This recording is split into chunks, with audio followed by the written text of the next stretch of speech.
Hello everyone, today we're back with part 2. Before we begin, hey race a brief recap of part 1.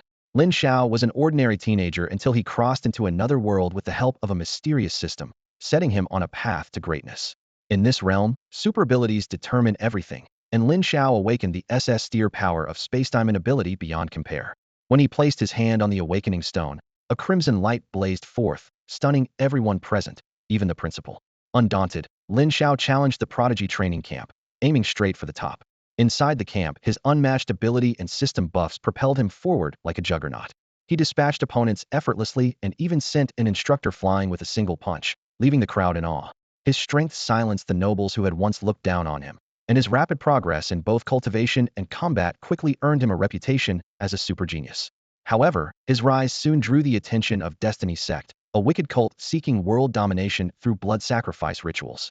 On a mission, Lin Xiao uncovered their plot and, using his wits and immense power, dismantled their formation, saving Fuzhou district and winning widespread acclaim. At the Prodigy tournament, he shone even brighter, bulldozing through the brackets until he faced Ji Xiangnan, the self-proclaimed emperor among men. The showdown drew countless spectators. With steady calm and space-time prowess, Lin Xiao suppressed Ji Xiangnan. Just as the crowd thought the fight was over, Ji Xiangnan underwent a second awakening, unleashing the Imperial Dragon Sword. Unfazed, Lin Xiao invoked temporal annihilation and defeated Ji Xiangnan, claiming the championship. His victory was not merely personal glory, it was a stinging rebuke to every aristocratic heir who had ever scorned him. Lin Xiao proved that true strength comes from talent and perseverance, not pedigree. His name spread across Longhua as a hero to countless people, yet he remained humble, knowing this was only the beginning of his journey to the pinnacle. That concludes our recap of part 1. I hope you enjoy part 2. Your likes and comments are my greatest motivation. If this is your first time encountering the story and you're interested, please check the comment section or the playlist for part 1. Now let's dive into part 2. Yang Yi, little more than a walking mass of blood, braced himself and stared at Lin Xiao still floating in the air. For the first time in his life, he admitted defeat. Since childhood, he had never truly bowed to anyone. Even his own father, the Batian martial saint, who once swept across the 8 desolations, earned only Yang Yi's admiration, never his surrender. Yet today, Lin Xiao shattered his pride and made him yield willingly. Across the arena, the Heavenly Emperor's raiment swirling around Ji Xiangnan thinned. Its golden patterns were breaking apart, dissolving into scattered light. The young emperor knew the road ahead was perilous, and the figure before him was the greatest obstacle on that path. Qin Li tightened his grip on his war blade until his knuckles whitened. Far from despairing, his fighting spirit blazed even hotter. This battle had pushed his blade intent to mastery, allowing his Dao to take a crucial step forward. Since he had lost today, he would simply wait for the next chance. There would always be a rematch. Zhuge Kongming collapsed once more at the edge of the platform. He had faced Lin Xiao twice, and twice had left with fractured bones and torn tendons. He swore to himself that unless it was a matter of life and death, he would never oppose this monster again. The winner is Lin Xiao. The referee, who had watched in silence, finally blew his whistle and brought the match to an end. One god against 4 Paragonskidhood still reigned supreme. Lin Xiao had again proved with sheer power that he was the true, unrivaled prodigy of his generation in Longhua, a youth born invincible. Oh well. Outside the arena, Lin Xiao's fans erupted in a deafening roar. Some had followed him since he was rooted in a remote peace district, witnessing each step of his climb to Longhua's highest stage and now its summit. Tears spilled not because they had backed the right horse, but because the young man they believed in had become the very god of Longhua. Exhaling the foul breath of battle, Lin Xiao drifted to the ground. He lifted his eyes to the 4 opponents and offered a faint, easy smile. This fight had been anything but simple. Each of the 4 was terrifyingly strong. Lin Xiao, how on earth do you train? Ignoring the blood still pouring from his wounds, Yang Yi walked forward, leaving crimson footprints with every step. He had already subjected himself to hellish regional-level training. No matter how monstrous Lin Xiao's talent, it shouldn't have allowed him to thrash all 4 of them alone. By fighting to the death, again and again. Lin Xiao thought for a moment and gave the most honest answer he could. Leaving aside the system he could never mention, he had survived countless life and death trials. The kind where if you didn't grow stronger after dying, you simply stayed dead. The words stunned Yang Yi and the others into silence. They were proud geniuses, certain they would one day reach the peak. Yet how many times had they truly put their lives on the line? In Longhua, genuine mortal danger was rare for them. They pictured the peril that must have forged Lin Xiao, a boy with no background, carved into what he was today by endless battles for survival. And themselves? Behind each stood a powerful clan or faction. Precious resources were theirs for the asking. Even Qin Li, once he revealed his talent, received the Qin family's full support. Lin Xiao had none of that, not backing, not resources. Yet within a heartbeat, he had pulled ahead of every one of them. After a brief silence, the contestants on the sidelines looked at Lin Xiao with new eyes, reverence, shock, even a hint of disbelief. Lin Xiao groaned inwardly. There was no way he could admit in front of everyone that he had a system behind him. The judges soon reached a unanimous conclusion. For the remainder of the tournament, Lin Xiao would not be required to compete again. The reason was plain: whether it was the individual bracket or the team event, no other squad had the slightest chance of winning. With that, both the solo and team championships of the freshman contest among the 5 great academies were settled in advance, and the winner's name was identical: Lin Xiao of the Military Institute. One man sweeping both leaderboards insisted that the weight of the Military Institute's name, Li Long, hovering high in the air, couldn't stop himself from laughing, his grin stretching almost to his ears. In previous years, the Institute had never bothered to enter this competition. This year they had sent only Lin Xiao, and he had cleaned out both titles. What more could he ask for? Next year's recruitment drive was already a sure thing. Right then, Director Li Long pictured the coming school year. Top martial arts candidates from across the nation queuing outside the gate of the Military Institute, while he simply waved them in, turning this glorious achievement into prime marketing material. Lin Xiao is going to be our gilded signboard, he kept telling himself. Elsewhere, a king-level powerhouse who had been watching shook his head in wonder. Monster. It won't take long before this kid can stand beside Memabe, even surpass me. The title of Martial King signifies 7th rank, a level of strength considered unbeatable. Most people live their entire lives without seeing a single king, while countless fighters stall at the brink of 6th rank, never able to step across. 7th rank warriors are called kings not just for their unrivaled might, but because only a true king can break his shackles. That is why the saying, all beneath a king are mere ants, stings so much. No one had ever heard of a 6th rank combatant slaying a 7th rank one. Talent alone could not bridge that gulf. Perhaps only the legendary martial emperor who led the Dragon Nation to glory and is now sealed away in top-level files had pulled off a similarly earth-defying feat in his youth, like forcing a waterfall to surge upstream. The stands were boiling with excitement. But out in the wilderness, Lin Xiao was already seated cross-legged in quiet cultivation. He no longer had to go on stage, and now simply waited for his rewards. System, open the endless cosmos battlefield. I want to throw down. The last duel hadn't been a fight to the death. He had held back every strike for fear of genuinely obliterating his opponents. Now, with no one around to bother him, he could finally let loose. Whoom. Space twisted, and a mysterious universal realm unfolded. The lingering phantom still stood there, drenched in dazzling light, radiating an oppressive aura of invincibility. Lin Xiao's eyes blazed. He thrust out a hand. Come. Boom. The two collided in an instant. Draconic arts roared through the void. Time-space powers surged and crashed. Lin Xiao even unleashed a technique he had never revealed before: Psychic Needle. If that purely mental strike landed on a late 6th rank warrior, it could harvest a life in the blink of an eye. Lin Xiao's spiritual strength had already reached king level. When the Psychic Needle erupted, the air itself seemed to splinter. Yet his opponent was equally domineering in this domain, and the titanic backlash of mental force shredded the needle to dust. Lin Xiao, you are dead again, the system announced coolly. Damn. This year's freshman tournament is drawing to a close, and Lin Xiao has single-handedly claimed both championship titles.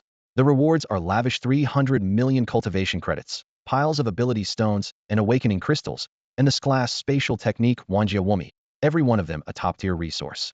On top of that, the organizers have offered an extra boon. They invited Longguo's most celebrated smith to forge a custom weapon for Lin Xiao. After weighing his options, he decided on a pair of gauntlets. That smith is Deng Ping, universally hailed in Longguo as the first flame. He is so sought after that the heirs of great clans will pay fortunes and still struggle to secure a single piece of his work. Now Lin Xiao has earned a weapon crafted by Deng's own hands, and just thinking about it leaves him exhilarated. The moment the competition ended, Lin Xiao, accompanied by team leader Li Long, left the arena, slipped down a few secluded alleys, and stopped in front of an out-of-the-way forge. Lin Xiao, Master Deng's temper is notorious, Li Long warned in a low voice as he pushed the door open. Make sure you don't set him off. Who the hell's talking about me behind my back? A harsh bellow rang out over the clang of metal. A burly middle-aged man strode forward, calloused palms, piercing eyes, and hair singed into curls by the furnace. Deng Ping himself. So it's you, Li. Looking for trouble again? Deng Ping growled. Li Long forced an awkward smile and bowed. Master Deng, Junior Li Long greets you. In front of this man, neither strength nor status carried any weight, and the smith had obviously heard his earlier mutter. Enough. He'll have a word with Tuoba Mu and tell him to keep his people in line. Deng Ping waved impatiently, then fixed his gaze on Lin Xiao. You're Lin Xiao? I am. Ability type? Any preferences for the design? Deng Ping always started with the essentials. Time-space dual affinity. No special design requirements, Lin Xiao replied crisply. Time-space, huh? Deng Ping lifted an eyebrow, intrigued. Had been buried in his forge and hadn't realized a youth with such a rare gift had appeared in Longhua. After a moment he nodded. All right, come back in a week and pick it up. He turned to usher them out, but Li Long stepped forward hastily. Master Deng, I have one more matter. No need to say it. That batch of weapons is stuck on the last process because we've run out of Jing metal. The stores are empty, and even I can't work without raw materials. Deng Ping sighed. Even the greatest smith can't turn iron into gold. Li Long's face clouded. Had expected a shortage, but not a total dry spell. Master Deng, is there truly no other way? He felt frustrated but helpless. Recently the Gengmai source had been yielding less and less Gingjin, nowhere near enough to meet demand. Deng Ping let out a quiet sigh. He and Tuoba Mu were old friends, and when a friend was in trouble, he was always ready to help, though so far his efforts had been little more than a drop in the bucket. Standing to one side, Lin Xiao had been listening silently. Suddenly, he froze and asked hesitantly, "Excuse me, is this the Gingjin you're talking about?" The clear voice cut short Deng Ping and Li Long's discussion. Both men turned at once and saw Lin Xiao struggling to hold a block of metal that blazed with golden light. That's Gingjin. Deng Ping's eyes flew wide open. The chunk was larger than a basketball and looked to weigh at least 50 kilos considering that Longwo's entire output last year was only 3,000 kilos. This single piece made up a full 1/60th of the national total. Kid, where did you get that? Deng Ping stood rooted to the spot, his voice trembling. Li Long was equally stunned. A thought struck him, and he asked anxiously, Lin Xiao, do you have more? Roughly how much? He remembered Lin Xiao mentioning he had caused quite a stir at the Gengmai source. It must have involved Gingjin. Lin Xiao thought for a moment. Apart from what I already traded away, I've got about 5,000 kilos left. 5,000. Deng Ping and Li Long blurted out together, wondering if they'd misheard. Deng Ping's expression darkened. He suspected Lin Xiao was making things up. Do you realize how rare Gingjin is? The whole country produced only 3,000 kilos last year, and you say you alone have 5,000? Sensing Deng Ping's rising skepticism, Li Long tried to smooth things over. Lin Xiao, don't joke about this. It's serious. I'm not joking. Lin Xiao stopped explaining and simply triggered his spiritual sense. A heartbeat later, the room seemed to flood with molten gold. Dazzling light burst from thin air, and blocks of Gingjin stacked themselves into a small mountain. Deng Ping was dumbfounded. He hadn't seen this much Gingjin in his entire life. In a major project he once joined, had received less than 500 kilos, and now he was staring at 10 times that amount. Li Long stood there in a daze. He didn't know the technical details, but the word strategic resource echoed loud and clear in his mind, filling him with excitement. How on earth did you get all this Gingjin? Deng Ping forced down his shock, his expression turning serious. The quantity was so huge he had to tread carefully. Lin Xiao briefly recounted how had battled various races at the Gengmai source, and walked away with an enormous haul. So that's it. Haha, brilliant. Deng Ping burst out laughing, even letting slip a curse. I've been itching to see those blasted foreign races get what they deserve. He slapped Li Long's shoulder, still riding the excitement. Li Long, you're in the military, don't let a student outdo you. When the laughter subsided, Deng Ping's eyes returned to the pile of Gingjin. Lin Xiao, with so much of it, how do you plan to use it? Lin Xiao paused, looked at Deng Ping and then at Li Long, and clasped his hands in salute. If the nation needs it, I'm willing to donate it freely. Deng Ping nodded in approval. 5,000 kilos of Gingjin were priceless and, more importantly, unobtainable. Still, he wouldn't let the country take it for nothing. After weighing the matter, he said earnestly, if you trust me, let me handle it. He'll make sure you get the best possible return. Longwell won't take advantage of you. Does that work for you? Lin Xiao clasped his hands again. Then he'll gladly leave it in your care. Good, straightforward. Deng Ping laughed heartily. 1 week from now, he'll deliver your weapons and everything else that's yours. Lao Deng, what did you just say? The speaker was Qian Guoming, Minister of Logistics for Longhua. As he listened to the voice on the phone, shock furrowed his brows. On the other end was the master smith Deng Ping, known to everyone as Master Deng. Say that again, how much Gingjin do you have? Qian instinctively rubbed his ear, certain had misheard. 5 at the sand kilograms. Deng Ping's voice was unervingly steady. The casual tone carried a hint of bragging. Qian drew a sharp breath. Deng, have you hammered iron so long you've scrambled your brains? Do you even hear yourself? 5,000 kilos of Gingjin. 5,000 kilos, almost Longwo's total output for the past 2 years. Even as Minister of Logistics, he had never seen such a staggering figure in one go. Deng snorted. Old Qian, you know my temperament. When have I ever joked with you? You're serious? Qian's voice finally quavered, disbelief giving way to excitement. Had thought Deng was just teasing him for a favor. Just wait there. I'm coming right now. He hung up and shot out the window, a blur across the sky. Moments later, a middle-aged man dropped from the clouds, his boots kicking up dust as they struck the ground. Brushing bits of stone from his shoulders, he yelled, Deng, Deng, stop shouting, I'm over here. Deep in the courtyard, Deng Ping beckoned from beside a roaring forge, a dark gray smithing robe draped over his shoulders. Let me see it. Right then Qian Guoming was like a 3-year-old handed candy, stamping his feet in excitement. Deng raised an eyebrow. You're a minister, a Wizen-class warrior no less. Could you act like you've seen the world? The disdain reddened Qian's face, but he still urged. Hurry up. They passed through a corridor stacked with weapon blanks and reached a cramped storeroom barely big enough for 2 people. The instant the door swung open, a blinding metallic radiance burst forth, lighting every inch of the narrow space. Qian drew a long breath, and the sight itself calmed him. He hooked an arm around Deng's shoulder and murmured with a smile, "Not bad, Deng. Pulling off miracles now, are we? Where did all this Gengjin come from?" 5,000 kilos of Gengjin was a godsend for Longhua, beset on every side. Deng's purpose in calling him couldn't be clearer. Deng waved a hand, his tone lofty. "I told you I wasn't kidding. A mere 5,000 kilos, and look at you, losing face." Qian's expression turned solemn at once. Everyone knows Master Deng never breaks his word. Honestly, there aren't many people I admire, but you're definitely one of them. Deng snorted in amusement. After all these years, you think I can't see through your little schemes? If Qian Guoming so much as farts, I know which way the wind's blowing. Qian's smile faded. He walked to the window and stared at the roiling lead-gray clouds outside, eyes grave. You know the situation. The myriad clans are stirring again, and the Beast Alliance refuses to stay quiet. Longhua is under siege on every front. He let out a long sigh, voice dropping. As Minister of Logistics, all I think about is how to keep the soldiers on the front line supplied. But the load is huge, feed one place, and another goes hungry. Deng, the pressure is crushing me. As he spoke, Qian Guoming stole a glance at Deng Ping's impassive face. Finding no reaction, he let out another long sigh. Old Deng, there's something you probably haven't heard. A few major projects are stuck right at the finish line. They were supposed to give our soldiers far better protection, and now everything's on hold. And the minister in Chargathir's no dodging the blame. He even bent at the waist, sounding so sincere it was as if he wanted to burrow into the floor. Old Deng, you're my friend of many years, a brother who saved my life. You've got to help me this time. Qian's humility was so dramatic the warning light in the corner almost believed it. Deng Ping found it secretly amusing but said nothing, letting the melodrama fill the room. After a moment, he waved his hand. All right. All right. You've come all this way, you should at least take something back with you, shouldn't you? That single line was like a stone tossed into a still lake, sending ripples racing through Qian's mind. The corners of his mouth lifted in satisfaction. After all, even 4,999 still counted as something. But a new problem popped up. Leaning closer, he lowered his voice. Old Deng, you still haven't told me where all this gung metal came from. 5,000 kilos isn't something you pick up at the market. Back in peacetime, even our top leaders had a hard time getting strategic resources from the myriad clans of the stars. Deng set his teacup down with a thud. Lin Xiao left it with me. Lin Xiao?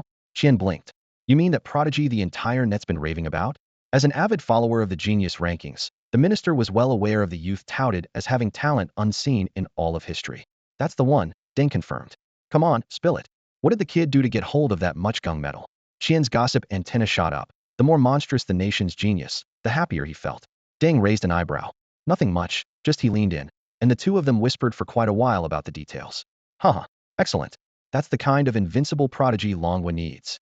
Qian slapped the table and roared with laughter. He had already reported the issue of the gung vein's source to the highest levels, but Longhua was struggling in that secret realm. The myriad clans feigned alliance while secretly suppressing Longhua's growth. If a youth like this had truly burst onto the scene, perhaps he could shatter the shackles. I really want to meet Lin Xiao, Qian said. As a martial venerable level powerhouse, he had seen more geniuses than he could count. Few earned his praise so easily. Deng's expression suddenly darkened. I told you all this for a reason. 5,000 kilos of gung metal came from a kid who risked his life. As an elder, you can't just walk off with it for free. That snapped Qian out of his excitement. He rubbed his nose awkwardly. So what do you want? Let's be clear, I know gung metal is priceless, but don't go asking for the moon. Deng stood as if to see him out. Then forget it. Go find someone else. Hey, come on now. I never said I wouldn't pay. Can't we talk this through? Seniorly, are you saying the Beast Alliance has been scheming behind the scenes? Lin Xiao forced himself to focus, hanging on Li Long's every word. Grim reports had been pouring in from the Northern Desert Patrol teams were ambushed by exotic beasts almost daily. The assaults were too frequent and vicious to be random. Clearly the Beast Alliance was orchestrating them. Their aim was the total destruction of Longhua. Humph, those animals think they can hide beneath some so-called mighty tree? Li Long casually crushed a river pebble, letting the shards rain to the ground as contempt darkened his face. Is that tree really such a great shelter? Beasts are still beasts. Give them a little wit, and they'll stay just as stupid. His eyes suddenly sharpened on Lin Xiao. Word is, the Beast Alliance has put you on its kill list. Me? Lin Xiao was stunned. Had never gone out of his way to provoke them. Remember the Kalinzi? Li Long prompted with a raised brow. Oh, that half-blood Qilin I killed on the Outer Realm battlefield? The memory clicked. Formidable though the creature had been, It had challenged the wrong opponent. Li Long nodded. He was the only son of a martial lord-level beast. When that beast learned of its heir's death, the whole alliance erupted. Now that you're involved, they won't back down. Lin Xiao shrugged to show he understood. Li Long offered some reassurance. For now, you're safe. No matter how reckless they are, the Beast Alliance won't dare cross into Longwood just to kill you. Even as he spoke, his aura surged, dragon patterns flickered across his skin, and a proud bloodline thundered in his veins. In a few days we'll meet here again. Contact me if anything comes up. With that, Li Long vaulted into the sky, becoming a streak of light that shot toward his distant comrades. When Li Long was out of sight, Lin Xiao found an inn and checked in. As soon as he set down his luggage, he thought, system, check-in. Ding, check-in successful. Reward, 1 drop of Pangus essence blood. Inside the system space, a fist-sized drop of blood hovered. Its crimson hue was so dense it seemed almost solid, chaotic lightning flickering within. The energy it released made the air itself tremble. Pangus essence blood? Lin Xiao drew a sharp breath. Damn, that's a treasure. Even through the system's barrier, he could feel its oceanic power. System, will that thing blow me apart if I absorb it? Images of Pangu splitting heaven and earth sent a chill down his spine. Ding Host's mortal body cannot fully absorb Pangus blood. A tailor-made body-forging art has been generated, the 8-9 arcane art. Originating from the great god Pangu, mastery sanctifies the flesh, allowing one to traverse the endless void. At consummation, the body becomes immortal, untouched by causality, unmarked by time. Lin Xiao swallowed. Just tell me the price. Ding, the 8-9 arcane art leads straight to the supreme Tao. Cost, 5 million cultivation points. 5 million points, that's 500 million credits. Lin Xiao rubbed his forehead, joking to himself that he must have owed the system money in a past life. Had earned only 300 million in the last tournament, nowhere near enough. Still, he had to admit, the art was tempting. The very name Great God Pangu was enough to set his mind ablaze with possibilities. If the technique could be cultivated to perfection, his flesh would become imperishable, karma would slide off him, and even time would leave no mark. Images flooded Lin Xiao's thoughts, smashing star rivers with a single punch, standing unbowed in the long river of space and time. Perfection would mean an immortal body, no entangling cause and effect, and complete immunity to the ravages of the ages. The idea alone made his breathing grow heavy. Unlike most awakened, he put little faith in talent and much in grinding effort. System, any chance you'll haggle on the price? He whispered. Ding. This transaction is non-negotiable. The mechanical voice was as cold as ever. Lin Xiao scratched his head and changed tack. Then at least hold the manual and that drop of Pangus blood for me. Don't let the energy leak away. Ding. Items have been reserved. Work hard and earn, host. Invincibility is within reach. For the next 7 days, he barely left the courtyard. Anyone passing by could see the teenager sitting cross-legged, surrounded by a faint, shifting radiance while his sleeves snapped in the windless air. With every cycle of breathing, his cultivation swelled. Meridians filled like rivers after rain, threatening to burst their banks again at any moment. On the 7th dawn, mist still clung to the windows when a message popped up. Lin Xiao, time to move. Sender, Senior Li Long. He packed in an instant and headed out, spirits soaring. A whole week had felt far too long. The military logistics base loomed ahead, iron walls towering, sentry posts dotted along the perimeter. As the two stepped through the gate, a steady-gated middle-aged man came to meet them. Li Long snapped to attention, arms rigid at his sides, and offered a textbook salute. Good morning, Minister Qian. The newcomer was Qian Guoming, Minister of Logistics, a veteran martial venerable and one of Dragon Nation's sharpest blades. Qian Guoming nodded and let his deep gaze rest on Lin Xiao, as though peering through bone and blood. So you're Lin Xiao. Heroes really are forged young. He appraised him slowly. Mid-stage 5th order cultivation, real combat power well above your peers. Dual SS level abilities, plus a reinforced physique, excellent, excellent. If every prodigy in Dragon Nation were like you, ruling the stars would be more than a dream. Cut the sales pitch, old Qian. Let's get to business. Deng Ping strolled up from behind, clapped Qian's arm cheerfully, and offered Lin Xiao an approving grin. Your weapon is finished. He produced a plain, pitch-black box from his coat and handed it over. The lid bore no ornament, yet the weight was startling. Lin Xiao's hands dipped half an inch as he took it. With permission, he raised the lid. A streak of black gold light flashed out. Inside lay a pair of gauntlets, their metal faces etched with intricate arrays that flowed like living rivers, merging solidity with mystery. As a master of arrays, Lin Xiao spotted the core at a glance. Those patterns would draw on his abilities, bind them to the weapon, and magnify every strike. He slid the gauntlets on. The metal felt cool at first, but the fit over knuckles and palm was perfect, the weight just right. At a thought, the gleam receded. They melded with his skin so completely, he could forget they were there until battle called. Master Deng, do they have a name? Lin Xiao raised both fists, delight plain on his face. Deng Ping waved the question away with a laugh. I keep a rule: every weapon I forge gets its true name from its first master. Rare materials went into these, tough as dragon scale, and they'll grow stronger as you do. You are the very first to own them. Name them yourself. Lin Xiao lowered his eyes. The black gold surface glimmered under the lights, as if waiting for his decree. He drew a steady breath, lifted his fists, and declared, one word at a time, each like a striking bell. Daomia. Dao extinction. The name alone sounds formidable. Deng Ping studied the teenager before him, secretly admiring the boy's sky-high ambition, yet he couldn't help thinking, a youngster should be even bolder than the heavens. If he really reaches the summit one day, what if every grand path burns out? Who cares? With that thought, he turned slightly, exchanged a glance with Qian Guoming, and cleared his throat. Lin Xiao, nice to meet you. Qian Guoming. Qian finally spoke, his voice deep and gentle. Qian Guoming? Lin Xiao repeated instinctively. The name sounded familiar, as though had heard it in a news interview. Li Long hurried forward and blurted, Lin Xiao, this is a big-shot minister. Qian Guoming, head of the Dragon Nation's logistics department. A cabinet minister. Lin's heart tightened. It was his first time standing this close to someone of such rank. Good afternoon, Minister Qian. He snapped to attention the way Li Long had. The salute not quite regulation, but as crisp as he could manage. Qian waved it off with a light laugh. No need to be so stiff. I've heard about what you did in the source of the Gung Vein's excellent work. Thank you, Minister. I was only doing my duty, Lin answered smoothly, though his heartbeat was half a step faster than normal. Seeing the boy's tension, Qian got straight to the point.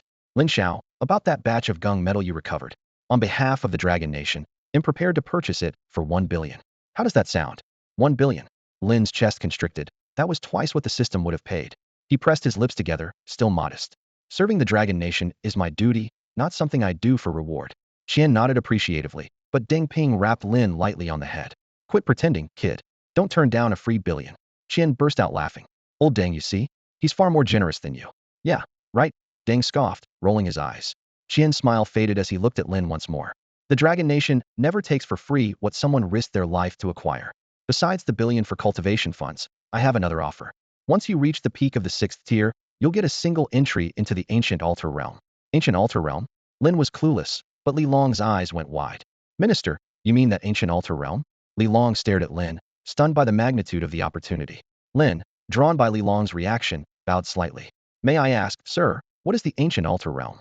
Qian signaled for Li Long to explain. Li Long inhaled slowly, excitement trembling in his voice. Hundreds of years ago, our ancestors were just ordinary humans. Then a meteor fell from the sky and triggered the Age of the Awakened. As their numbers grew, we tracked that meteor, hoping to uncover its secrets. But it vanished under mysterious circumstances, leaving behind only a surging tide. He paused, eyes burning. Countless tests show that this tide holds an indescribable power. It can drastically enhance and awakens development of abilities. Some people's potential has jumped 10% in a single visit. However, that tidal surge releases only a trickle of energy every 50 years, so the Dragon Kingdom's leaders sealed the entire region and named it the Ancient Altar Domain. In that domain, the ambient energy is so dense, it almost turns into mist.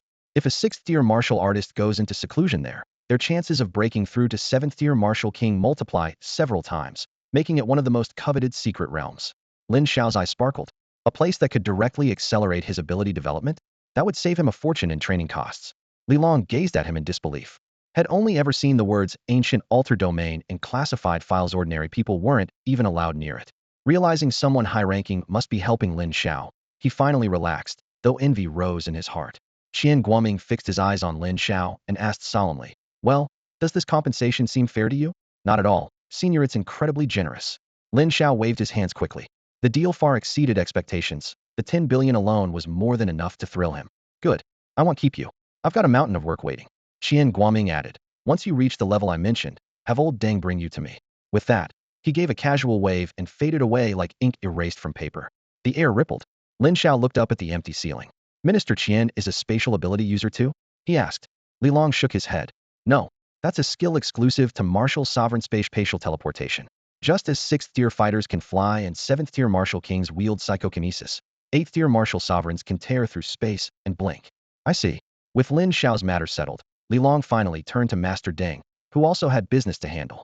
Weighing a few rings in his palm, Master Deng smiled and handed them over. If your student hadn't provided that Gung metal, even I couldn't have made bricks without straw. The weapons and gear are all forged exactly to spec. Li Long accepted them with both hands, thanking him repeatedly. Many thanks, Master Deng. With this batch of equipment, casualties among lower-tier fighters will drop sharply. Master Deng waved them off. All right, if there's nothing else, get going and let this old man enjoy some peace. Farewell, senior. Thank you, master. They bowed respectfully and left the forge. Outside the courtyard gate, Li Long asked with concern, Lin Xiao, do you plan to stay here, or? As a teacher at Military Martial University, he felt responsible for his student. Senior Li, where exactly is our university located? Lin Xiao wanted to spend some time adapting on campus first. Li Long laughed. Wherever there's a battlefield, there's Military Martial University. We have no fixed campus, or rather, we have countless campuses. The front line is our school. Wow, that's so fitting for a military academy, Lin Xiao exclaimed. After a moment of thought, Li Long suggested, why don't you come with me to the northern front?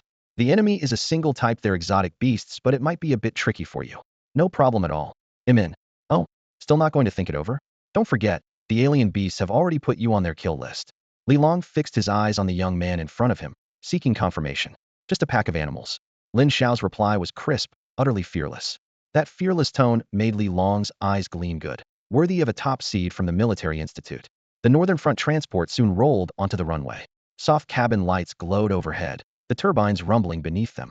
Lin Xiao followed Li Long to his seat, buckled in, and closed his eyes. System, he called silently. Ding, a cool mechanical voice answered. Host, I'm here. Convert all my money into cultivation points. Detected 13 billion gold coins. All funds converted. You now have 13 million cultivation points. As the figure jumped into 7 digits, a rush of excitement washed over Lin Xiao. Instant wealth. Great. System, redeem the 8-9 mystical technique. 8-9 mystical technique, redeemed. 5 million cultivation points deducted. A torrent of arcane scripture flooded his mind, so vast and profound it felt ready to split his soul apart. Even with his spirit already condensed into psychic force, the pain was excruciating. Had this happened back when Head first arrived, he might have died on the spot. Brow furrowed, Lin Xiao bit down hard. He could endure the torment. But aren't I supposed to be a genius? Why is my comprehension so lousy? Once the scripture branded itself into his consciousness, he was sure the 8-9 mystical technique was the greatest art ever conceived, yet the truths within remained maddeningly opaque. System, anything that boosts insight? No need to force yourself. Host, our divine point allocation service has you covered. Add points wherever you wish. The calm reply felt like casual mockery. Lin Xiao sensed the drop of Pangus blood suspended in system space, scalding, ravenous, ready to break free and fuse with his body. On the panel, a small plus sign glowed behind the 8-9 mystical technique. Lin Xiao hesitated, then tapped it. Another 5 million points vanished. The art brightened, now labeled minor mastery. Instantly, the once static scripture gained rhythm, faintly revealing the Daos hidden patterns. Enlightenment struck. Outside, clouds slid past the portholes. Inside, Lin Xiao sat motionless, eyes shut, regulating his breath. Li Long observed and nodded. There's no such thing as a born legend. Every dazzling moment is forged in silence. Even with talent like his, the kid keeps his heart steady. Impressive. Suddenly, an indescribable ripple spread from Lin Xiao, invisible waves filling the cabin. Huh. Li Long's pupils shrank. Could that be enlightenment? He, a king-rank warrior once hailed as a prodigy, had only heard of such fortune, never tasted it. The air grew tinged with a subtle, mysterious aura, and Lin Xiao's presence became unfathomable. Complicated feelings flashed across Li Long's face, ending in a wry smile and sincere admiration. Times have truly changed. In that moment, he felt it keenly. The era no longer belonged to his generation, but to the young. Heroes rise in every age. The brightest belong to today. Li Long leaned against the aisle wall, gazing at the sea of clouds outside the window. He murmured, it won't be long before our armed forces welcome another peak martial saint. His eyes fell on the young man opposite him. Lin Xiao's features were cool and sharp, his aura sheathed yet razor-edged, youthful to the point of arrogance, yet impossibly brilliant. A moment later, the teenager slowly opened his eyes. The 8-9 arcane art roared through him, its fierce, pristine essence surging like molten lava along his meridians, making bone and blood resound. Lin Xiao felt the change inside him. His body seemed reforged, every drop of blood, every cell, brimmed with power he could barely restrain. The cabin was too cramped, so he refrained from refining the remaining drop of Pangus blood, dared not trigger a spectacle on a commercial flight. Li Long lowered his voice, unable to mask a hint of envy. Lin Xiao, was that enlightenment? Lin Xiao pinched the bridge of his nose, still a bit dazed. Hard to say. It felt as if a blocked passage suddenly cleared, and the whole world lit up. That's enlightenment, all right. Li Long nodded. TCH, the jealousy's written all over my face. You've grown stronger again, you punk. Compared with before, Lin Xiao's presence had grown more subdued, the aggressive edge no longer leaking out. Yet Li Long knew all too well. The more restrained the aura, the more frightening its owner. Senior Li, how much longer until we land? Lin Xiao asked, reining in his thoughts. About an hour. Li Long checked his watch, then added, you're at mid-fifth rank now, not far from the sixth. How much do you know about the realms beyond? Lin Xiao gave a wry smile and shook his head. In less than a year, head soared from an ordinary teenager to mid-fifth rank progress that would shame countless prodigies. But advancing so fast left huge gaps in his knowledge. Had never even studied the 3 years of high school basics, let alone concepts like the myriad races of the stars or the origin of gung veins. When he first stepped into the gung vein realm, he hadn't even known what it was. Good. Let's use this time to straighten things out. Li Long lowered the window shade and sat facing him. Ranks 1 through 6 make up the first complete stage. Many people spend their whole lives stuck at 6, some stop at 5, that's the ceiling of their talent. But once you break past 6, the real gulf opens. He pointed at the swirling cloudscape outside. A 6th rank martialist can literally ride the clouds. That's the most obvious sign and the first true threshold on the road skyward the watershed. Above 6th rank, each step is a new sky. Li Long's tone grew solemn. To move from 6 to 7, one hard requirement is mental force. When you broke through 4th rank, the embryo of mental force was born, the tangible form of consciousness. Most people only know they possess it, they can't use it. A true 7th rank powerhouse martial king undergoes a qualitative leap, turning that force into psychic telekinesis. He met Lin Xiao's gaze. Do you realize how terrifying a martial king's psychic power is? At low ranks you can fight above your level, but a 6th rank trying to bridge the gulf and defeat a 7th almost never succeeds because of that psychic suppression. The season Li Long was used to encouraging juniors, yet as he finished, his pupils shrank. He sensed an unfamiliar mental ripple, and a chill swept over him. Who's there? Show yourself. A thread of mental energy swept through the cabin, and Li Long snapped into full alert. Was a martial king lying in ambush? Then Lin Xiao raised his hand slightly, wearing an innocent look. Senior Li, was that psychic power you were talking about what I just did? Li Long stared at the teenager in disbelief. He gathered his own psionic force, probing bit by bit. There was no mistake. It was Lin Xiao. The sight shattered everything he thought he knew. How could a 5th rank fighter possibly wield psionic power? Who was this kid, really? A whole world of unknown knowledge suddenly opened before him. Lin Xiao, where did you get psionic power? Li Long blurted out. Senior Li, I was just training, and it appeared on its own, Lin Xiao replied with perfect certainty. His tone was forthright. This strength had been forged step by step, with no outside aid. The cockpit went dead silent. A vein twitched on Li Long's forehead. An urge he couldn't name almost broke free, yet he forced it down. This was his student. He had to stay calm. He drew a steady breath. So you awakened psionic power while still in mid-5th rank? Actually, Senior Li, I just advanced to late 5th rank, Lin Xiao said, letting a trace of aura leak out. When the 8-9 arcane art hit minor completion, his cultivation had naturally broken through, but he hadn't shown it off. Li Long hadn't checked closely before, so had missed it. Even now, Lin Xiao could feel Li Long struggling to keep some emotion in check. Please continue, Senior. What can psionic power do? I haven't had time to study it, so I appreciate your guidance. I can't take this. Li Long finally snapped. He spun around and stepped out of the cabin. They were far from the city.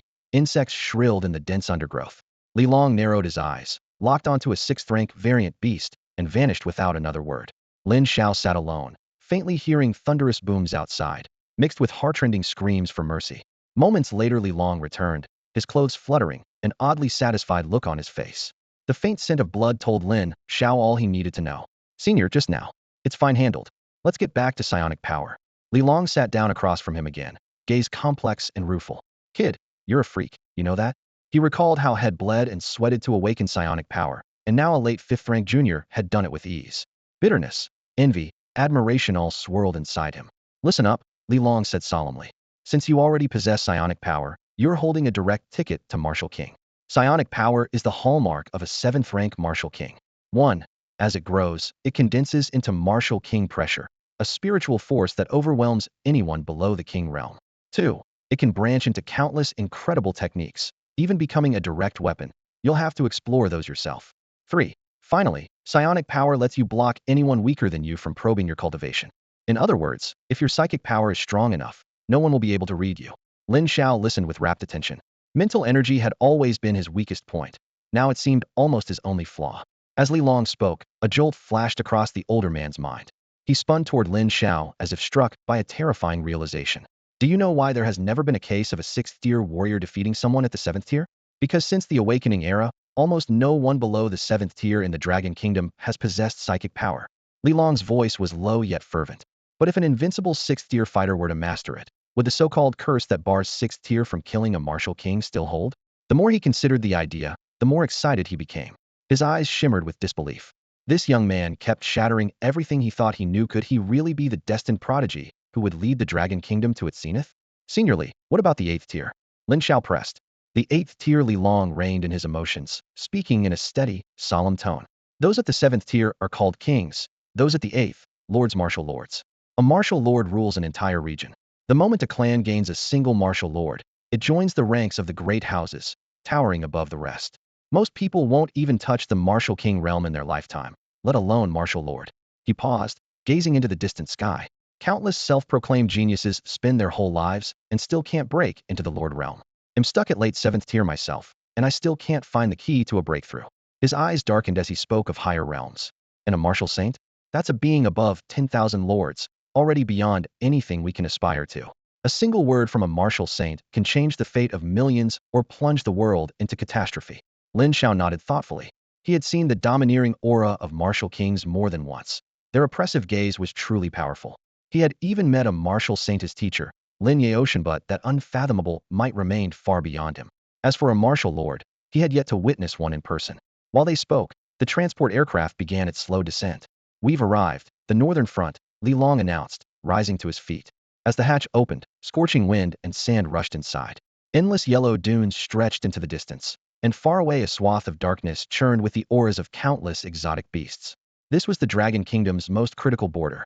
Across the line lay the Beast Alliance's domain. Defending this sector was a peerless expert at the pinnacle of the martial lord realm Tuobomu. In the eyes of countless citizens, he was the first beneath the saints, and rumor said his strength could already rival that of an ordinary martial saint. In an age with no saints in sight, he was the anchor of the northern front.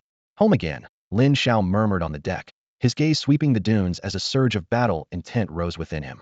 Meanwhile, in Dragon Capital, inside a dim study, a middle-aged man bowed as he reported, Patriarch, Lin Xiao has reached the northern front.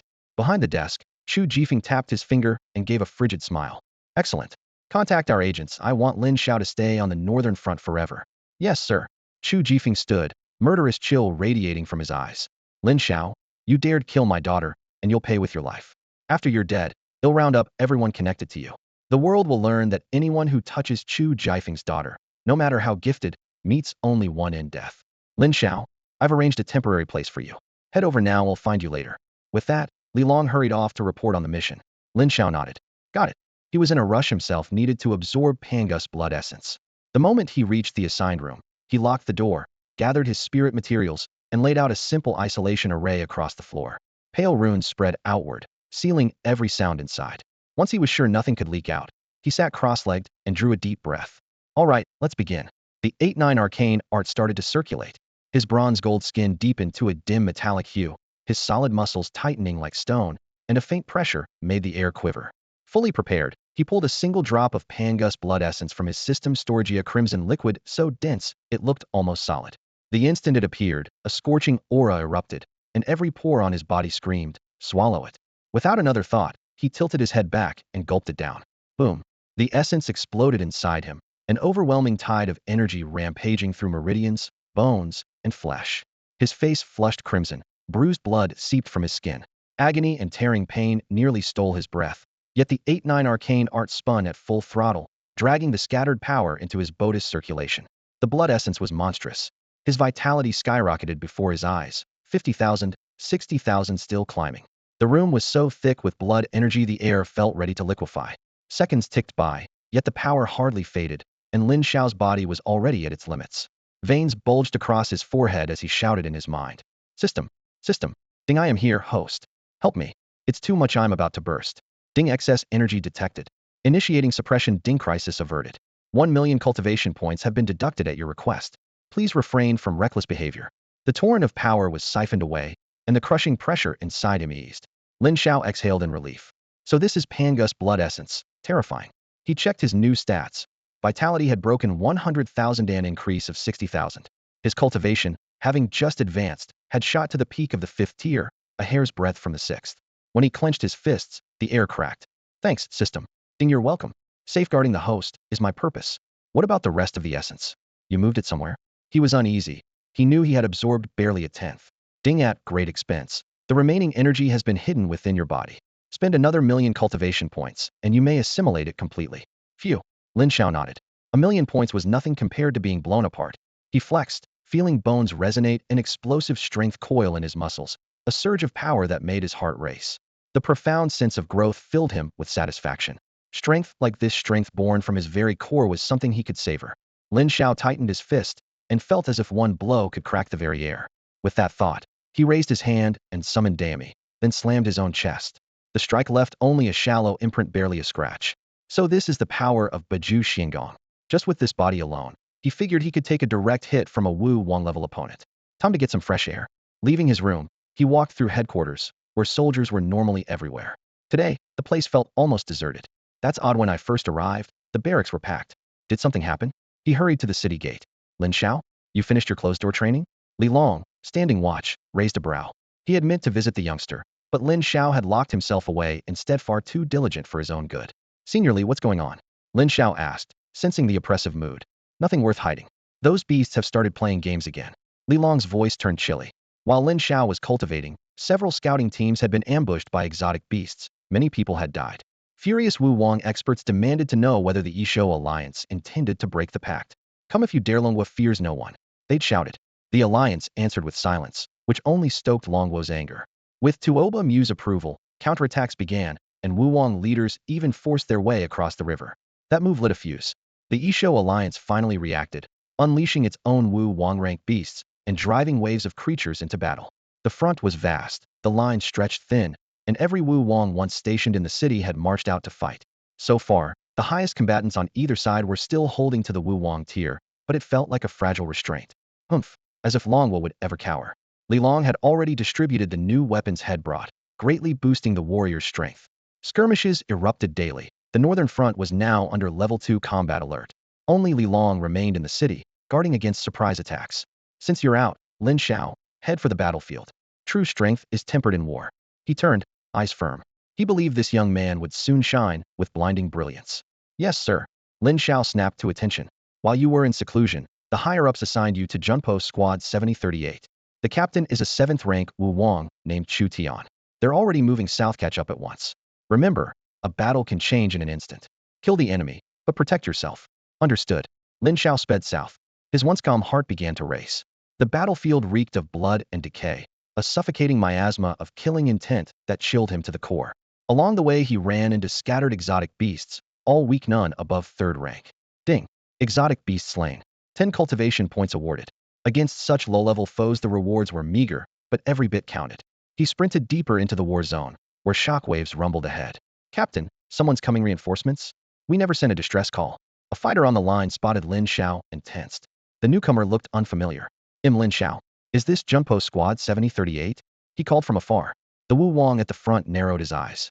Expressionless, he watched the young man carve through enemy ranks, a hint of cold intent flickering deep within his gaze. Target acquired. Lin Xiao, Chu Tian, commander of Junpo Unit 7038. Chu Tian stood on the smoke-choked command platform at the front line, his expression calm, while the pressure of a martial king leaked from him and smothered every surrounding sound. The entire battlefield moved at his direction alone. Lin Xiao strode forward, flashed his military badge, and snapped a perfect salute. Captain Chu, Lin Xiao reporting late. Please pardon the delay. It's fine. Chu Tian's voice was low and steady. New intel. The enemy is about to unleash a beast tide. Get to the western flank at once and hold it.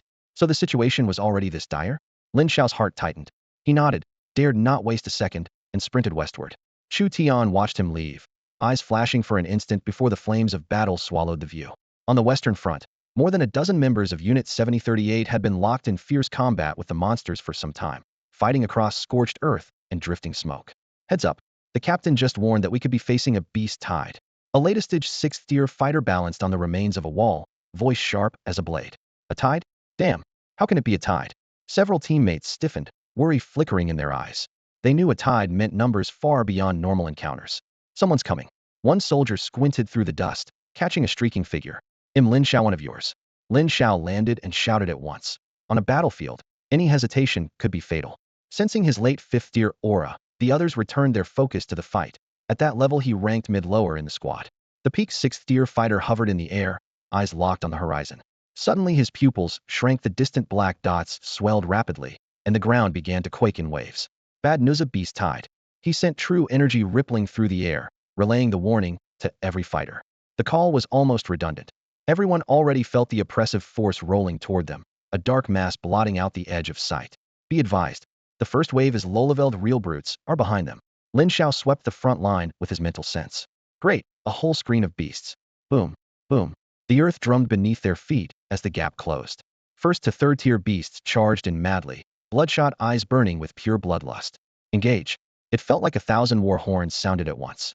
Blades and chi, spells and energies crisscrossed the sky, dust billowed into gray curtains, and within seconds rivers of blood formed. Every cultivator here was at least 5th tier, and none yielded to the first impact. The monsters came in endless waves, only to be torn apart or blasted away before they could even scream. Lin Xiao was already deep in the densest swarm.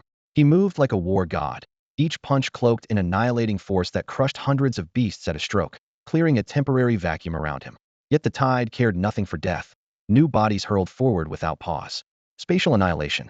Cold light burst from Lin Xiao's eyes, and his spatial ability detonated. The void folded and ground itself to dust, erasing countless beasts in an instant and leaving no bones behind. On a battlefield like this, the move was practically unstoppable.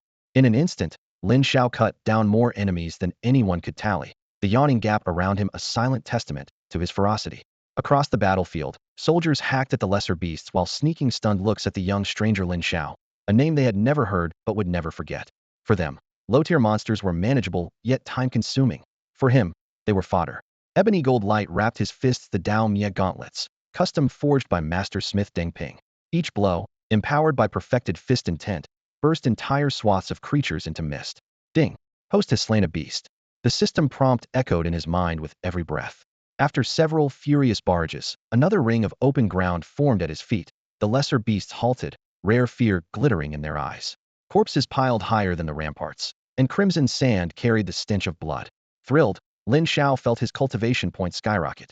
He stepped forward and roared, Void Blade. Invisible blades shredded the air and tore through the horde. Every flash severed a head, drenching half the sky in scarlet. None escaped. He vaulted upward, lotus steps blooming beneath each stride, divine radiance tracing a brilliant path. His space-time eyes flared, riveting every gaze to his figure. Hearts quaked as though beholding a youthful deity. Staring at the retreating tide, he spoke coldly, Space-time tempest. The essence of the sacred law resonated, twisting the field into a formless storm. Beasts bristled, clarity dawning an instant before time itself erased them to dust. Even veteran 6th-tier powerhouses shuddered behind the lines, torn between dread and true strength commands respect in any army. Exhaling a steady breath, Lin Xiao found the move effortless with his current reserves, though the sea of corpses felt like a waste. He glanced downward. System, recycle everything. Ding.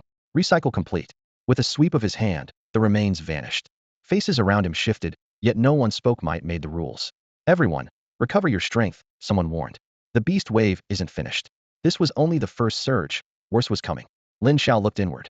His energy was an ocean, his stamina seemingly endless. Today, he would slaughter to his heart's content. Everyone was scrambling to recover their strength. This was going to be a long, grinding battle.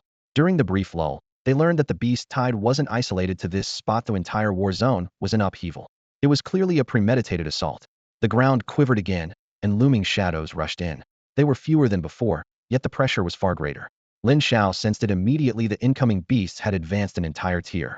4th-rank monsters charged in packs, and no one could promise that something even worse wasn't waiting behind them. They're coming. The warning was almost redundant. Every cultivator had already felt the eerie ripple. The new wave was just as frenzied, yet no longer chaotic. An invisible hand seemed to marshal them, their ranks unerringly ordered as they stormed forward. Move. A roar exploded overhead. The blood feud needed no words. The instant the two sides met, it was kill or be killed, and the front line vanished beneath fire, shrapnel, and torn limbs. The pressure on Lin Xiao's flank doubled.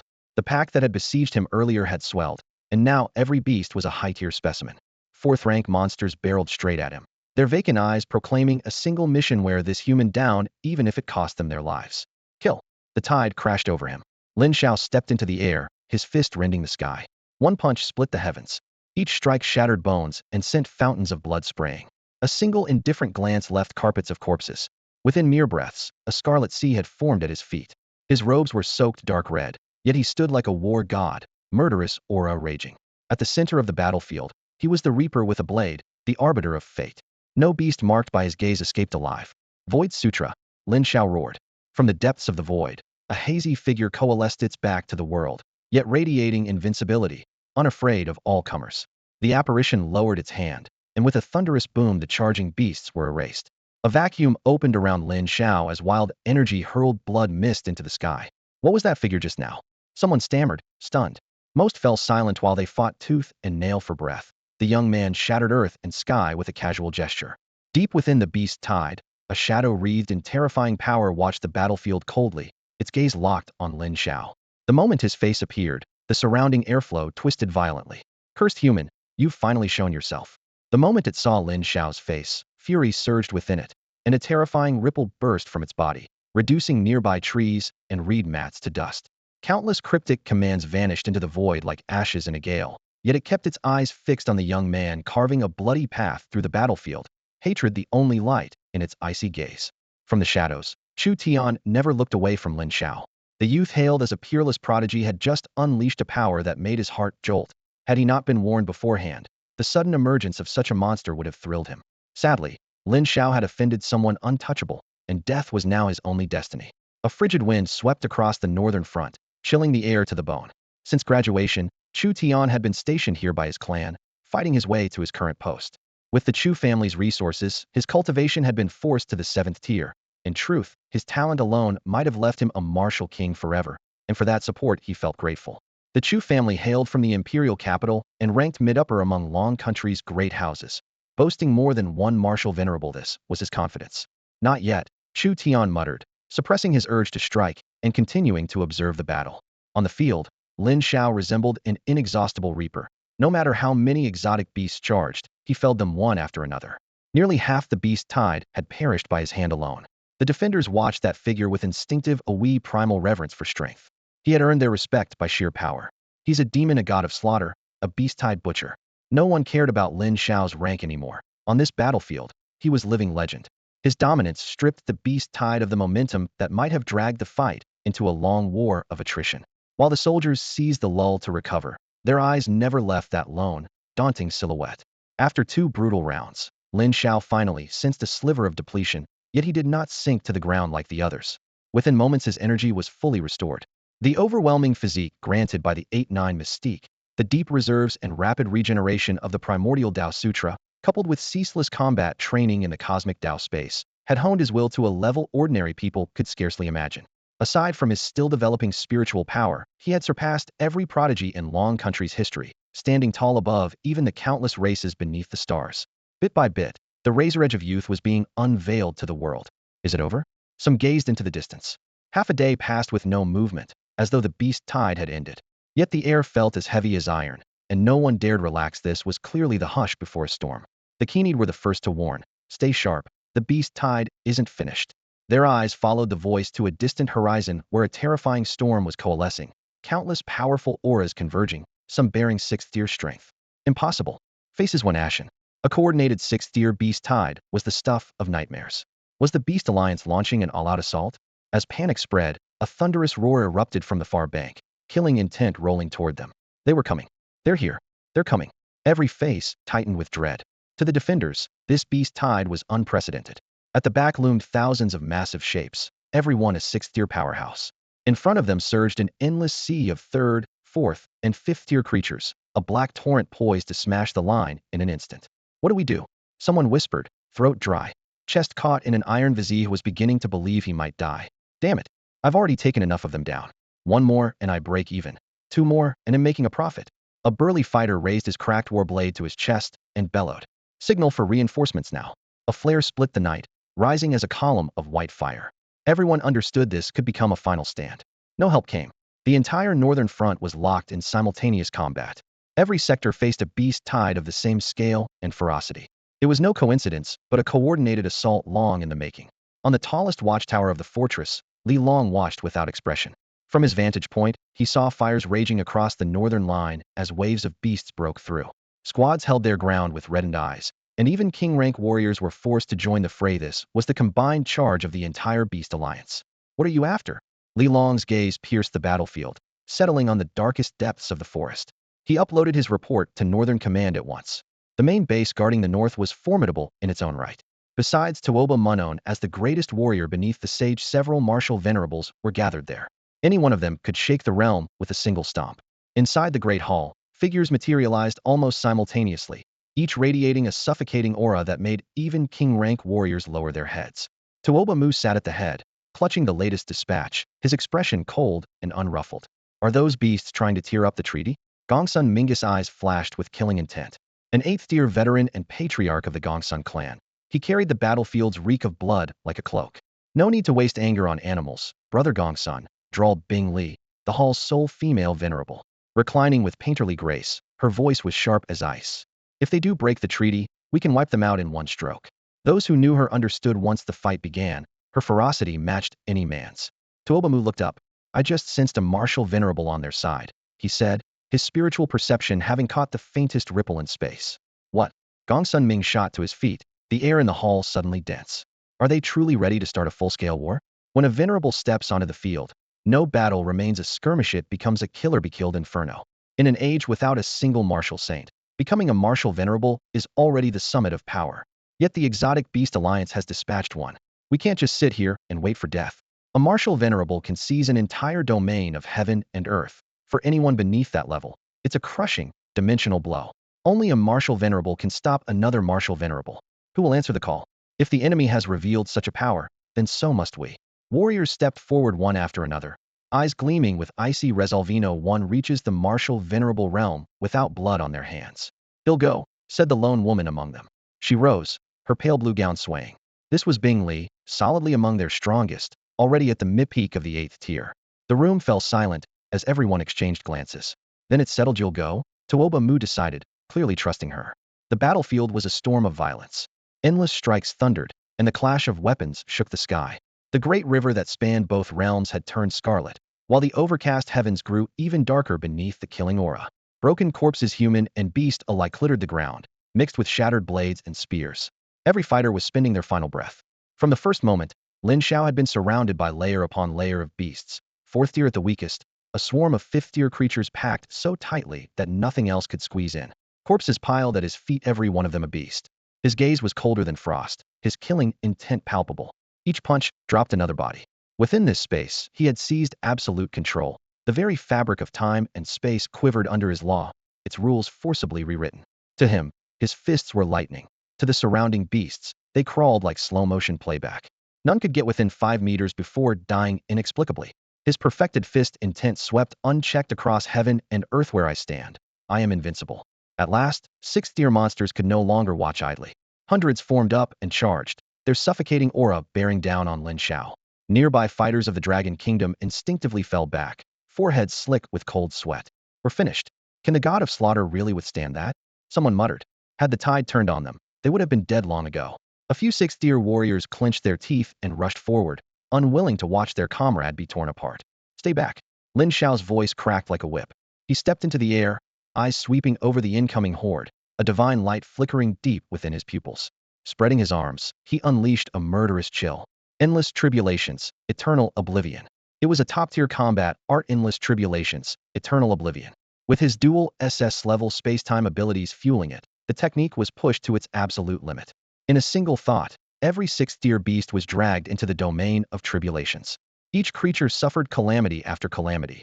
Heavenly lightning scorched their flesh, glacial ice froze their bones, black flames gnawed at their souls. They howled, bled, and recoiled, terror filling their eyes. One mark of oblivion let 1,000 tribulations end, Lin Xiao intoned. In the next instant, the entire pack shattered, leaving not even bone fragments behind. The spectacle was terrifying. All who witnessed it, beast and human alike, stood stunned. So this is the true power of the god of slaughter? Someone whispered, shielding their eyes as though fearing they might be deceived. Excellent. Another warrior's blood boiled. Pushed beyond their limits moments ago, they were reignited by the sight, dragging exhausted bodies back into the melee. Hope flared.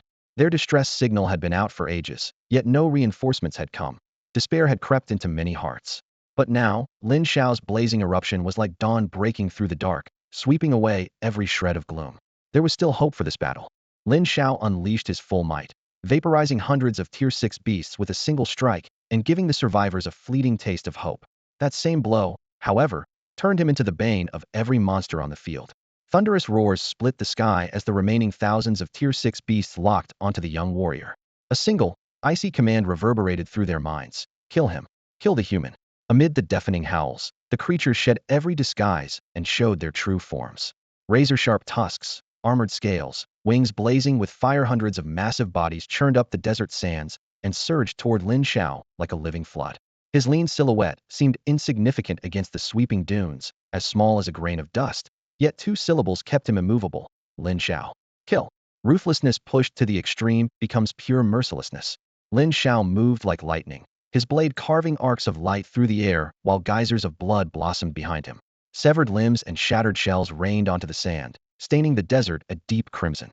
Most warriors would have lost their minds in such a slaughter, yet Lin Xiao's eyes stayed clear and his footing never wavered. The battle raged on. Thousands of Tier 6 beasts pressed in without pause, sealing every gap in their encirclement. On the western line, Lin Xiao's presence turned the fight white-hot. The monsters went berserk, abandoning every other human to converge on him alone. Hold them back, someone shouted, throwing himself into the swarm. Lin Xiao was their final hope, and they would bleed for every second he could catch his breath. The fighters of Longhua matched that madness with their own. Across shattered ground, spears, blades, and powers collided in a storm of steel and energy, plunging the battlefield into chaos. Lin Xiao fought alone against tens of thousands, each second marked by another colossal corpse crashing to earth, each foot of sand layered with torn flesh and broken bone. Go, help him. A wounded warrior screamed from the gravel, his body slick with blood. His energy was spent. He could not even rise. A claw that should have ended him had turned away at the last moment, drawn back to Lin Xiao, granting him one more breath he could only fill with despair and regret. Time crawled forward. More and more warriors of Longhua fell, their hot blood soaking into the blistering dunes and darkening the ancient battlefield that had claimed countless ancestors. Yet these descendants refused to betray the legacy in their veins. They kept fighting to protect the millions of lights burning behind them. Unlike their forebears, who once traded their lives for hope that barely existed, today they bled to shield a hope that already stood before them. Lin Xiao. This remarkably young warrior cut across the field with strength so fierce it made hearts pound. Wherever his blade pointed, the beasts collapsed in disarray. Its cold gleam reflected in the tired eyes of every soldier, a faint but unmistakable light that gave them a reason to stand their ground. In him, even the veterans of countless battles caught a glimpse of hope. The young man hovering in the void, feet planted on a blaze of radiant light, suddenly became the very embodiment of every hope in their hearts. Kill. A thunderous roar rolled across the field as waves of exotic beasts surged in from every direction, fearless and relentless, intent on tearing apart that shining figure. Meanwhile, scattered skirmishes swelled into a true battlefield as more human fighters poured in. Not good. A 7th-tier beast. No one noticed that Lin Xiao, surrounded by the beast tide, had already been targeted by such a creature. Each breath he took was steeped in slaughter. Murderous energy coiled around him, and his eyes burned crimson. The beasts came in endless waves. She felled one horde only for another to crash forward. Of several thousand 6th-tier beasts, fewer than a few hundred now remained, all cut down by his hand alone. A bloody haze boiled in midair, staining the sky a deep red as though the heavens themselves were weeping. Lin Xiao could not stop. More than half his energy was spent, yet he unleashed it with reckless fury. Spatial annihilation. With a tremor from his chronospace eyes, he tore open the void, and in a blink dozens of beasts turned to ash. A razor-sharp blast of energy suddenly cleaved down from the void. Caught off guard, Lin Xiao was hurled hundreds of meters, carving a deep trench across the ground. Wiping blood from the corner of his mouth, he spoke coolly, "A solid strike, but my body is tougher." That blow had exceeded the 6th tier. Only a 7th tier, Martial King-level beast could have launched it. Throwing his spirit sense wide, Lin Xiao instantly caught more than a dozen savage 7th-tier auras and sensed allied Martial Kings engaging them. The ambush had come from one such hidden beast. "Lin Xiao, are you alright?" Chu Tian's voice rang from above. His opponent was the very ambusher, the Shiyan Qin demon beast. Concern and apology filled his eyes. Lin Xiao shook his head to show he was fine. "Good. Below the Martial King realm, no one can touch you." Well pinned down, the 7th-tier beasts used the opening to butcher the rest. Fierce resolve hardened Chu Tian's features as he locked the Shiyan Qin demon beast in combat while sending the message. Lin Xiao met his gaze calmly and nodded. In the next heartbeat, he flashed back into the fray. Blade of Nothingness.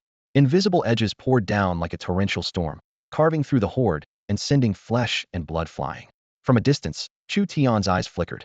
While sparring with his foe, he subtly edged closer to Lin Xiao, as if waiting for the perfect moment.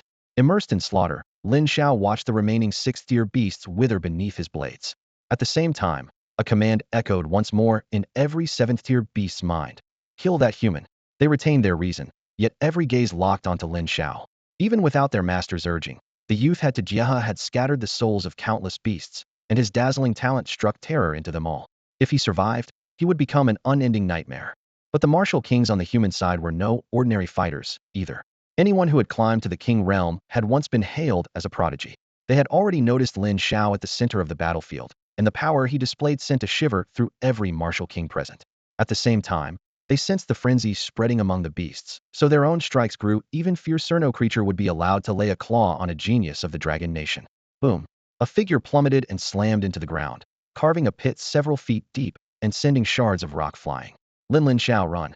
A hoarse, broken voice rose from the pit, raw with pain. Lin Xiao looked up. It was Chu Tian. Chu Tian's armor was in tatters, his body streaked with blood, his face deathly pale, fresh crimson spilling from his lips. She had been utterly defeated. Go! Get out of here!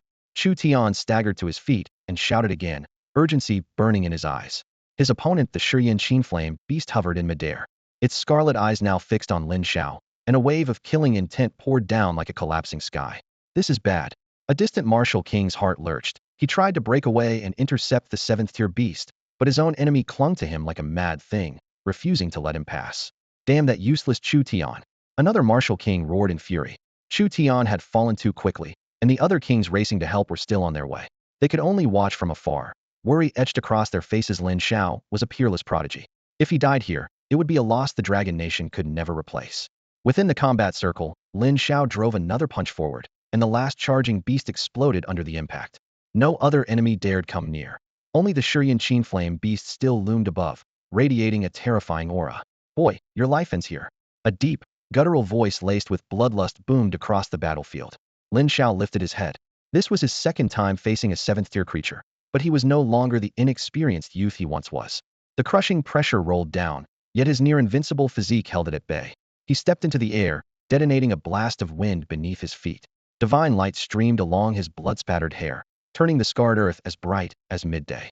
Gales howled around him, and his fighting spirit erupted like a volcano. Today, Lin Xiao would slay a king. The youth's bold declaration still echoed in the air, marking the beginning of his extraordinary legend. What did he just say? Someone in the crowd stammered. He said he's going to slay a king. Breaths grew ragged as countless eyes locked onto the slender, yet upright figure of the boy. Steel clashed with fire and blood on the battlefield. A martial king barked, Lin Xiao, fall back. Reinforcements are on the way, don't be reckless. He sensed the boy had yet to break through the 6th tier and felt a ripple of concern. In centuries of long nation's history, no prodigy had ever slain a martial king, let alone one at the peak of 7th tier. This was a fight for life and death, not youthful bravado. Lin Xiao, your task is to cut down the lower-tier beasts. Another martial king shouted while flashing to the boy's side. He admired Lin Xiao's talent, but feared a harsh word might crush that budding edge, so he simply gave a warning glance. A king-level duel is suicide for anyone beneath that realm. Martial kings are called kings because each has carved a path to the 7th tier against impossible odds. Those who have not reached that height can never grasp their true power. Lin Xiao, get out of here, this beast is mine. The king roared again. Senior, Lin Xiao began, but the elder's fierce gaze cut him short. If the boy truly had strength to spare, he should amplify it elsewhere, not gamble it here. So, human king, you think you've cornered me? Across the field, the Shiyankin fiend bared its fangs, exhaling heat like molten flame. Its feral eyes swept over both figures before fixing on Lin Xiao. A crimson tongue flicked across its lips. Today you die? The human king's expression turned frosty as crackling fire lightning kindled in his palms. The fiend let out a low laugh, and suddenly a second 7th-tier beast materialized, brimming with destructive power. Impossible. The human king blanched. Reinforcements shouldn't arrive this fast. With an enraged roar, he was dragged into a brutal struggle, splitting the battlefield once more and leaving only Lin Xiao facing the Shiyankin fiend. Little human, I told you no one can save you today? The beast hissed. In the blood-soaked distance, a battered Chu Tian tried to rise and rejoin the fight, while other martial kings were locked in desperate combat, and ordinary warriors clashed with a tide of lesser beasts. At this moment, only Lin Xiao was free to stand against a king-level menace. Under the looming threat of death, Lin Xiao's voice remained calm and steady. I said, today I slay a king. A hum resounded as the fiend's aura erupted, more terrifying than before, the air seeming to shatter under a colossal hammer. It tried to crush the boy with sheer pressure. Pointless, Lin Xiao murmured, stepping forward. The ground cracked beneath him, yet he never bent a knee. The oppressive weight of the king's aura felt hollow against him. Oh, you do have some skill, the embattled human king muttered while exchanging savage blows with the new beast. A flicker of hope stirred in his heart. The flame-slaying Qin demon beast was in no hurry. As a 7th-rank creature, it carried its own pride. To it, this was merely sport. A frigid voice burst from Lin Xiao's throat. Fist shatters the firmament. With the shout, he released every seal. Golden chi surged out, and the intent of his fist solidified in the air as a blazing dragon of light, several times mightier than his earlier probe. The dragon tore through the sky, lunging at the still frolicking beast. Boom! The fist force slammed into the monster's massive body, a deafening detonation rolling across the battlefield. The beast's expression shifted in an instant. It had no time to evade. A deep dent caved in its chest, and its towering frame staggered backward as blood dripped past its fangs. Late 5th rank, nothing more? It bellowed in disbelief. For a king among beasts to be wounded by a junior humiliation ignited its fury. Its enraged howl became a tangible psychic shockwave, mountains of mental pressure crashing down upon Lin Xiao. It moved. A gigantic shadow blotted out the sky. 5 fingers fell like a thunderous canopy. The gale of its palm roared, the surrounding space groaning under the strain. Lin Xiao stepped into the air, golden light boiling from his body, and raised his fist to meet the blow. Courting death, the beast roared, doubling the power in its strike enough to crush any 6th-rank warrior. Yet when golden fist met colossal palm, a bone-splitting crack resounded. The imprint of the palm shattered to dust. Lin Xiao's fist kept its momentum, like a steel hammer smashing once more into the beast, carrying a force that sought to annihilate everything. The watching human martial kings felt their hearts tremble. They were witnessing the impossible, a late 5th-rank cultivator defying a 7th-rank lord. The beast's breastbone exploded, even its spirit was torn. Before it could steady itself, Lin Xiao flashed above its head, his fist intent empowered by Dao extinction, and struck again. The giant convulsed, a mist of blood bursting outward. It had no chance to draw breath before the sky itself cracked apart. Void blades, divine radiance flickered through the ruptures, shards of space rearranging into countless hidden edges. Cut, Lin Xiao muttered. The first blade sliced the air, the second rent flesh. 81 blades fell in succession, every stroke carving away swathes of bone and muscle, leaving even the fabric of space laced with hairline tears. The beast howled in agony, blood pouring like a waterfall. It's still not enough. Lin Xiao pressed his palms together, the surrounding laws boiling. Calamity eternal. A gray-black domain sprang into being, sealing the beast inside. Within that realm, lightning, flame, frost, astral wind, and knife light struck in relentless waves. Scales, flesh, and spirit were all scourged by myriad tribulations. Pride dissolved, terror drowned its eyes. It writhed and screamed for help, but there was nowhere to flee. Just as the domain was about to crush the final spark of life. Boom! A strange, terrifying power pierced the domain from afar, ripping space like paper. The cage Lin Xiao had woven shattered, and the mangled beast burst free, fleeing in desperation. The sudden oppression chilled Lin Xiao's spine. He could feel it clearly. Something far more dreadful than the flame-slaying Qin demon beast had fixed on him. An overwhelming dread washed over him. Someone was hunting him. Run! Lin Xiao had no time to think. A nameless dread coiled around his heart. Whoosh! He blinked away from his spot. Almost in the same instant, an overwhelming burst of energy slammed down, shattering a span of space several meters wide, ebony fissures spiderwebbing through the air. Had he hesitated for even half a beat, the outcome would have been unimaginable. He reappeared a short distance away, mind reeling. Who could wield such power? At his current level, enough to match an average mid-7th tier fighter at strike would have ended his life on the spot. From the fractured void, a colossal figure slowly emerged. The very air around it quaked visibly. The aura it released made Lin Xiao's scalp prickle. This was no mere martial king. As the silhouette solidified, its outline grew familiar. Suddenly those crimson eyes locked on him, and a single finger thrust forward. The power of laws exploded, and danger spiked through every nerve in his body. Just as he prepared to dodge, a slender figure flashed onto the field. A pale hand swept out, parrying the lethal blow. A light, mocking laugh drifted overhead. The mighty Blood Qilin, a martial venerable, stooping to bully a junior? Relief washed over Lin Xiao, though his muscles tightened. Instinctive lion involuntary response to a true powerhouse. Bingley, I didn't expect it to be you. The apparition dropped all pretense, revealing its true form, the Blood Qilin, an 8th-rank beast and genuine martial venerable. The Blood Qilin's voice rumbled with menace. Bingley, enough talk. Hand the boy over, and I'll withdraw my troops. Otherwise what? Bingley cut in, a faint smile playing at her lips, sharp as a blade beneath. She angled her head toward Lin Xiao, genuine approval glinting in her eyes. Well done, young man. The Blood Qilin swallowed its murderous intent, but still snarled. Give him up, and the Beast Alliance will retreat at once. Your Dragon Nation is already in dire straits. Think carefully. Will you risk everything for one insignificant boy? Its words rolled across the battlefield. The beasts fell back behind their leader. Despite the hard fighting, they still held the numbers. Hearing this, Dragon Nation warriors looked to the distant youth. After a brief hush, one man strode forward, voice ringing. Lady Bing, don't do it. We dragon warriors would rather die in battle than trade a comrade's life for disgrace. His cry was met by a chorus of blades raised high. If it's war they want, it's war they'll get. Anyone who fears them is a coward. The united roar made the blood Qilin grind its teeth, yet fear of Bingley forced it to hold back. The sight burned itself into Lin Xiao's heart, forging his resolve stronger than ever. Only Chu Tian's eyes still flickered as he lay on the ground. His wounds were so severe that he hovered on the brink of death. A satisfied glint swept across Bing Li's stunning face. She looked up at her opponent, the curve of her lips razor-sharp. How about we keep fighting?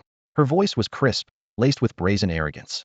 In that instant she was no longer a peerless beauty but a queen radiating unmatched dominance. Before her words fully faded, she tore open a ripple in space, yanked the blood Qilin into another battlefield, and, ignoring its furious scowl, struck from midair as her battle intent surged. Both armies instantly clashed against soldier, general against general, flames and blade light intersecting while roars shook the sky. Amid the chaos, Lin Xiao stood out as the lone anomaly.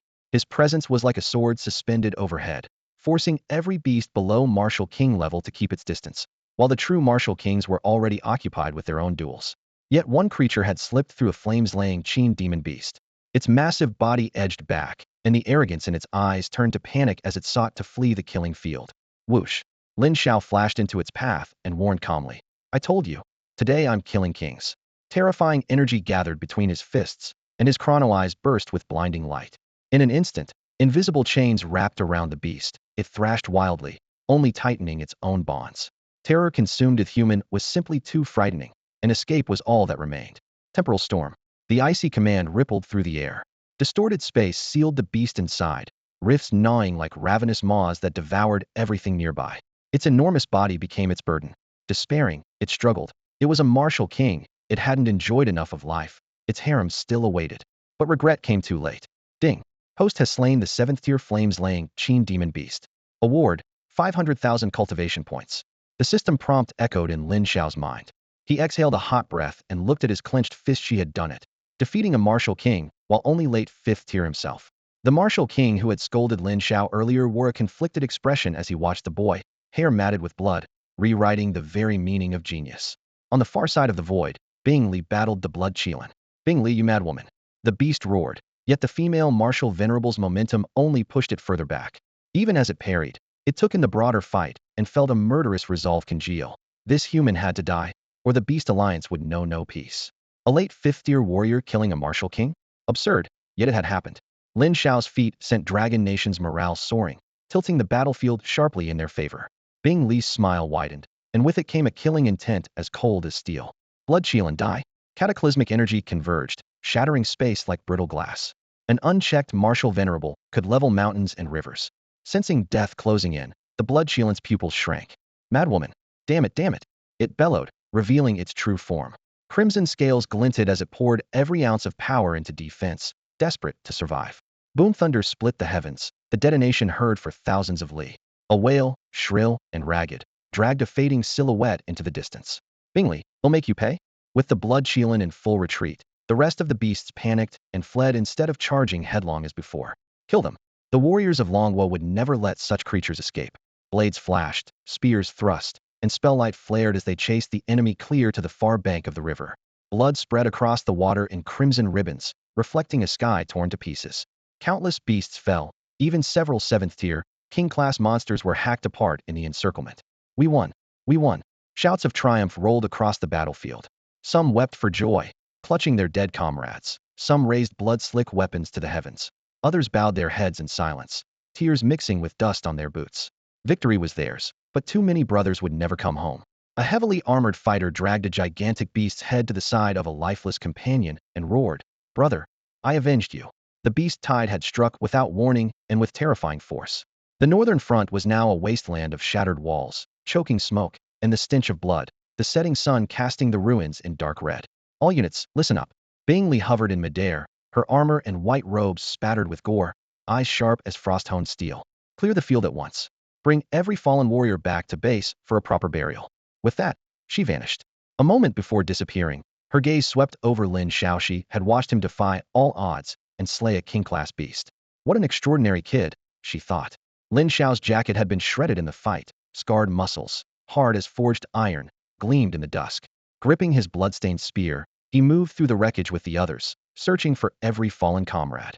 Not far away, Chu Tian staggered upright and headed for the edge of the field. Lin Xiao's display had shattered his worldview and stirred a flicker of fear. As a martial king himself, he knew how terrifying a 7th-tier foe was where he still late 5th tier. Not even 100 of him could have survived a single strike. Yet Lin Xiao, merely 5th tier, had dominated a king-class beast from start to finish. He's only 5th tier. Chu Tian's throat tightened, sweat sliding past his temples. Suddenly he realized that killing Lin Xiao might be the clan's most foolish idea yet, one that could bring catastrophe beyond imagining. He resolved to report back at once and do everything in his power to halt the plan. Chu Tian's departing figure looked lonely. Along his path, several martial kings frowned at him, had almost cost Longhua an unparalleled prodigy. After the battle, every witness etched Lin Xiao's image in memory. The youth's spear dance and overwhelming power had seized every eye. A genuine 7th-tier beast, a true martial king, had crumpled before him like paper. What sort of brilliance lets a boy overturn an ancient law? Someone whispered, watching Lin Xiao's retreating back. News of the victory exploded online. Already a massive sensation, Lin Xiao rocketed back to the top of the trending lists. While scrolling through posts, a blogger spotted a headline. The divine prodigy of Longhua. With unmatched arrogance and absolute strength, he shatters the curse against killing above one's rank.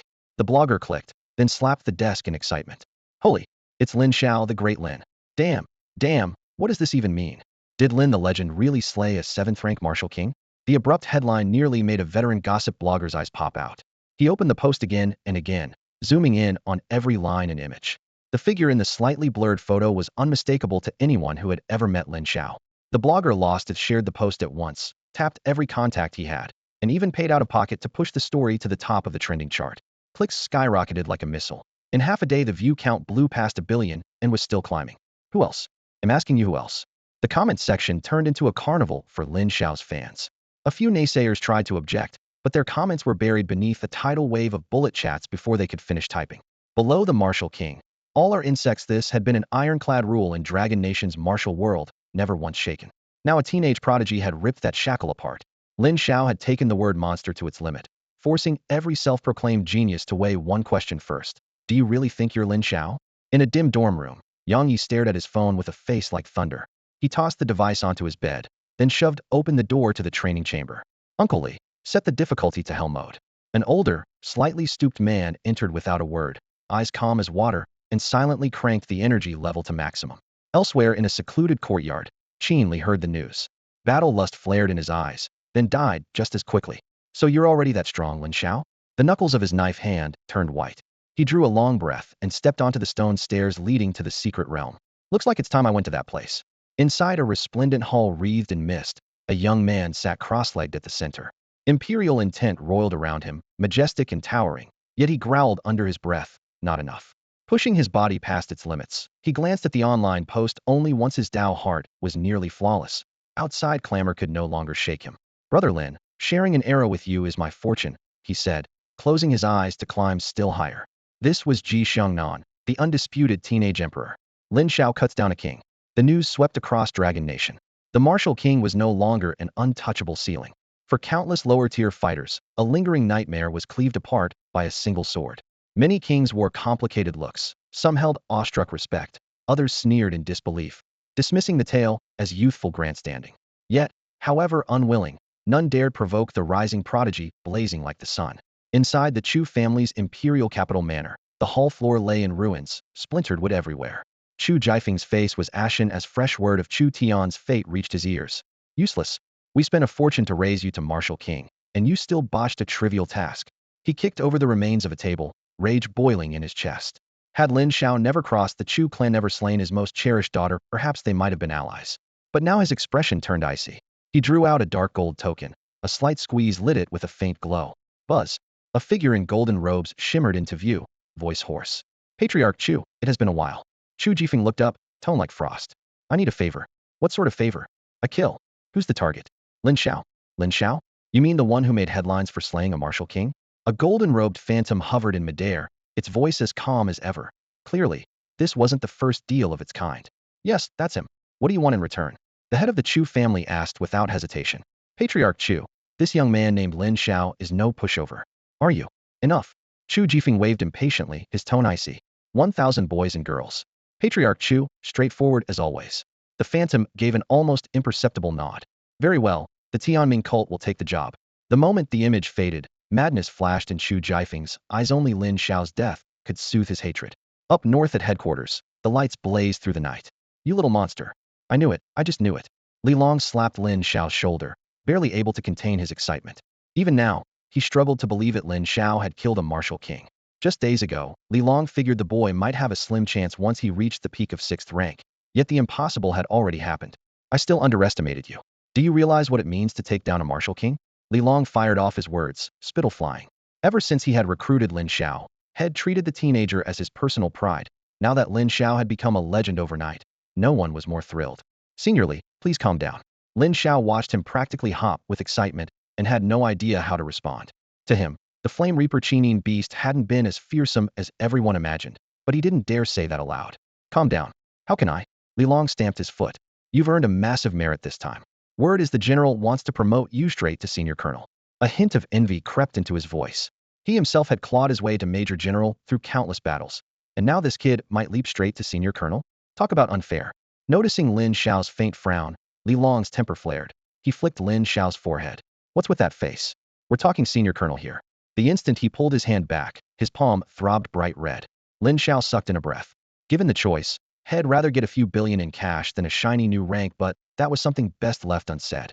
Go on, get out of here before you drive me crazy, Li Long grumbled, waving him away. Lin Xiao took the hint and left. Once the boy was gone, Li Long winced, cradling the finger head used to thump him. Damn, is that kid made of iron? He blew on the swollen knuckle, face screwed up in pain. Back in his dorm, Lin Xiao shut the door and whispered, System. Ding, I'm here, host. The electronic voice chimed brightly. Open my status panel. Ding, status panel opened. Name, Lin Xiao. Gender, male. Age, 17 by lunar years. Race, human. Talents, SS level spacetime ability, Ultra SSS spacetime, sacred law source, awakening 39.9. Divine spacetime eyes 10 supreme celestial eyes, awakening 39.9. Rank, late 5th tier, peak. Vitality, 100,000. Wow, man, do you have an 8-pack now, or what? Telekinesis, 2,289. An overwhelming sense of emptiness. Cultivation methods, Scripture of the Void peak of minor perfection. Primordial Wuji, Dao Scripture minor achievement. 8-9 Mystic Art minor achievement. Combat techniques, Blade of Nothingness peak of minor perfection. Eye of Divinity peak of minor perfection. Sky Shattering Fist major achievement. Soul Needle peak of minor perfection. Auxiliary insights, Grandmaster level combat skills, Grandmaster level formation mastery, Grandmaster level alchemy mastery, Fist intent at major achievement. Cultivation points, 18,070,001. A single beast tide had pushed his points past 18 million. Staring at the panel, Lin Xiao knew that with the right moves his strength would climb yet again. His spacetime abilities were surging quietly. The deeper his grasp of the gift, the greater his destructive power in battle. He could never forget the time he unleashed 100% spacetime power for 3 short minutes. He ignored every law of the world, feeling truly invincible. System, boost my dual talents. Ding. Enhancement complete. 10 million cultivation points have been deducted. 10 million. Lin Xiao almost thought he had misheard. When he saw only 8.07 million points left, he realized the deduction was real. Before he could process it, the source of his spacetime sacred law roiled inside him. The mysterious runes etched on his skin grew clearer, shining with unfathomable light. At the same time, the spacetime divine eye, one of the universe's 10 supreme eyes, shook violently, as though breaking its seal. The spacetime laws of the area unraveled like silk, filling the air. Lin Xiao slipped into a wondrous state. Had Li Long been present, he would have cursed yet again. Another sudden enlightenment? Give the rest of us a break. In that deep communion with spacetime, time blurred and space twisted. How long passed? A century, or a single heartbeat? It was impossible to tell. When Lin Xiao opened his eyes, a faint divinity radiated from him, every motion wrapped in the power of laws. Both of his SS Steer spacetime talents had jumped to 50% awakening. 10 million points for a 10% boost, not a bad trade. As the talent bearer, he instantly felt as if the heavens and earth were within his grasp. New techniques flooded his mind, as natural as breathing. His gaze fell on the remaining 8 million points. The level tab beckoned time to reach 6th tier. After that he could truly fly. So far he had only hovered using spatial power, which was hardly the same. System, level up. Ding. Enhancement complete. 2 million points have been deducted. 2 million acceptable. The next instant, blood and chi roared through him. cultivation soaring as he stepped into the 6th tier. Power surged through every bone and muscle. Once more he felt one step closer to invincibility. System, I want to fight. Ding. Endless Dao combat space activated. Please select your opponent. Bring me that sword-wielding woman, Chinger. Let's see how unbeatable she really is. Endless Dao combat space. Lin Xiao glanced down at his newly strengthened body, confidence boiling in his chest. Today he would discover whether her sword could pierce this flesh. Buzz. A beam of sword light split the dome of the sky. It looked plain, almost dull, yet contained the sharpest edge in existence. Lin Xiao's vaunted body was sliced cleanly in two by that silent strike. A man who barely stayed handsome for 3 seconds, Lin Xiao, dead. After coming back to life, Lin Xiao stared at the sword that had appeared out of thin air, couldn't even glimpse its wielder's shadow. Seriously? Too arrogant. You think a single rusty sword can take down Lin Xiao? He muttered, clenching his fists.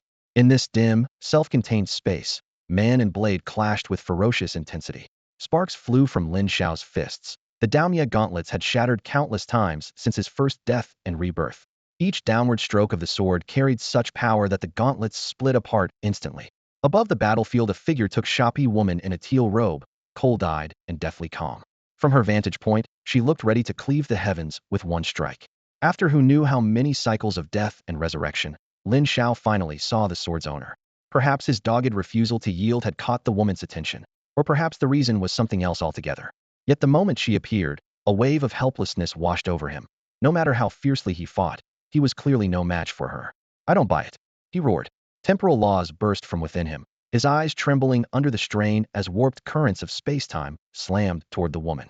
She cast him a single, indifferent glance. The space-time energy shattered instantly. Lin Xiao was blasted hundreds of meters back, blood spraying from his mouth. Damn, she's strong. The fight raged on, still one-sided. The sword's edge was impossibly sharp. Even Lin Xiao's formidable flesh couldn't withstand the relentless blows.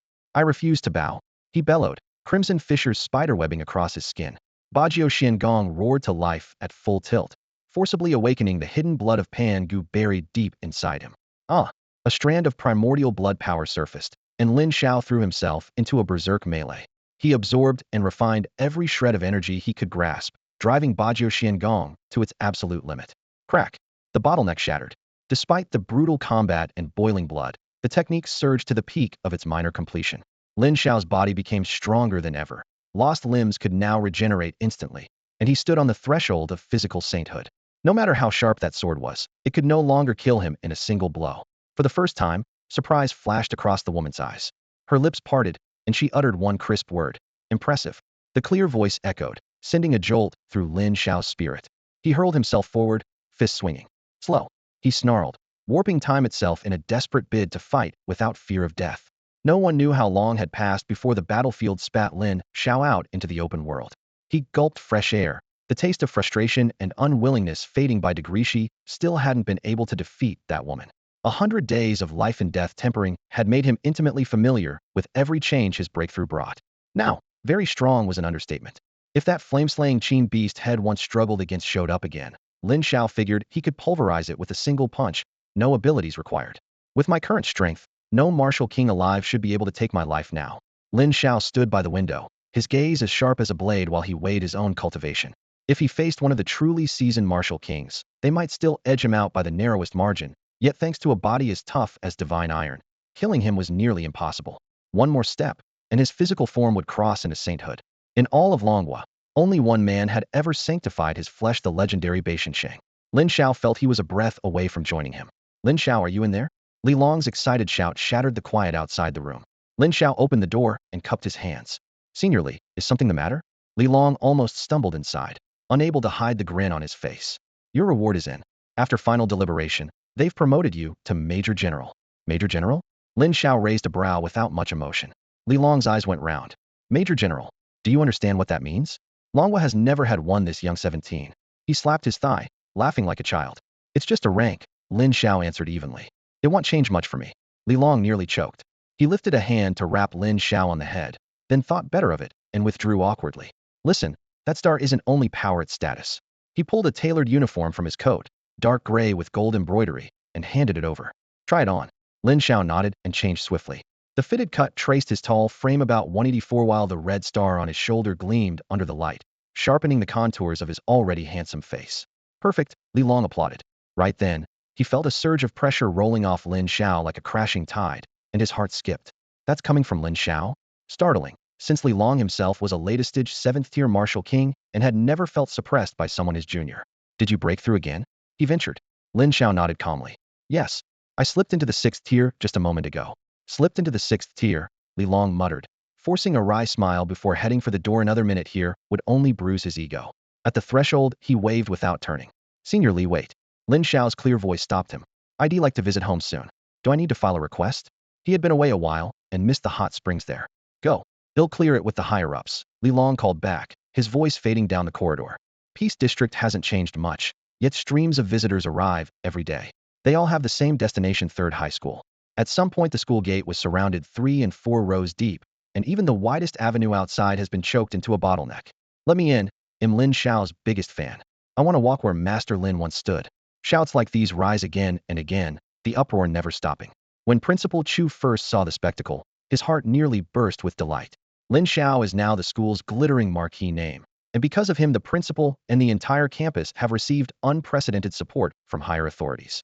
In a short time, just by leaning on those resources, Principal Chu's cultivation has soared to the peak of 6th tier, only a step away from 7th tier martial king. But as the crowd kept swelling, Principal Chu sensed the danger. Pack people tightly enough and accidents follow. Worse, not only was the school jammed solid, Lin Xiao's childhood home, a rundown shack long declared unsafe, was also swarming with people. After Lin Xiao was last attacked, District Chief Ma ordered the area sealed, yet barricades can stop notices, not fanatics. A post titled Lin Xiao defies a martial king has gone viral online, setting young blood boiling. Now Ma and Chu sat in the principal's office, watching the surging mass through a floor-to-ceiling window. Old Ma, you really should thank me, Chu said leisurely, sipping his tea, pride all over his face. If it weren't for this principal, your Peace District would never be this lively. Ma chuckled and shook his head. Come on, old Chu, it's Lin Xiao's credit. How did it all turn into yours? He knew the old fellow could barely speak 3 sentences without mentioning Lin Xiao. Forever hinting head spotted a prodigy early and nurtured him at any cost. So what? Lin Xiao is my student, how is that irrelevant to me? Chu fired back without blinking. To him, being Lin Xiao's mentor was enough to make him proud for life. Yuma sighed helplessly.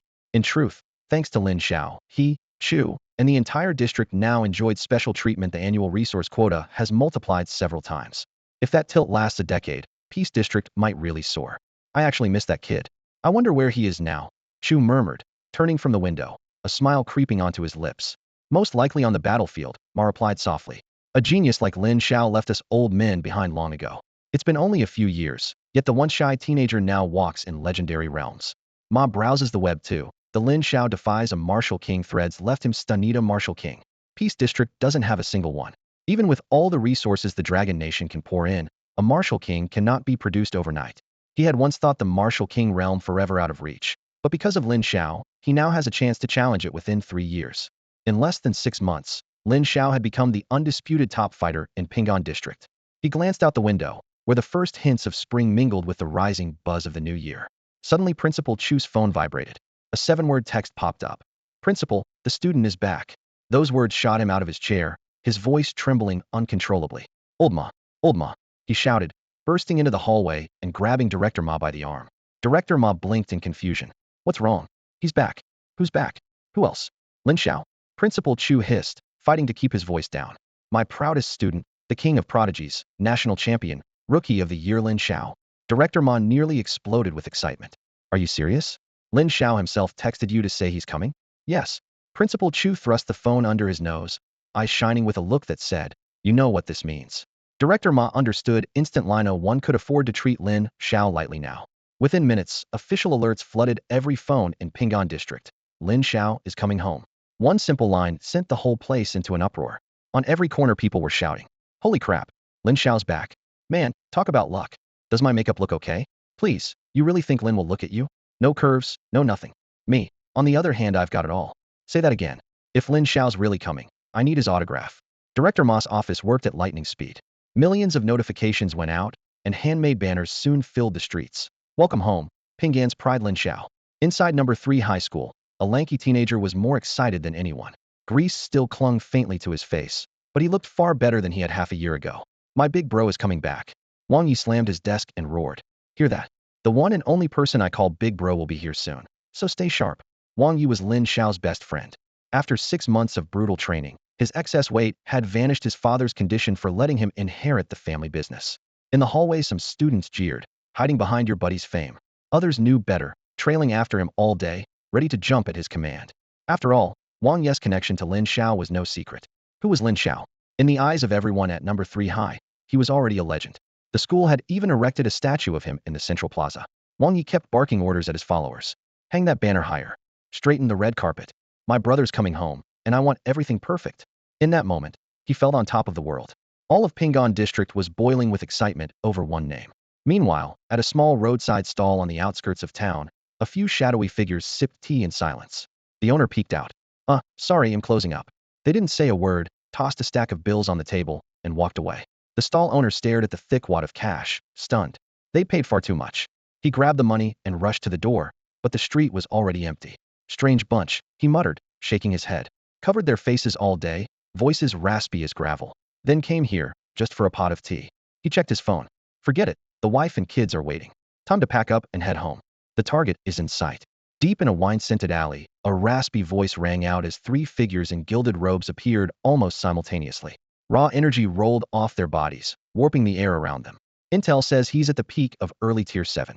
Make it a one-strike kill, the leader ordered, his words as cutting as a blade. The Dragon Kingdom's authorities are cracking down hard. No unnecessary bloodshed. Lin Xiao is the only target, the second man reminded them, wary. Normally they wouldn't spare a thought for bystanders, but headquarters had warned them. Do not invite trouble. Any misstep could draw the kingdom's wrath. The third man produced an ancient bronze compass and unfolded it. I brought this. Good, the other 2 agreed, eyes fixed on the device. Everything was ready. They just needed Lin Xiao. High above the clouds, Lin Xiao flew home at his leisure. Rather than take the military jet from the northern front, had chosen to ride the wind himself. Billows of cloud churned beneath him, the starlit sky stretched overhead, and the Dragon Kingdom's rivers and mountains rolled out below. The taste of freedom lifted his spirits. Almost there. With a burst of speed he shot forward, leaving a fading afterimage that sliced a pale trail through the clouds, reshaping them into new, uncanny forms. Made it. Hovering over Ping'an district, he stopped. Even without probing, he could feel the excitement rising from below like a citywide festival in full swing. He called his principal. Sir, is Ping'an district hosting some massive event? Lin Xiao, you're back? Where are you? Principal Chu sounded thrilled. District Chief Ma's voice chimed in. Lin Xiao, where are you? He'll come get you right now. I'm right overhead. Beep beep beep. The line went dead. Lin Xiao stared at the dark screen, helpless. Was that necessary? The old principal still handled everything in a rush. Moments later, Principal Chu and Chief Ma sliced through the sky and stopped in front of him. Principal, Chief. Lin Xiao offered a respectful bow. No matter how strong he became, these 2 had once guided him. You finally decided to come back.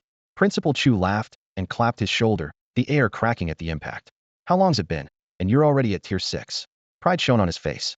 Welcome home, Lin Xiao, Chief Ma said, smiling warmly. He might not know the boy as closely as Chu did, but he was just as pleased. You honor me, seniors. After the greetings, Lin Xiao asked, Chief Ma, what's going on in Ping'an? The energy's off the charts, and the streets are packed. Extending his mind, he saw the district clearly, streets ablaze with lights, human tides everywhere. It didn't feel like an ordinary festival. The whole city was gearing up for something big. You sensed it? Principal Chu grinned. Lin Xiao still had no clue. Come with us. Let me show you where the hearts of everyone in Ping'an district truly lie. Principal Chu didn't answer at once. Instead, he turned to Governor Mathis. Was Ma's moment. Governor Ma nodded in understanding. The news had already swept across the city. All that remained was for the star to appear. Together, he and Principal Chu lifted off, carrying Lin Xiao straight to the main gate of Ping'an district. Lin Xiao? Lin Xiao? Lin Xiao. They hadn't even landed when a roar from the crowd split the clouds. Streets, rooftops, and terraces were jammed with people waiting to greet him. Every face shouted his name, and banners everywhere screamed welcome and blessing. Adults yelled themselves hoarse, teens were downright wild, and the whole city seemed to boil. In the front row, Wang Yi was nearly tearing his throat apart. The instant he spotted Lin Xiao, his voice leapt an octave, and he flung his arm high. Bang! Bang! Bang! Custom fireworks burst at once, painting the night sky in brilliant colors. In the glare, Lin Xiao's silhouette and the words Lin Xiao, welcome home, flashed in turn, lighting up the city in a sea of excited eyes. Principal Chu and Governor Ma landed side by side, calling out together, Lin Xiao, welcome home. For the first time since had crossed into this world, he felt real warmth. Longguo was his country, Ping'an district his hometown. As my student, are you happy with this welcome? Principal Chu smiled fondly, already treating Lin Xiao as family. A quiet heat spread in Lin Xiao's chest. The battlefield's chill was melting under this blaze of human kindness. Overhead, the cheers still echoed. This celebration was his alone. Headmaster, maybe tone it down next time, he complained, half serious. In those few dozen meters, Head braved a gauntlet. His sleeves were rumpled from every grab, and red prints marked his face. The first time Head ever been unable to fight back. Haha, don't be coy, you have no idea how popular you are. Chu Hantian laughed. Since Lin Xiao's return, the smile hadn't left his face. How long will you stay this round? He asked. They'll decide after the new year. Lin Xiao counted the better part of a year in this world, and his first spring festival was coming. Perfect. Spend New Year's Eve at my place. My wife won't stop talking about meeting you. Chu Hantian knew Lin Xiao's situational one behind closed doors. That wouldn't be an intrusion. Lin Xiao looked up. Not spending the night alone sounded wonderful. Settled. Chu Hantian saw how travel-worn he was and waved him off to rest. Lin Xiao bowed and left. Already picturing the milky white bath in the villa Governor Ma had gifted him a luxury he still hadn't enjoyed. Streetlights stretched ahead as he walked home alone. Abruptly, he stopped, one brow lifting, still tailing me. A flicker of divine light sparked in his eyes as his nose caught a stench he despised. Destiny cult scum, that eager to die? 3 golden-robed figures materialized without a sound, a terrifying aura rippling from them. Lin Xiao's gaze turned arctic. 3 martial kings at once. The aura rippling off the 3 men in gold robes was undeniably at the martial king level. Lin Xiao's eyes turned as cold as frost. These people had come for him time after time. Did they really think he was some docile target they could squeeze at will?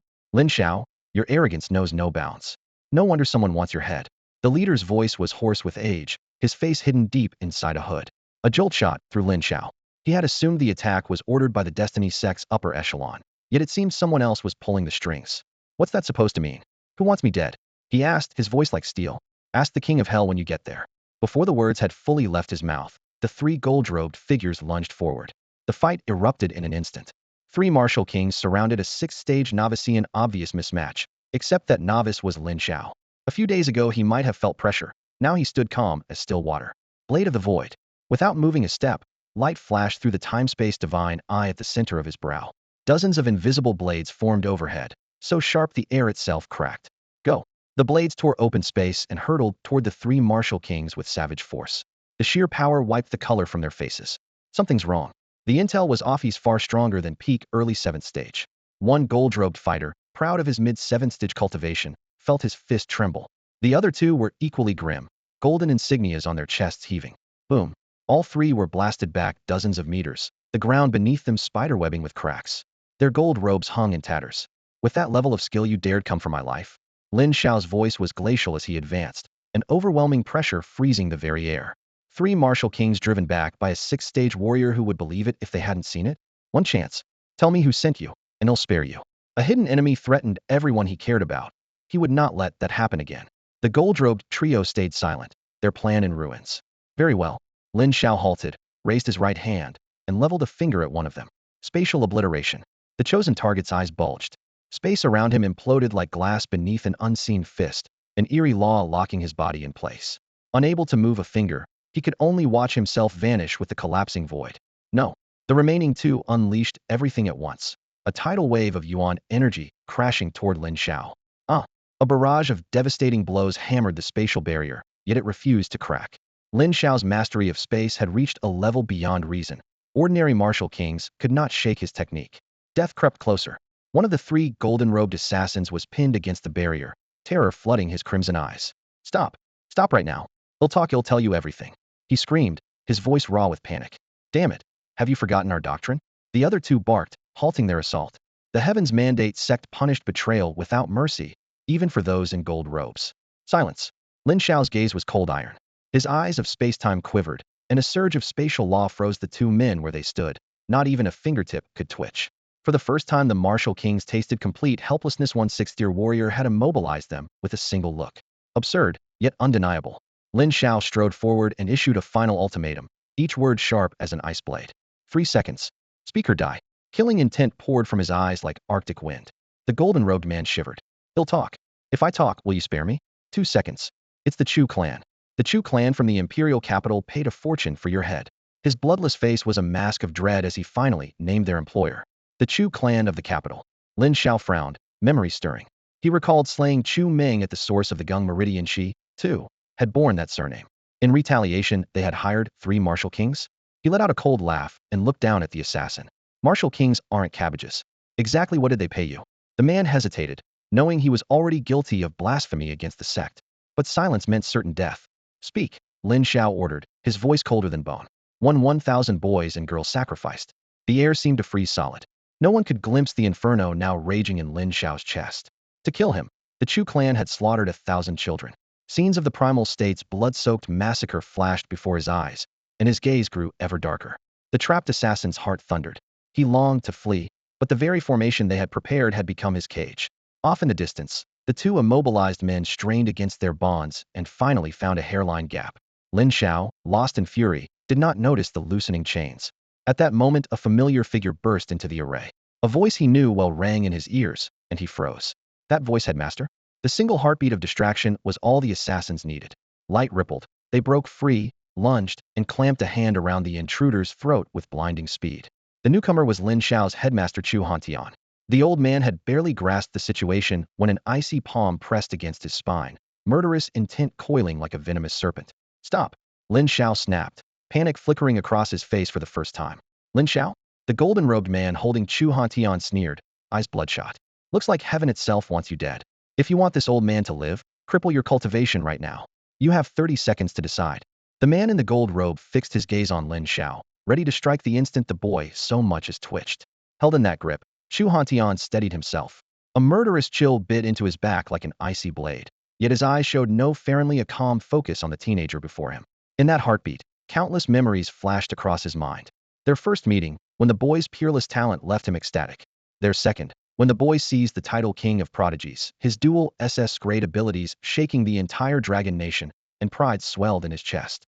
During the national entrance exam, the youth blazed across the sky like a comet, tearing through every rival and claiming the top score in crushing fashion.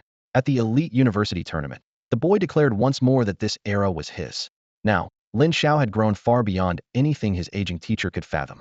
The air crackled with violent energy, and a host of enemies each at least martial king level stood behind him. Anyone else would have despaired, yet the student had been pushing them back alone. Had Chu Hantian not blundered into the fray, the battle might already be over. A faint, satisfied smile touched his lips. He had earned no great glory in life, but raising this student was more than enough.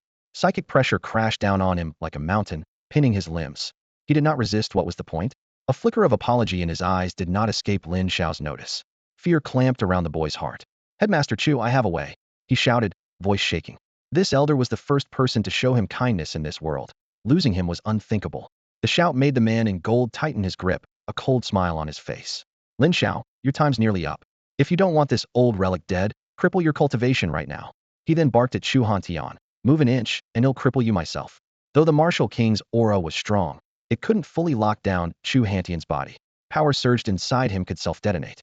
He looked at Lin Shao one last time, and seemed to see the youth standing at the summit of the world, brilliant beyond measure. Lin Shao sensed the surge at once. His pupils flared crimson, his voice hoarse. Headmaster Chu, stop. Please stop. He reached out, only to freeze under the golden-robed man's lethal glare. The man in gold felt the change too, panic stabbing deeper than Lin Shao's. This insignificant hostage was his only lifeline. Old man, have you lost your mind? Relax. As long as Lin Shao obeys, he'll let you go. He'll even give you rare resources to help you break through to Martial King. His words were drowned by an explosion that rocked the heavens. Boom, boom. The self-detonation of a 6th-rank warrior shook the heavens. A deafening blast seemed to tear the sky apart as flesh and bone burst into a crimson mist. Lin Shao watched in helpless horror while the ever-unyielding Chu Hantian ignited his own body, leaving himself no way back. When the rain of gore finally settled, only a blood-soaked head rolled to Lin Shao's feet. The vitality of a 6th-rank master bordered on the monstrous. Even reduced to a severed head, his mind had not fully faded.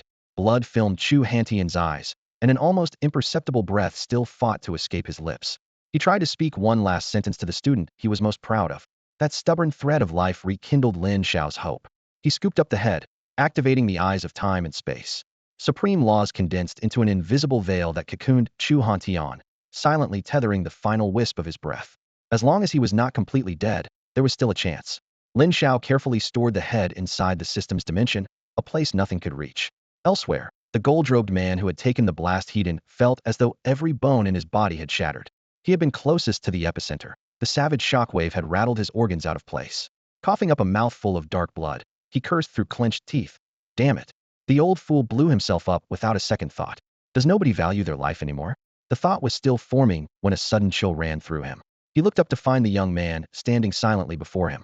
Lin, the name was only half spoken before a vice-like hand clamped around his throat and hoisted him into the air. The crushing strength sealed his meridians, smothering every shred of power he possessed. He could do nothing but writhe helplessly. The third gold-robed assassin had already been scared witless. The idea of helping never even surfaced. He spun around, intent on fleeing. Lin Xiao's icy gaze brushed over him. Run? Where could he run? Lin Xiao's fury had reached its limit. The man in his grip rasped. Lin Xiao, spare me. I can serve you. I'm a martial king. I'm still useful. Crack. His throat snapped, ending his life before a scream could form. His head lolled at an unnatural angle, eyes wide with humiliated disbelief. Watching his comrade die in an instant, the second gold-robed assassin broke down completely. Lin Xiao, spare me. The Chu clan paid us to kill you. I can help you take them down. Please.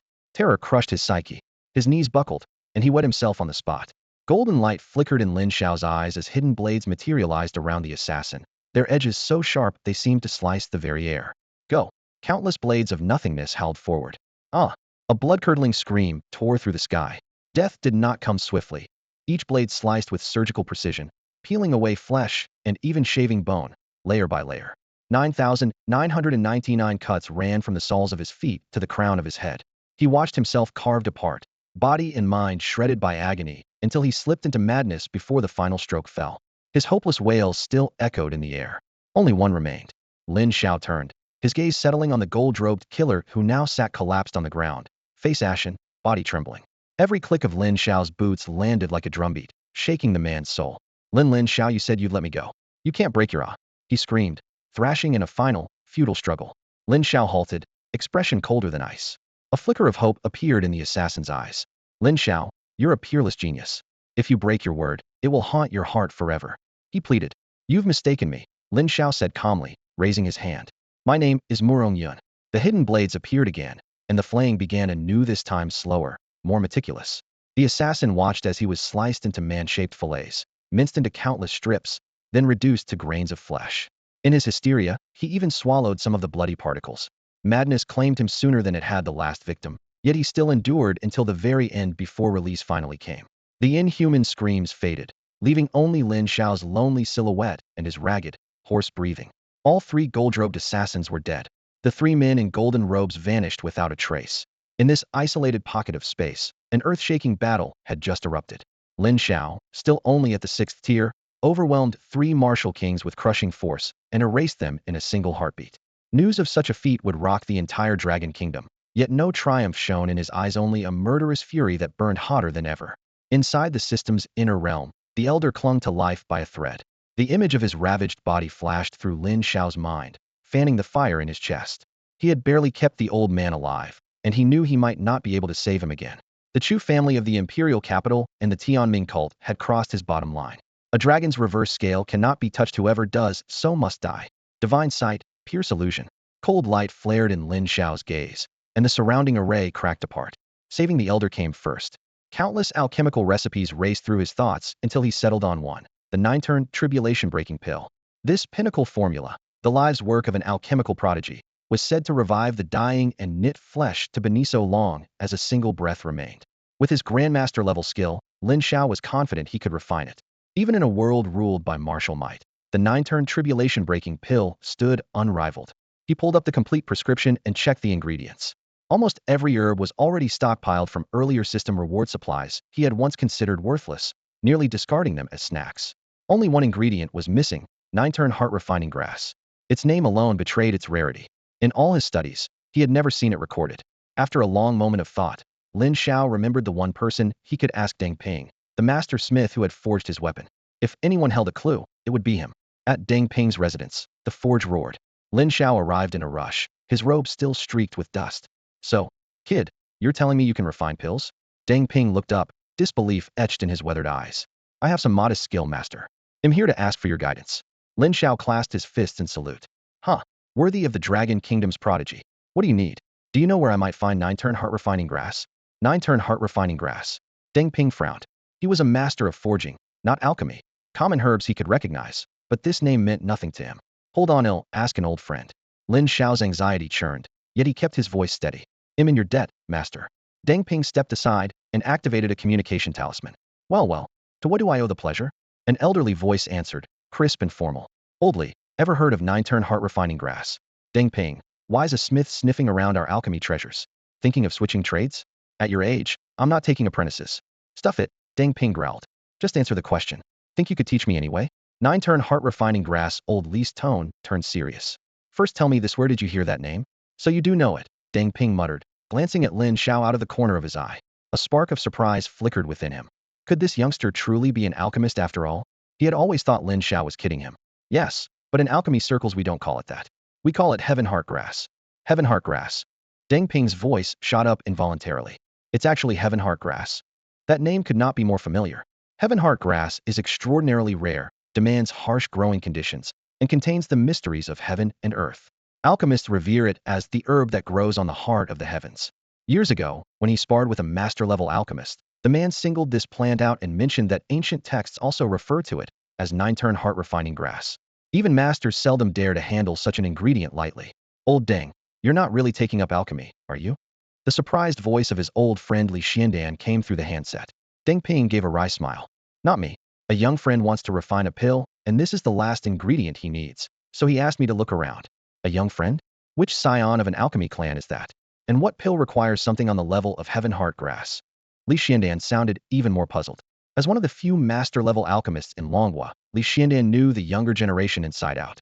He was aware that formulas able to use heaven heart grass with confidence were vanishingly rare. Even at his level, he would never claim absolute success. He began to suspect Deng Ping had been duped. Old Deng, are you sure someone's not stringing you along? I've spent my life buried in alchemy, and I've never heard of a youngster casually asking for heaven heart grass. If you really want to learn, I'll take you as my disciple. A hearty, teasing laugh came over the line. The two old friends always relaxed when they bantered like this. Yet Deng Ping's face gradually darkened. He suddenly realized he might indeed have been played. Lin Xiao was a prodigy whose power eclipsed his peers and had broken a long-standing national curse. By rights, he should be pouring all his effort into cultivation. Why would he be dabbling in alchemy? Enough, I'm hanging up. Deng Ping ended the call in frustration and turned a gloomy gaze on Lin Xiao. Lin Xiao rubbed his nose awkwardly. He could tell something was off. Senior Deng. Brat, are you making a fool of me? Senior, you wrong me. Sweat beaded on Lin Xiao's forehead. I would never toy with you. This herb is a matter of life and death for me. The boy didn't look like he was lying, and Deng Ping's doubts wavered again. What's wrong with me? After hesitating, he decided to give Lin Xiao a chance. All right, if you can refine a pill right in front of me, they'll believe you and do everything I can to help. Deal. Lin Xiao agreed readily. As a grandmaster-level alchemist, he wasn't the least bit afraid to show his skills. But as the words left his mouth, he froze. A senior Deng, do you happen to have a pill furnace here? The air instantly grew awkward. Supplemental knowledge. Rankings in alchemy and forging. Apprentice, then grade 1 through grade 9. Grades 1 to 3 are considered primary level, 4 to 6 intermediate. Everything above grade 7 belongs to a different realm altogether. Grade 7 denotes an ordinary alchemy master, grade 8 a master-level alchemy master, and grade 9 an alchemy grandmaster. Embarrassment was written all over Lin Xiao's face. He had boasted about his skill in alchemy, only to reveal he didn't even own a pill furnace. The awkwardness hung in the air like needle points. Deng Ping's previously gentle expression turned cold. He admired the young man, but admiration did not mean unlimited tolerance. Go back. I'll pretend you were never here today. Deng Ping's voice was calm, yet all warmth had vanished. Lin Xiao knew he couldn't back down. Chu Hantian had been poisoned because of him. To retreat now would be to cut off his friend's only hope. After racking his brains, he was left with one final option. In the depths of his mind, fragments about the peerless genius Jun Rabai flashed like lightning. That master alchemist had once, during a midnight meditation, proposed a startling concept: heavenly furnace refinement. Why must alchemy rely on a furnace at all? The essence of pill forging lies in merging herbal cores through extreme compression and then shaping them with flame. Common practitioners used furnaces to preserve medicinal power, yet Jun Rabai argued that the Tao of pills holds the mysteries of heaven and earth and can be housed by all things. It should not be confined by bronze walls. So he devised a method that used the world itself as the furnace and the origin of all things as the flame. Unfortunately, spiritual energy was scarce at the time, and he never completed that unprecedented feat. Now, every detail of heavenly furnace refinement blazed through Lin Xiao's mind, and an unshakable light ignited in his eyes. Senior Deng, please step outside with me.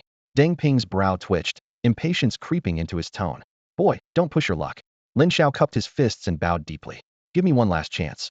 If I fail, I will leave at once. His voice was resolute, carrying a burnt boat's determination. Deng Ping pondered for a moment, then waved his hand. Fine, fine. I'd like to see what trick you can possibly pull off. They moved to an open space beyond the courtyard. A light breeze swept up dead leaves, and the night was black as ink.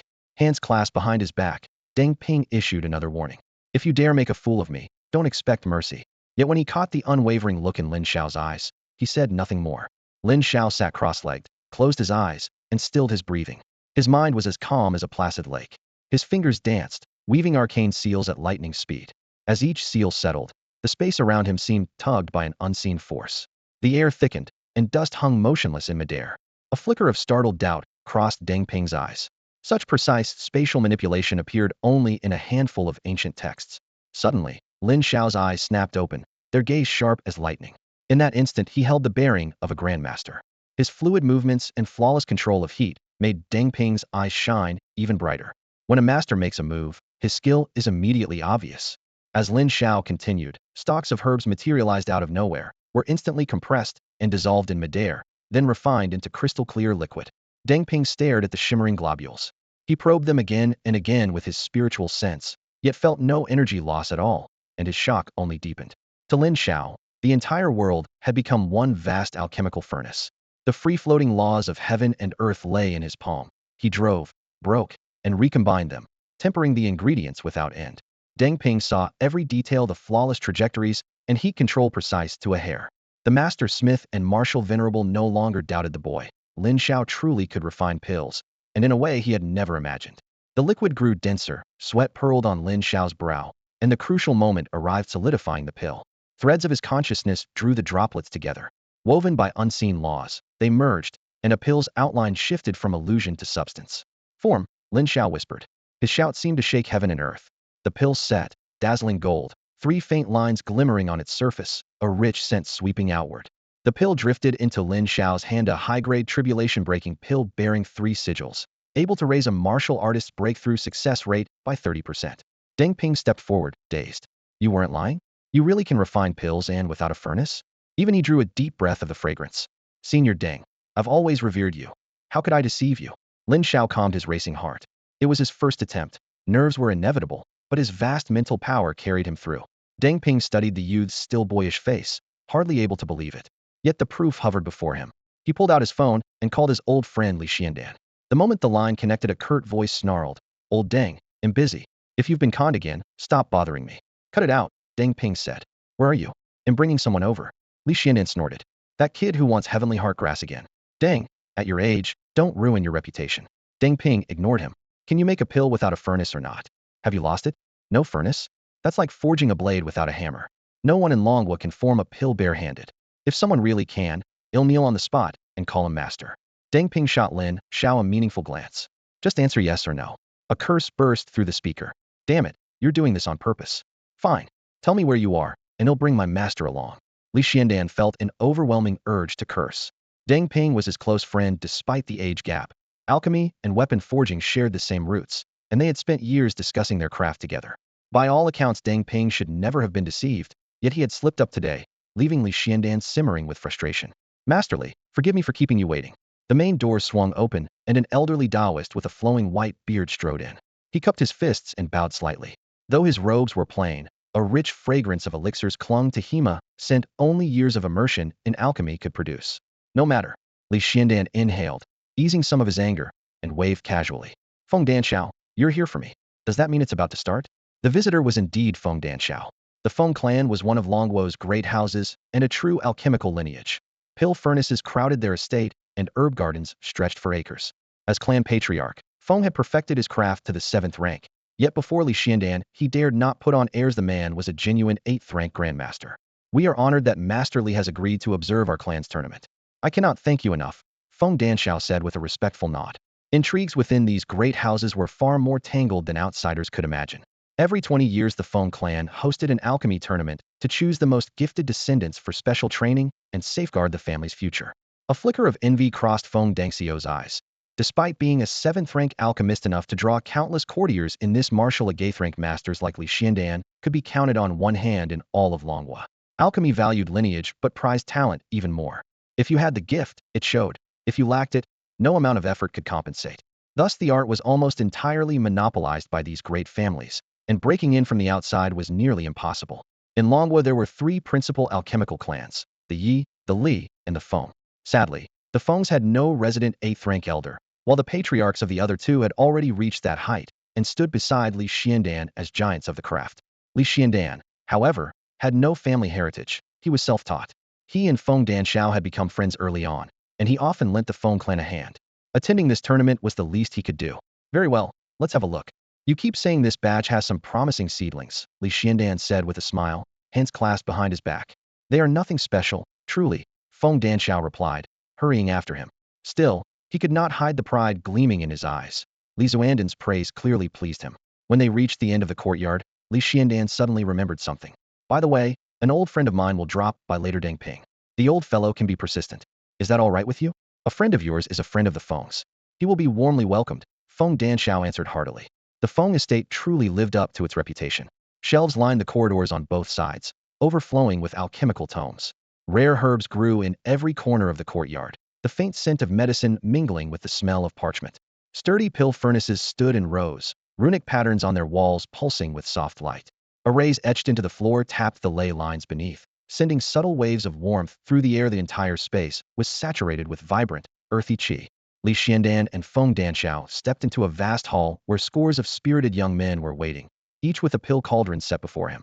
Scarlet gold pillars soared toward the ceiling, their tops inlaid with luminous pearls that bathed the room in a gentle glow. Under that light, the youths formed tidy ranks, fire lines dancing over their cauldrons, lending the scene a solemn mystery. When the two elders appeared, every competitor bowed in unison, their voices echoing off the dome. Greetings, Senior Li. Greetings, Patriarch.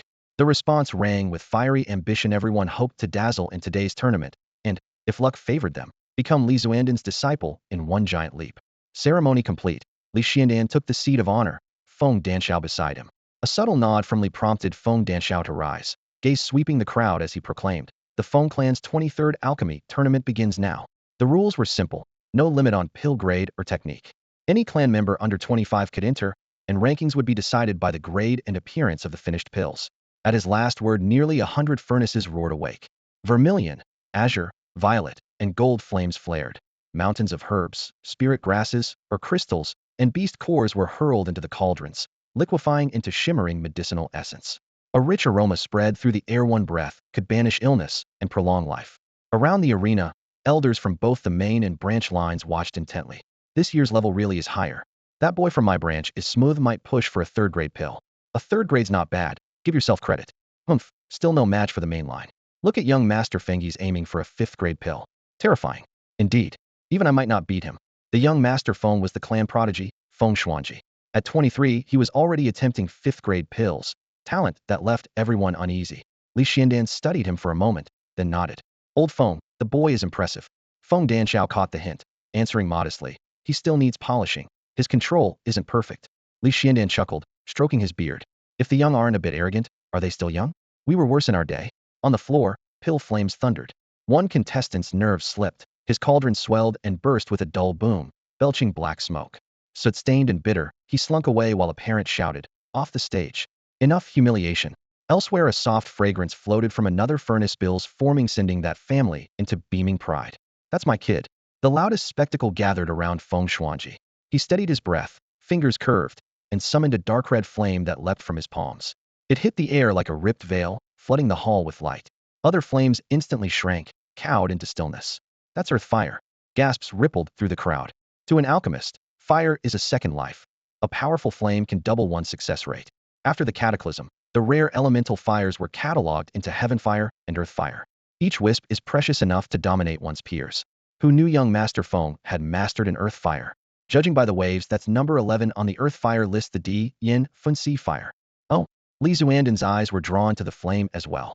Earthly and heavenly fires are almost irresistible to alchemists. Yet as a grandmaster, he had no intention of snatching a junior's treasure. Instead, he glanced at Feng Danshao and chuckled. Old Feng, you're really spoiling that kid. How did you even get the earth fire rankings 11th? The Di Yin Fun Si fire? Feng Danshao gave a slight nod and chose not to defend himself, replying with a calm smile. Heh, I'm sure it amuses you, senior. In truth, he had placed great hopes on Feng Xianji and had paid a steep price for that single wisp of Di Yin Fun Si fire. Searing heat billowed as the flames around Feng Xianzi's cauldron burned ever brighter. The crimson yin fun sure fire wrapped the furnace, sending the medicinal liquid rolling and boiling as it grew more concentrated.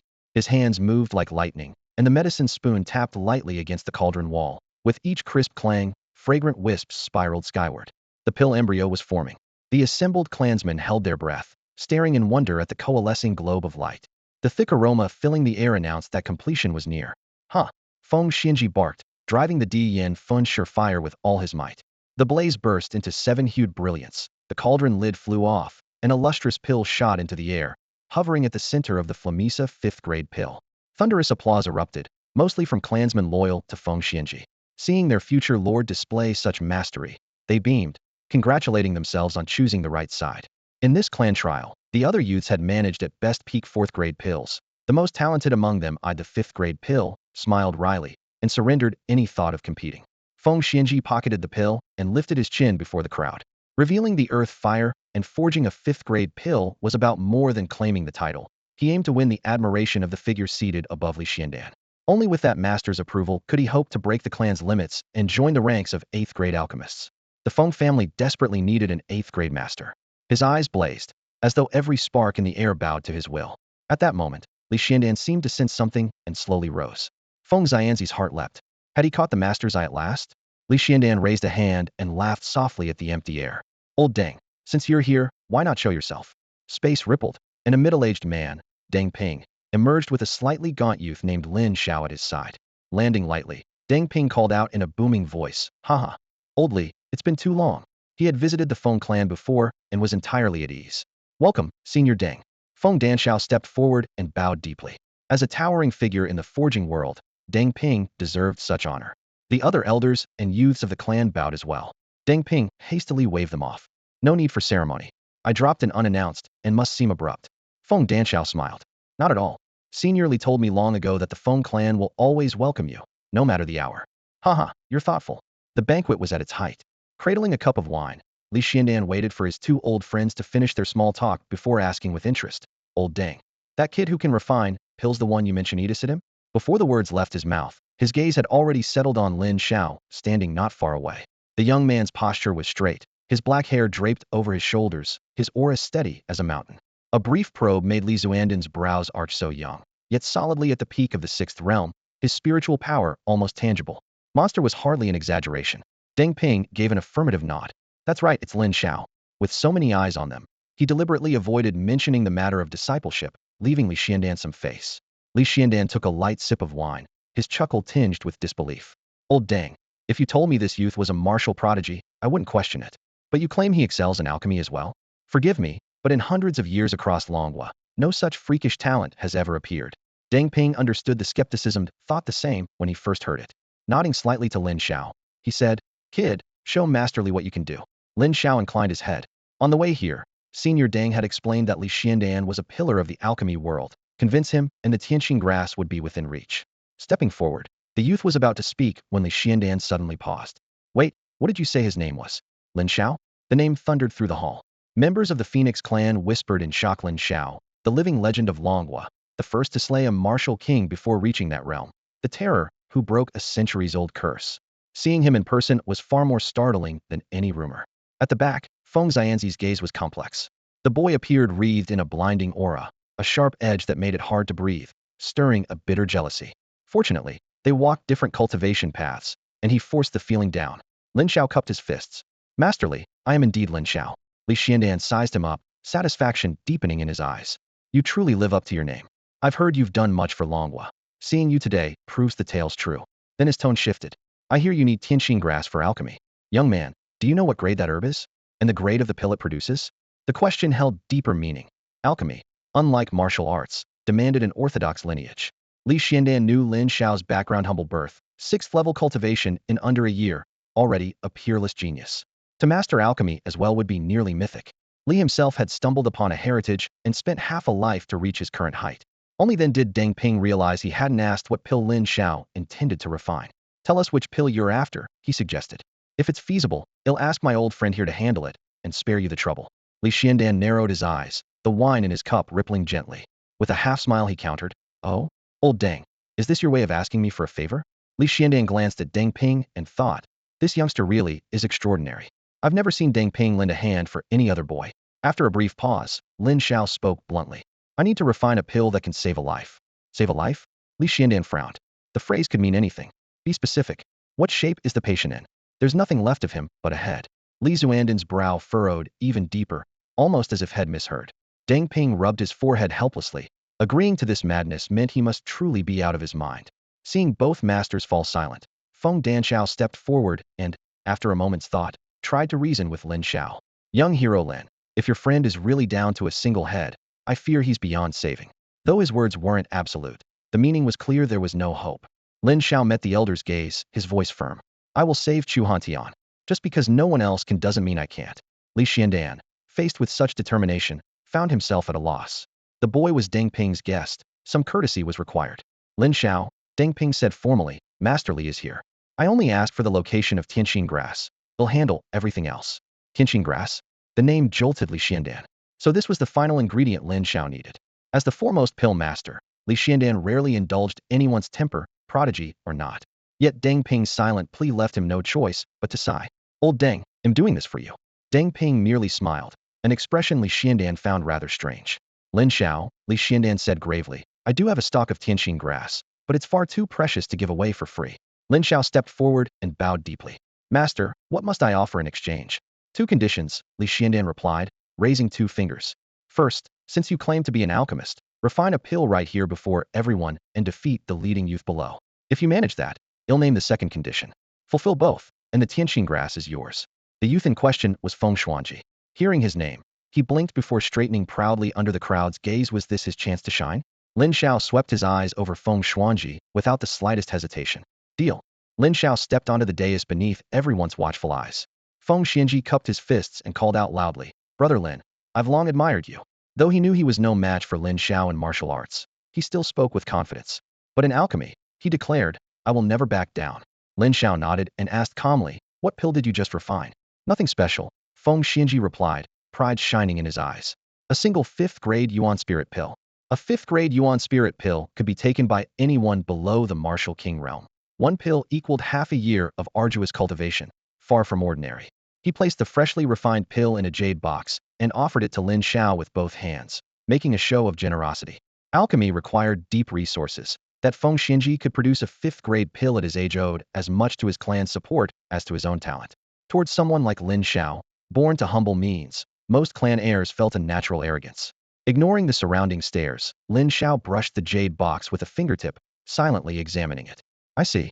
Then, under everyone's gaze, he walked to the edge of the crowd and stopped beside an inexperienced-looking youth. May I borrow your furnace for a moment? Uh-huh. Osier. The youth froze, then nodded quickly, but muttered under his breath. Since when does an alchemist borrow a furnace on the spot? Feng Xuanji saw this and felt even more certain of his judgment. Lin Xiao must have picked up only scraps from some incomplete ancient text. On the chief's seat, Li Xiandan watched him passively. He had set the terms, and the outcome would decide everything. Lin Xiao raised his hand, a tremor running through his palm. Boom! The Feng clan's leyline fire surged into the furnace, scarlet flames filling its belly. Around them, clan members whispered, he doesn't even have his own alchemic flame? And the furnace is borrowed? Doubts spread through the hall. The very next instant, every voice died in their throats. Lin Xiao's expression was calm, his whole being radiating the poise of a grandmaster, the blaze outlining his figure and forcing the onlookers to hold their breath. With a casual sweep of his hand, herbs flew from his spatial ring and dropped into the furnace with perfect precision. Flame, timing, medicinal essence, each step was exact to the last fraction, executed without a hint of hesitation. The longer Li Xiandan watched, the more astonished he became. He had never seen these techniques before, yet they were honed to a frightening perfection. Without years of relentless practice, such mastery was impossible. He turned and whispered to Deng Ping, Old Deng, whose disciple is this youth? Has the Dragon Nation produced another 8th grade alchemy master? Deng Ping shook his head, clearly baffled, his gaze on Li Xiandan turning strangely sly. Li Xiandan frowned. Old Deng, what's that look for? Even so, an indescribable pull had already taken root in his heart. The methods Lin Xiao displayed made even him, a 7th grade master, hunger to learn more. It was simply unbelievable. Shock filled Feng Dengxiu's eyes. No one could guess how many thoughts were churning in his mind, and only the faint tremor of the fingers hidden in his sleeve betrayed the turmoil beneath his calm exterior. A gasp rose from the crowd. So fast.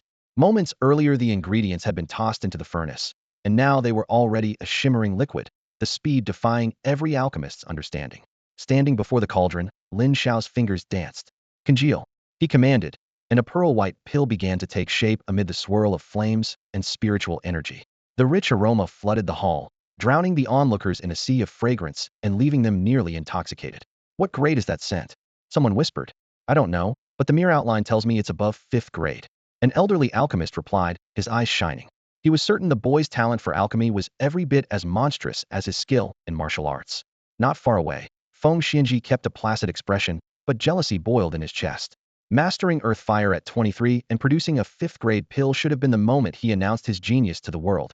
Yet with a single cauldron this teenager had shredded the halo he had so carefully built. Why? How can he be this monstrous? Feng Xianji screamed inwardly, his organs feeling as if they were being roasted. Remembering that his martial skills also fell short of Lin Xiao's, he almost coughed up blood. Forcing it down left his face pale, but everyone's eyes were on Lin Xiao, so no one noticed, and the hatred in his heart only grew fiercer. The flames danced. Complete. Lin Xiao barked. In the next instant the fragrance erupted, and a perfectly round pill shot into the air before settling into his jade bottle. 5 minutes no more and the entire batch had been refined, leaving every alchemist present slack-jawed. 5 minutes. Would still be melting the ingredients, and he's already finished. A 6th grade pill, the rejuvenation elixir. An old alchemist cried after spotting the pill's pattern, his eyes burning. The elixir only preserves youth, yet its refinement ranks as 6th grade, demanding exquisite control of heat and spirit alike. 6th grade versus 5th at decisive gulf. The hall fell silent. The Feng clan, proud of its alchemy heritage, had been crushed in its own domain by a boy of humble birth, and shame weighed heavily on every member. Feng Xianji continued to stand expressionless, his feelings swallowed by the darkness in his eyes. On the dais, the Feng patriarch, Feng Danxiao, mastered his surprise, the fingers in his sleeve finally stilled. He stepped forward and announced in a clear voice, Young Master Lin, you truly are the Dragon Kingdom's foremost prodigy. In this alchemy contest, Feng Xianji has lost. He then glanced at Li Xiandan seated in the center, an unreadable gleam flickering in his eyes. Lin Xiao inclined his head, stepped onto the platform, and cupped his fists. I am still inexperienced. May I ask what the second condition you mentioned is, Master? Li Xiandan studied Lin Xiao and silently berated himself for failing to recognize a true dragon. Producing a 6th grade pill at such an age was a feat even he had never achieved. I truly misjudged you. He sighed, then raised his voice. The second condition is this. I need you to defeat one more person with your alchemy. Who? Lin Xiao asked calmly. Yi Zhiran of the Yi family. Lin Xiao had never heard of this so-called Yi Zhiran, yet many of the younger members of the Feng clan gasped in surprise. Yi Zhiran? He's the personal disciple of the Yi patriarch. Someone whispered excitedly. They say he's still young, but already a prodigy in alchemy. Another voice added. The Yi patriarch is an 8th rank grandmaster. Anyone he accepts as his final disciple can't possibly be ordinary. The murmur of voices rose and fell, and several sidelong glances drifted toward Feng Xuanji. Within the Feng clan he had always been the favored genius of his generation, but when compared with the monsters bred by the other 2 great alchemy families, he suddenly seemed less dazzling. Lin Xiao caught every word. An 8th rank master? A personal disciple? He murmured, the corner of his mouth lifting while his eyes stayed calm. So what? Well, settle it with pills. His voice was quiet, yet brimming with confidence. All he wanted was to fulfill the conditions, secure the Tianqin herb, refine the 9-cycle tribulation-breaking pill, and save Principal Chu. Something suddenly occurred to Deng Ping, and he couldn't help chuckling. Li Xiandan rolled his eyes. In a different setting he would have enjoyed a shouting match with the old rascal. Lin Xiao, let's be clear, Li Xiandan said gravely. Defeat Yi Zhiran and the Tianqin herb is yours. But if you lose, I won't lose, the youth cut in flatly. The certainty in his tone made Li Xiandan swallow the rest of his advice. Memories surfaced for Li Xiandan. Years ago he had dueled the Yi patriarch in alchemy and fought him to a draw. Too proud to accept a tie, they wagered that once each had chosen a disciple, the 2 pupils would decide the victor. Now the Yi patriarch had announced Yi Zhiran as his sole disciple, and rumor claimed the boy had produced 6th rank pills 3 years ago. No one knew how far he had progressed since. As for himself, Li Xiandan had yet to find a suitable heir. Under normal circumstances Feng Xuanji would have been the favorite, but Lin Xiao's sudden appearance changed everything. 5 minutes to forge a 6th rank pill, and the boy hadn't even been trying. If Lin Xiao went all out, he might not lose to Yi Zhiran at all. Even a draw would satisfy the old wager. Having reached that conclusion, he decided on the spot. Very well. Since you have the resolve, I'll issue the challenge for you. But when the match begins, you must compete under my name as my disciple. Do you agree? Feng Xuanzi's face turned purple. Why? Why? He clenched his fists so tightly his knuckles whitened. If not for Lin Xiao, He believed the mantle would already be his. Jealousy and fury churned inside him, hardening into murderous intent. Lin Xiao frowned. All he wanted was the Tianqin herb. Becoming anyone's disciple had never crossed his mind. To be blunt, he wasn't convinced the old man was qualified to teach him. Deng Ping opened his mouth, but found no words. How was he supposed to tell his old friend, "Are you sure you're good enough to be his master?" Sensing Lin Xiao's discomfort, Li Xiandan waved his hand and said, "Does the idea of becoming my disciple trouble you that much?" His voice was steady and deep, his eyes as unfathomable as a well. Li Xiandan was a towering figure in the alchemy world, one of only 3 8th-rank alchemy masters in Longhua. If he so much as announced he was taking a student, talented youths would flock from every corner of the land, yet in front of this teenager, he almost seemed afraid of imposing. "I appreciate your kindness, but I already have a teacher. I came only for the Tianqin grass." Lin Xiao thought of the elderly figure in his mind. Strictly speaking, that man was his true mentor. If the old teacher heard him hesitate like this, he would certainly scold him. "Oh, and who is your master?" Li Xiandan unconsciously took a step forward. He suspected that the mysterious method of pill-making he had just witnessed came from this unknown mentor, and he was eager to learn more. "My teacher once told me never to reveal his name. I hope you'll understand," Lin Xiao replied without the slightest servility. "Very well." Li Xiandan raised his hand, his voice booming. "In that case, I challenge you. Boy, are you ready?" "Yes," Lin Xiao answered, firm and clear. Li Xiandan closed his eyes, and an unseen ripple of spatial power spread out. Lin Xiao caught that fluctuation at once. A martial venerable could already forcefully interfere with the laws of heaven and earth, and though the spatial manipulation before him was crude, it still shocked him so strong. He was a long way from reaching that realm. A moment later, Li Xiandan opened his eyes. "The challenge is set. We'll fight tomorrow." Just now he had used spatial power to confer with the Yi clan's patriarch from afar, and the old man had agreed readily. Both had been looking forward to this battle. He then turned to Feng Danshao and laughed. "Old Feng, I've talked your ear off tonight." "Not at all, seniorly," Feng Danshao replied at once. He called for attendance. "Prepare 3 rooms for our guests." Lin Xiao cupped his fists and thanked. She had been planning to rent a hotel nearby, but now he could save his money. Late that night, Lin Xiao sat alone in his room when he sensed movement outside the door. He opened it to find Feng Danshao standing there. "Senior Feng, what brings you here so late?" he asked, puzzled. "Forgive the intrusion, young hero Lin," Feng Danshao said with a kindly smile. "I have a favor to ask. Your pill refining method in the hall today was extraordinary and inspired me greatly. Would you be willing to give me some pointers? I will repay you handsomely." "So that's it," Lin Xiao thought with a wry smile. The master-level alchemy technique had been etched into his mind by the system. He could use it, but not teach it. "Senior flatters me. That method was passed down by my teacher. Without permission, I dare not reveal it," he said, once again shielding himself behind the nameless mentor. Feng Dangxiu's expression shifted, then softened again. "Haha, I was presumptuous. Please excuse the disturbance." With that, he turned and left. Lin Xiao nodded calmly. Yet his time-space divine eye saw the fleeting surge of desire and disappointment within the man. At dawn the next day, Li Zuandan's resonant voice rang out. "Lin Xiao, are you ready?" "I've been ready for a while." "Then let's go." Inside the main hall, Li Xiandan and Deng Ping appeared together and gave Lin Xiao a slight nod. It was time to leave. "Old Feng, no need to see us off." Li Xiandan waved his hand. Spiritual power surged in his palm and a pitch-black rift opened in midair, like a gaping maw. At a martial venerable's level, tearing space was effortless for him. Deng Ping shielded Lin Xiao as they stepped into the fissure. In the final second before he crossed, Lin Xiao's gaze met Feng Dangxiu's. Below, the girl still wore that gentle smile. A storm raged in the void, laced with fragments of spatial light. Lin Xiao once again grasped the terror of a martial venerable. They crossed the void by sheer force, whereas he could only teleport. Both relied on spatial laws, yet one was gentle, the other brutal. An instant later, the 3 figures burst from the rift and returned to reality, hovering above an expansive estate. "So this is the Yi clan?" Lin Xiao looked down, feeling like a bumpkin entering the city for the first time. Golden tiles and sweeping eaves stretched beneath them. Entire rows of glazed roofs belonged to the Yi family. In their herb gardens, rare plants glittered with spiritual light. From above, several thick strands of dragon energy coiled around the mansion. At least 2 dragon veins lay buried below, the foundation far deeper than the Feng family's. Li Xiandan swept his eyes across the grounds. His voice was soft, yet it echoed through heaven and earth. "Yi Bufan, bring your disciple out here." "Ha ha, Li Xiandan, I've been waiting for you." Amid an aged yet powerful laugh, a gray-robed elder walked through the air. Snow-white hair spilled over his shoulders, and though his aura seemed relaxed, it felt as immovable as a mountain. He was Yi Bufan, one of Long Kingdom's 3 8th-grade alchemy masters and patriarch of the Yi clan. Both men stood at the 8th-grade rivals, yet comrades in the same craft. Yi Bufan sized up Li Xiandan, then glanced at Lin Xiao. "Old Li, I've never heard you take a disciple. Are you trying to fool me?" Is that boy the one you mean? Lin Xiao kept silent, but Li Xiandan refused to play along.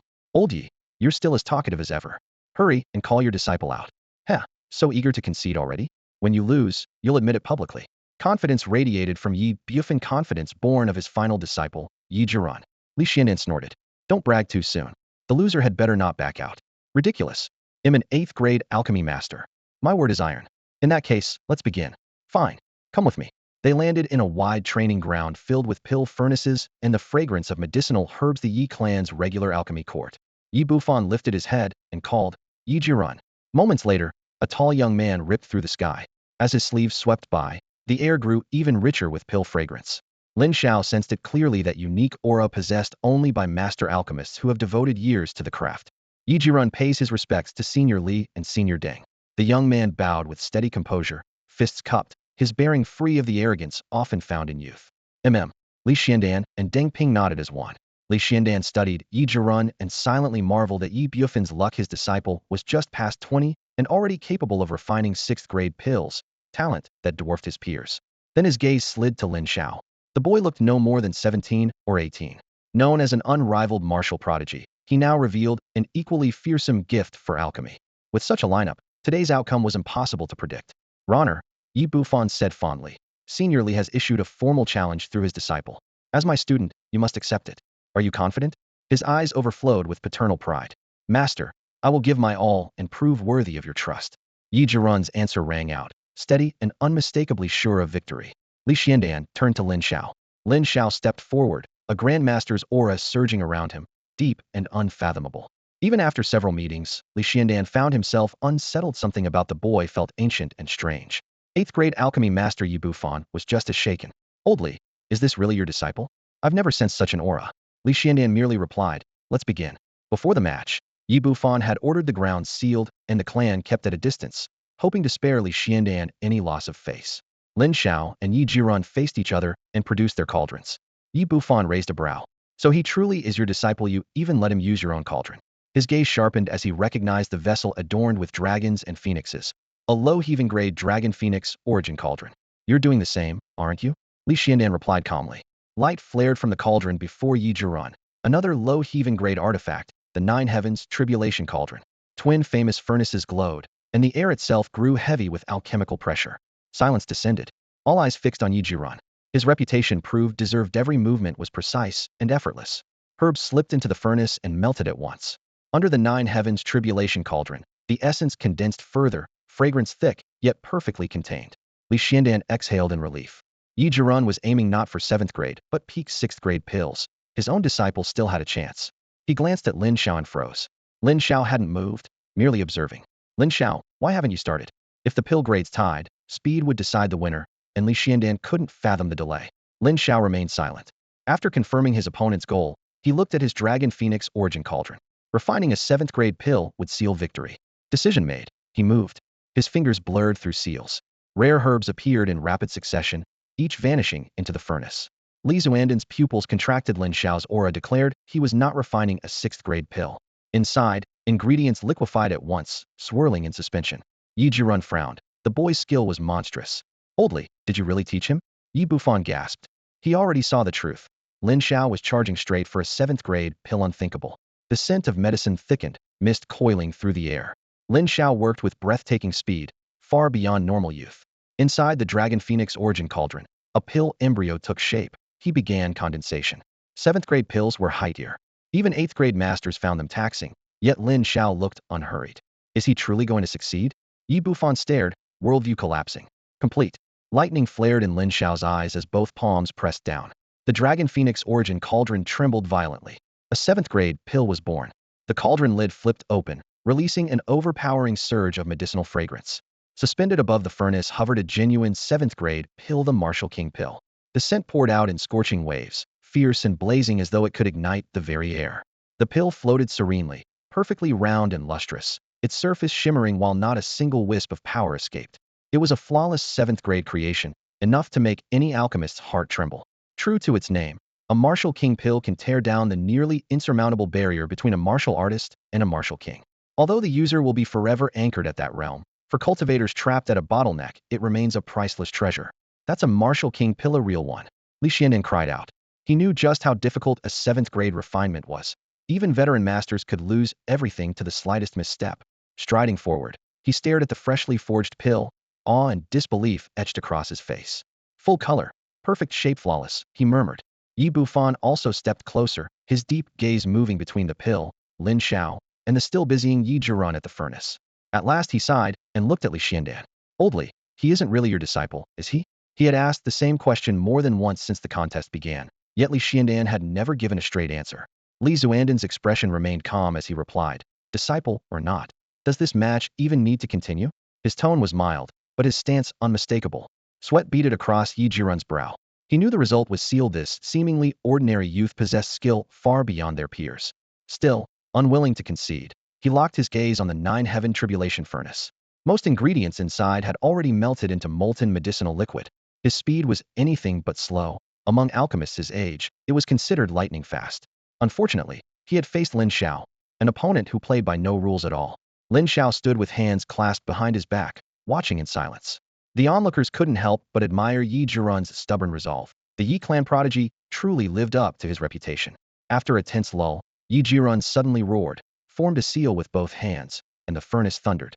Another surge of rich fragrance swept across the arena. The lid exploded open. His 6th grade pill was complete. Despite the pressure, he had finished the refinement.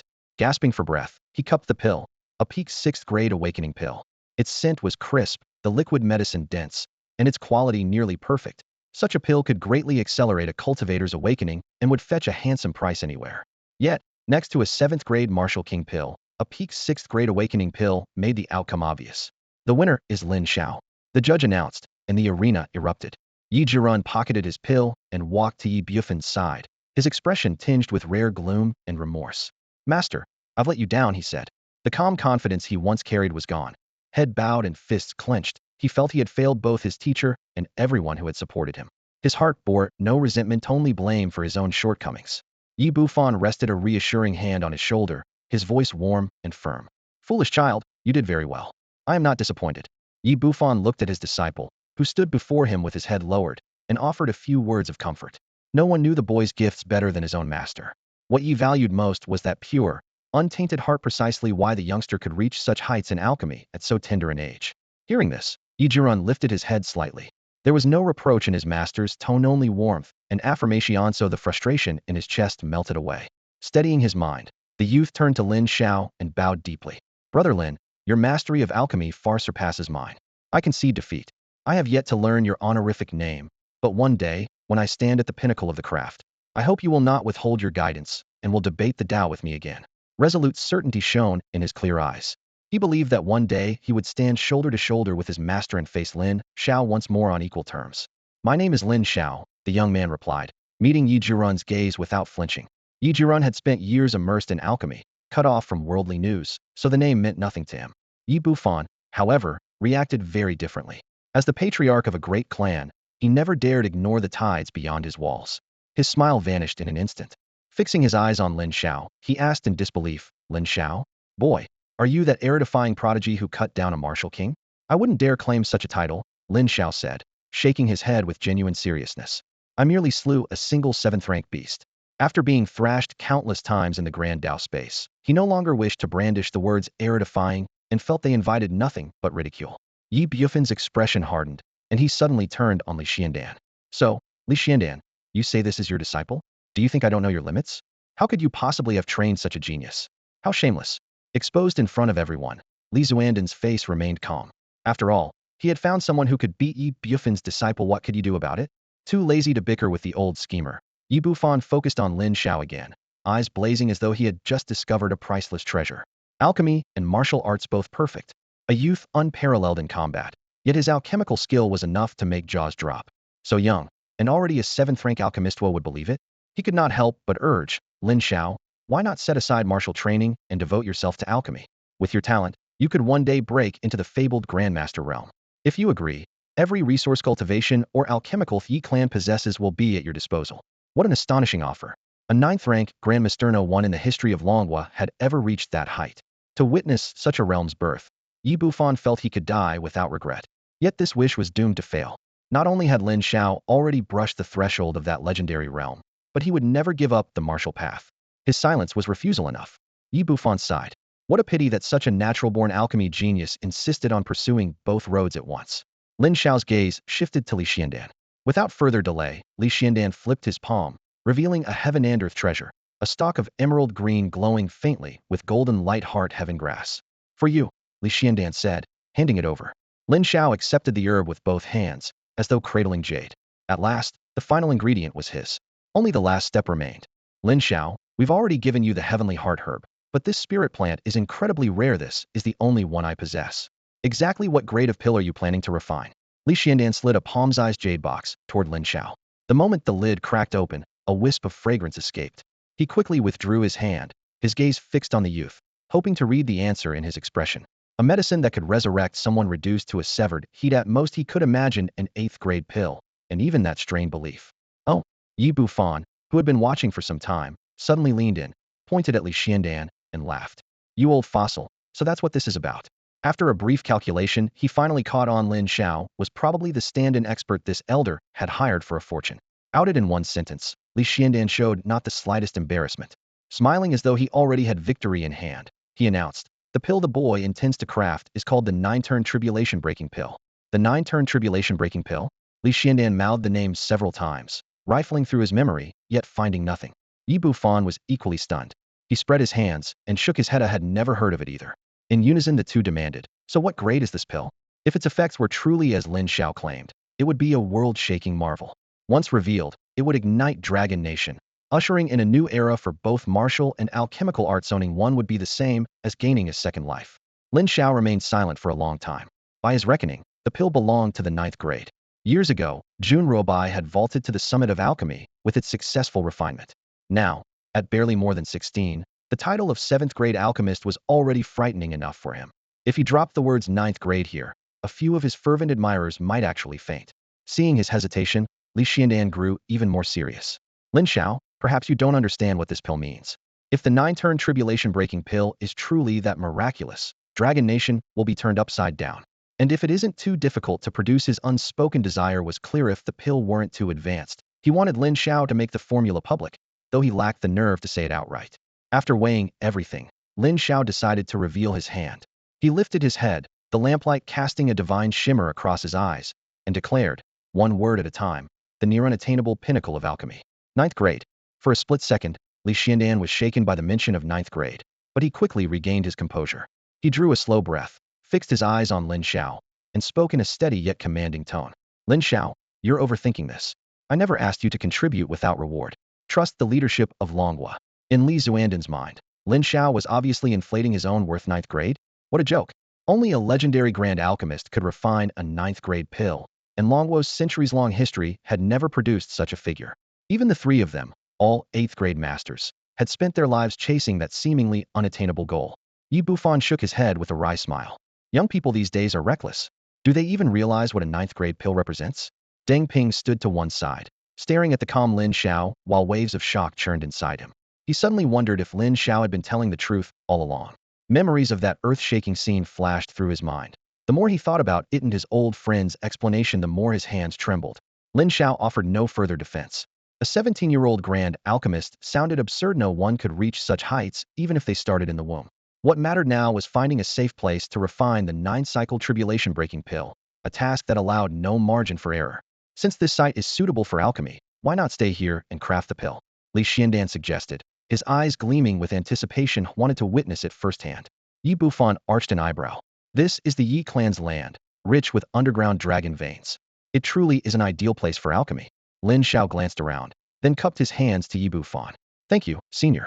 Think nothing of it. Yi Bufan replied with a laugh. I'd like to see this 9-cycle tribulation-breaking pill for myself. As his words faded, Lin Xiao seemed to recall something. Under everyone's gaze, he began pacing the grounds. At each key point he stopped, his hands flashing through intricate seals. The seasoned elders needed only a glance to recognize that he was setting up a formation, but the sight still left them speechless. Li Xiandan leaned closer to Deng Ping and lowered his voice. Old Deng, where did you find this kid? He had traveled the length of the nation and met countless prodigies. The most extraordinary talents usually excelled in a single field, which was impressive enough. But this young man? In martial arts, he was a peerless prodigy. In alchemy, a dazzling anomaly. And now, apparently, he was also versed in the art of formations and clearly far beyond the beginner level. As Lin Xiao's movements quickened, arcane patterns surfaced around the alchemy ground. They seemed as natural as if carved by heaven itself, resonating with the energy of the land and forming a grand array. These patterns, they're merging with the very world. How is that possible? Yi Bufan felt a chill and muttered, should we invite the old master to take a look? The old master he referred to was the titan of formation arts, Longwo's sole 8th grade formation grandmaster Zendatsi. Lin Xiao's formation was far from ordinary. He remembered how, just before Jun Rabai succeeded in his refinement, the heavens had hurled down a world-ending bolt of lightning. Whether such thunder existed here or not, he intended to be fully prepared. The array before him, the 9 heavens' profound nether infinite sky-shaking formation, was likewise the lives work of that legendary grandmaster of formations. Time slipped by as Lin Xiao, utterly focused, traced glowing sigils through the air, across the ground, and deep below the surface. To the naked eye, the entire space became laced with invisible meridians. Runes flowed in silence, weaving a brilliant lattice of intersecting light. Old man, where are you? Get over here. Not coming. I'm busy. Yi Bufan prodded Zendatsi with his divine sense, skipping all pleasantries. Zendatsi, don't say I didn't warn you. If you missed this, don't come crying later. He severed the link and fixed every ounce of attention on Lin Xiao's work. The onlookers were in turmoil, shock, disbelief, confusion, existential doubt, forced acceptance. Titans in their own fields, they had never felt so helpless before. A single teenager. Oldly, what if, just suppose? Out with it. What if everything Lin Xiao says is true? Li Xiandan and Yi Bufan fell silent together. They traded a glance, uncertainty and disbelief mingling with a spark of hope. The ninefold tribulation-breaking pill in Lin Xiao's hand might be a genuine 9th-grade elixir. Yi Zhirun also stared at Lin Xiao, gripped by the sense of an ant trying to shake a giant tree. In his sight, Lin Xiao's figure seemed to soar, vast and unapproachable, while he himself was no more than dust. Lin Xiao took one light step forward. Yi Zhirun would need years of struggle just to keep up, and by then Lin Xiao would already be out of reach. Yi Bufan, if you don't give me a decent explanation today, I'll smash the Yi clan's gate to pieces. The rough bellow echoed through the void, and a shabby, threadbare old man appeared, the sole 8th grade formation master in Longhua, Zendatsi. Old man, why so quiet? Before Yi Bufan could finish, Zendatsi was transfixed by the spectacle before him. In the glow of the formation, the old man's eyes grew ever more solemn, ever more exhilarated. This is good heavens. What kind of array is this? He gasped, face shining with reverence, instinctively reaching out to touch it. Hey. Several people yanked him back. Let me go? Do you know what this is? It's a miracle, supreme simplicity. The profundity of the 9 heavens' profound nether infinite sky-shaking formation surged into him like a tide. Merely observing it made every thread of his formation cultivation boil with energy. Calm down. Old man, calm down first. Yi Bufan pinned Zendatsi with a burst of spiritual force and quickly told him everything. Clarity returned to the old master, yet his shock only deepened, his gaze never leaving Lin Xiao.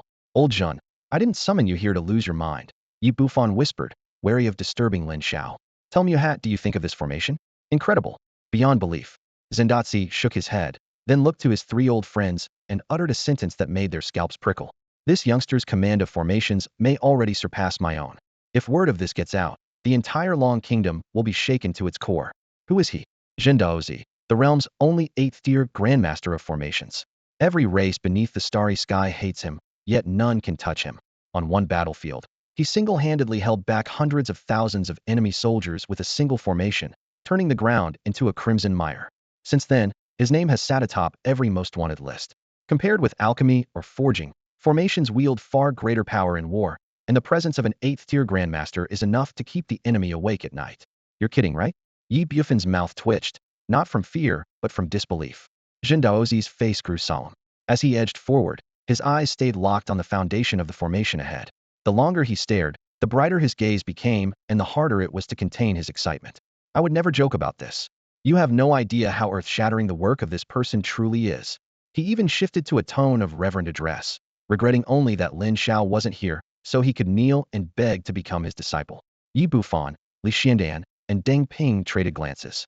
Deng Ping remained calm. If Lin Xiao could forge weapons, he wouldn't have needed his help earlier.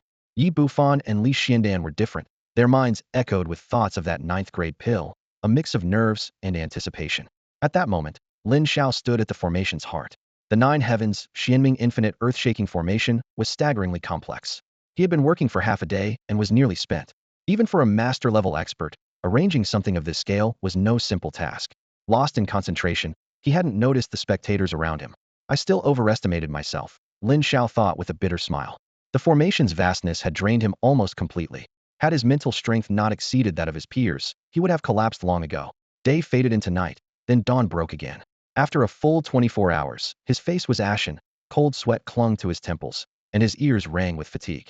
Yet the moment the final sigil melded with the core, the sea of runes stirred to life, boiling with joy. The nine heavens, Xianming infinite earth-shaking formation, was complete. Its foundation locked seamlessly into the dragon veins below, leaving no trace of human handiwork. Each rune seemed alive, drifting through the air, breathing in the world's essence, and letting out silver bell laughter as it played with the laws of nature. A miraclia, true miracle. Zhen Daozi flung his arms skyward, sensing the dawn at the very end of the path of formations, the ultimate realm he had pursued all his life. His heart overflowed with reverence, his gaze clear as if he were on pilgrimage.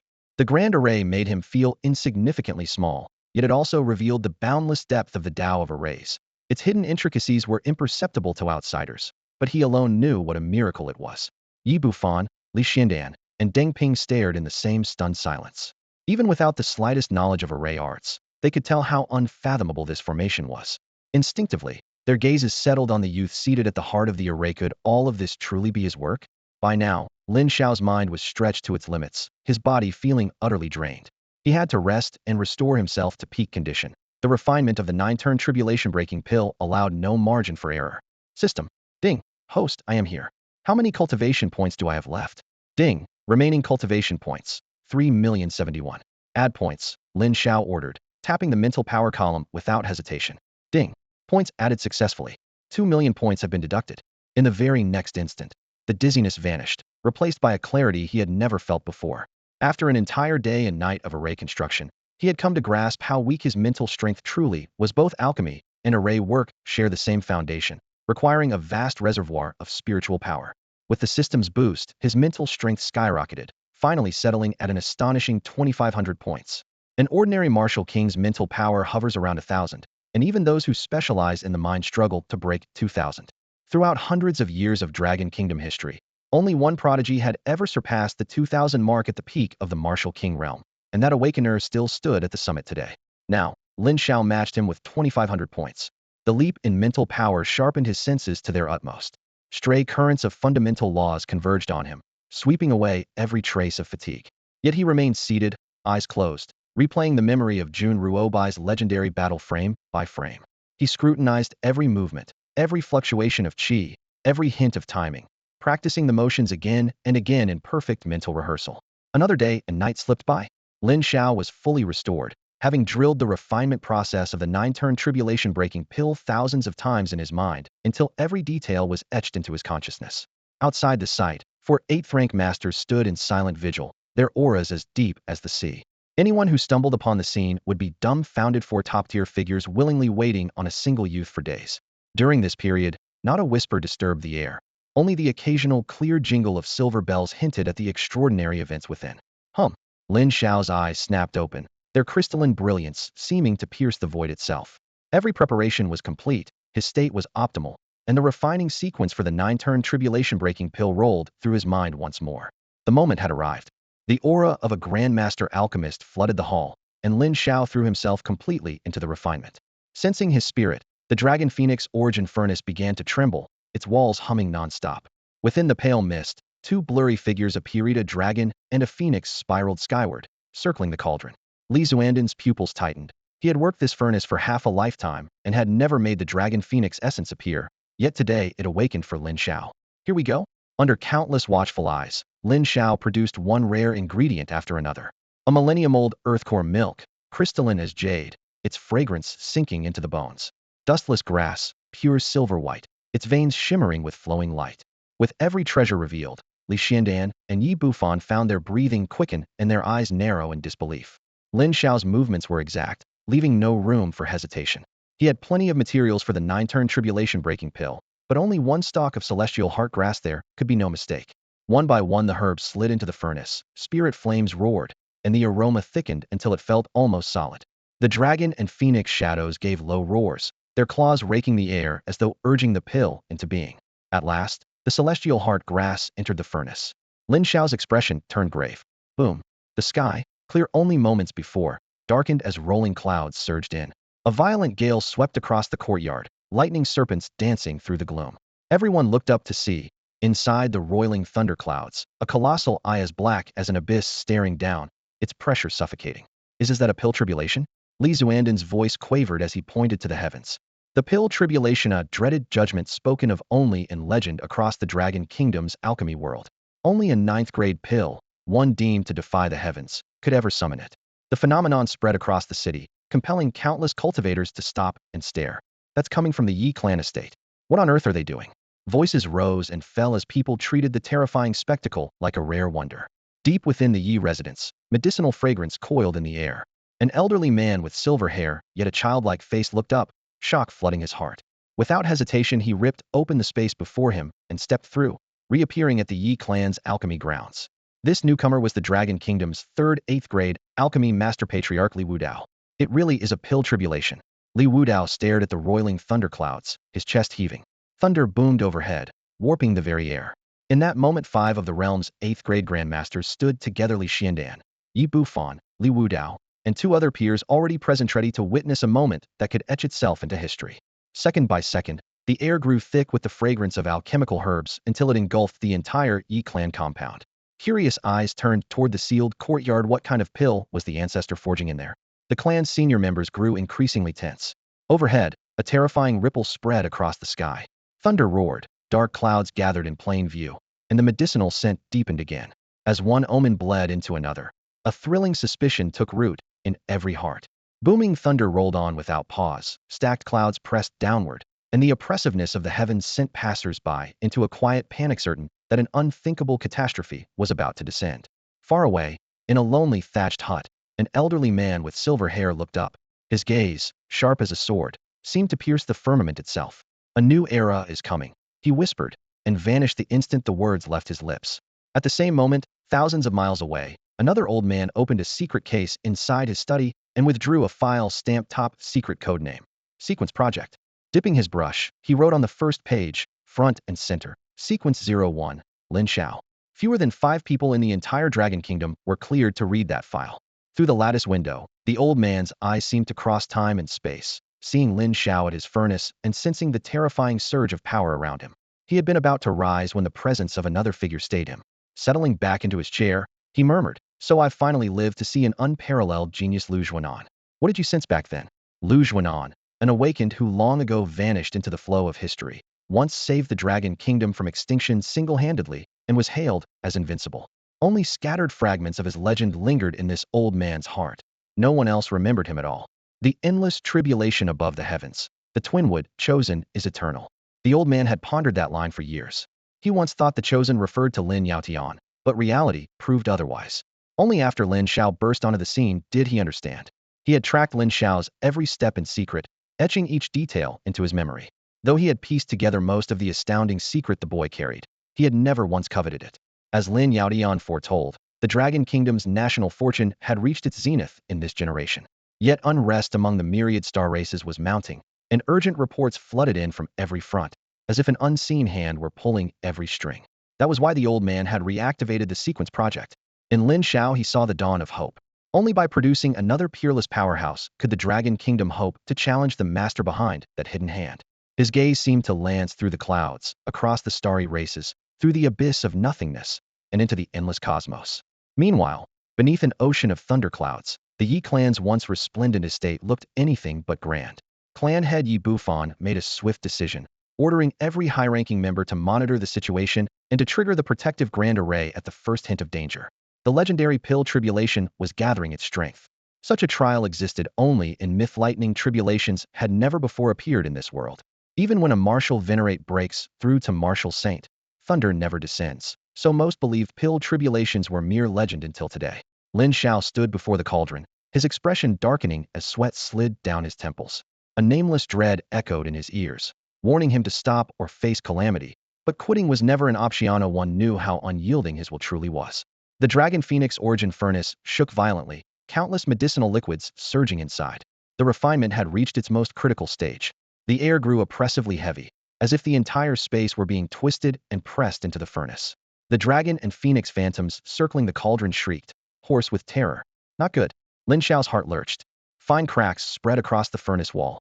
It could explode at any moment. If it shattered, all his effort would be lost. There was no retreat. He drew a deep breath, formed a rapid hand seal, and unleashed the heaven furnace refining art. The lid flew open, and dazzling streams of liquid medicine shot skyward, hovering while he guided them with uncanny precision. In that instant, the hidden laws of the void were dragged out, turning into primal energy that bent to Lin Xiao's will. What in the world? The 3/8 rank alchemists stared, eyes nearly bursting from their sockets. The youth was actually refining a pill in midair. Even though Deng Ping had seen this once before, the sight stunned him just as much the second time. It was as if Lin Xiao had forced heaven and earth into a colossal pill furnace, pressing every fundamental law into service. Within this newly forged domain, a hazy pill embryo slowly emerged. The moment it appeared, the thunder rolling above locked onto its target. Booms shook the sky as a terrifying tribulation gathered, determined to unleash annihilating lightning on a pill that should never exist. Onlookers cried out in shock. Is a heaven-defying treasure about to be born? That's a tribulation, definitely a tribulation. Good heavens, I'm terrified. The doomsday thundercloud swelled, its destructive power chilling even martial venerates to the bone. Suspended in the void, the embryonic 9-turn tribulation-breaking pill grew more and more distinct, a true 9th-rank pill, an unparalleled creation. It's forming. Yi Bufan watched the pill's birth, his heart hammering. At that moment, the lightning finally crashed down. Everyone but Lin Xiao had already fled when the clouds took shape. Legend says anyone who interferes shares the tribulation's wrath and is erased on the spot. Even the martial venerates felt a chill. This power was simply terrifying. Rise. Lin Xiao had long since prepared. As his hand seals shifted, a blinding barrier surged from the ground, enveloping the entire area. The ninefold profound nether heaven shaking array Lin Xiao's trump card against the lightning. Seated at the array's center, he poured every shred of power into it, driving the formation to its absolute limit. Several currents of dragon chi hidden in the earth's veins were howling in silence. They merged with the ninefold celestial netherworld heaven-shaking formation, surging like molten lava as they rose to meet the annihilating thunder that fell from the heavens. A thunderous boom shook mountains and rivers alike. Vast stretches of the void collapsed as black-violet lightning smashed into the formation's runes, erupting into a blinding blaze that swallowed the sky. The shockwave swept in every direction, shattering and toppling countless buildings. Even though the Yi clan had pushed its protective array to the limit, the lines of light still writhed like iron chains about to snap. Fissures of nothingness ripped open, and chaotic currents from the abyss hissed as they seeped into reality, devouring bricks, beams, and shards of stone wherever they passed. Lin Xiao lifted his head and locked his gaze on the firmament. The power within his body poured out like a burst dam, burning away at a terrifying pace. Yet the ninefold celestial netherworld heaven-shaking formation truly managed to hold back the world-ending thunder. Incensed by the defiance, the thunderclouds churned even more viciously. Roars and booms blended into one unending scream as the final bolt gathered its strength, a supreme punishment capable of erasing a martial lord in an instant. Huh! Lin Xiao roared. The ground beneath his feet quaked, dragon chi from the earth's veins howling in answer. A torrent of formation light shot skyward, cleaving the curtain of lightning like a sword. One thought filled his heart. This lightning would break, and he would be the one to shatter it. Boom. Buzz. Buzz. Buzz. Exploding light rolled like an ocean, and searing dust billowed into the sky. Towering ancient trees were torn out by the roots, and broken buildings were sucked into the bottomless void. In the next moment, the extinction thunder dispersed, and the endless storm clouds overhead crumbled, growling in unwilling defeat, yet powerless to form again. Everyone held their breath, eyes fixed on the stretch of ground that had been reduced to scorched earth. No one knew how long it took before the haze gradually lifted, revealing a cracked light screen. A single touch would have turned it to powder. At its center stood a young man with his hands clasped behind his back, propping up the broken world alone. A pill radiating boundless light drifted silently into his palm. Though his face was deathly pale, the joy surging in his eyes was impossible to hide. The 9-turn tribulation-breaking pill was complete. The birth of this grade 9 pill was so extraordinary that everyone outside the late FA Doomsday Arena forgot everything else and surged forward. Jin Daozi's eyes filled with pain. He stared at the light screen, fissured from top to bottom, his fingertips trembling yet not daring to touch it for fear that a single mistake would destroy the transcendent formation. Fate had other plans. Crack. With a crisp snap, the screen shattered before him, scattering into countless motes that melted into heaven and earth. After withstanding the wrath of the skies, the Jiuxiao, Xianming Wuji, sky-shaking grand formation had fulfilled its purpose and collapsed. Jin Daozi's nose stung. He almost burst into tears. Old man, if you want to cry, do it somewhere else. Yi Bufan shot him a disdainful glance. A man your age shedding tears, don't you find that embarrassing? Even though the Yi clan's ancestral grounds lay in ruins, he had voiced no complaint. In his eyes, that was how a true heavyweight behaved. What Yi Bufan had yet to notice was the turmoil deep underground. The clan's dragon vein Qi had also been gravely damaged and would need more than a decade to recover. Elsewhere, 3 grade 8 alchemy masters closed in around Lin Xiao, their gazes glued to the pill in his palm. Lin Xiao, may I take a look at that pill? Li Xiandan spoke first, his tone respectful, a far cry from his earlier arrogance. Yi Bufan and Li Wudao were trembling as well, reverence shining in their eyes. Lin Xiao glanced at the elders, then handed the pill over. So this is the legendary grade 9 pill? Unbelievable. And it bears 3 patterns. Having survived heavenly tribulation, the 9 revolution tribulation-breaking pill displayed 3 swirling pill patterns on its flawless surface, drawing cry after cry of admiration. The trio examined it for a long while before reluctantly returning it to Lin Xiao. Just then, ripples spread through the void and several figures appeared, each radiating an aura far stronger than that of a martial king. The grade 8 masters, however, showed no surprise. Yi Bufan stepped forward, rose into the air, and met their eyes. Gentlemen, you have come to my Yi clan. What business might you have? Master Yi, it has been too long. The newcomers' faces lit up at the sight of Yi Bufan, their gazes sweeping the scene. When they noticed the other masters, their surprise only deepened. After a brief hesitation, one of them spoke warmly. Strange phenomena and thunder descended here a moment ago. We came merely to investigate. If we have disturbed the masters, please forgive us. None of them had expected to find so many grade 8 masters gathered here. Any one of them could not be offended lightly. Yi Bufan knew perfectly well what they were after, yet offered no explanation.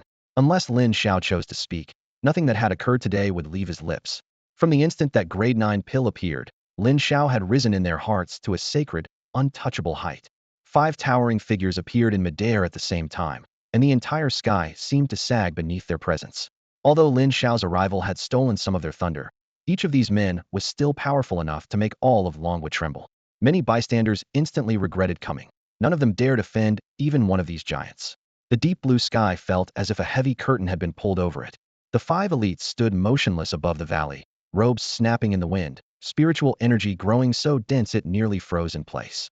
Someone swallowed hard. Moments ago, he had dreamed of making a name for himself, but now he only wanted to flee. No opportunity was worth angering these 5 living legends. On the ground, the 2 teenagers, Lin Xiao and his companion, were all but ignored. The 5 masters said nothing, yet their silent pressure made the air feel solid. Before long, cultivators all around cupped their fists and backed away. Honored masters, we've disturbed you long enough. We'll be taking our leave. The crowd retreated like a receding tide. In moments, the once noisy valley was deserted, leaving only the 5 grandmasters facing Lin Xiao, Deng Ping, and a handful of others. After everyone else had gone, Yi Bufan gave a cold snort, contempt flashing in his eyes. The 5 slowly landed, boots tapping the ground as an awkward silence spread. Yi Bufan finally broke the tension, his gaze circling Lin Xiao with a smile so warm it bordered on fawning. Brother Lin Xiao, you must be exhausted. Why not stay at my Yi clan estate for a few days and let me play host? He had barely finished when the others jumped in. Brother Lin Xiao, come to my place. I've saved a jar of supreme enlightenment tea that can trigger an epiphany. Lin Xiao, I am patriarchally, and I am the array Taoist. These dignified martial venerates and clan patriarchs suddenly sounded like market vendors fighting over a customer, faces turning red with urgency. Only Deng Ping watched quietly, still finding the scene surreal. After a while he stepped forward and asked bluntly, Lin Xiao, can you forge weapons? The bickering stopped instantly, for old men fell silent. Lin Xiao thought for a moment, then spread his hands with a wry smile. Not yet, but who knows what the future holds. Deng Ping exhaled, both gratified and disappointed. His life's goal was to become a 9th-grade weapon-forging grandmaster, a realm no one in Longhua had reached. After a pause he asked, so what will you do next? Lin Xiao cupped his fists. Senior Deng, this matter is settled. I should return and help Principal Chu recover as soon as possible. Wait. The 4 old men blurted out in unison, even more anxious than before. Yi Bufan finally tossed his dignity aside. Right in front of the others, he bowed deeply to Lin Xiao, his voice solemn. Master Lin, your skill in alchemy is unrivaled. I have admired you for years. If you are willing to take disciples, I will follow you without hesitation. Yi Jirun stared in shock. Only moments ago Lin Xiao had been his peer, and now he might become his grandmaster. The other 3 finally snapped out of their daze, anger rising. You old fox, that's shameless. At this point they had all gone too far to care about saving face. Master Lin, I am Li Wudao. Am willing to hand over half of the Li clan's fortune, no strings attached, if you'll let me follow you. Good grief, that was even more extreme. Lin Xiao had to admit he was a little tempted. The 4 old men kept upping their offers. In their fight to be his disciple, they were glaring daggers at one another and were moments from trading blows. Seeing things spiraling, Lin Shao hurried forward, hands raised. Seniors, please y'all bury me with kindness. After some coaxing, he and the four masters exchanged contact information. Take disciples? Impossible. If word got out, people would die of fright. Still, he promised that when time allowed, he'd be glad to discuss the Tao with them. Goal achieved. The four geezers finally backed down, though they all knew one word from Lin Shao would have them kneeling to become disciples on the spot. Master Lin, visit whenever you like. Yi Bufan called, waving as Lin Shao left. Under countless watchful eyes, Lin Shao turned, and within a few breaths his figure vanished beyond the courtyard.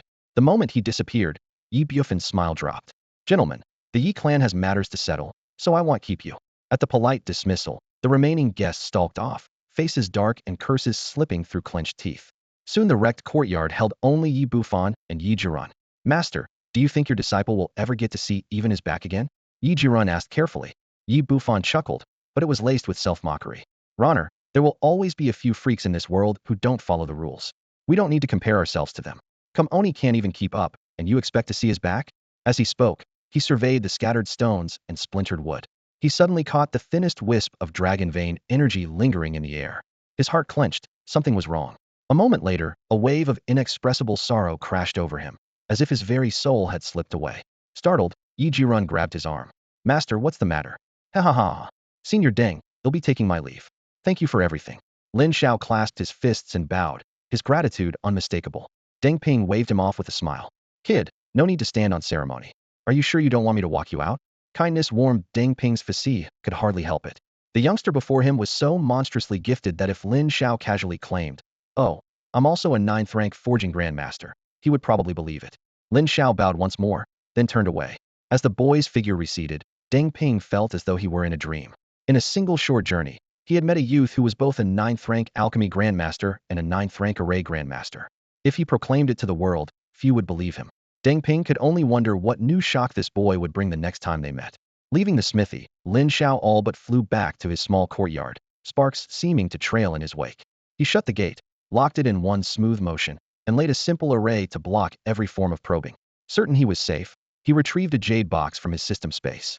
Inside lay Chu Hantian's head, its life force so faint it was like a candle about to gutter out. Lin Shao's chest tightened, his fist creaking. The Chu clan of the imperial capital will pay in blood.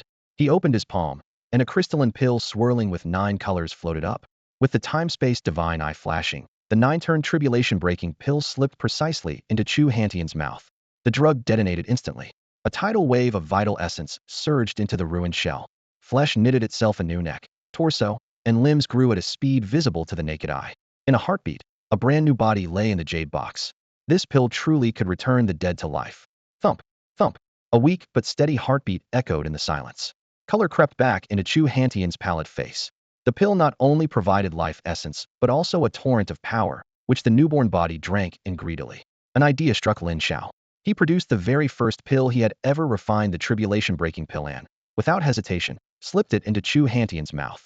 Boom. An even fiercer medicinal force collided with the first, surging through meridians like a storm-tossed sea. Chu Hantian's eyes flew open, dazed until Lin Shao's voice anchored him to the moment. Headmaster Chu, steady your mind. This is the perfect chance to break through to Martial King. The energy was overwhelmingly dense. He wasted no time, sitting cross-legged at once.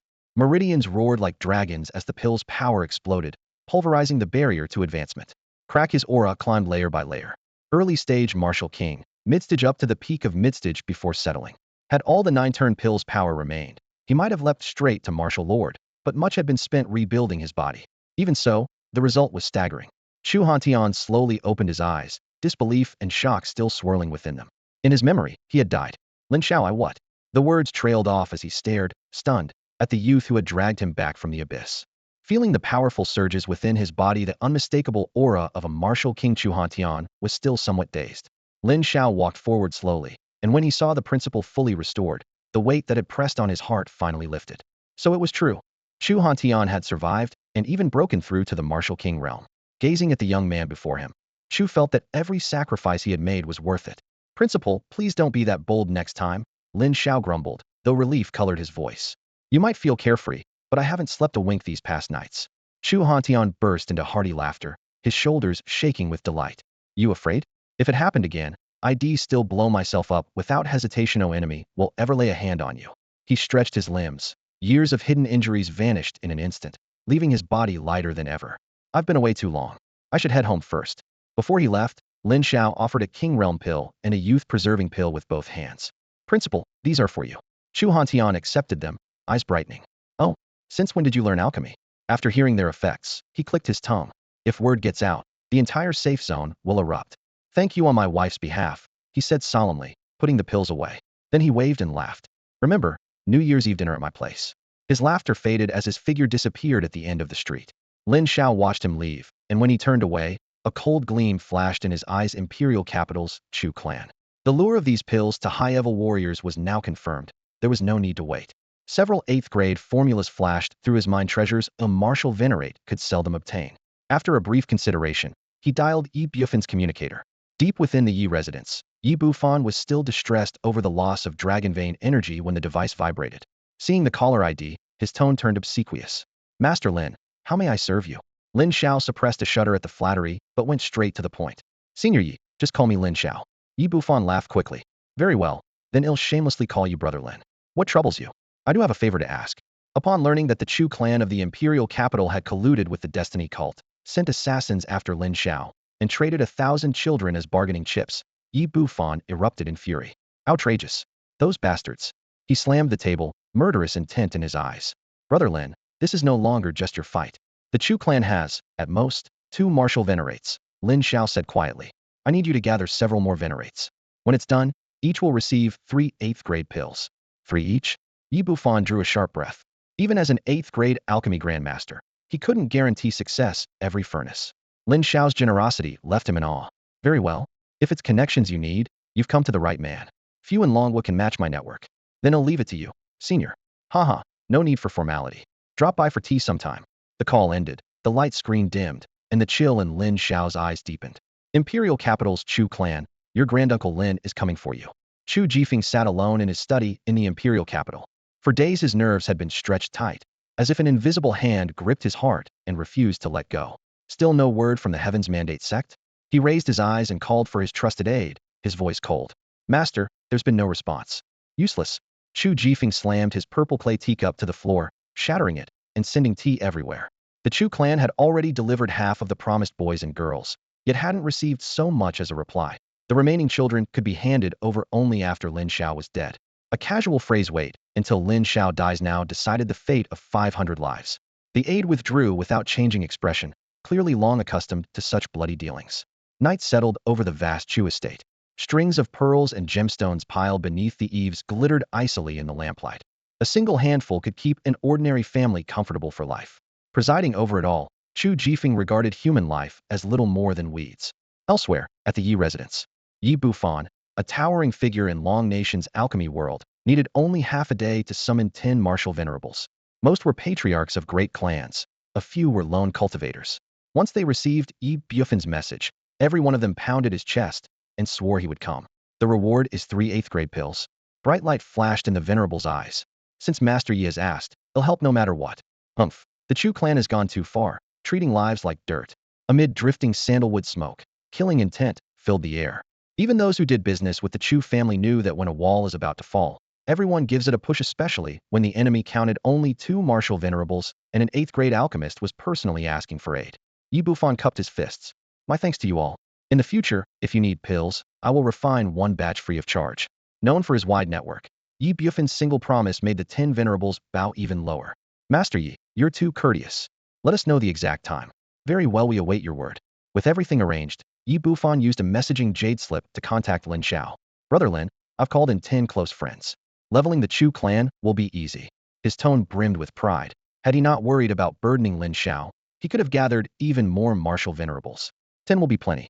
Thank you, Senior Yi, Lin Xiao replied. AI, Senior sounds too distant. Just call me old brother. When do we strike? Old brother Yi, 3 days from now. Could see you in 3 days. Ending the transmission, Yi Bufan could not hide his delight. Lin Xiao had come to him first, an excellent sign. He was already picturing Long Nation's only 9th-grade alchemy grandmaster dropping by the Yi residence to drink tea and discuss the Tao. The very thought sent excitement surging through his veins. Haha, those 2 old codgers will die of envy when they find out, he muttered, then clamped his mouth shut, afraid someone might overhear. 3 days flew by. During that time, Lin Xiao barely left his room, his hands dancing over the alchemy furnace while flames roared and medicinal aromas filled the air. Even the rare herbs he had claimed from the system's daily rewards were ground down to a thin layer of dust. Enough, he declared, opening his private storage space. Nearly 100 jade bottles were piled like a small mountain, each resting a single 8th-grade pill that shimmered with rainbow light. To craft more than 100 8th-grade pills in just 3 days, no one would believe it if word got out. His communication jade lit up, and Yi Bufan's voice came through. Brother Lin Xiao, it's time. Lin Xiao looked up, his eyes icy cold, killing intent flashing like a drawn blade. He pushed the door open and shot into the sky as a streak of light. The imperial capital was a chaotic mix of saints and sinners.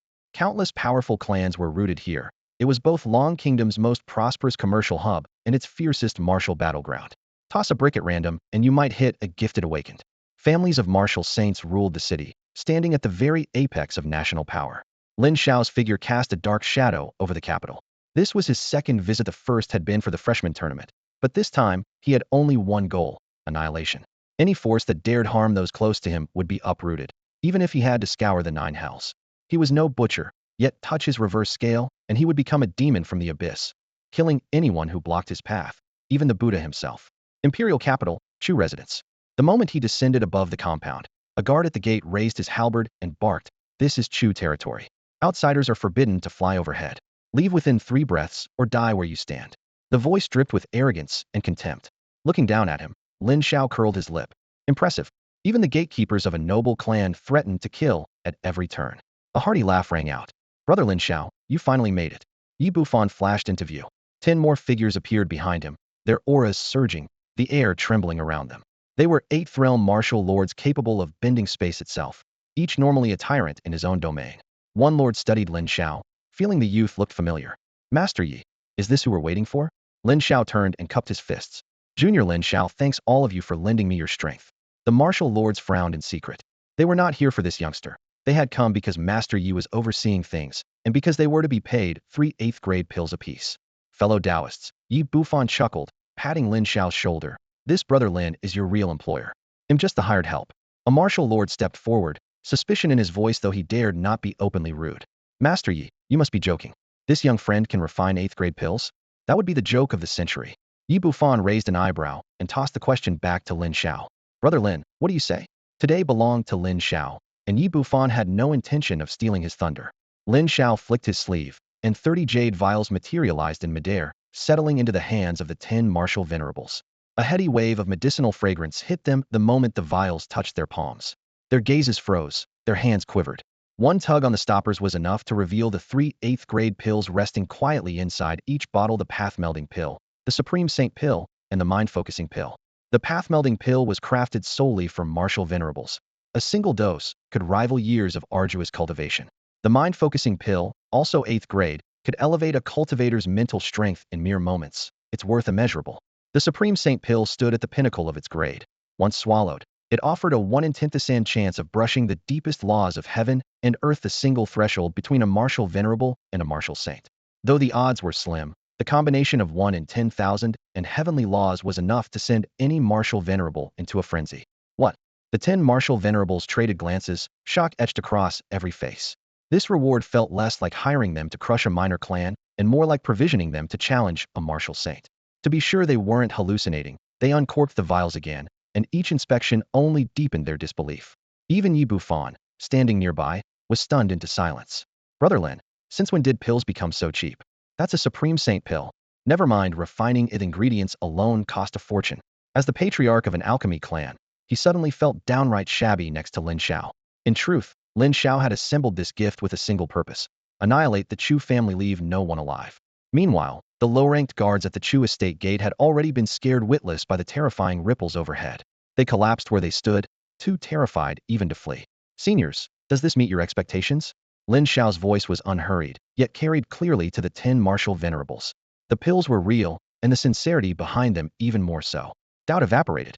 With one silent signal from Lin Xiao, the martial venerables unleashed their vast might, and the sky itself seemed to rend apart, shards of void and chaotic winds howling into view.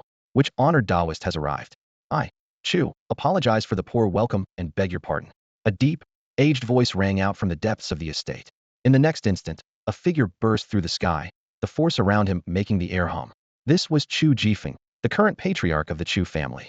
Chu Jifeng's face drained of color the moment he felt the crushing presence of 11 martial lords descend upon the Chu estate. Beneath the vast sky, each aura pressed down like a mountain, and among the figures he even recognized a familiar face, the patriarch of the Wang clan. Forcing down his shock, Chu Jifeng called out, "Patriarch Wang, what is the meaning of?" But before he could finish, the man lowered his eyes and pretended not to hear, stirring an even deeper unease in Chu Jifeng's heart. "Patriarch Chu." A voice filled with murderous intent exploded overhead. Chu looked up and fixed on the black-clad young man. "You are Lin Xiao?" The instant he confirmed the identity, anger and killing intent surged inside him. Yet he maintained a noble's composure and even offered a seemingly sincere smile. "So the famed Lin prodigy honors us with his presence. What an unexpected delight, haha." Lin Xiao gazed down coldly. The other man's affected calm only fanned his killing intent. At that moment, another Chu martial lord slipped silently into the air to stand behind Chu Jifeng, his expression equally grim. On the ground, Yi Bufan stepped forward to stand beside Lin Xiao. "Brother Lin, shall we begin?" he asked, not bothering to lower his voice, his icy stare fixed on Chu Jifeng and his retainers. The collective pressure of 11 martial lords crashed like a tidal wave. Many Chu clansmen below could no longer stand. They dropped to their knees, foreheads pressed to the flagstones, struggling even to lift their heads. "Insolence!" Chu Jifeng finally shouldered his patriarch's dignity. His shout boomed as he glared at Lin Xiao. "This is the imperial capital. What do you think you're doing? Are you not afraid of the higher authorities' punishment?" The commotion had already alarmed every great house in the capital. 13 martial lords now faced off in midair, and every distant observer held their breath. Lin Xiao's voice was like ice. "Patriarch Chu, you colluded with the Heaven's Mandate cult and traded the lives of 1,000 children to have them assassinate me. Did you ever imagine this day would come?" "Utter nonsense." Chu Jifeng's eyes were as sharp as blades. "Lin Xiao, the Chu clan is an honored house. How dare you spew such lies? Who are you to slander us?" "Qualification?" Lin Xiao unfolded a neatly pressed uniform and slipped it on before the crowd. Major General epaulets and a crimson star gleamed beneath the scorching sun. "Do I qualify now?" The red star made Chu Jifeng's pupils contract, yet he still grit his teeth and shouted, "Lin Xiao, so what if you're Major General Lin? Without evidence you cannot accuse us." And Yu's gaze swept past the 10 martial lords behind Lin Xiaolonghua has its own laws. You lofty warriors would obey a mere upstart? I, Chu Jifeng, despise the lot of you. Lin Xiao spared no more words. His voice turned to ice. "Kill." At the command, 10 martial lords fell like thunder from the sky, charging straight at Chu Jifeng and the Chu elder beside him. "Are you insane?" Chu Jifeng roared, but in an instant 5 equals had closed around him. The clash of martial lords was savage beyond measure. Holding nothing back, they hurled fists and palms that ripped through the air, their unleashed power shredding the Chu estate until it was unrecognizable. The very air trembled, as if the world itself could no longer bear the impact. Mangled and bleeding, crimson trickling down his armor, Chu Jifeng scanned the battlefield. Everywhere he looked, clansmen lay dead, blood oozing from every orifice. The sight cut like a blade through his heart. He threw back his head and roared, murderous fury soaring into the heavens. Yet it changed nothing. The 5 martial venerables in the sky were each his equal. Every strike they unleashed sought annihilation, forcing Chu Jifeng to defend for dear life. Damn it! Damn it all! Another Chu elder, also a martial venerable, was being battered back. Neither man could mount a counterattack. Defeat was inevitable. Once the power within them ran dry, only death remained. News of the disaster spread, and the entire imperial capital erupted. Cultivators gathered at a distancia. Clash between martial venerables hadn't shaken the city in years. Who did the Chu clan cross? I hear they colluded with the Destiny sect, and someone blew the whistle. The Destiny sect? They've lost their minds. Please, which noble house is truly clean? The crowd murmured. By then, Lin Xiao had breached the heart of the Chu estate, with Yi Bufan shielding his flanks. Anyone in their way died where they stood. Blood soaked half the sky, and the once splendid manor lay strewn with corpses. The Chu clan boasted more than 10 martial kings, the family's backbone. Within moments, 2 had fallen to Lin Xiao's fists, a scene that made Yi Bufen's scalp prickle. Unbelievable, utterly unbelievable. The youth fought like a god of slaughter, facing a dozen martial kings alone. Space-time abilities erupted in full. The kings could neither foresee nor counter his moves. Soul Needle. A psychic spike pierced the king's mind. He collapsed, clutching his head, sanity shattered. Whoosh. Lin Xiao appeared beside him. Heaven-rending fist. One punch turned the king into a spray of gore. Blood splashed across Lin Xiao's fists and cheek, dark hair falling over an icy face. High above, Chu Jifeng stared in disbelief. Crack! A savage blow slammed into his chest, organs shattering, aura plummeting. You little wretch, I'll kill you. Eyes blood red. He dove for Lin Xiao, but Yi Bufan barred his path. The 5 martial venerables struck again, dazzling attacks crashing like thunder. Boom! Chu Jifeng smashed into the ground, a crater blooming beneath him. When the dust cleared, his face was ashen, bones mangled, bruises flowering across his ruined body. Another body followed, hurled down like refused the second Chu martial venerable. Both men were spent, leaves in a storm. Looking up, they saw 10 martial venerables arrayed in the sky. Not far away, Lin Shao continued his rampage. No corpse remained intact in his wake. Coughing blood, Chu Jifeng's gaze dimmed. He knew the Chu clan was finished. 10 martial venerables had descended without warning, and Lin Shao was still butchering the clan's martial kings were all but wiped out. The final 2 martial kings wore terror on their faces. Even at late 7th tier, the youth's savagery shattered their courage. They tried to flee, only for Lin Shao to hound them. If he couldn't kill them, he would never let them escape. Not a single member of the Chu clan leaves alive today. For the first time, the boy from hell revealed his boundless chill to the world. Corpses carpeted the ground, the stench of blood reaching the heavens, stirring dread in every heart. Chu Jifeng's spirit died. Never imagined the youth so terrifying, nor that such allies could be summoned. The Chu clan's fate was sealed. That's enough. Stand down. A mighty voice suddenly rolled across the sky, deafening in its power. The entire imperial capital heard it clearly. A solitary figure appeared high above, and even the light of heaven and earth seemed to dim around him. The moment that figure appeared, the 10 martial lords who had been swaggering only seconds before instantly reigned in their auras. Lin Shao, however, seemed deaf to everything. Still lost in bloodlust, he single-handedly had butchered more than half of the Chu clan, crimson droplets sliding from his fingertips. Floating above him, the newcomer looked down on the blood-soaked youth and frowned. I said stop. The word thundered through the air, wrapped in a crushing pressure that froze Lin Shao's blade mid-swing. Why are you carrying out this massacre? The cold question reverberated overhead. This is the imperial capital, the very heart of the dragon nation. Has the law lost all meaning? Lin Shao felt the suffocating power, bones creaking under the strain. He bowed with cupped fists. Senior, I am Lin Shao. I didn't ask your name. I asked why you're killing people. In the crater below, Chu Jifeng lay dying, eyes vacant until he spotted a sliver of hope. Hoarsely he pleaded, Lord Martial Saint, please avenge the Chu clan. A martial saint. The newcomer was none other than Yin Kong, the Dragon Nation's peerless martial saint. Fresh from seclusion, Yin Kong had sensed the upheaval here. He surveyed the broken corpses and pools of blood. Explain clearly. Chu Jifeng wailed, shredding all dignity. Lord Martial Saint, this boy is ruthless. He murdered my daughter, framed my family, then stormed in to wipe us out. I beg you clear our name. Among the crowd, Yi Bufan could stay silent no longer. He stepped forward and shouted, Lord Martial Saint, he's lying.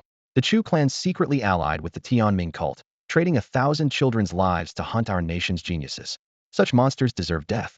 Yin Kong fell silent, a hint of regret stirring. He knew the filthy dealings of the noble houses. Few were clean. As long as the scandal stayed quiet, those above usually looked away. Chu Jifeng screamed himself raw. We're innocent. The Chu clan has never harmed commoners. They slander us. Where's the proof? Yin Kong's gaze shifted to Yi Bufan and the others. You say the Chus conspired with the Tianming cult. Do you have evidence? Yi Bufan stalled evidence. There was none. Instinctively, he looked to Lin Shao. Since Yin Kong's arrival, the 10 martial lords had wilted, edging aside as though uninvolved. Lin Shao shook his head. I have no proof. Chu Jifeng seized the opening, roaring, murderous brat. My clan lies dead by your hand. If the martial saint hadn't come, thousands of innocent Chus would have perished. When this ends, they'll give everything to destroy you. Yin Kong's expression darkened. Lin Shao, who gave you the nerve to act like this? The martial saint's aura crashed down like a tempest, forcing everyone back several steps, as if heaven itself had roared. Lin Shao raised his head, battlelust undimmed. Lord Martial Saint, what do you intend to do? The question made Yin Kong pause, his face turning grim. Who was he indeed? A martial sage at the very pinnacle of power when had a mere boy ever dared collide with him like this? Yin Kong let out a laugh colder than ice. Very well. You'll pay for every life you've taken with your own. His expression turned emotionless in an instant. A youth he once couldn't be bothered to look at was now challenging a martial sage before the eyes of the world. On the ground, Chu Jifeng lay dying, yet Yin Kong's verdict filled him with savage delight. Beside him, Yi Bufan's forehead was slick with sweat. Couldn't watch Lin Shao executed on the spot. Lin Shao was the Dragon Kingdom's only 9th-rank alchemist. He started to speak, but a single frosty glance from Yin Kong pinned him in place, the look clearly saying, utter one more word and you die with him. Ignoring the fearful stares around him, Lin Shao calmly slipped his major general's coat over his shoulders. The crimson star on his chest blazed in the sunlight. Yin Kong watched coldly. That meager rank meant nothing to him. Lord Martial Sage. I refuse to believe someone of your ability can't see the filth beneath all this splendor, Lin Xiao said, his voice soft, yet every syllable distinct. He stepped into thin air and slowly rose, holding firm under the crushing or open defiance of Yin Chongkong. The latter's face grew even colder. Since when had he ever needed to heed another's feelings? Did the boy think a uniform could keep him safe? Everyone held their breath. They knew all too well what it meant to provoke a martial sage. Lin Xiao lifted his gaze. Pale gold light flickered in his eyes, locking onto Yin Chongkong like cold stars. Yin Chongkong's heart trembled such audacity. With a brief dive from midair, Lin Xiao landed and snapped his right arm forward. Perfected fist intent erupted in a thunderous crack, and a single blow reduced a solid building to rubble. When the dust settled, the secret buried below was laid bare. It was a sealed underground chamber, the stench of blood and death rushing out far more ghastly than the carnage at the Chu estate. Mutilated bodies of children were everywhere. Some floated in vats, tubes piercing their limbs. Others, long dead, lay on ice as experimental specimens. Even more horrifying were the human-shaped beast monster cells forcibly grafted into human bodies, an act strictly forbidden in Longhua. Deeper still, fresh organs were piled like refuse, pools of blood churned, and mounds of bone rose up. Everywhere the eye landed was a nightmare too gruesome to face. Lin Xiao, Yin Chongkong, and every onlooker fell silent. No one had imagined that beneath this thriving capital lay such a filthy, forbidden hell. Swallowing the fury churning in his chest, Lin Xiao looked up at the towering figure in the sky and spoke, his voice low but unshakable. Tell me, Lord Martial Sage, does this count as the evidence you asked for? Yin Chongkong suddenly felt he must have left home on an unlucky day. Under normal circumstances, who would dare confront a martial sage in public? Even an 8th-rank alchemy master like Yi Bufan would bow and scrape. Yet this stubborn youth kept butting heads with him, as if a martial sage were a clay idol without temper. The blood and broken bodies on the ground, however, stirred little emotion in Yin Chongkong. A man who had reached the martial sage realm had seen carnage far worse than this. What mattered now, with countless eyes upon him, was maintaining his image as the guardian deity of Longhua. On the ground, Chu Jifeng collapsed, veins bulging. The moment his long-hidden secret was exposed, he knew the Chu clan was finished. Human-beast fusion was a capital crime in Longhua, and Yin Chongkong's icy gaze pronounced the sentence of death. Yin Chongkong glanced at him, murderous intent surging within. This wretch had cost him his dignity. He lowered his palm, and a world-shaking force gathered along its edge. Visible ripples rolled outward, blanching nearby martial lords and stealing their breath. You ignored the laws of Longhua and slaughtered innocents. You deserve to die. Before the words had faded, he brought his hand down. A colossal palm seemed to descend from the clouds, folding heaven and earth in its grasp. The power of a martial sage and the very laws of the Tao filled that single strike. This is heaven's punishment. Chu Jifeng howled, despair and madness twisting every note. Hypocrites, you'll join me soon enough. Bang! Chu Jifeng and another Chu clan martial lord were reduced to ash beneath the giant palm. To a martial sage, erasing a martial lord was no harder than crushing an ant. Yin Chongkong did not even lift his eyelids. He merely flicked his sleeve as though brushing away a speck of dust, yet no one dared make a sound. The lingering pressure congealed the air. Lin Xiao's heart went cold. Moments earlier, that overwhelming force had been like a raging tsunami, and he was no more than a lone skiff ready to be swallowed at any time. He knew he was nowhere near a match for a martial sage. A flick of the man's finger could send him to his grave. The ringleader is dead. The matter ends here. Yin Chongkong's voice rolled across the field, his words law. Yi Bufan and the others exhaled in relief. It seemed the sage's killing intent had not fully ignited. Yi shot Lin Xiao a quick look. Bow your head now, and this will blow over. But Lin Xiao clenched his teeth, forced himself forward against the lingering pressure, and spoke in a voice as sharp as steel. Lord Martial Sage, every last member of the Chu clan must die today. Leave a single root, and it will sprout again. No matter what, Lin Xiao would not allow a single Chu to walk away alive. Yin Chongkong narrowed his eyes, the crushing aura of a martial saint pressing toward Lin Xiao step by step. I said, that's enough. His voice was low and icy, edged with impatience. Had an ordinary man rushed him like this, he would already have been reduced to pulp. The suffocating pressure now sweeping down was his blunt reply. A martial saint is sacred and brooks no slight. If the boy still refused to retreat, he would show no mercy. No, the Chu clan must fall today. Lin Xiao's shout pierced the violent currents swirling around him. He felt the roiling Yin Chongkong's warning, yet still stared the older man straight in the eye. If the Chu clan can commit such madness and a martial saint can stomach it, I, Lin Xiao, cannot. No one in that clan is innocent. Yin Chongkong's face remained impassive, though surprise flickered beneath Ida's sixth-year youth daring to defy him again.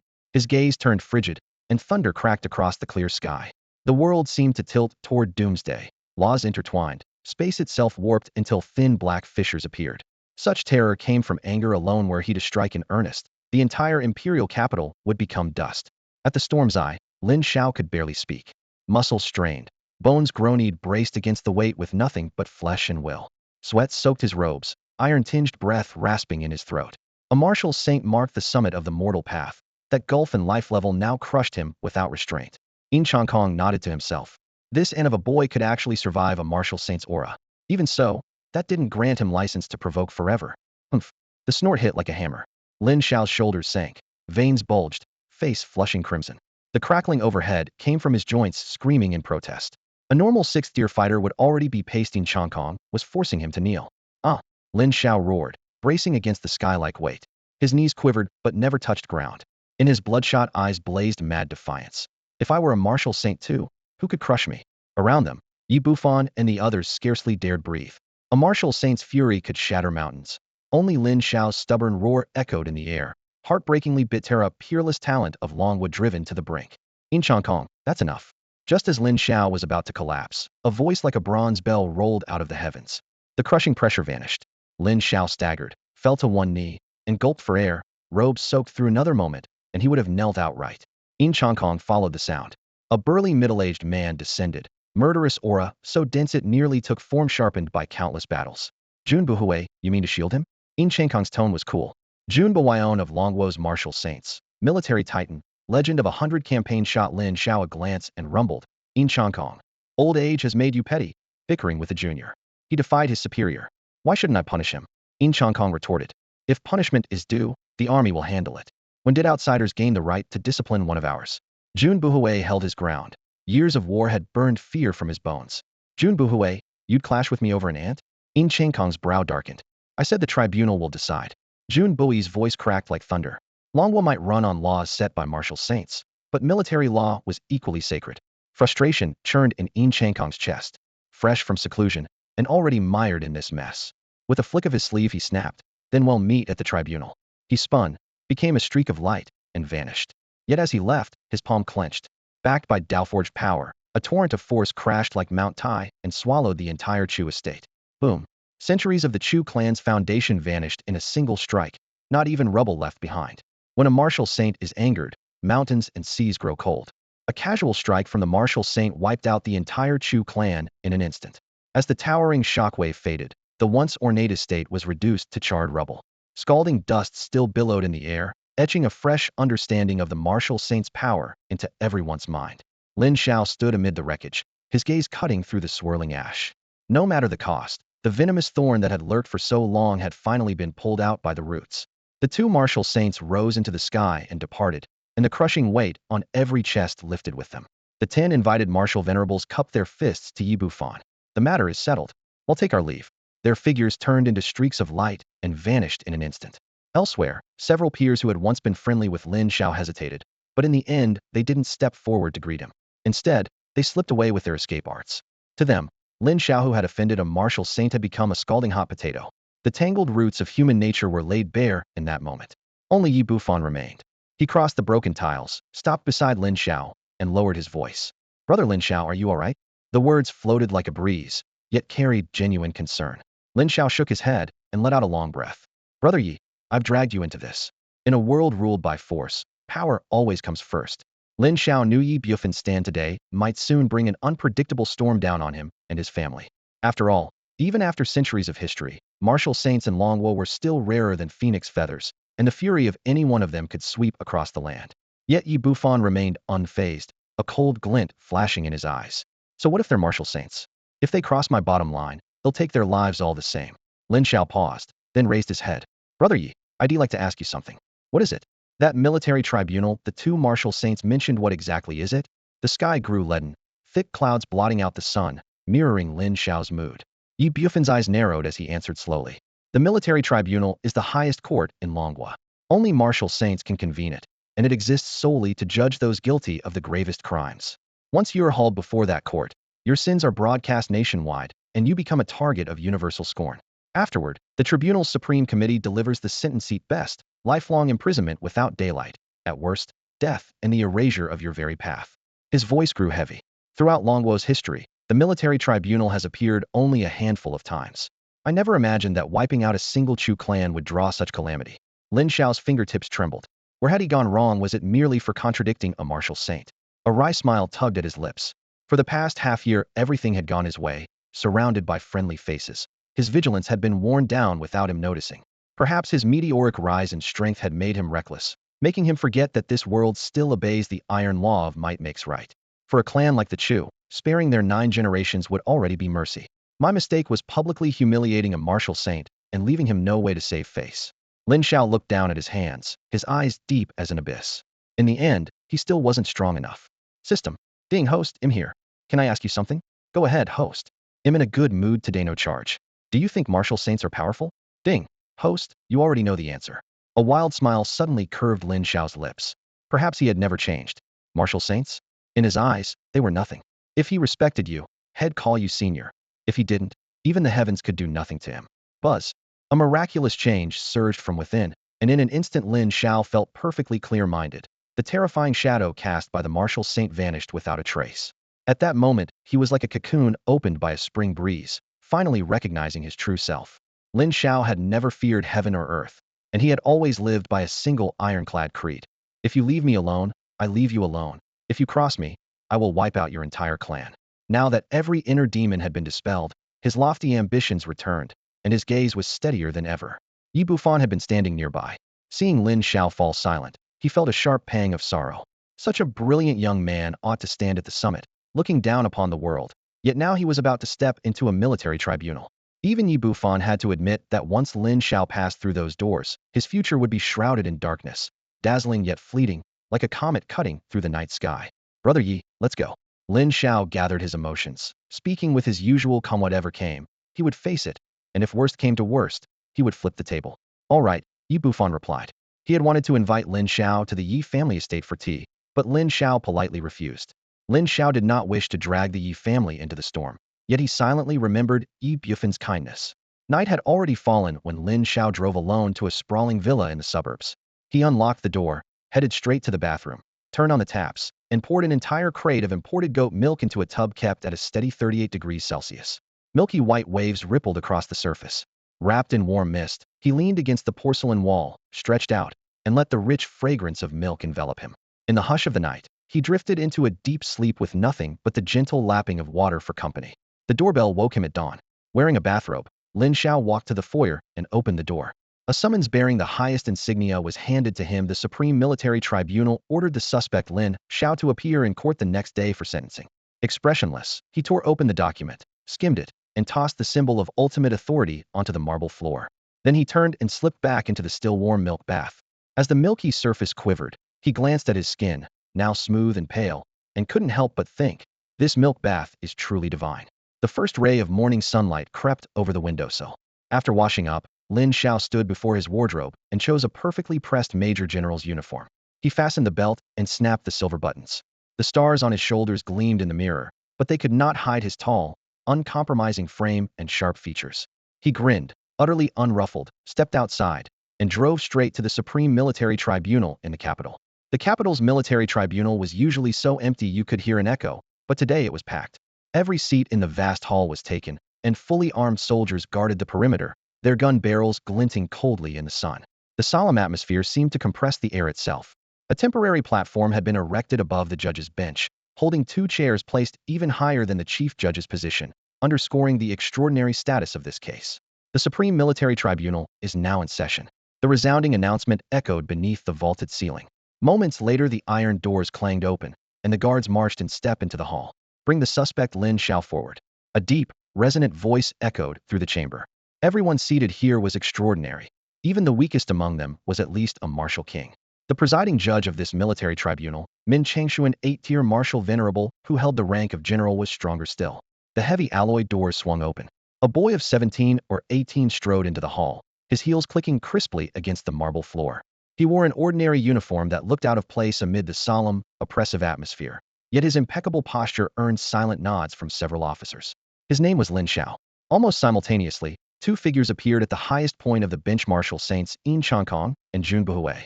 Their overwhelming aura swept across the room, and the once noisy hall fell silent at once. It was Lin Xiao's first time attending such a high-level military hearing. Though he stood here as the accused, he could not help thinking the venue was far grander than he deserved. He raised his head slightly and met the icy gazes directed at him. Yin Chongkong studied the youth with narrowed eyes. To be honest, Lin Xiao's life or death meant little to him. His only concern was his own pride and authority. Begin. At his order, the atmosphere grew heavier. One by one, the adjudicators rose to recite Lin Xiao's alleged offenses, running red lights, disrupting public order, and every minor infraction ever recorded in the Dragon Nation's laws. Many officers frowned at these petty points, knowing they were mere prelude. Then the real charge landed. Lin Xiao had allegedly abused his rank as a major general, mobilized 10 martial venerables, and stormed into the imperial capital's Chu clan, wiping out the entire family. In an instant, everyone grasped how grave the situation was. Lin Xiao, do you admit your guilt? The chief judge barked, his stare like a blade. Lin Xiao held his head high, his tone steady.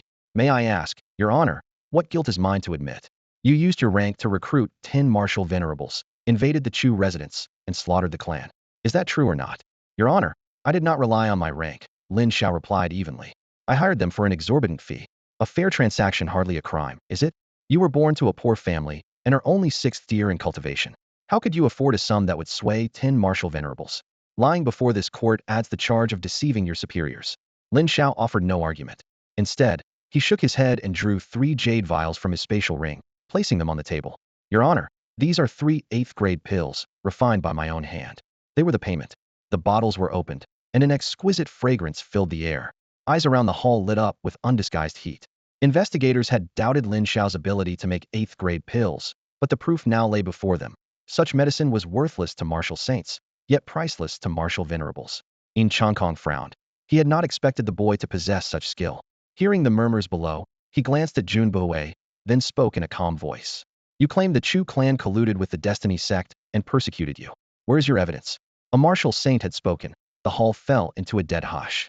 Lin Xiao looked up, completely unafraid of the lofty figure. I have no evidence, senior martial saint. So what do you intend to do? Yin Chongkong began to question himself. Wasn't he a martial sage? For a revered martial sage to be openly ignored by a teenager's gaze ignited fury in his chest. How dare Lin Xiao? Was the boy counting on Jun Bui's presence, thinking he could act with impunity? Yin Chongkong turned to Jun Buhui beside him and said in a low voice, such arrogance will become a scourge one day. Are all your military cadets this lawless? Jun Buhui answered with a faint smile, his tone mild, yet edged with steel. He's young. A bit of swagger is normal. With that short reply, he pushed Yin Chongkong back. Yin Chongkong's face darkened. He fixed his eyes on Lin Xiao again, his words cold as ice. You slaughter people without a shred of evidence. Do you not know Longwa has its own laws? Everyone must obey them. If all of you trampled the law the way you do, what would be left of the nation? Unless you reach the absolute pinnacle, you will answer to the courts. That is reality. Lin Xiao had no interest in verbal sparring. He merely repeated what he had asked before. So, honored martial sage, what will you do? The words were a spark tossed into oil. Yin Chongkong exploded. Had Jun Buhui not been present, he would have gladly cut down this ant who flouted the law and killed at will. Pointing at Lin Xiao, he thundered, arrogant and unrepentant. Fine, go keep company with those you murdered. The sentence was nothing less than a decree of death. A low murmur rippled through the hall. Everyone could see that the boy and Yin Chongkong were now mortal enemies. Yin Chongkong looked down coldly.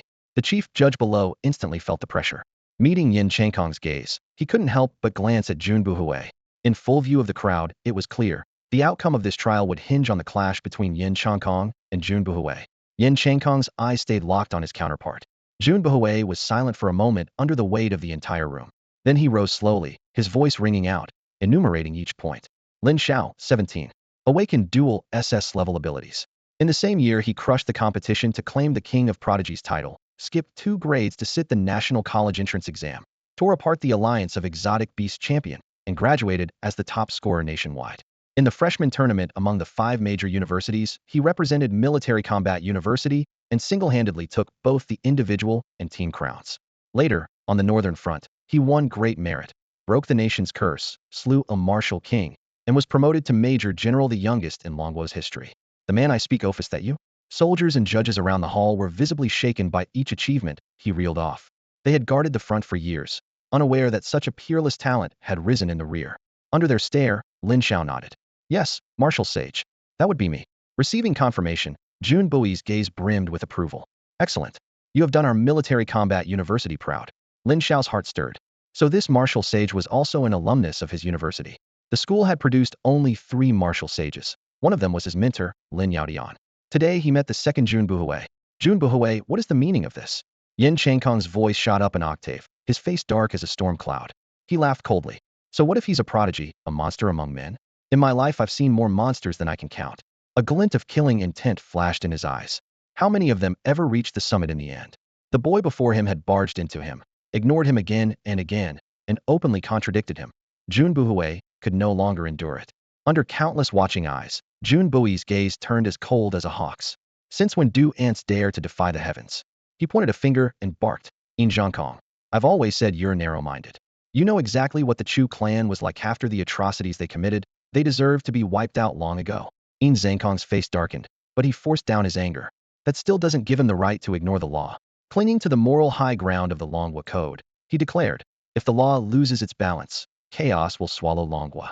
Jun Buhui nodded. A nation as vast as Longhua could be held together only by its laws.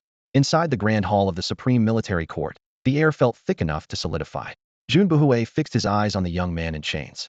Lin Xiao, you are a peerless prodigy of Longhua with glorious battle honors, yet you have violated our laws. Do you admit the charges? Lin Xiao looked up, his eyes as still as an icy lake. I do.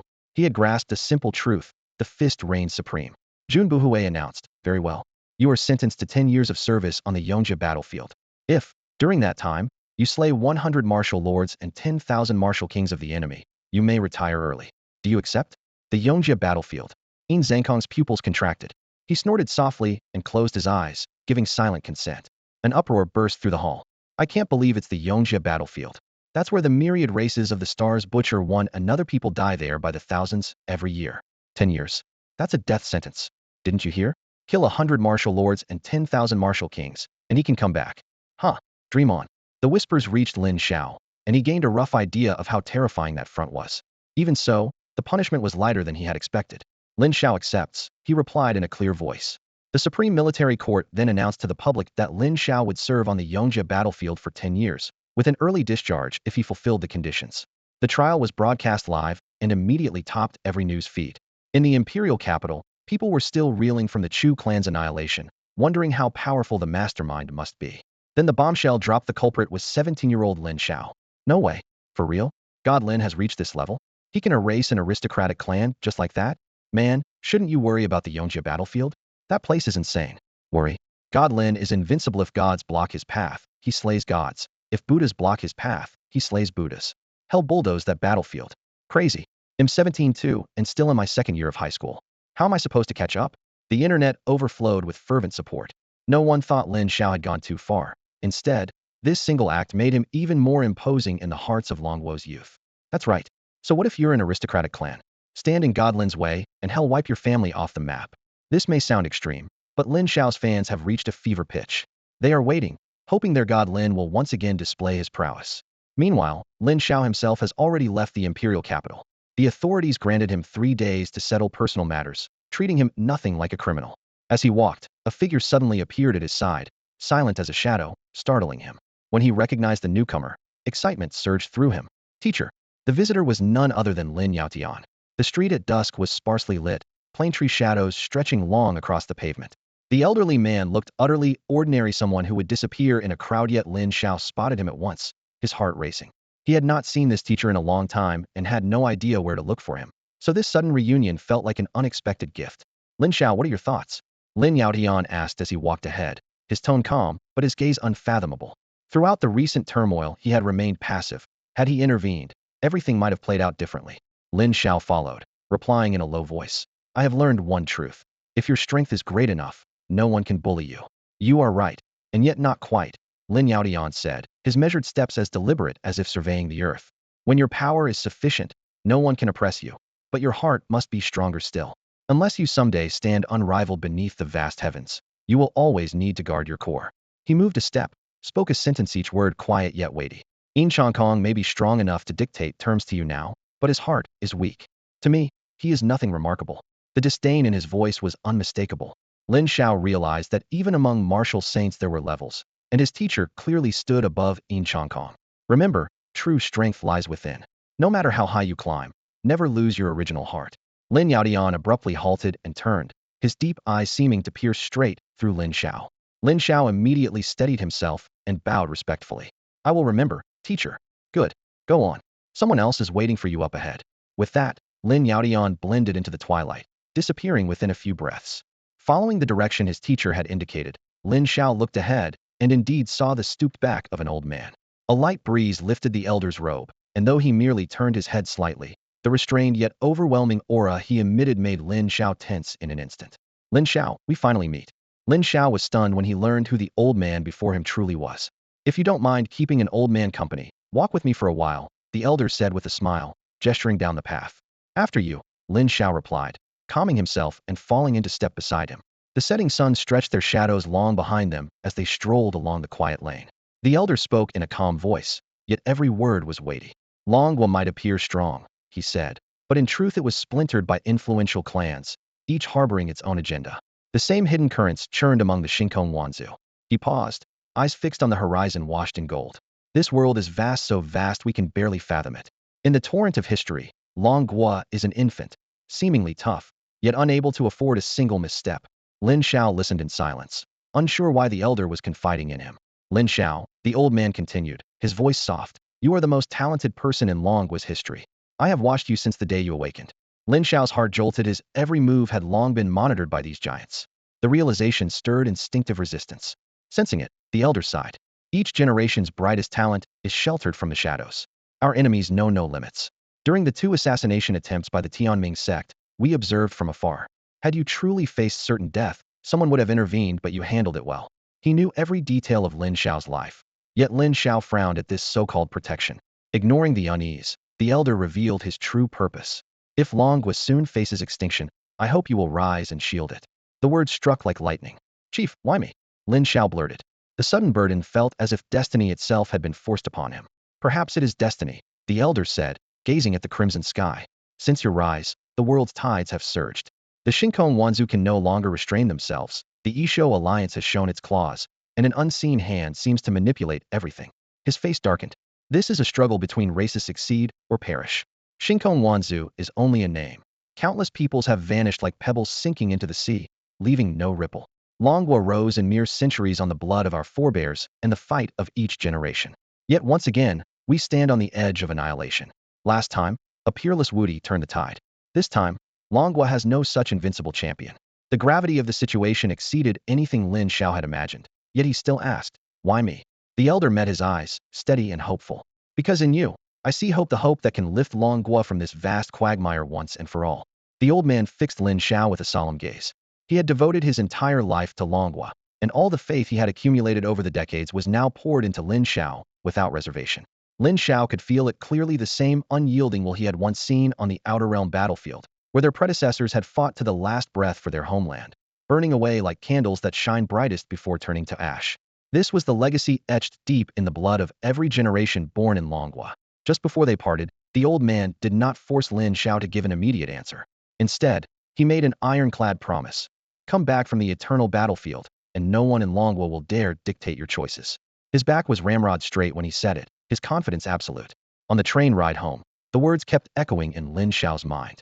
He suddenly realized that his life might already be moving along some predestined track. System. Ding, host, I'm here. Why did you pick me? Ding, because you're kind, handsome, and rich. Speak plainly. Ding, I'm a god-tier cultivation system. Why ask so many questions? If you're unhappy, then fight until the world falls apart. Damn, you're one cocky piece of work. The system's infuriating tone actually made Lin Xiao laugh. Indeed, why bother with so many whys?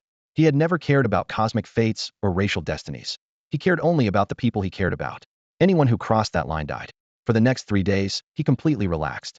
Instead of training, he hung out with his best friend, Wang Yi, and the two of them made a trip to the White Romance Resort. Thanks to Lin Xiao, Wang Yi's family business was thriving locally, and District Chief Ma had personally offered support. Lin Xiao then visited Headmaster Chu Hantian at school. You brat, you stirred up a storm and said nothing. Chu scolded on the surface, though a trace of worry hid in his eyes. The name Eternal Battlefield alone sounded lethal. Heh, Headmaster, I came just to report in. I probably won't make it back for New Year's dinner. Only here did Lin Xiao feel the warmth of home. If you miss it this year, you'd better show up next year or I'll hunt you down myself, Chu said gruffly, yet the words filled Lin Xiao with a fierce warmth. They talked over a single meal for most of the day, ranging from trivial campus gossip to grand world affairs, like true family. In a flash, The 3 days were go night was time to leave. An escort arrived for Lin Xiao. The eternal battlefield lay outside Longguo's borders, in a null space where clashing laws and chaotic forces made it the most turbulent war zone of all races. Even by private jet, the trip took an entire day. When they landed, he saw desolation in every direction. A thick pall of gloom shrouded the sky, space-time was distorted, and the stench of blood hung in the air, turning the landscape into an endless, dark prison.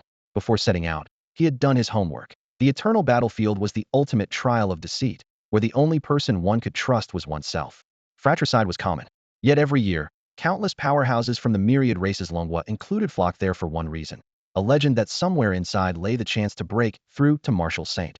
A peak so high that a single individual could decide the fate of billions.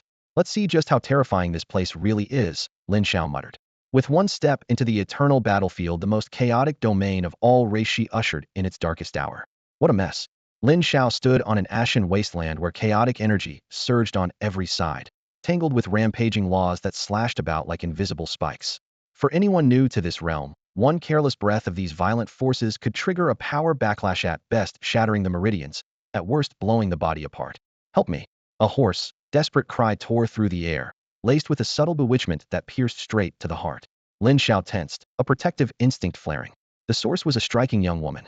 With phoenix-shaped brows, bright eyes, and crimson lips, she was already captivating. Yet her clothing was ripped in just the right places, nothing indecent exposed, but every seam threatening to slip.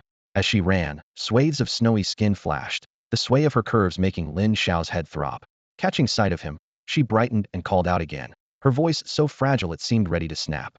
"Young hero, please, save me." She spoke through trembling sobs. "My name is Sudaji. I beg you, spare my life." In the same breath, she pressed close, a cool jade arm looping naturally around his left arm, the softness of her chest brushing his shoulder. Lin Xiao kept a blank face, but his eyes slid past Sudaji. A dark silhouette was closing in fast. "Run, girl, keep running. Damn it all." The figure hit the ground with a crash, carving a deep crater and blasting up dust. Broad-shouldered, tusked, radiating murderous intent, he was clearly a martial king-level fighter. Sudaji squealed and ducked behind Lin Xiao, voice choking.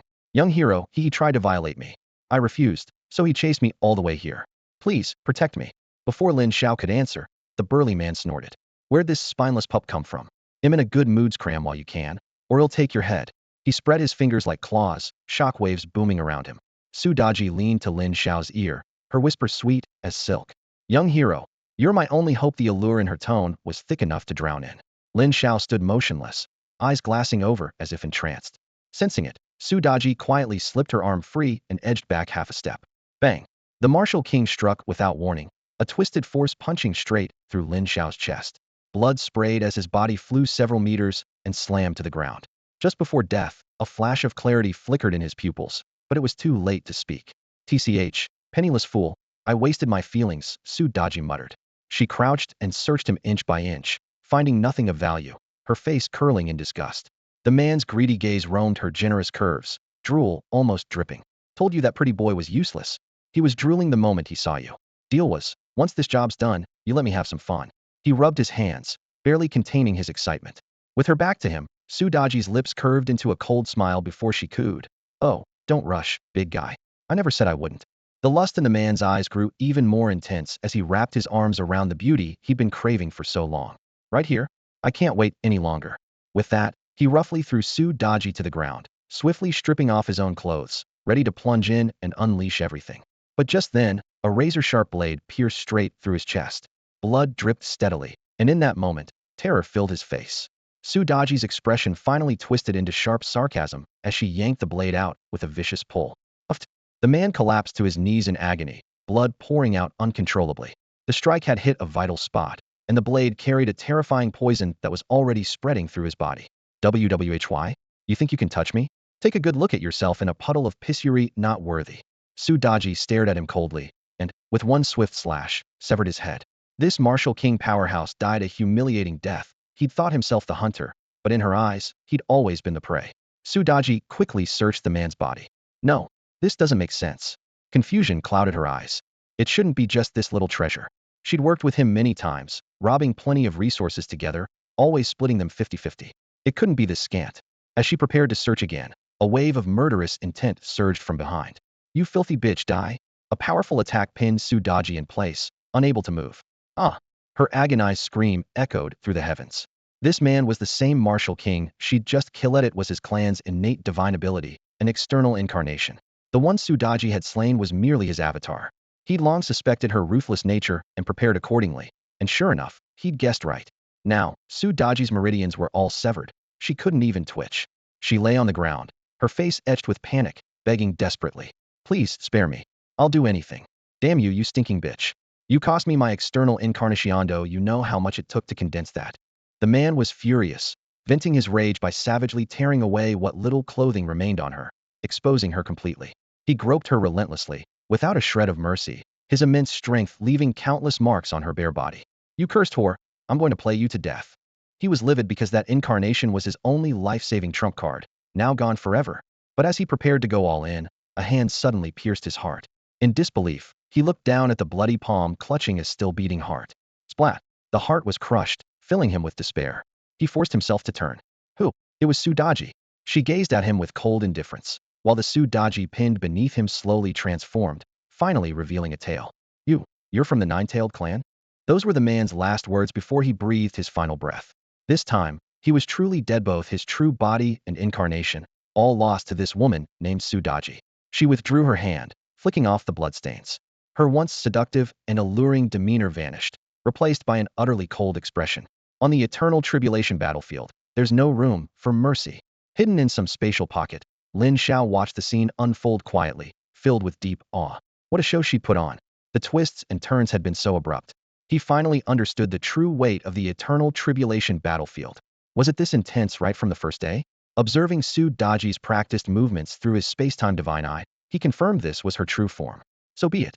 The sudden voice shattered Sudaji's placid facade, replacing it with sheer terror. She tried to shift her feet but found herself pinned in place by an invisible, imperious force. Even her fingers refused to tremble. The void rippled, and Lin Xiao stepped out of the shadows. At the sight of him, Sudaji's heart plunged into despair. It was as if she had witnessed her own fate in advance. The struggle in her eyes faded, leaving only the resolve to die. Lin Xiao muted his aura and stopped before her. He had read the faintest references to the Nine-Tailed clan in ancient texts, yet had never seen one in the flesh. His eyes swept over the tails behind her, flickering with calculation. Just then, Sudaji felt the grip on her throat ease. She could finally speak, though her body remained immobile. Desperation propelled her to seize that single thread of hope. I am Sudaji of the Nine-Tailed clan. Greetings, sir. She bowed at once, her voice gentle and devoid of the slightest allure. She understood this might be the only road left to her. Lin Xiao's tone was icy. Give me one reason not to kill you.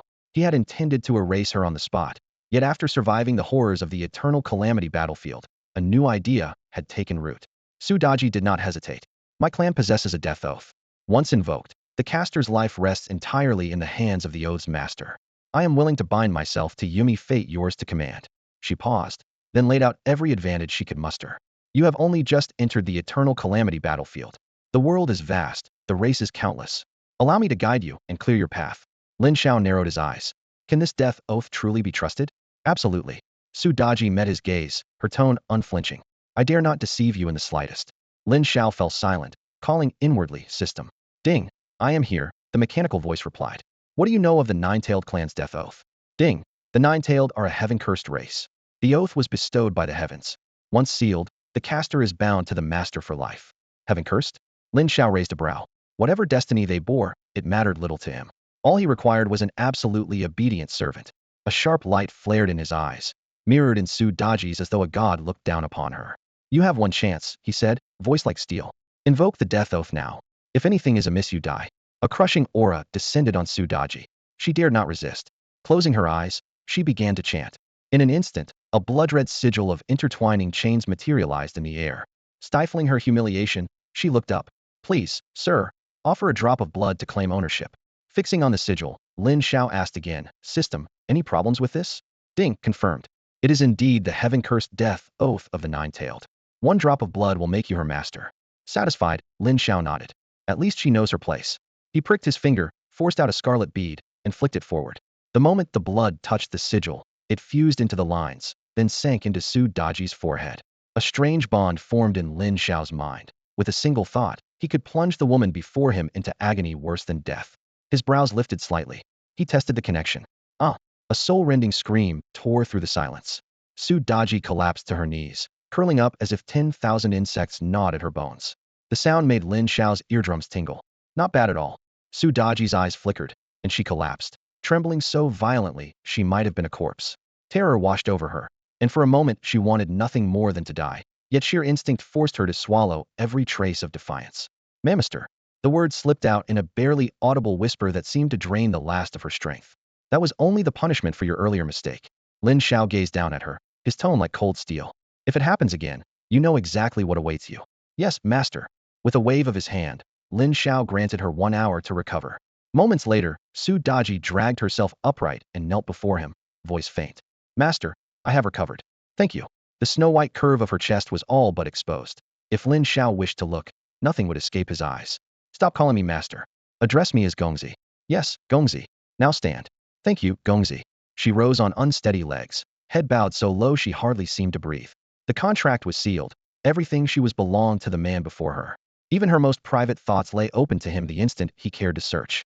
Realizing this, she felt only bitter helplessness. About the deal you struck with that man, Lin Xiao began. Of course, she thought. Here it comes. Su Daji bit her lip, tension coiling inside her. Does Gongzi wish to handle it here? Handle what here? Lin Xiao arched a brow. Her life sat in his palm. Summoning her courage, she lifted her gaze and was startled to find him strikingly handsome. On impulse she blurted, if Gongzi desires it, then so be it. She slipped a slender finger beneath her sash, letting the robe fall away. Pale skin and a faint maidenly scent filled the air. She was still untouched. Whoa, what are you doing? Lin Xiao snapped. Startled, Su Daji looked up to see only confusion on his face. Gongzi, I thought you wanted. Wanted what? Lin Xiao tapped his forehead. I'm asking how much you plundered. Where are the valuables? Hand them over. To him, they were all cultivation points. Her cheeks flamed bright red. Hastily she pulled her robe back in place, cursing herself. Su Daji, what were you thinking? Then she produced every item they had taken. She and her now-dead companions had ambushed dozens of lone travelers, amassing a small fortune. Lin Xiao didn't even glance at it. With a flick of his wrist, he swept everything into his pouch. System. Ding, I'm here, host. How many cultivation points for this lot? A mixed haul of all sorts. Ding, total value, 10 million cultivation points. Exchange. Do it. His fingers closed, and a faint light gleamed in his eyes. Not bad, a promising start. Seeing him smile, Su Daji relaxed a little. So Gongzi is a money lover? But the thought stung. Am I worth less to him than a pile of junk? A woman's heart, in that instant, grew painfully conflicted. Desperate to prove her worth, she spoke crisply. Gongzi, not far from here lies a secret realm that might hold vast resources and treasures. Oh, interest sharpened Lin Xiao's expression. Details now. His gaze pressed down on her, and Su Daji's voice quivered.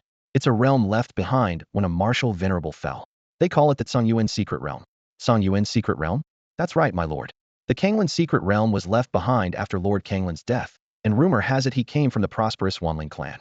Su Daji had already planned to join the crowd and earn some guide money on the side. As soon as she voiced the idea, Lin Xiao paused, then ordered coldly, you move in the open, they'll stay in the shadows. Following his instructions, Su Daji headed toward the secret realm, while Lin Xiao slipped into a spatial rift, leaving behind only a faint, elusive ripple. Their contract allowed Su Daji to sense that her master was close, yet the area looked utterly deserted. Stop searching and keep moving. Lin Xiao's indifferent voice exploded in her mind. She hurriedly cupped her fists to the empty air in apology, not daring to harbor any stray thoughts for fear of angering this unpredictable master. The eternal battlefield stretched without end, and the area Lin Xiao occupied was only its outer rim. On the way to the Kanglin secret realm, Su Daji kept running into foreign cultivators who claimed they wanted to travel together. Polite as they seemed, the greed in their eyes betrayed them. With Lin Xiao's silent approval, she decided to drop the act. A natural, bewitching smile left the weak-willed reeling, and in the blink of an eye blood spattered everywhere as she cut down every schemer. Watching from the void, Lin Xiao's eyes gleamed at the power she revealed, 7th-tier cultivation, innate charm, and ruthless offense far more dangerous than she appeared. He pocketed every resource and artifact the dead left behind, the haul so generous that he couldn't help feeling pleased. Not a bad arrangement at all, he thought. My lord, I think we've arrived, Su Daji murmured inwardly. The entrance to the realm was already packed with powerhouses. Someone had clearly leaked the news, and even nearby factions had come to claim a share. From his pocket dimension, Lin Xiao scanned the gathering and sensed demons, celestials, and numerous other races among the crowd. The most striking figure was a black-clad man with a single horn on his forehead. Thick demonic energy billowed around Hema, mid-7th-tier demon named Moi Sola. The kin behind him were all at least 6th tier. Among the myriad races of the starry sky, strength was judged by whether a clan had a martial saint. One saint qualified a race as powerful. Most races had none, and their strongest were martial lords. The demon race, however, produced saints in abundance, and their pride was only natural. Mo Isola swept his gaze across the crowd, open contempt curling his lips. A pack of minnows. Only the celestials might pose the slightest trouble. On the other side, divine light shimmered as wings stirred. The leading woman, Xianlan, was also mid-7th tier. The celestial and demon races had never been on friendly terms. Even a trivial matter could ignite a cataclysmic battle. The outer region had previously held mostly 6th-tier warriors, but the imminent opening of the Kanglin's secret realm had lured 7th-tier experts as well. Whoever spread the word insisted the realm would open today, and the gathered cultivators were now either on guard or probing their rivals, the tension razor-sharp. Mo Isola let his eyes drift over the various races and chuckled softly. Xianlan folded her wings, holy radiance pressing outward. Not far away, hidden in the void, Lin Xiao watched quietly, weighing the situation. Undercurrents surged through the crowd, and the air felt sharper than a blade. Something's about to happen. Cries of alarm broke out as the ground rocked and the sky warped, a ghostly ripple of power wavering before the crowd. The secret realm had finally emerged. The entrance looked like a thin veil torn open, blinking in and out amid raging spiritual energy, bending the very light of heaven and earth. Breath quickened on every side. The rumor was proven true in an instant. Mo Isola and Xianlan, chiefs of their respective clans, held their positions and observed in silence, while the smaller factions could no longer restrain themselves. As long as I secure the martial lord's legacy, they'll become the strongest in my clan. One foreign warrior shouted in glee, lunging first into the rippling gateway and vanishing in a flash. Mo Isola's face darkened. With a sharp wave of his hand, he barked, "Move." Towering demon warriors surged forward like a black tide, disappearing one after another into the rift. Xianlan followed at once, leading her people in a swift, silver blur. With the two great clans inside, every other force scrambled to squeeze through before the next heartbeat. At the edge of the chaos, Su Daji stood quietly, her gaze probing the frayed air. "Young master, shall we go in?" she asked. Space trembled, and Lin Xiao stepped out of a fold in reality, eyes burning with purpose. "Let's move. Stay sharp once we're inside." Before his words fully faded, he streaked through the entrance as a ray of light, Su Daji close behind. Inside the secret realm, Lin Xiao advanced alone. Jagged mountains heaved beneath rolling mist, loose stones skittering underfoot, yet not a hint of life stirred. Suddenly, the shadow to his left exploded as a razor-sharp killing intent lunged at him. The strike had been prepared long and advanced so fast, it left no trace. Lin Xiao did not even frown. He lifted his palm in an almost casual block. With a muffled crack, the force drained harmlessly away. The hidden assassin recoiled in shock and spun to flee. A vice-like hand clamped onto his shoulder, freezing him in place. Terror flooded the attacker. He unleashed every ounce of power, driving an elbow backward. Bang! One plain, uncomplicated punch from Lin Xiao burst the assassin's body into a red mist, leaving only a severed head to tumble across the stones. Ding! Host has slain a tier 6, early-stage foreigner. Reward, 500 cultivation points. Only 500? Stingy system, Lin Xiao muttered as he lowered his fist, his eyes utterly calm. He scanned the terrain and shook his head since entering. He had already been ambushed more than 10 times. Clearly, the Secret Realm expedition was just a cover. Robbery was the real game here.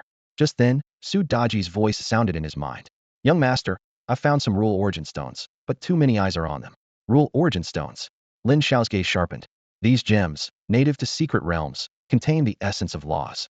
A martial lord commanded the rules of the world. If a martial king touched that power before breaking through, his future potential would soar far beyond his peers. "Send me your location." Moments later, Su Daji shared the coordinates. Elsewhere, Su Daji crouched behind a pile of broken rock, aura tightly restrained. Before her floated several fist-sized rule origin stones, shining with dazzling brilliance. More than 27th rank martial kings ringed the treasure, each from a different race. Expressions varied, but hands still. Everyone understood that whoever struck first risked drawing the rest upon them. Though Su Daji had yet to act, probing gazes kept sliding her way, weighing her every breath. The stalemate shattered when a clear, unhurried voice, steeped in unshakable confidence, swept over the scene. "He'll be taking those rule origin stones." Su Daji's heart leapt. She knew that voice at once. "Young master?" All eyes lifted to see a young man standing in midair, hands clasped behind his back, robes snapping like blades in the cold light. His gaze skimmed across the assembled kings, calm yet undeniable. "Those rule origin stones belong to me. Where did this arrogant brat come from? Is he courting death?" The shouts echoed across the eternal battlefield, as more than 20 martial kings floating in the air snapped their gaze toward Lin Xiao. The air still reeked of blood and murder when one hot-tempered king growled, "Kid, have you grown tired of living?" Lin Xiao's earlier move had already sparked their anger, and their soul senses now told them the boy was only 6th rank. Damn, maybe he's some clan's pampered heir. On the eternal battlefield, pedigree means nothing. Die here, and you're just a corpse. Humph, let's see how long he keeps swaggering. Below them, Su Daji twisted the hem of her robe, anxiety written all over her face. She longed to rush forward, but Lin Xiao's order held her in place. We're finished, absolutely finished. A death contract chained her life to his. If she died, it wouldn't matter, but if he fell, she would perish no matter where she fled. Tears welled in her eyes at the thought.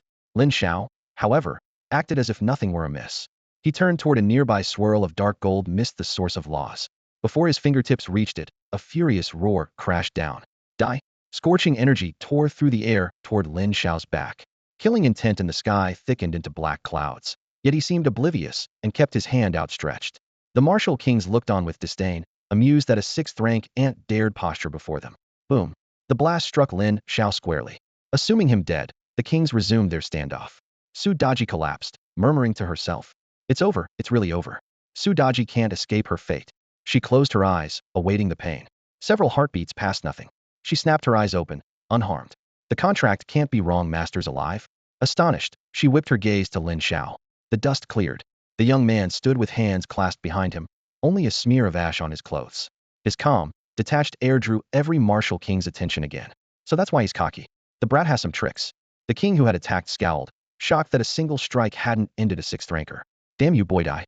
His howl rent the heavens as he lunged, a king's aura crashing down. A torrent of power, many times stronger than before, thundered toward Lin Xiao. Su Daji clamped a hand over her mouth, heart racing, and shut her eyes again. We're doomed. She wanted to help, but her master's command shackled her. All present thought the matter settled when, in a flash, 2 whispers soft as mosquito buzzes drifted through the air one after another. Still, a terrifying spatial law manifested at Lin Xiao's command, pinning the martial king in place and cutting his attack short. The man's eyes filled with shock and disbelief as he struggled, unleashing every ounce of power within him. But Lin Xiao gave him no chance. Heaven-shattering punch. The perfected fist intent erupted like a silent roar rolling across the air. Lin Xiao stepped forward, his right arm coiled with force. The pressure of a mountain gathered, one blow to pierce the sky, one strike to shake the earth. Boom. His knuckles crashed between the alien martial king's brows. Before the terrified eyes could even narrow, a dull thud sounded, blood mist exploded, and the head burst apart. The 7th-rank martial king died on the spot. Ding, target eliminated. Early 7th-rank alien. Award, 3,000 cultivation points. Recycle body. Recycle. Ding, recycling complete. Additional 3,000 cultivation points awarded. In the span of a single breath, Lin Xiao had erased an early 7th-rank martial king. Only then did the surrounding martial kings react, their faces draining of color. Hiss. Su Daji's eyes widened, and her lips parted in speechless shock. Her master was this strong? Across Longhua, even throughout the myriad races of the Starry Sea, a 6th-rank defeating a 7th-rank was nearly unheard of. The gulf between those realms was normally unbridgeable. This is bad. More than 20 remaining martial kings felt a chill rise. Someone who could one-shot a peer was a foe none of them dared face alone, and instinctively they clustered together. Lin Xiao took another step and held nothing back. Spatial annihilation. Silver light flared in his chronospatial eyes, and the supreme laws of space descended, engulfing every martial king present. What is this? Space collapsed around them. Black fissures gnashed like fangs. Chaotic turbulence tore at their flesh, and they roared, pouring out their essence to withstand the shredding force. Only by joining forces did the 20-odd martial kings barely steady themselves. Damn it! Tear through this barrier together and kill that brat. Someone howled, humiliated that a mere 6th-rank youth was suppressing them. Su Daji's heart pounded as she stared at Lin Xiao's back. He neither retreated nor showed a hint of fear. With a sweep of both hands, his voice rang out, ice cold. Chronospatial Tempest. The ultimate trump card returned, even more terrifying than before. Deep under Lin Xiao's control, a shadowy river appeared, as if it ran through past, present, and future. Droplets splashed from its surface and instantly became a world-rending storm. Beneath the tempest, all things fell silent. The raging power of time and space bore down. The 20-plus martial kings dared not even lift their heads. The phantom river's pressure shattered their minds, and, worse still, their bodies aged visibly, their once surging blood essence draining away. In a single heartbeat, every martial king withered like chaff in the wind. Their auras vanished, and they died of old age on the spot. Su Daji staggered backward, fingers brushing her still youthful face as waves of shock crashed through her heart. More than 20 martial kings had been annihilated with a single move. Gazing at the boy who now seemed like a god, she felt a reverence that rose from the depths of her soul. Lin Xiao let out a quiet breath. He appeared relaxed, but no one was more aware than he was that this spatial temporal storm was nothing like the ones before. The instant it erupted, both his chrono eyes and the source of his temporal sacred art quivered, and the drain on his abilities skyrocketed several-fold. Even more unsettling was the sudden emergence of that reverse so strange it defied description. Lin Xiao himself could not identify its nature. He could only wonder in silence. Was this the legendary river of time? It was no more than a private conjecture. Tap, tap. Light footsteps approached. Su Daji walked over. Lin Xiao noticed at once that her entire demeanor had changed. Young master, you are incredible. Her voice was barely above a whisper, trembling with awe she could no longer hide. Until now, her respect for Lin Xiao had been forced by their contract. But after witnessing that terrifying battle, she truly accepted him. Serving someone unmatched in power and striking in appearance suddenly felt like a stroke of good fortune. May I ask you a question, young master? She said, bowing cautiously. Go ahead. Lin Xiao nodded. Which star-owned clan are you from? Her eyes sparkled with curiosity. I'm from Longhua, he replied. Longhua. Su Daji froze. She clearly hadn't expected her master to come from such a dominant civilization. The name of Longhua was known across the cosmos, its countless prodigies shining like stars. Lin Xiao was amused by her reaction. Why? Have you met someone else from Longhua? Since entering the eternal battlefield, he had yet to encounter a single compatriot. Su Daji's expression turned distant as memories of blood and flame surfaced in her mind. A rebellious, razor-sharp young man who had thundered across the battlefield, his talent shaking the myriad clans. Once, deep in the eternal battlefield, I glimpsed a Longhua prodigy from afar, she said softly. Who? Lin Xiao's gaze sharpened. GZ, she answered. Lin Xiao's heart jolted. GZ, the very name that once dominated the Dawn ranking, sweeping aside every contender in the prodigy training camp. He could not hide his urgency. Where did you see him? Su Daji dared not delay and recounted everything she knew. At the time, she had followed the main force of the Ninetails clan into the core of the eternal battlefield, the true slaughterhouse of the myriad clans. Skirmishes broke out daily. A newcomer might rise to fame one day, and a veteran powerhouse could fall the next. Even the top 10 clans of the cosmos fought for dominance there. The Ninetails clan had no martial saints, their strongest barely at the martial lord level, and in that realm of survival of the fittest, they had no voice. They were soon pressed into service by the demon clan, reduced to cannon fodder against rival forces. It became a war of historic scale, 6 great factions clashing amid mountains of corpses and seas of blood. At the time, Su Daji had not even reached Martial King, so she was kept from the front lines. Ironically, that spared her life. During that cataclysmic campaign, a single name blazed across the sky. Long was GZ. She had seen it with her own eyes, GZ in a killing frenzy, tearing a martial lord apart with his bare hands and driving an entire elite clan into retreat. By himself, he felled 10 martial lords. 10. On the eternal battlefield, martial venerables stand at the very pinnacle of power. Among weaker races, they are revered as patriarchs, and even in the great clans, they embody the core of a lineage's strength. Yet the truly chilling part of the tale is that back then GZ had not even attained the martial venerable realm. He was merely a peak martial king. Even so, in that brutal campaign, he cut down 10 enemy venerables with his own hands. The moment the news broke, Jai's name echoed across the star-studded heavens. Not long after the war, he rode the momentum and broke through, officially becoming a martial venerable. Word spread that to eliminate this Dragon Nation prodigy, an opposing alliance gathered more than 50 venerables, intent on killing him at the critical moment of his advance. Conflict erupted in an instant.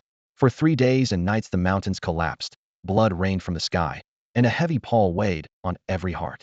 To sever all rescue routes, the strongest races blocked the Dragon Nation's main forces on the outskirts. Almost everyone believed GZ was doomed. Just as despair reached its peak, an earth-shaking report swept the stars. GZ had succeeded in his breakthrough. Of the 50 martial venerables who besieged him, he slaughtered 47. The remaining 3 escaped grievously injured. In a heartbeat, every race in the cosmos went mad, hunting for any trace of GZ. Those 3 surviving venerables swore he was hanging by a thread, crippled by a dreadful backlash. A month passed without a single clue to Jai's whereabouts. While speculation mounted that he had died in seclusion, one of the clans involved in the ambush suddenly suffered a devastating raid. Its headquarters lay in ruins, its stores were plundered, and more than 10 martial venerables were slain. The attacker was a lone figure, the long-missing GZ. With overwhelming might, he crushed the entire clan, proclaiming his dominance to the universe.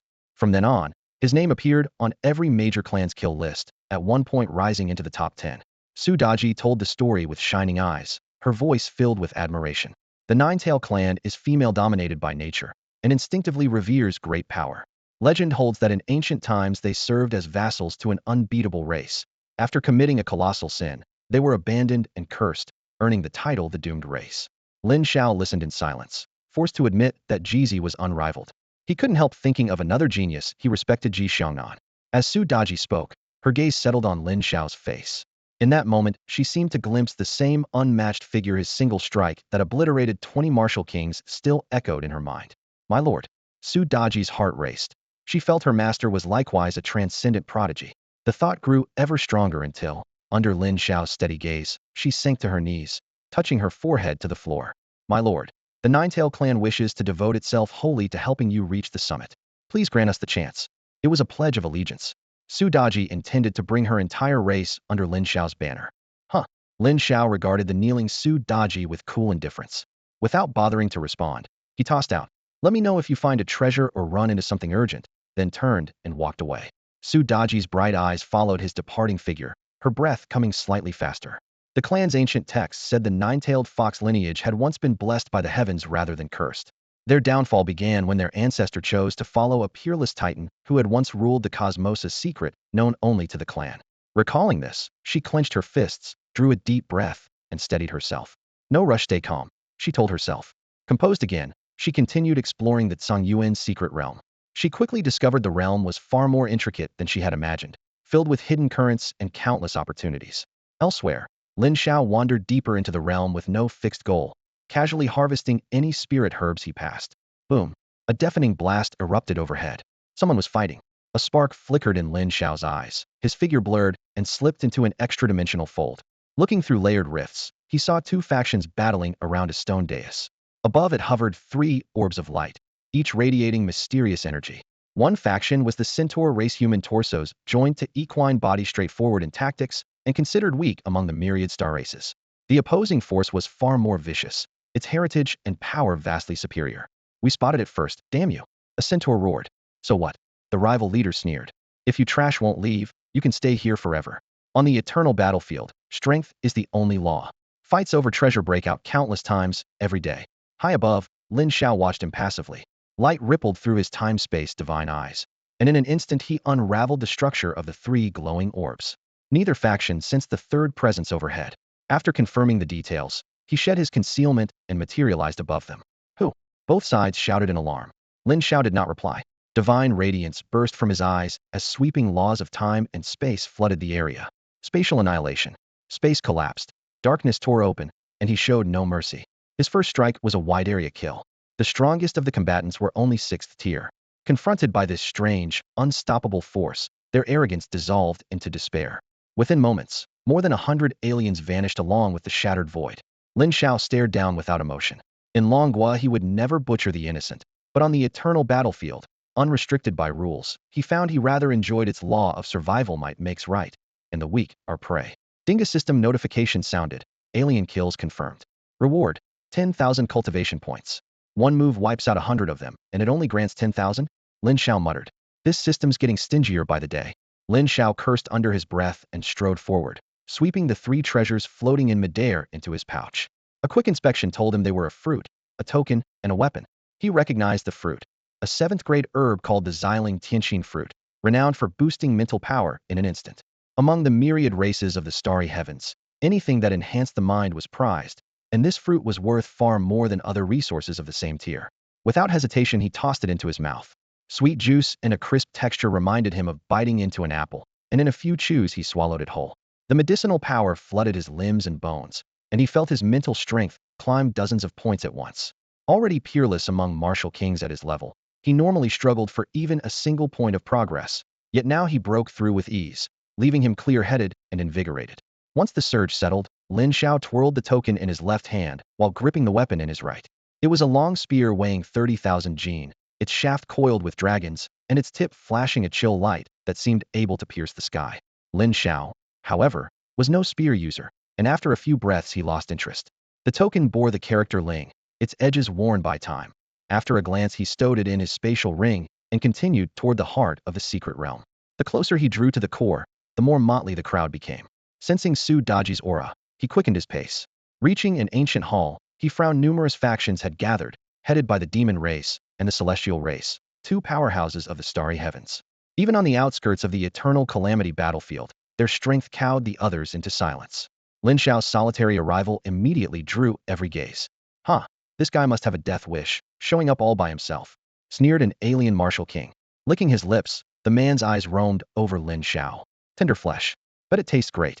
Realizing Lin Xiao was only 6th tier, his tone grew even more wanton. I've eaten plenty of human meat, it's delicious. The blatant threat drew no rebuke. The gathered factions simply watched, while the demon and celestial races looked on from their lofty perches, as though waiting for a show. The alien king laughed wildly. A little appetizer before the real fight. Don't run off. Seeing Lin Xiao unmoved, he assumed the human was afraid and swaggered forward. Onlookers watched with interest. In their eyes, the fact this human had reached the hall was impressive enough, but he was about to meet a miserable end. The alien bared his fangs, jaws lunging as he unleashed Martial King pressure, certain he could pin Lin Xiao down. Don't worry, he leered. They'll eat you bite by bite until you and I become one. That's an honor. Or so he thought. Lin Xiao had kept silent only to consider one question. Could he wipe out everyone present by himself? To him, they were walking bundles of experience. It would cost only a little effort. He spoke softly, voice calm, giving the alien no chance to react. Without even lifting his head, Lin Xiao's right hand shot out like lightning, clamping around the man's throat. His palm tightened crack, and before the alien king could scream, he was dead. Before the crowd could process what had happened, Lin Xiao rose into the air to hover above them. His indifferent gaze swept over the demon, celestial, and every other race. His voice was icy yet carried clearly through the hall. They'll say this once. Either I kill all of you by myself, or all of you die to me by yourselves. Arrogance beyond measure. The swaggering declaration instantly drew every faction's gaze to him. Hey, who is this clown? If you want attention, there are easier ways to die. Someone in the crowd laughed, dismissing Lin Xiao as a buffoon. Most factions didn't even bother to respond. Their eyes slid past him as if he were insane. The Demon Clan and the Immortal Clan spared him one indifferent glance, too aloof to waste a taunt, yet contempt gleamed deep in their eyes. Several factions hoping to ingratiate themselves with the demons and immortals stepped forward, spiritual energy exploding around them, murderous intent sharp as blades. They posed as righteous avengers, ready to kill Lin Xiao on the spot. In a corner, Su Daji stood motionless. She had already sensed a familiar aura. Now, seeing the youth suspended in the air like a god, her heart pounded uncontrollably. She knew beyond doubt that Lin Xiao wasn't bluffing, meant to suppress every race present all by himself. Lin Xiao narrowed his eyes, locking on the eager attackers. Under countless stares, he merely looked down, yet an overwhelming surge of mental power swept out, an invisible giant hand that slammed the entire faction to the ground. What? The psychic pressure crushed the breath from their lungs, leaving them deathly pale. Terror and disbelief filled their leader's eyes. How is this possible? Lin Xiao's lips moved. He whispered, Soul Needle. And Skla's combat art, famed yet rarely displayed, now merged with his fearsome mind force. The Soul Needle became an unseen reaper. In a single heartbeat, it pierced their brains. Hundreds of aliens had no time to scream. Foam dripped from slack mouths. Eyes went vacant, and their spiritual seas shattered. In the blink of an eye, hundreds of lives were erased. The remaining factions fell silent with horror. This arrogant youth had ended so many lives with nothing but a cold stare. A formless pressure hung in the air, clenching every heart. No one dared underestimate him now. Even the demon and immortal leaders withdrew their disdain, eyes narrowing. It seems you still haven't listened, Lin Xiao said, voice ice cold. He lifted both hands, fingers curling slightly. One Jiawumia. One strike to erase a million tribulations. He had perfected this space-type technique. The primordial law of time and space roiled within him, two transcendental SSS talents working in tandem, letting the move live up to its name. Ferocious spatial ripples surged like a tsunami, swallowing every powerhouse present. Such nerve. Courting death. Damn brat, he'll kill you.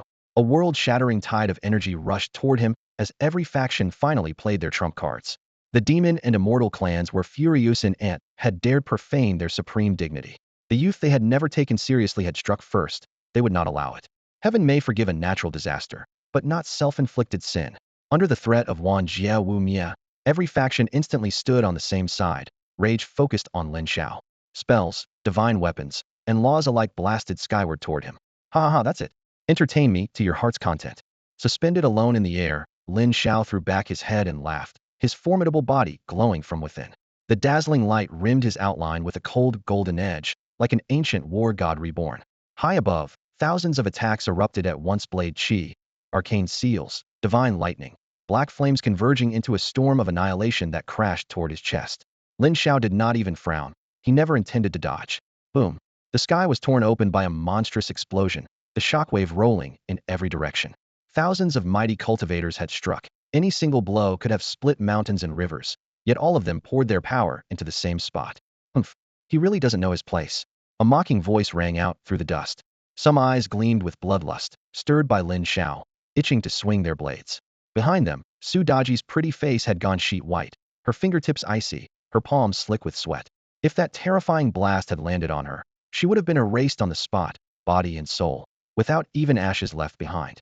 As the gray mist dispersed, a tall figure walked out at a leisurely pace. Is that all you've got? How disappointing, Lin Xiao said. His robes fluttered without wind, his skin gleaming with iridescent light, completely unscathed. The combined strike had not even rippled the protective aura around him.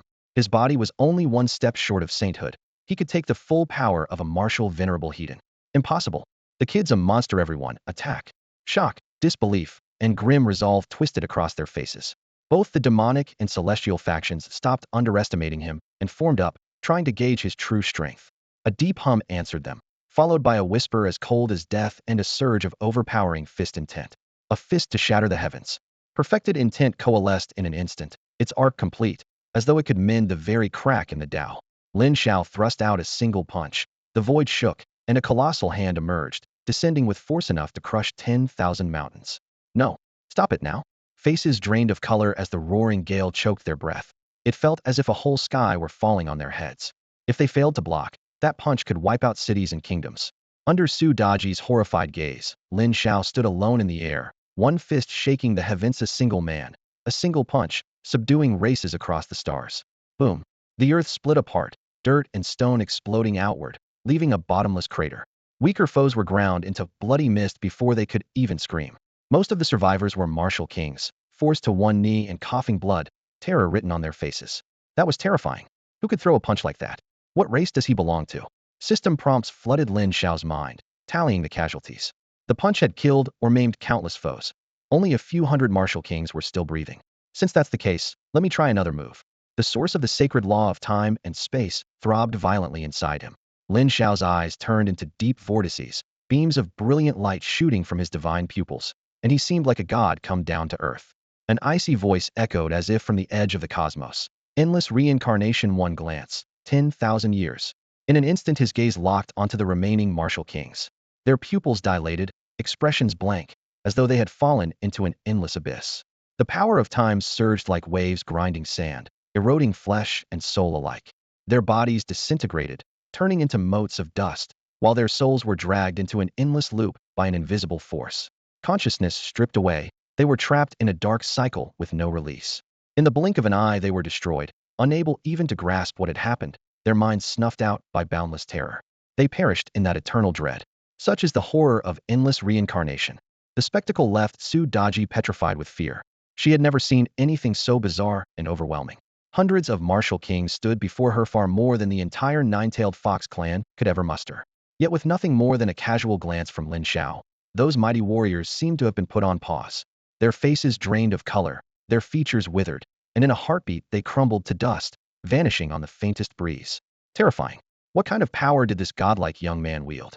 The deeper Su Daji pondered, the more unfathomable Lin Xiao became. Lin Xiao hovered in midair, his expression icy.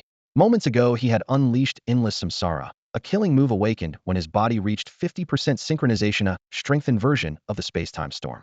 Time itself became a blade that felled prodigies. Inside him, an Ultra SS-grade space-time origin had begun to reveal its true form. Even Lin Xiao felt a brief daze after using the technique. Perhaps mastery of time was a cosmic taboo, he mused, something the heavens themselves refused to tolerate. A crisp system notification chimed. Detected elimination of alien targets. Reward, 1 million cultivation points. Lin Xiao descended slowly and surveyed the field. No one was left standing. Stop hiding. Come here. His voice was cold and calm. Su Daji trembled and hurried over. Why, young master, you're unbelievably strong. Her words trailed off, jumbled by lingering shock. Let's talk. Move. Strip every treasure from their bodies. Lin Xiao's tone allowed no delay. Thousands of corpses littered the battlefield, another staggering haul. All right, away, young master. Su Daji snapped back to herself and fell into her familiar routine. Meanwhile, Lin Xiao stepped up to the grand hall's entrance. Earlier, everyone had gathered here, trying to force the gate. The ancient door was made of a material he couldn't identify. He hammered it with several heavy blows, bang, bang, yet it remained intact. Clearly, the real spoils lay beyond it. Suddenly, the spirit glyph token at his waist shuddered violently. It shot forward and fit perfectly into a recess in the door. A loud click echoed, and a shaft of light pierced the gap. The token, it seemed, was the key. After a moment's thought, Lin Xiao pressed both palms against the doors and pushed them open. When he emerged a while later, a satisfied smile played on his lips. Inside were the lives collections of a martial venerate, dazzling curiosities, mountains of rare ores, and a vast stash of ability stones. A rough tally suggested tens of millions of cultivation points, well worth the trip. Outside, Su Daji was still busy among the remains. Many bodies had been blasted apart, yet she searched each fragment carefully. After hours of work, she gathered every item and presented them with both hands. Young master, everything is here. Looking at Su Daji, who was dripping with sweat, Lin Xiao gave a slight nod. With a casual wave of his broad hand, the mountain of loot before him vanished without a trace. After a moment's thought, he produced a few resources and handed them to Su Daji. Young master, what is this? Su Daji hesitated, not immediately accepting them. Take it. It's your reward. Su Daji lowered her gaze to the treasures in her palms, her breathing quickening. Moments ago, she had been flushed from hauling an entire hill of spoils, yet that single word no made her heart pound like a drum. Lin Xiao never hid his intent. Giving a slave a taste of sweetness was only to make her work harder later. Thank you, young master. Su Daji bent low, her joy unabashed. To her, this was her master's recognition of her ability and a crucial step toward the dream she cherished. Lin Xiao swept his eyes over the plundered secret realm. The faint smile faded, replaced by his usual indifference. We're done here. Let's go. By the standards of a martial, venerable level realm, today's haul was already astonishing. The scraps that remained were not worth his effort. Yes, young master. Su Daji answered, hurrying after him. Deeper inside the realm, alien forces were still fighting to the death over the leftovers. None of them knew that the true fortune had already been swept away by Lin Xiao alone. No one would believe that a young human had single-handedly wiped out countless factions. The outskirts of the eternal battlefield were a mire where weak races butchered one another, spilling blood over trifles. For the weak, even being alive was sometimes a crime. After leaving the secret realm, Lin Xiao and Su Daji did not pause, heading straight toward the heart of the eternal battlefield. You said the battlefield has 3 sectors? Lin Xiao asked casually as they walked.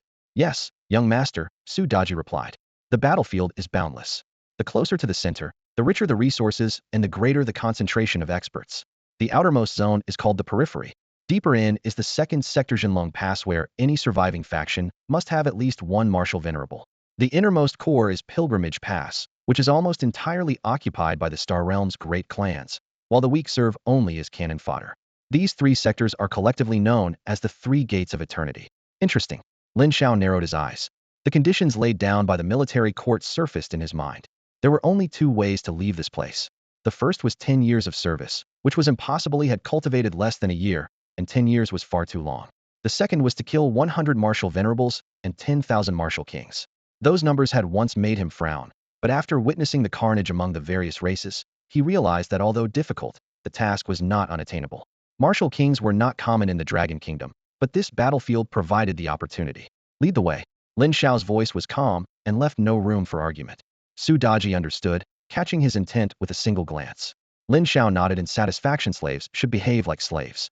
With steady strides, they cast aside all hesitation and marched toward Jinlong Pass. The periphery held nothing worthy of Lin Xiao's attention. Rumor claimed that a pure-blooded true dragon was shackled beneath Jinlong Pass. After crossing the final boundary, they were greeted by a colossal city gate that blotted out the sky. Black gold dragon motifs coiled across its surface, as if they might roar to life at any moment. The towering gate exuded a pressure that stirred instinctive awe. It was majestic beyond measure, its aura terrifying. Master, once we pass this gate, we'll be inside Jinlong Pass. Su Daji lifted her gaze to the familiar watchtower. She had departed from this very spot years ago. Returning now, her emotions were a tangled mix. To Lin Xiao, Jinlong Pass felt oppressively heavy. The walls soared into the clouds, blue-gray bricks etched with age, yet still imposing. A massive wooden gate hung half open, icy wind howling through the archway, as if silently announcing the grimness within. At the entrance, several guards in dark gold armor blocked their path. They belonged to the Remnant clan, an ancient race said to have survived on the eternal battlefield for countless eras. In a low voice, Su Daji explained that the Remnant clan claimed ownership of the entire battlefield. At every pass and stronghold their presence could be seen. and now they were exercising that so-called right. The remnant clan's foundation was not impressive. There wasn't a single martial saint among them. To the top races under the vast starry sky, they were as insignificant as ants. Yet the eternal battlefield was bound by one iron rule: no martial saints allowed. Years ago, an outsider martial saint had mocked that ban and forced his way inside. The moment his foot touched the ground, terrifying phenomena erupted. Innumerable Tao laws appeared out of thin air and turned into pure slaughter. In mere breaths, his Tao shattered, blood rained from the sky, his soul was torn apart, and he perished on the spot. Since then, every martial saint has treated the eternal battlefield as forbidden ground, leaving martial venerables as the highest power here. The remnant clan boasts many venerables, and their chieftain at the pinnacle of the late stage stands atop the battlefield hierarchy. Only a few elite Star Realm clans can rival him. With the remnant clan controlling Jinlong Pass, anyone wishing to enter must seek their permission. A tyranny in everything but name. Let's move, Lin Xiao said, withdrawing his gaze. With his current strength, challenging such overlords would be suicide. For now, he had to bow his head. A line almost 100 yards long wound toward the gate, voices merging into a constant din. Each day, countless newcomers poured into this gigantic cage for one reason: resources. In the vast cosmos, most resources had already been seized by the great clans, and every step of cultivation devoured them in staggering amounts. At last it was their turn. An armored gatekeeper glanced up, his tone hard. Name, race. Lin Xiao, Dragon Kingdom. Su Daji, Nine-Tailed Fox Clan. At the mention of the Dragon Kingdom, the guard's eyes paused. Clearly, he respected that well-known power. As for the Nine-Tailed Fox Clan, he barely lifted his head, the name so obscure it could have been fabricated. The guard extended his hand, his voice mechanical. 2 pieces of rule origin. Entrance fee. 2 pieces? Lin Xiao's brow creased. Charging 2 entire chunks of rule origin for a single entry was outrageous. Still, after a moment, he produced 2 standard crystals from his spatial ring and handed them over. The guard weighed them, found the amount correct, and nodded toward the watchtower. Once they had walked some distance, Su Daji lowered her voice and muttered, outrageous. 2 whole pieces for just the 2 of us may as well call it robbery. She would never have dared to say that to their faces. The Nine-Tailed Fox clan was nothing next to the Yongjia remnant. Lin Xiao kept silent, turning to look at the towering gatehouse behind him. A fleeting chill crossed his eyes. Jinlong Pass was nothing like the chaotic outskirts of Yongjia. The laws of heaven and earth here were stable, space itself was solid, and the ambient energy was far denser, yet most still had to struggle to refine it. That rule, however, did not apply to him. The Hunyuan Wuji Dao scripture inside Lin Xiao's body operated on its own, drawing in spiritual power incessantly. With the system's 30-fold cultivation speed stacked on his extraordinary physique, his realm climbed bit by bit every second, steadily pressing against the peak of early 6th rank. Jinlong Pass was far larger than it first appeared. Its rugged terrain was packed with factions.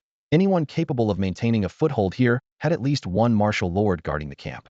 Cold winds and gritty sand swept across the desolate battlefield as Lin Xiao and Su Daji walked side by side. Master, someone's tracking us, Su Daji said, her face darkening.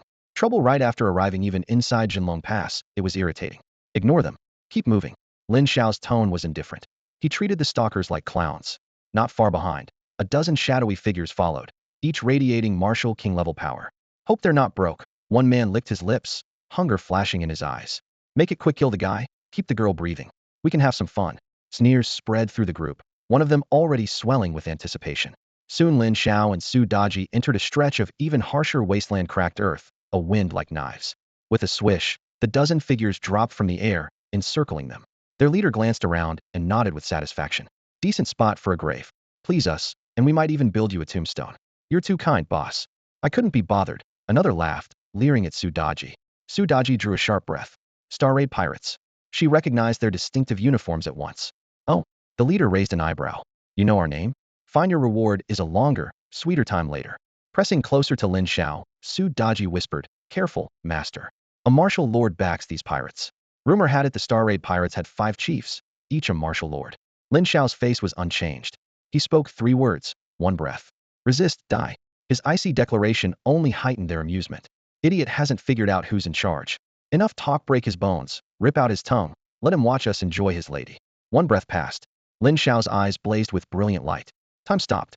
A terrifying chronokinetic force froze everything. Su Daji included, locking every consciousness in that instant. A faint ripple split the still air. Blades of the void. Invisible spatial power condensed into dozens of pitch-black edges, sharp enough to sever laws themselves, slashing toward the pirates in a blink. Snap. Heads hit the sand, blood blooming across the dunes. Time resumed. The severed skulls still wore their arrogant grins as they toppled. Huh, why can I see my own feet? One head muttered before terror flooded its fading eyes. In mere moments, every martial king among the Star Raid pirates lay deadless than a minute from start to finish. Su Daji stood frozen, stunned. In her sight, those vicious men had been laughing a heartbeat ago. The next, their heads were on the ground. She pressed a trembling hand to her chest, gaze locked on the tall figure ahead. Her master was terrifyingly strong. Inside a lavish palace, gilded walls glimmered while priceless treasures bathed the hall in a soft glow. At the seat of honor sat a burly man known as Wu Dongjia, absently rolling a blood-red jade slip between his fingers. A black-clad subordinate strode in, cupped his hands, and spoke in a low voice. Wu Dongjia, word just came from the east side of the city. Wu Dongjia looked up, his voice deep and heavy. The brothers stationed there were wiped out. The messenger's expression turned savage. A flash of killing intent in his eyes betrayed, hands long soaked in blood. Wu Dongjia shot to his feet, a violent aura erupting around him. The very air seemed to shudder. Do we know who did it? What's their background? Reports say it was a man and a woman who crossed the border only today. They don't appear to have any backing. No backing. A frigid gleam spread across Wu Dangjia's face, his voice like steel grinding on ice. Send the men. I want them dead. Yes, sir. The subordinate hurried off. Within Longwo's borders, the western front roiled with smoke and fire. General, the demon clan has launched another fierce assault. A scout dropped to one knee, black blood still sizzling on his armor. How many times this month? Asked the veteran commander, his tattered cloak whipping in the wind, eyes sharp as flames. Fourth time, sir? For times, he muttered, gaze growing ever colder. The starborn races were closing in. The era of peace was over, and a brutal war loomed. After decades on the field, he knew this was no routine probite, was the calm before a storm. His judgment proved right. Urgent messages arrived from the northern desert, the eastern Jiang front, and the southern Hanhai fortress. The Demon Clan, Immortal Clan, Su Ming Clan, and Beast Alliance had all risen at once, launching a full-scale offensive against Longwa. The sudden unrest reeked of careful, coordinated slaughter. They struck hard and withdrew fast, then erected an arena in the sky. Upon the vast platform, young champions stood atop soaring pillars, their shouts booming across the land. Longwa has no one. Your juniors are worthless. It was barefaced provocation, denouncing Longwo's youth as weak and cowardly right before the nation's leaders. How could the High Command endure that? For peerless martial saints soared upward, their auras piercing the heavens and crushing the earth. Yet martial saints faced them on the opposite side as well. Far from intimidated, they burst into mocking laughter. Longwa really is finished. On the surface, it was a contest of prodigies, but in truth, a long-laid campaign. The Starborn clans and Beast Alliance had dispatched their strongest seedlings, intent on snuffing out Longwo's next generation in the cradle. Destiny itself was at stake should Longwo's prodigies fall. The nation's fortunes would plummet, perhaps beyond recovery. The declaration of war spread too quickly to contain. Almost at once, every gifted youth in Longwa heard the taunts ringing through the sky. Cowards. Trash. Fury swept the land. Ignoring elders who tried to restrain them, countless hot-blooded youngsters donned armor and seized their weapons, battle spirits blazing. For them, letting the enemy trample their pride while they cowered at home was worse than deathlike, allowing foes to climb on their heads and defile them. They would never stand for it. A vast arena burst from the endless desert of the northern front, its massive platform straddling the river and large enough to hold hundreds of thousands. More than a battleground, it looked like a colossal formation. This was the Beast Alliance's life-or-death ring. Golden sand split around the rising structure. Runes flared along the base, and chains of energy rooted deep into the riverbed, anchoring the arena in place. Every corner on the platform was crammed with young prodigies of the Beast Clan, some with wolf heads on human torsos, others sheathed in armor or sprouting wings, each chest vibrating with savage roars. Where are the Dragon Kingdoms awakened? Too scared to climb up? Our elders warned us not to underestimate you, yet all we see are cowards. Huh. A bunch of weaklings, go hide in the rear and drink your milk. The jeers struck like gravel against eardrums. Veins bulged on the Dragon Kingdom soldiers' foreheads, and several hot-blooded youths tightened their grips on their weapons, itching to charge. But their commander, the nation's foremost marshal, Venerable Toba Mahad, already flashed into midair the moment the arena appeared, placing himself in front of his men. Wind-driven sand battered his silver armor, unable to move him an inch. This fight belongs to the younger generation, he said, staying the hands of his subordinates without the slightest hint of fear. The Dragon Kingdom's true prodigies were already racing toward the battlefield. Across the river, the Beast Alliance's top venerable, the hybrid demon dragon Sarah, half unfurled its wings. Scaled plates glittered as it barked a grating laugh. Tuoba Mu, has the Dragon Kingdom lost its nerve? Afraid to answer the challenge? Though its dragon blood was thin, Sarah still ranked at the very peak beneath the martial saint tier. Years earlier, it had been defeated by Tuoba Mu and escaped death only thanks to a saint's rescue. Today, separated by a river, it reveled in the chance to taunt its old rival.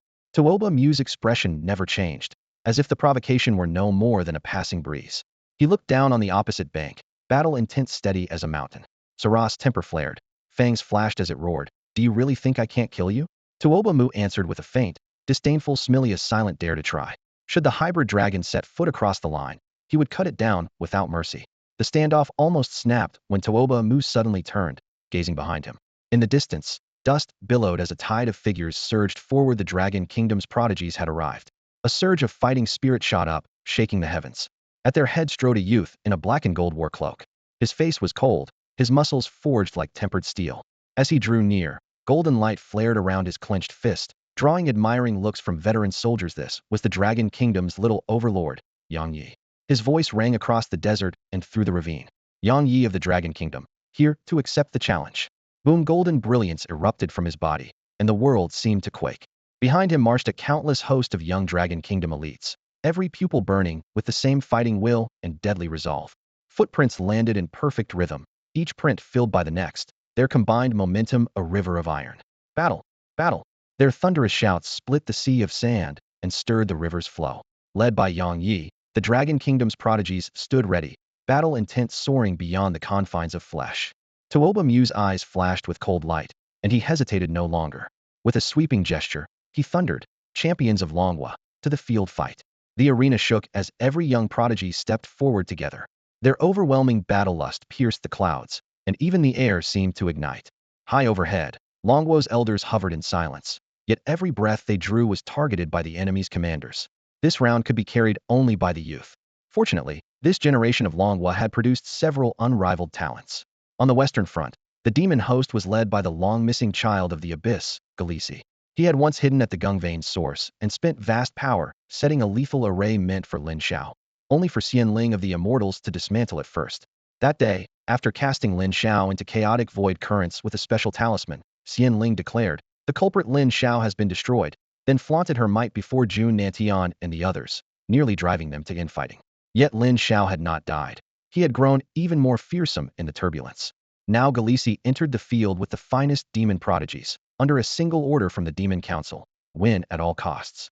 Staring ahead, he sensed a familiar Riplian iron-built youth emerged from swirling dust, Qinglong crescent blade in hand. Blade intent filled the void, battle spirit surged, and even the accompanying Longhua prodigies felt their hearts quake. Qinli. Since the freshman tournament, he had fought alone through the 9-death purgatory, breaking his limits in countless life-and-death duels and advancing to the 6th tier. His perfected blade intent had become razor-sharp, and his overall strength now eclipsed his former self. "You've finally arrived," Galisi said gravely, wary of the seething aura before him. Clanked blade sang, and fighting spirits soared anew. Far to the east at Jiang, a teenage heavenly emperor threw back his head and roared. Arrogant imperial energy cloaked him, forming majestic robes of authority. Ji Xiangnan held this line. Opposite him stood the Pluming clan, one of the cosmos' foremost races, wielders of nether power that beguiles the mind. At their vanguard stood Yu Ming, strongest prodigy of his generation, his deep eyes swirling with eerie darkness. "This youngster is no ordinary foe," Yu Ming murmured, sensing that vast imperial aura suppressing his own. "Longhua is a truly astonishing race." To the south lay the boundless sea, Longhua's most crucial defense. Hosts of young immortals unfurled wings that blotted out the sun, their expressions full of disdain. They deemed themselves the universe's nobility, and Longhua mere natives. They did not know their opponent was Zhuge Kongming, the man whose every spoken word turns into law and who once humbled their fathers. Kongming was not alone. More formidable prodigies had gathered. At the very front stood a girl of breathtaking beauty, a corona of hoarfrost swirling around her like a queenly mantle. Her pale blue eyes cut with icy intent. In the time since she was last seen, she had become sharper than ever. The S-grade frost awakened, Bing Qinru. The Dragon Realm was battling all 4 dominant Starkland powers at once. Its front lines stretched beyond measure. Yet the siege was not confined to these 5 forces. The entire starry expanse had descended into uncountable wars of extermination. More factions leapt into the fray each day, the mighty growing ever more tyrannical while the weak were shackled. Any who dared resist were wiped out to the last. Murder saturated the boundless void, its reek of blood hanging over everything from planet-sized worlds to drifting shards of stone. A naked law of the jungle ruled all. Amid the endless carnage, a cataclysm erupted. Deep in the shadowed heavens, Rivers of stars quaked, as if 1,000 dynasties had arrived at once. Innumerable cosmic laws appeared from nothing, collapsing toward a single point. In that eternal darkness, a blinding light detonated, and a vast, sacred register tore across the cosmos. Its very surface radiated the majesty of the heavens, towering above every form of life. Tangible strands of the grand Tao wove around it, celestial intent crackling while a thunderous drone shook the stars. What is that? Why is it so radiant? Such a terrifying aura, even from billions of miles away, I can barely breathe. The leaders of countless factions stared at the spectacle, their voices trembling. Throats went dry and minds reeled. One cultivator, overwhelmed by the object's divine aura, dove toward it with an outstretched hand. The embodied laws swirling around the tablet, however, brimmed with lethal intent. He never even came close. In an instant he was erased, his blood becoming crimson mist and his bones reduced to dust that drifted away on the stellar wind. Even so, wave after wave of champions charged forward. The scroll was far too extraordinary. Everyone was certain it was a supreme Tao artifact, and whoever seized it might raise their race to unrivaled glory. Dreams, however, meant little to the cold universe. Strong or weak, every challenger failed, leaving nothing but shattered limbs adrift in the dark. At last, one martial sage could restrain himself no longer. His tribe was being overrun by a coalition of enemies. Several rival sages had cut off all routes of escape, and even he now felt the chill of despair. The heavenly register seemed like his people's sole chance at survival. Betting everything, he ripped through the encirclement, shattered armor splattering blood as he flew straight toward the list. The sages who had been closing in on him moved to intercept, but a comrade raised a hand. Wait, the opposing sage said, eyes fathomless and voice low. None of them dared approach the tablet, yet watching their quarry draw ever closer frayed their nerves. One sage clenched his long halberd, staring at the silhouette merging with the blinding light, his lips trembling. If that man truly claimed it, the entire battle could be overturned. At that moment, countless eyes converged on the martial saint, a glimmer of anticipation flickering in every gaze. In the next heartbeat, the terrifying ranking suspended in the heavens burst into blinding light. The Tao quaked, star rivers roiled, and endless starlight cascaded like a raging tide. Laws gathered and forged a rainbow that stretched across the galaxy, shooting from the depths of the void like a true road to the heavens. That rainbow, wrought from pure cosmic law, carried an unrivaled killing intent and crashed down upon the martial saint. Boom! A razor-sharp boom rang from the void, like a blade cleaving crystal. Everyone watching felt their souls tremble, terror filling their eyes. The martial saint, the very pinnacle of power, was crumbling before them. Blood mist drifted in eerie silence, and he vanished, particle by particle, into the boundless star sea. The instant he disappeared, storm clouds churned above his clan's domain, and a torrent of bloody rain poured down, as though the heavens themselves were weeping. Martial saints commune with the Tao and wield supreme laws. Each is a favored child of the cosmos. Now that one had fallen, even the world seemed to mourn. With their guardian gone, his people were left defenseless. Bodies carpeted the land and wails echoed across the realm. Clang! A cosmic peal thundered through the universe, as if an ultimate sovereign had struck the bell of judgment. An ancient, solemn proclamation echoed in every cultivator's sea of consciousness. The Tao is boundless, the cosmos vast, chaos without end. The primordial ranking now opens. Some looked up in awe. The majestic voice compelled all living beings to bow. The primordial ranking had arrived. In an instant, warring factions froze mid-battle, turning as one toward the edge of the stars to glimpse the newborn list. The colossal scroll flared again, and 5 characters large enough to blot out the sky swept across 10,000 light-years. Hung Ming, heavenly prodigy rank. Golden light condensed into names. First, Lin Xiao, race, human. Second, Shun Yin, race, deity. Third, Emotion, race, demon. Countless beings stared unblinking at the sacred list, afraid to miss a single heartbeat. Hongming prodigy ranking. Someone whispered. Who is Lin Xiao? I've never heard of him. How did he take first place? Someone explain. Voices demanded. The Hongming prodigy ranking is issued by the Tao itself, recording the strongest prodigies of every race. If Lin Xiao is first, the Tao has acknowledged him as the greatest of all. A shocked voice replied. Shenyan, he's still alive? Impossible. Another cry shattered the hush. Why am I not on the list? The heavens are blind. More young prodigies screamed, shame and fury mingling. Those who had once boasted of unrivaled talent now looked absurd with their names absent. On the vast sea battlefield, Xian Ling stared at the top name, his pupils contracting. Impossible. Lin Xiao is dead. How can he be on the list? Impossible. He roared, repeating, I don't believe it. Again and again. Across from him, the prodigy of the Dragon Nation punched the air, barely containing his joy. Look, it's Lin Xiao, the great Lin. Damn, Number one among all races who can match that. Farther away, others shouted in unison, Lin Xiao is insane. He's single-handedly crushing every prodigy under the stars, utterly unstoppable. Every young martial artist in the Dragon Kingdom was dumbstruck. They stared at the supreme ranking that spanned the sky, fixated on the lone ruler who towered above every other prodigy. In the middle of the list, the golden words first among all races hung in the air like a divine war monument, their weight staggering the crowd. At the edge of the plaza, Zhuge Kongming clenched his feather fan until his knuckles turned white. His name was there, but only at 54th, a gulf away from first place. Bing Xinru stood quietly toward the back. She hadn't made the list. Even its class ability was far from the pinnacle among the myriad races beneath the stars, yet she showed no disappointment. Instead, she lifted her pale blue eyes and locked them on the first name, Lin Xiao. A crisp laugh and a dazzling, youthful back flashed through her mind. Though they had been apart for a long time, that light had never dimmed in her heart. As his friend, she had always believed in him. At that same moment, in the gods' holy land within a distant starfield, space quivered like a mirror.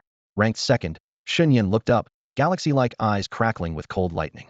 Divine radiance roared inside him, warping the air for hundreds of miles. Yet when he saw the top name, that brilliance faded inch by inch. Lin Xiao, Lin Xiao. His voice was an ice-forged blade cutting through the silence. With the Hongming prodigy list suddenly unveiled, top powerhouses everywhere inspected the trump cards of their own geniuses, then compared them with the one who stood above all, Lin Xiao. The clearer they were about their protege's limits, the more the mystery surrounding Lin Xiao filled them with dread. Deep in the demon abyss, torrents of demonic qi pierced the clouds. The ancestral-level prodigy Mo, praised as the greatest in 10 millennia, was only third. The demon elders raged, demanding to know who Lin Xiao was. Someone recalled Gulisis' earlier report. The demon prince, once thwarted by a dragon kingdom, youth had long warned them of Lin Xiao's menace. On another battlefield, Galisi was locked in combat when the list shimmered into view, and lightning seemed to strike him. Lin Xiao was alive, and this powerful? His pupils contracted violently, dread solidifying in his chest. At the same time, Qin Li gripped the Azure Dragon crescent blade, blood and fire swirling along its edge. A 60th place ranking only stoked his fighting spirit. More than a number, he craved a sharper blade and a higher peak. To think the world held so many powerhouses, especially the top name. Lin Xiao, just hearing it set his blood boiling. Galisi eyed him and cursed inwardly. This madman Qin Li was a lunatic through and through. The Hongming prodigy list burst into view, a mysterious scroll draped across the firmament, threading through the sun, moon, and endless constellations. Buzzing echoed through the heavens as the list, watched by billions of eyes, erupted with blinding brilliance. In an instant, multicolored beams shot from its surface, streaking across the cosmos toward every corner of space. Some were meditating at home when their roofs split open and auspicious light poured in. Others swung blades on ancient battlefields as clouds of blessings suddenly churned overhead. All who were bathed in that radiance were names on the list. The glow felt gentle as a spring breeze, yet it carried boundless power that filled each prodigy with soaring vigor. Elders of every race focused their gaze. Through the beams they recognized the way of fortune, one of the most elusive forces in existence. Those on the list were wrapped in mighty destiny. The higher the rank, the thicker the golden aura, almost solid to the eye. No one dared underestimate it. Abruptly, a streak of black light skimmed the list's edge. The name at 100 dimmed and tumbled off, while the 99th flared and climbed to 98th. The former 98th slipped to 99th. In the blink of an eye, the reshuffling was plain for all to see, prompting countless experts to narrow their eyes. Soon a bombshell spread. Fortune can be stolen. The entire starry sky erupted. Young sovereigns of every race launched a universe-spanning celestial conquest, their sights locked on the 100 names. Chaos followed. Prodigies of weaker clans and lower ranks were hunted relentlessly, fighting for their lives at every step. At last, an unranked youth exploited the turmoil to slay a listed prodigy. He was instantly engulfed in dazzling light. Destiny surged into his body, intoxicatingly sweet. Yet before he could savor it, a swarm of rivals descended, killing him on the spot and leaving no trace behind. The cosmos fell into utter disorder. An age of carnage across 10,000 races had begun, and after eons of silence, blood and fire once more ignited the universe. Thankfully, things had not spiraled out of control. Martial saints remained on the sidelines. From their lofty vantage point, they sensed the list's eerie origin. Anything that could mirror all heavens was no mortal creation. One saint had already died mysteriously, warning the rest to stay their hand and observe, hoping to uncover the truth behind the scroll that spanned the stars. Eternal Calamity Battlefield. Young Master. Su Daji stared at Lin Xiao in shock. Moments ago, a mysterious beam had descended from the sky, enveloping him in a brilliance that seemed to pierce past and future. Lin Xiao felt it at once. Warm currents flowed through his limbs, so soothing they threatened to dissolve even his iron will. The sudden change jolted him to alertness. System. Ding host, I'm here. What is this? Why am I becoming so entranced? Ding, this is the Tao's fortune of this world. Those favored by the Tao receive supreme blessings. Destiny clings to them. Tao's fortune. Lin Xiao frowned. An unexplainable sense of danger welled up. The sudden gift felt like sweet poison, luring one into complacency. Something was wrong. System, see if there's a catch to this Tao fortune. Lin Xiao never believed in free handouts. If something seemed too good to be true, there had to be a catch. A cold mechanical voice exploded in his mind. Ding. Universal fortune belongs to the Tao of Heaven category. Running this scan will cost 5 million cultivation points. Proceed. Damn, what a ripoff. Lin Xiao cursed under his breath, swearing at the system. Yet he still forced himself to hit confirm. One day, he was going to make this damned system pay. 5 million cultivation points vanished in an instant. Ding. Scanning in progress. Ding. A mysterious entity has been detected secretly tampering with universal fortune. Eliminating hidden threat. Lin Xiao held his breath. Sure enough, there was no such thing as a free meal. The brilliant aura of fortune swirling around him dimmed during the scan, then disappeared entirely, leaving only a gentle trace as soft as a spring breeze. The system notification continued. Ding. Threat removed. This is the genuine lingering fortune. Suspicion gnawed at Lin Xiao. System, who is this mysterious entity you just mentioned? Whoever could secretly rewrite fortune at the level of heaven had to be a terrifying enemy. What did he want? The system stayed silent for a moment, then tossed out a line. His power is boundless. To avoid instant extermination once he notices you, the information will cost 1 billion cultivation points. Do you wish to continue? 1 billion. Lin Xiao almost burst on the spot. He had not even amassed a single billion in total, even counting what he had already spent. In the depths of his mind, he seemed to glimpse a colossal shadow blanketing the heavens, idly manipulating the fates of countless lives. A surge of danger washed over him. He was still far too weak. He suddenly remembered the chief elder's warning. The tide of history is roaring in. The signs of a grand era are appearing. If you cannot stand invincible, you will remain a mere grain of sand, incapable of stirring even the smallest ripple. Others had to spend endless years cultivating, but he had the system. With enough money, he could grow stronger overnight. Therefore, he needed money, and he needed it fast. Lin Xiao turned his gaze to Su Daji nearby. Su Daji, have you ever heard of elixirs? She nodded, her voice soft yet clear. Young master, do you mean the elixirs with miraculous effects? Across the myriad races of the starry sky, elixirs were incredibly rare. Countless species lacked the means to refine them and could only dream of their power. Scarcity breeds value. High-grade pills were enough to make the proudest heroes bow. I see. Lin Xiao narrowed his eyes, staring into the distance as a plan took shape. There is something I need you to do. Jinlong Pass. Legend says a true dragon was buried here in ancient times, turning the land into a vast, resource-rich treasure ground. Forces from all directions had swarmed in ever since. Have you heard?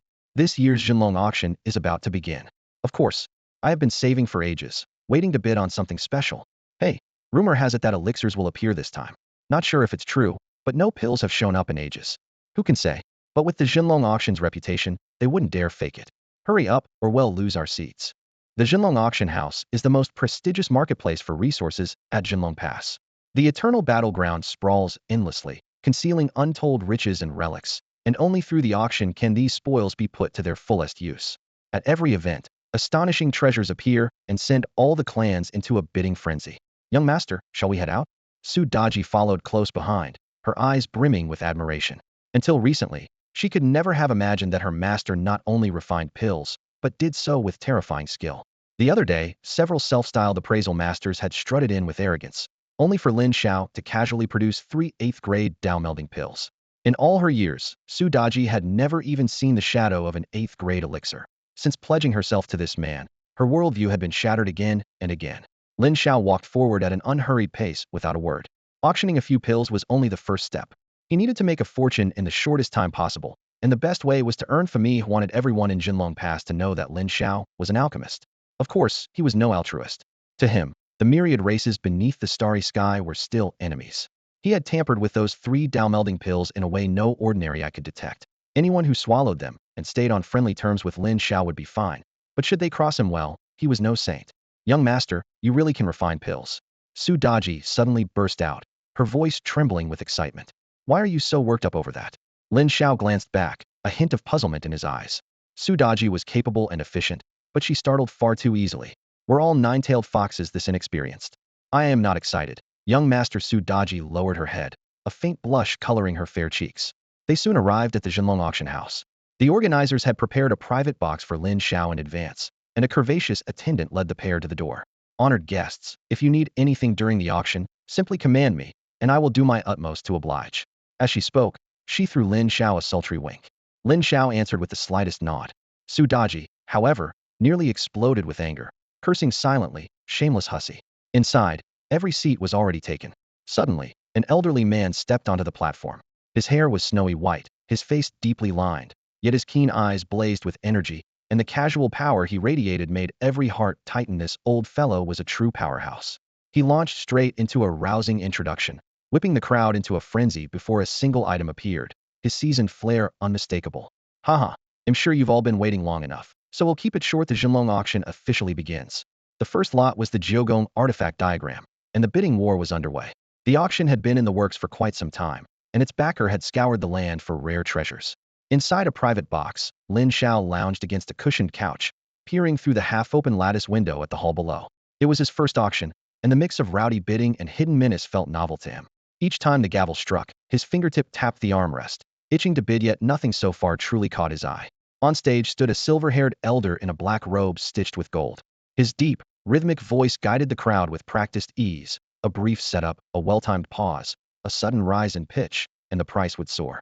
Under his lead, the auction soon drew to its finale. Ladies and gentlemen, he announced, lifting the mallet and sweeping his gaze across the guests. I know many of you came for this next treasure, so let's not keep you waiting, bring it out. A young attendant hurried forward, both arms supporting a jade tray. At its center sat 3 thumb-sized jade bottles arranged in a triangle. Though their milky stoppers were still in place, a crisp, heady scent was already drifting through the hall. Pills! Someone shouted, and the crowd erupted. So the rumors were true, real pills. I haven't seen pills come up for auction in ages. Hope they're not too high grade, or I'm out. Even the elder's gaze never left the bottles. He knew their value all too well, and he wanted them as badly as anyone. Everyone, he said, voice suddenly booming. These are 3 8th grade elixirs fusion Dao pills. The words 8th grade hit like thunder. Breaths turned heavy, and more than a few people sucked in sharp gasps. 8th grade pills. Is he serious? The hall was in an uproar. 8th grade corresponded to the martial sovereign realm, one of the highest tiers on the endless battlefield. A pill that could boost a sovereign was nothing short of priceless.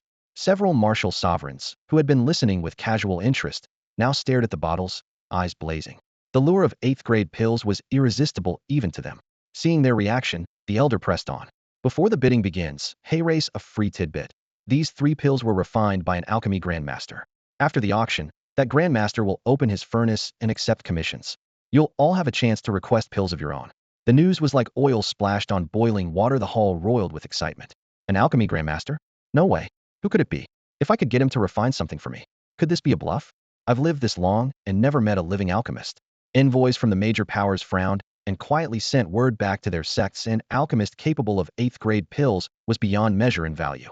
So what exactly do these pills do? Someone finally shouted. Smiling, the elder raised a hand for silence. The Fusion Dao pill accelerates cultivation. 1 dose saves years of hard training. A martial sovereign will gain 10 years of progress in an instant. Anyone below that realm can gain up to 50 years. Good grief. That's downright outrageous. A single pill could add 50 years of cultivation. 3 of them meant a staggering 150 years longer than many people had ever trained.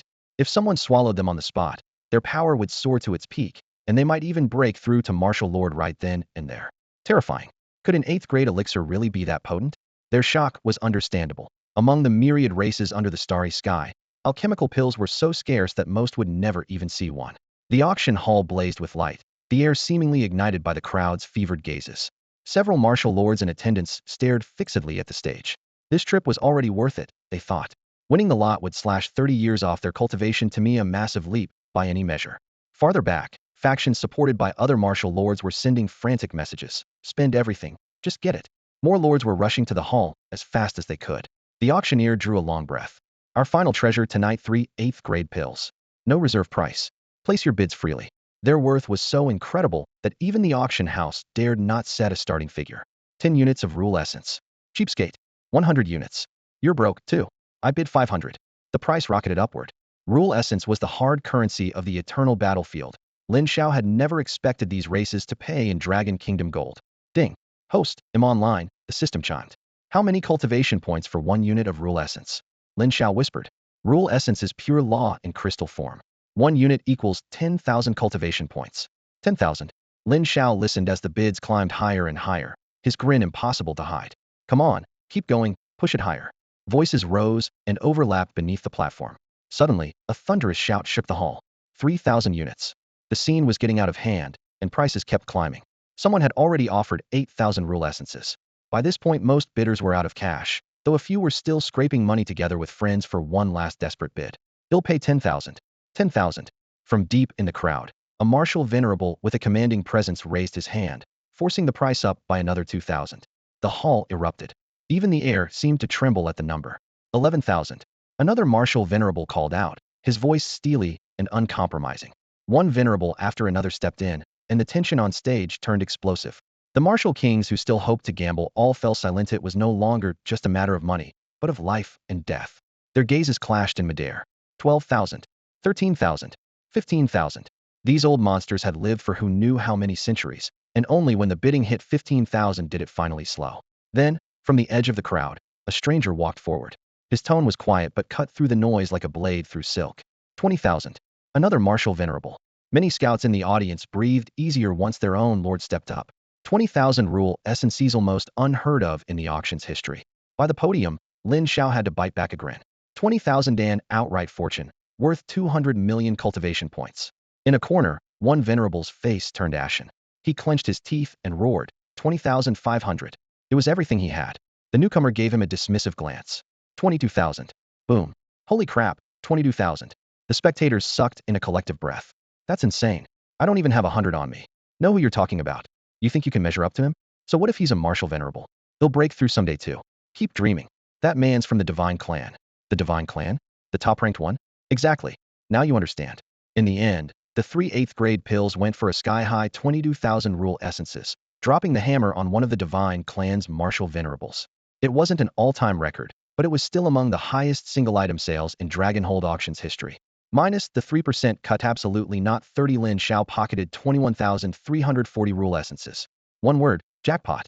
When the auction concluded, the director personally escorted Lin Xiao to the door with utmost respect. As Lin Xiao's back disappeared from sight, a figure stepped out of the shadows. Sir, shall we investigate him? Do it quietly, the director said, eyes narrowing. Report the moment you learn anything. At a street corner, Lin Xiao and his companions stopped before a real estate office the temporary base Sudaji had scouted in advance. The opening act was flawless. Now for step 2. His hunger for money all but burned in his eyes. The eternal battlefield devours the unprepared, and flaunting his alchemy skills would invite plenty of trouble, but he had already decided to gamble everything on this move. System, convert everything into cultivation points. Ding. Conversion complete. Available cultivation points, 221,470,001.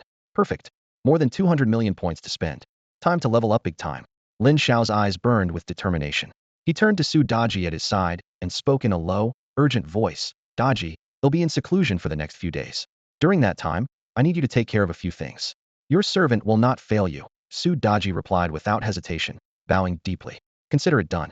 Satisfied, Lin Xiao nodded, stepped into the specially prepared chamber, and pulled the stone door shut behind him.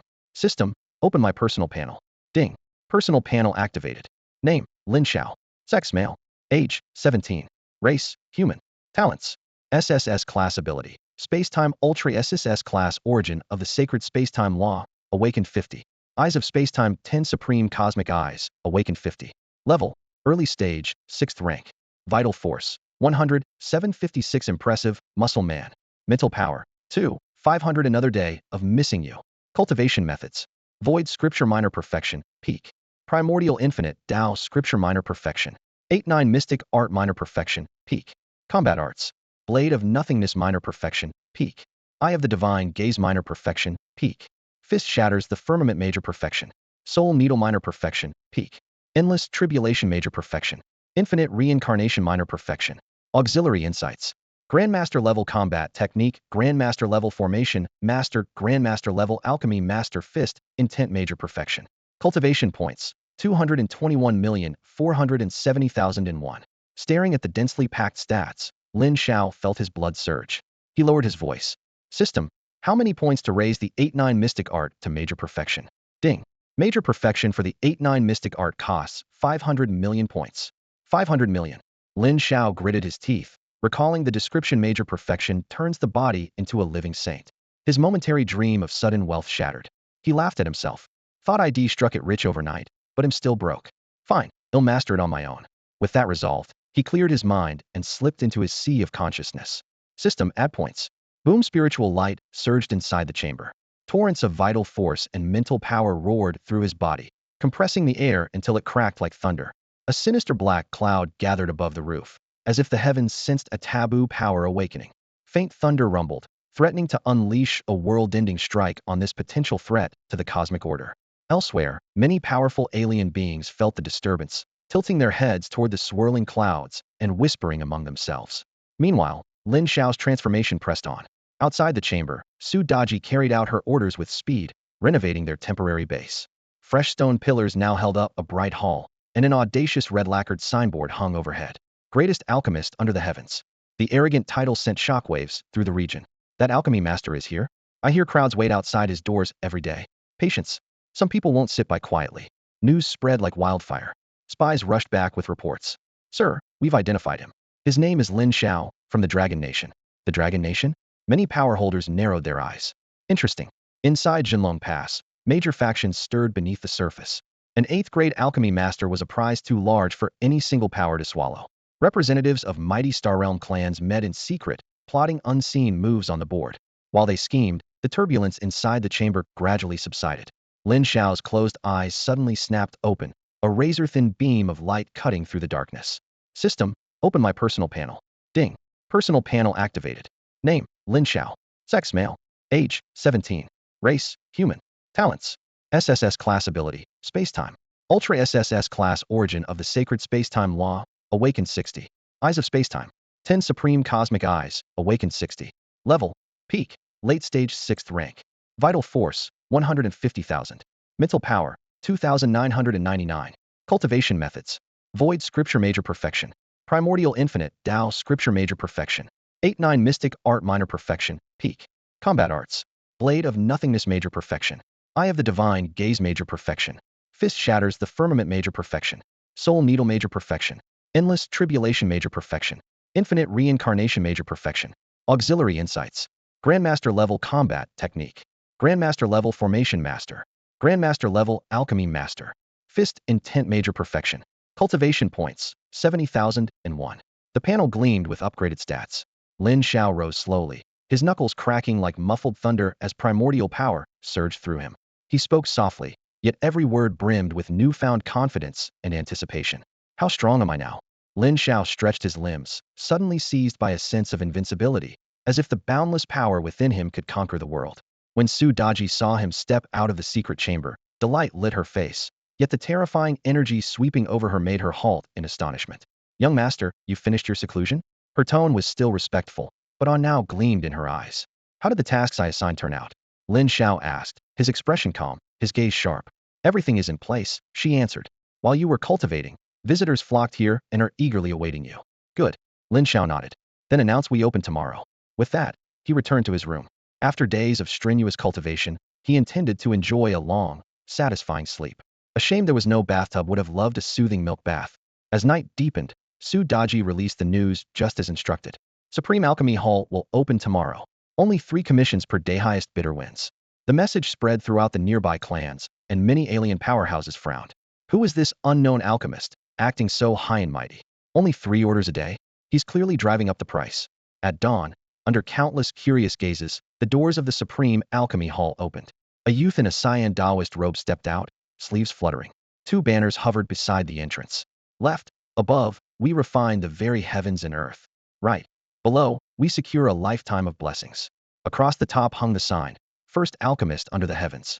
To many, it looked like the flashy setup of a street charlatan, yet the youth was none other than Lin Xiao. He sat cross-legged at the front, eyes half closed, still as an ancient pine. Behind him stood Su Daji, her gaze steady. A crowd of human and alien cultivators had already gathered. A towering alien stepped forward, voice booming. Are you the master who produced that 8th-grade pill? The watching crowd thought the youth far too young to fit the image of a master. I am, Lin Xiao said, opening eyes that gleamed like lightning as they swept the crowd. How much do you charge? I can refine pills from grade 1 to grade 9 provided you can afford the price. The square erupted. Many strained to be sure they'd heard correctly. Grade 9? Is that kid bluffing? Spies from major factions pressed in. Master, you claim you can craft a ninth grade pill. Can you prove it? Ninth grade pills were treasures rarely seen by any race beneath the stars. Even their masters had never held one. Lin Xiao merely pointed to the sign overhead, proclaiming him first alchemist under the heavens. That, in his mind, was proof enough. For a long time, cultivators of every race stepped forward to question him. Lin Xiao answered each query with clarity and precision, and the skeptics gradually replaced their scorn with respect. Master, I'd like to commission a 7th grade pill, declared the first customer. The man laid out his request. He needed a 7th grade pill that could fortify his body. Because he was Lin Xiao's very first customer, the alchemist did not quote an outrageous price, but merely asked him to supply the ingredients for 3 batches. Even at that bargain, the client winced. The herbs had been gathered at the risk of his own life. Once the materials were handed over, Lin Xiao sorted them by type: vibrant spirit grass, fragrant spirit fruit, and glimmering spirit stones. A growing crowd fixed their eyes on his hands, eager to see whether the self-proclaimed greatest alchemist under the heavens deserved the title. To make a statement, Lin Xiao lifted his hand and called out, "Begin." Instead of producing a furnace, he swept his sleeves wide. Heaven and earth energy roared toward him, and he performed the celestial crucible using the world itself as his cauldron. Flames seemed to ignite out of nothing, swallowing all 3 sets of ingredients. Spectators stared, breathless. Within a few heartbeats, the light snapped shut, revealing a fist-sized pill hovering in midair, veined with glowing runes. A rich, sweet fragrance drifted on the mountain wind. The Bodybreaker Pill, 7th grade medicine for tempering flesh and bone, was complete. Lin Xiao guided the pill to his fingertips and handed it to the customer. The man's hands trembled as he felt the violent, pure power within. Overjoyed, he cupped his fists in thanks and vanished into the crowd. Taking his seat again, Lin Xiao announced, 2 slots remain today. Highest bidder wins. The words were like oil on a fire. I need a pill. He'll pay double. Out of my way, that spot is mine. Shoving and shouting erupted. Blades flashed, chi flared, and the stall nearly flipped. Lin Xiao remained calm, adding, only one rule: pay up, and he'll refine anything. Messengers raced off to report to every major faction. Lin Xiao noticed, but didn't bother to stop them. He simply gazed at the horizon, as if waiting. Moments later, crushing pressure settled over the square. Space rippled while armored powerhouses strode through the air, each step twisting the surrounding chi. The crowd fell silent. Martial venerables had arrived. We're finished. No chance now. Yeah, when venerables show up, we try another day. The murmurs dropped to whispers. Lin Xiao studied the newcomers. Their leader's eyes were sharp yet steady, as if hiding a star-filled sea. He nodded respectfully. So this is the greatest alchemist under the heavens, truly impressive. Lin Xiao rose with a cordial smile. You flatter me, honored venerable. Huh. I am Huarong Dao. May I have your name? Lin Xiao. A pleasure, Master Lin. They spoke as though old friends. Lowering his voice, Huarong Dao said, Master Lin, could we speak elsewhere? My brothers and I have a proposal you might find interesting. An alchemist of Lin Xiao's caliber meant limitless wealth. The strongest factions of Jinlong Pass would never let such a prize slip away. Lin Xiao's eyes flickered. After a brief pause, he nodded. Lead the way. Huarong Dao smiled. If Lin Xiao had refused, coercion was the next option. Scattered cultivators rarely survived long on the eternal battlefield. But since the alchemist was cooperative, politeness would do. What Huarong Dao didn't know was that Lin Xiao had his own plans. Refining pills paid well, but robbing people was faster, and after his recent breakthrough, he wasn't sure how to describe his strength except ridiculously powerful. They exchanged cordial yet inscrutable smiles. Who was hunter and who was prey remained to be seen. Under countless watchful eyes, the greatest alchemist under the heavens followed several martial venerables away. Before leaving, he whispered a few instructions to Su Daji. He had a feeling this discussion would be anything but ordinary. Lin Xiao followed several martial venerates into their domain, learning their origins along the way. Huarong Dao, the strongest among them, hailed from the Divine Clan, while the others represented the Immortal Clan, the Demon Clan, and the Evernight Remnant.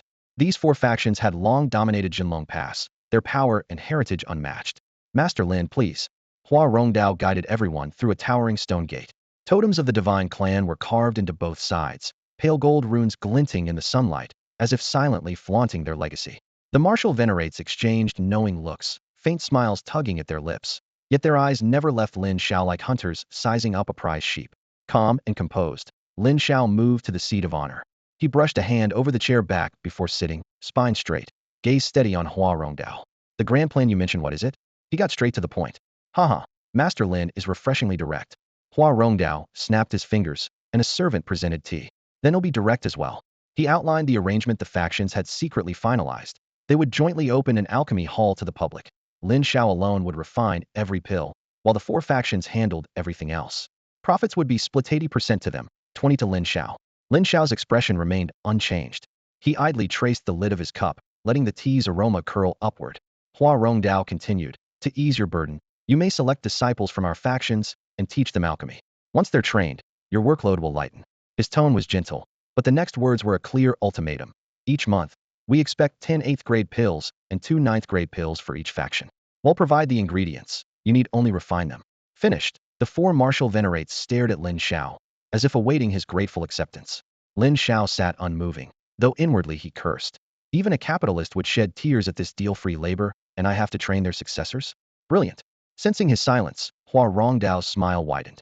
Master Lin, you alone will run the hall, and you still receive 20% of the profits. Our sincerity is evident. The reassurance carried the confidence of someone sure of victory. After all, Lin Xiao was on their turf. No need to consider it. I refuse. Lin Xiao's voice was cool and decisive. The atmosphere instantly cooled. The martial venerates narrowed their eyes, a chill flashing within. Master Lin, reconsider. The terms are already generous, one warned, voice low. Lin Xiao shook his head slowly, unhurried yet firm. Forcing another's hand. I won't agree. He understood. No matter how tempting the offer, he would never stand with the enemy. Hua Rongdao's smile vanished, his voice dropping. Is that so? A real shame. Lin Xiao rose, robe brushing the chair's corner, and strode toward the door. Behind him, Hua Rongdao's leisurely voice drifted over. Master Lin, leaving so soon? Won't you stay for a cup of tea? The tea of the divine clan isn't something just anyone can stomach. Hua Rongdao's voice once again sounded behind Lin Xiao, colder now than before. I still have things to do, Lin Xiao replied without turning. I won't overstay my welcome. He kept walking, yet mocking laughter trailed him like a shadow. So you really think you can leave alive today? The Heritage Clan Venerable could no longer hold back, gazing at him as though at a dead man. How does the eternal battlefield still turn out fools like you? Lin Xiao glanced back, unmoved. And what exactly is that supposed to mean? Lin Xiao, awakener of the Dragon Kingdom, early stage 6th Tiers? The Venerable recited as if delivering a verdict. You've been investigating me? Lin Xiao's eyes cooled. The Venerable let out a wild laugh. I'm amazed a bug like you has survived this long. Who gave you the nerve to speak to me like that? Did you really think being invited here made you untouchable? Lin Xiao swept his gaze around. The other three venerables were the same sneer. Fellow Taoist Hua, what is it you want? He asked, still using the original honorific. The reply came back like ice. Who are you to call me fellow Taoist? Hua Rongdao dropped all pretense. I called you Master Lin out of courtesy.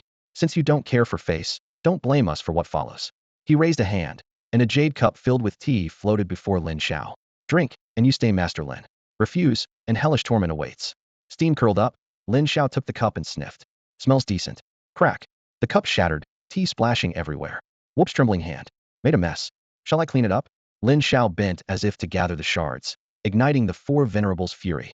Very well, don't blame us, they said, wearing the look of men forced to act. Buzz. For venerable auras slammed down like mountains on Lin Xiao. Last chance, Lin Xiao, Hua Rongdao warned, voice frigid. Open your mind and submit. Any 6th tier cultivator should have crumpled instantly, yet Lin Xiao merely breathed deeper, muscles swelled, instincts resisting. That's it. You think this pressure can crush anyone? He straightened calmly. The impossible sight made the four venerables' faces change. Their combined aura couldn't subdue a mere 6th tier. Humph, so you have some skill, no wonder you're arrogant. The Demon Clan Venerable, hot-tempered, flashed above Lin Xiao. Demonic energy roiled as a massive palm pressed down. Kneel. The strike could pulverize a peak martial king. Buzz. Lin Xiao lifted his right hand and tapped a single finger upward plane, silent, yet it halted the demon's palm dead. The Venerable's pupils shrank. Impossible. Lin Xiao looked up, expression flat. Pathetic. Can't you put some strength into it? Didn't you eat breakfast? The damned ant, you have a death wish?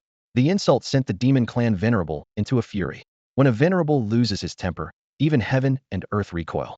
In an instant, the early 8th rank demon seized the surrounding space. Laws coiled around him like black chains, and his demonic aura surged into a boundless nether domain. Across all races, a martial venerable reigned supreme, their terror rooted in the physical might to bend the world itself. For demons, that power is even greater. Their mastery of close combat is unmatched, their bodies sharper than any blade. Boom. Lin Xiao strode through the air to meet him, heated, utterly fearless. His own flesh was no less formidable. His fist crashed down like a meteor, colliding with the demon's blow and shattering a swath of void. Fragments of space scattered, carving deep rifts that threatened to split the realm in two. After several bone-jarring exchanges, the demon venerable grew alarmed. A mere 6th rank junior was forcing him back. Impossible. I am a demon venerable, how can I be driven back by a 6th-rank ant? With a roar, his demonic chi spiked skyward. No longer holding back, he whipped up black hurricanes with each fist and palm. Every strike seemed ready to pierce the firmament. Countless blows merged into an ocean of demonic shadows that slammed toward Lin Xiao. Lin Xiao answered in kind, advancing with sweeping, grand motions. His perfected fist intent resonated with his body, unleashing the force of Tao extinction. This glass martial art fist shatters the heavens had been refined to the sublime. When his punch erupted, the clouds trembled, the sky literally cracked. Splat! Black light burst apart. The demon's chest caved in. He spat dark blood and staggered back dozens of steps before steadying himself. Bloodshot eyes blazed with fury and murderous intent. Come at me together. Lin Xiao floated in midair, battle spirit boiling, like a war god descended. How audacious! The other 3 demon venerables finally shook off their daze. The shock of that punch still echoed in their minds. But Lin Xiao's provocation ignited their rage sense. When did a 6th-rank insect dare run wild before venerables? The world shook as the 4 venerables closed in, sealing the space around them into an inescapable cage. For anyone below their level, such spatial dominance is absolute within it. They are gods. From every direction Lin Xiao felt the weight of heaven and earth's will, as though he faced the very sky. Endless laws boiled overhead, yet he advanced instead of retreating to commanded spacetime. Silver light burst from his eyes. Spatial rules flowed like liquid mercury. Lin Xiao wrestled for control with the 4 venerables, weaving time and space into a tapestry so taut the air itself stretched into threads. Impossible. Terror crept into the demons' hearts. Lin Xiao had unlocked 60% of his space-time ability. His grasp of the continuum defied reason. In this moment, he was an enforcer poised to mete out the harshest punishment to the thieves who dared twist space at will. A space-time tempest was about to be unleashed. The core of the sacred law of space-time quivered as the godly eye of space-time spun wildly. Lin Xiao's gaze turned cold. With a sweep of both arms, he stripped the 4 martial venerates opposite him of their control over the surrounding space. A storm of time and space crashed down. Air twisted into knife edges, and supreme spatial temporal force pressed in layer after layer, leaving the venerates' chests tight and their breath shallow. They fought back with all their might, yet fear seeped into his power did not merely tear space. It also wove the laws of time, silently draining their lifespans. Within Lin Xiao, the primordial Wuji Dao scripture had reached perfection. Energy surged like a boundless sea, his strength soaring 100-fold.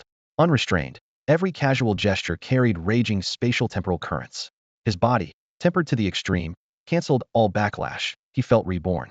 Alone, he now stood against 4 martial veneratas, an incredible sight. Who are you? Hua Rongdao roared to the heavens. As a venerate of the divine race, heir to one of the most powerful bloodlines among the myriad starborn clans, he had seen countless prodigies, but never a 6th-tier cultivator with such fearsome power. Bzzz. Countless hidden blades flashed into existence, their cold light crossing in the air as they shrieked into the storm and hacked at the venerates from every angle. Hold the line, someone shouted, but the blades kept falling, slicing bloody gashes across their bodies. Each wound fed their fury, yet panic spread all the same. Watching with icy eyes, Lin Xiao sighed inwardly. As expected of martial venerates. Were they only kings, they'd have collapsed already. These 4 are merely cut and bruised. The next instant, the godly eye flared again, and a voice older than eternity echoed. Calamities eternal. A spatial art of SSS-rank erupted. 10,000 tribulations turned into a black torrent, surging toward the 4 venerates, unyielding, undying, intent on annihilation. Simultaneously, a deep ancient chant rolled from the void. Without beginning or end, without edge or limit. The Tao is simplicity itself. Behold the scripture of emptiness. The perfected scripture awakened in full. Power beyond Lin Xiao's imagining coalesced into a figure whose mere presence suppressed all directions. With his back to all living things and a heart vast as a valley, the figure raised a hand brimming with absolute might. With one palm I shake heaven and earth. With one mirror I illuminate the cosmos. He wielded an imperial artifact, unleashing a blow that split mountains, made the heavens tremble, dimmed sun and moon, and reversed the flow of rivers. Bathed in that annihilating light, the 4 venerates showed utter horror. Impossible. How can I die here? Hua Rongdao screamed, his voice shaking the firmament, yet death loomed all the same. Boom. The strike pierced ages, crossed endless spacetime, pulverized the Great Hall, and drove the land itself downward. In the deafening blast, the 4 venerates' forms shattered, their disbelief and unwillingness scattering into the river of history. Bang. Rumble. The hall collapsed, smoke billowing skyward. Far off, countless warriors of the divine race stared at one another, cowed by the aftershocks. None dared draw near, left only to guess at the titanic battle that had taken place inside. Ding. Host has slain 4 early-stage martial venerates. For million cultivation points awarded. After this battle, Lin Xiao finally gauged his strength. An ordinary early-stage martial venerable was no longer a threat, and at full power, he could even clash with one in the mid-stage. The leap was enormous. In the Dragon Kingdom, a martial venerable could dominate a region, found a sect, build a great clan, and earn the reverence of thousands. Lin Xiao clenched his fists. Without noticing, he had already reached this realm. Boom! Thick dust burst beneath his feet, and a barrage of hurried footsteps closed in. The scorched ground still showed spiderweb cracks, black charm mixed with rubble, as one God Clan warrior after another rushed out of the haze. What happened? Where is the divine venerable? Why isn't he here? Who is that? Who's standing there? The God Clan had always called martial venerables divine venerables. Now, in their eyes, the youth in the center of the ruins gleamed with a cold light. That youth was Lin Xiao, his calm face cut from ice. Since you've come, join your divine venerable in hell. As the words fell, his eyes blazed like twin stars. A storm of absolute frost swept the sky. Space hummed, warped, and shattered. Jet-black fissures laced with blinding white arcs of lightning spread outward, and vortices of chaotic time-space swallowed the surroundings. Enemy attack. Defend what is that? Shrill screams split the air. The God Clan, who styled themselves the mightiest race in the heavens, saw their bodies, souls, and weapons torn apart and dragged into the endless void. Who are you? Several martial kings roared, but their power was smashed in an instant by twisted laws. Lin Xiao stepped into the sky, the essence of the holy law of time and space resonating with his divine eyes. He looked down with icy indifference. In this moment, he was a god of slaughter. One God Clansman after another vanished, their lives as worthless as weeds in his gaze. Perhaps this was how these arrogant gods had once looked upon mortals, deciding their life and death at will. Ding! System notifications rang in his mind. Through his mental sense, the vast God Clan's stronghold unfolded. Damage was under 30%, yet fresh intel was spreading like wildfire. Time to leave. He was not arrogant, merely confident. With a wave of his hand amid the chaos, he emptied the treasure vault beneath the collapsed building. Rare materials, spirit weapons, and god crystals piled up like mountains, and nearly 10,000 rule sources alone meant a full 100 million cultivation points. But an even stronger fluctuation was closing in. Lin Xiao sighed inwardly. There were still treasures he had no time to seize. The next instant his figure blurred and slipped into a seam in space. Buzz the air quivered softly, and his aura disappeared completely. Boom. Several towering figures landed in hot pursuit, faces twisted with rage. Their demonic, flame-like pressure swept out, only to find broken walls and an empty vault. Their killing intent almost became tangible. Can someone tell me what on earth just happened? One of the divine lords suppressed his murderous rage and shouted, re-reporting, "My lord." The roar exploded outside the command tent, and a nervous martial king stepped forward, bowed his head, and spilled everything he knew. Where is Warongdeo? Why isn't he here? Isn't this area under his watch? Where is he? The divine lord's brow nodded, stunned that their illustrious domain had been raided. Who had the audacity to do this? The martial king's voice quavered. Lord Hua he. Speak. Lord Hua was killed by that intruder. Before the words fully left his mouth, the divine lord's pupils contracted. He hoisted the martial king off the ground, his gaze icy. Say that again. Yes, sir. Lord Hua was slain by that thief. The martial king trembled, terrified of provoking the ruler before him. Impossible. Who at Dragonhold Pass could kill Warongdeo? The divine lord roared. The everlasting battlefield limited cultivation to the martial lord realm. True paragons were deeper inside, seeking fortune. By all rights, no one at the pass should be able to fell a god race martial lord. He drew a long breath, forcing down his murderous intent. Who is it? The demons? The Su Ming clan. The martial king braced himself. It seemed to be a human. Humans? Those awakened from Longhua. Yes, my lord. Bang. The martial king was hurled across the tent and slammed into a stone wall. The surrounding martial lords frowned. So it's Longhua. How dare they? Someone growled. Longhua was undeniably powerful, a force even the deepest reaches of the everlasting battlefield respected, but that did not mean the god race would bend. Since when do we let someone kill at our doorstep while we stay silent? The divine lord raised his hand, cold fury surging. Mobilize everyone, yes, everyone. Spare no cost to seize that man. I want him dead with no place to bury him. Yes, sir. The god race base just got blown up. The rumor swept through Dragonhold Pass in an instant, and the crowds buzzed. The Starry Sky's #1 race had actually been raided. Who was vicious enough to pull that off? At the same time, murderous intent boiled within the everlasting remnants, the demons and the celestials. Joining forces with the god race, they issued a joint kill order to everyone at Dragonhold Pass. Kill on sight. Target, Longhua Awakener Lin Xiao. Provide reliable intelligence for a generous reward. If you land the killing blow, you may name 3 requests, and the 4 great factions will grant them without question. An illustration accompanied the decree. The four great factions together. The crowd erupted. Someone stared at the portrait, stunned. Wait, isn't that the alchemy master? It really is. Holy, what happened? It's been a century since the four clans issued a joint kill order. Do you think the blast at the God Race base was his doing? Someone connected the dots and suddenly went pale. In an instant, every discussion in Dragonhold Pass centered on Lin Xiao. Throngs of clueless opportunists surged into motion, dreaming of overnight riches. Unaware they were barreling toward a deadly trap. At that moment, Lin Xiao had already set off with his soul slave, embarking on a road fraught with peril. Bang! A deafening crash rang out, and an unknown alien warrior fell lifeless to the ground. This was already the fourth wave of enemies in recent days. Su Daji gripped her blade, fresh blood dripping from its edge. Moments earlier she had driven it straight through the invader's heart. In just a few days, she and Lin Xiao had survived several assassination attempts. Every killer a stranger. Their doubts lingered until they learned the cause. Several major factions had put Lin Xiao's name on their kill lists. When he heard the news, Lin Xiao showed no regret. He glanced at the corpses and scoffed. Too weak. The best of them was only at the Martial King realm.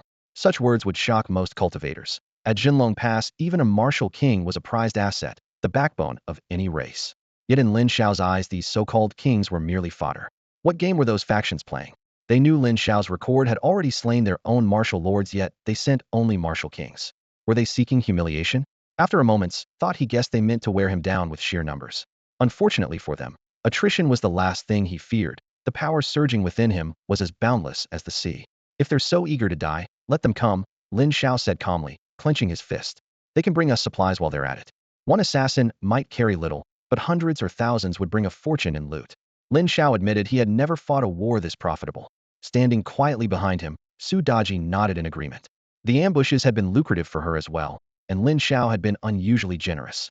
She vowed to prove her worth and become his indispensable right hand.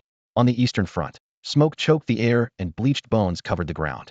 Demon troops and the army of Longwa clashed like raging tides, staining earth and sky crimson. With every charge someone fell, with every pause new bodies filled the gap. Both sides, especially their younger generations, were suffering grievous losses. At this moment, the sudden appearance of the Hongmeng prodigy list coincided with Longwo's war against the four great factions, pouring oil on the flames. Longwo's youth now had to fight the four powers at once, and the pressure was unimaginable. At the center of the battlefield, Qin Li fought with sweeping, devastating strokes, his obsidian blade howling through the air. Each slash felled a demon at his feet, sending columns of blood skyward. Faced with this longtime rival, the demon powerhouse Galisi dared not engage him heated. He sensed that Qin Li's strength now far surpassed their last encounter. A direct duel would leave him dancing to the man's tune. Fortunately, the demons held the numbers. One soldier fell, and another immediately took his place. The entire demon race was pressing against only a quarter of Longwo's forces, giving them a clear advantage. Gulis's gaze grew colder as he watched Qin Li carve a path through his ranks. He let out a low, mocking laugh. Qin Li, you won't last much longer. Galisi fought with everything he had, flinging taunts in a vain attempt to break Qin Li's spirit. Qin Li's will, however, was cold iron, unyielding and unmoved.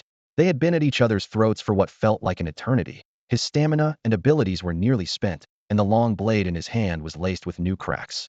Suspended in midair, he glanced over the battlefield and felt his chest tighten. Far too many of Longwo's young awakened had vanished. The faces he could no longer see might never return. In the distance, an awakener locked both arms around a demon, his blood-soaked hair plastered to his skull, his features twisted in a feral grin. Filthy scum, go to hell with me, ha ha ha. With that final shout, he ignited himself in a blinding flash. The demon in his grasp was torn apart, and the surrounding sector erupted into a furnace of flame, the shockwave flattening several more demons. His name was Wang Meng, once hailed as a prodigy of Longwa. On the way here, he had shared a few words with Qin Li. Brother Qin, you've always been my idol. This time, with the young generation marching to war, I have to follow you and watch you tear the enemy apart. See you reach the summit. Brother Qin, is this trip going to be dangerous? My mother's getting old, and the whole family counts on me. But no matter what, I'm taking at least a couple of demon bastards with me. Killing one is break even. Killing two is pure profit. If only I could be as strong as you, Brother Qin. The memories resurfaced. Back then, the boy's eyes blazed with hope for the future, with fury toward the demons, with pure admiration for his idol. Qin Li had sworn, they'll bring you home safely. That promise had thrilled Wang Meng for days. And now the boy had chosen to end his life in a burst of flame, just to drag a few more demons to the grave. If fear lurked in his heart, it never reached his face. Only resolve remained. Qin Li swept his blade in a crescent arc that forced several demons back, then halted in midair. All around him, Comrades poised themselves for one final charge. Their powers were nearly drained, their bodies scored with wounds, yet not one of them retreated. Demon flesh was tough, and reinforcements kept pouring in. The awakened were reaching their limit. But grief had driven them past reason each time a friend died before their eyes. They fought harder, ready to plunge into the enemy ranks and detonate just as Wang Ming had. A war between species allows no middle ground. Either you live, or you die.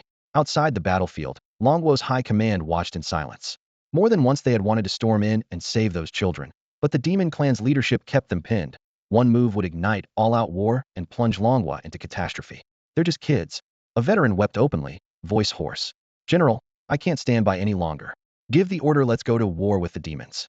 Others roared in agreement, their eyes icy enough to freeze the air itself. General. Yet the commanding general stayed silent.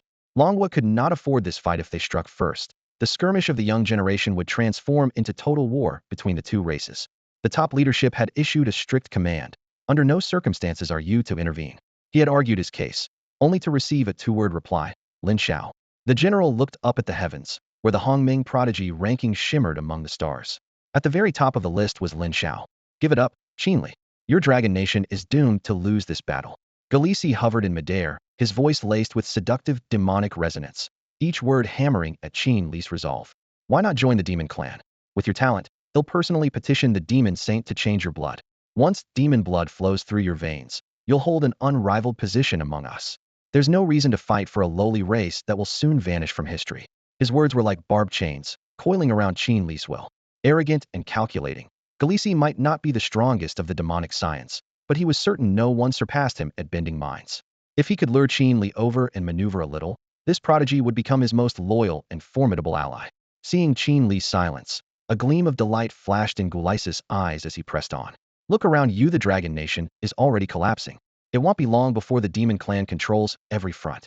How many of your young fighters are left? Battles are raging elsewhere too, and you can't hold out. When this is over, the dragon nation will face a terrifying void, your youth slain, your legacy severed. The plan to suffocate your nation's destiny is already in motion, Qin Li. His voice, soaked in killing intent, echoed across the sky, and the young dragon nation soldiers below heard every word. One clenched his bloodstained hands, confusion clouding his gaze. Is that true? Is there no hope for the dragon nation? Another murmured. Then is there any point in fighting on? Why isn't anyone coming to help? They looked toward the demon lines. Waves of young demon warriors kept pouring onto the field, while the dragon nation's supply route lay barren. They really were the first wave and the last. Now less than a third of the awakened fighters on the field belonged to the dragon nation. The rest were snarling demon faces. Among the blood-soaked ruins, their ranks kept collapsing, while the demons advanced as if they could never be exhausted. All eyes turned to Qin Li in the sky, their last pillar of hope and the strongest fighter their nation still had here. The relentless carnage had drained their bodies and spirits. They desperately needed an answer. Unbeknownst to them, Qin Li wavered as well. Looking down, he watched follower after follower fall, questioning for the first time the path he had clung to. If his way was right, why wasn't he strong enough to protect those who believed in him? They believe in me. Follow me into the bloodbath, yet I can't protect them. His thoughts churned, and his fingers loosened around his blade. Bang! The azure dragon crescent blade crashed to the ground, its edge burying deep in the rubble. The steel quivered, releasing a low, mournful hum as if echoing its master's shaken heart. At the same time, wisps of black mist rose from Qin Li, swirling around him. Gulice's pupils contracted at the sight. Was this the prelude to a berserk breakdown? He never imagined that his own words would trap Qin Li in such a predicament. When a cultivator's qi goes berserk, the mildest outcome is a shattered Dao heart and a lifetime without progress. The worst is madness and death, body and soul erased. Even the thought is terrifying. At this moment, Qin Li felt as if a 1,000-pound boulder were crushing his chest, an overwhelming oppression surging from deep within. Accusations from every direction stabbed into his soul like steel needles, one after another. You grandstand like a legend, an unmatched bladesman. Weren't you born invincible? Why are you so weak now? You killed your father, drove your mother insane, and now you're dragging us into ruin. You deserve to die? Qin Li, you're worthless. We trusted you for nothing. Qin Li, stop wielding a blade. Someone like you isn't worthy of it. The shrill voices formed a tightening web. Qin Li clutched his head, veins bulging at his temples, nearly crushed by the pain. Suddenly, a pitch-black shadow surged from the deepest part of his consciousness, waves of negativity flooding his mind. Who are you? Qin Li glared at the darkness, killing intent boiling in his eyes. The shadow chuckled. Look closely. You already know who I am. The black mist parted, revealing a face identical to his own. Impossible. Who are you, And why are you in my mind? Qin Li roared. Who am I? Haven't you guessed? The shadow sneered, closing in step by step. Qin Li retreated instinctively, reaching for his blade, only to find his hands empty. Oh, didn't you abandon that knife? The shadow mocked. Qin Li, you've hated it for years, haven't you?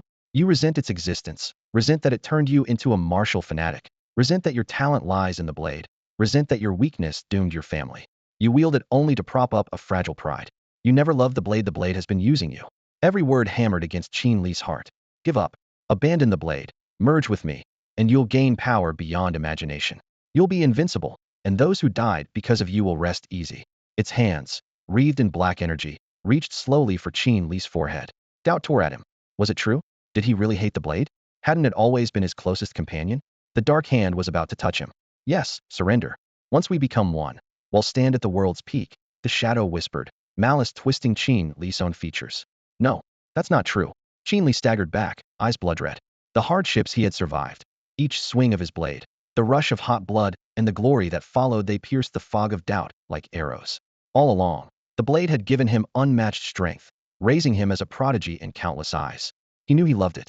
The blade was no cold tool, but a partner with warmth and soul. It was neither a mask for his pride nor a shackle. It was the bond between Qin Li and his weapon. Buzz. What? Qin Li's shadow stared in disbelief as the hand that had been certain of victory froze, unable to move another inch toward its target. Qin Li lifted his head. Sweat traced a line from his brow to his cheek, while his pupils gleamed like blades in the dim light. A heartbeat ago he had been riddled with doubt and fear. Now every trace of it vanished. For the first time, he saw straight into his own heart. He had never been a brute who only knew how to swing a weapon, and the blade in his hand was never just a tool. It was feeling itself. If heaven possessed emotion, even heaven would grow old. Moments earlier his blade had been sharp yet heartless, charging ahead with blind force like a reckless brawler. Now he understood. He had never strayed from his path. The blade was his road to the ultimate truth, and that blade was his alone. The instant this realization took shape, memories long buried surged to the surface. As a child, he was often held in his father's strong arms, a coarse sleeve frayed by time brushing against his cheek. His father's voice was low and powerful. Liar, what do you want to be when you grow up? Father, I want to become a mighty awakened warrior like you. A true warrior walks in solitude. He must endure what others cannot, and do what others will not. I'm not afraid. What if one day you discover you've been defending the wrong thing? I would still have no regrets. His father laughed, deep and proud. Good. You are truly my son. From that day on, his father taught him what strength really meant. Yet the very day Qin Li's gift awakened, his father disappeared, and soon afterward came word that he had fallen in battle. His mother's mind shattered under the ensuing disgrace. Tears shone in Qin Li's eyes. Father, is this the solitude you spoke of? He trained with a fury that bordered on madness, challenging every powerful opponent he met. To outsiders, he was a lunatic willing to pay any price for strength, but only he knew what he was fighting for. The Qin clan of the imperial capital, celebrated for its martial sages, was a vast, imposing house riddled with ruthless intrigue. In such a family, anyone without value faced a wretched fate. Branded a failure after his aptitude test, Qin Li's father had been sent to the front lines and died there. If Qin Li failed to fight his way to power, his mother would suffer the same unspeakable torment. That was a future he would never allow. Father, I finally understand. The strong are lonely precisely because they still feel. Without feeling, how could loneliness exist? A sacred light burst from within him, like the first sun of dawn slicing through night and flooding his soul. Bathed in that radiance, the shadowy Qin Li screamed in agony. No, this is impossible. The silent howl echoed as the light tore the shadow apart, erasing it deep within Qin Li's heart. Outside, at that very moment, Khaleesi approached in slow, deliberate steps, a pitch-black robe trailing behind him. He studied Qin Li as one might inspect a worn-out weapon. The boy was already teetering on the edge of madness. There was no point wasting more effort. Khaleesi wanted an obedient tool, not a broken madman. So be it, he rasped. Allow me, Khaleesi, to send you on your way. Inky demonic energy billowed like a leviathan opening its jaws in the abyss. The darkness gathered, and Khaleesi prepared to strike the final blow. Countless young warriors of the Dragon Nation watched in dismay as hope drained from their eyes. Even Qin Li had stopped fighting. Was this battle truly lost? Then, a thunderous clang tore through the heavens. From the depths of the crater, the azure dragon crescent blade sensed its master's call and shot upward, wreathed in a storm of murderous intent. With a resounding hum, the weapon found its way back into Qin Li's grasp. Qin Li's eyes snapped open, cold fury surging in their depths. Gullies, prepare to die. Man and blade became one. In the next breath, a colossal arc of steel rose behind him, seeming to pierce the very sky. An invisible thread-bound warrior and weapon together, a bond that was Qin Li's own path. In that instant, he reached complete clarity. Had Ji Xiaonan been there, he would have shouted, "My way is not alone." This was Qin Li's second awakening, a breakthrough that flung open the gates to the Tao. The Azure Dragon Crescent blade grew sharper than ever. This strike was a blade forged by emotion. Caught off guard, Gulis took the blow heeded. The brutal force tore through his body, shattering his organs in an instant and hurling him back dozens of yards. Blood fountained from his mouth as his aura plummeted. Impossible, he gasped, pain eclipsed by shock at the gulf now separating him from Qin Li. But Qin Li gave him no time to think.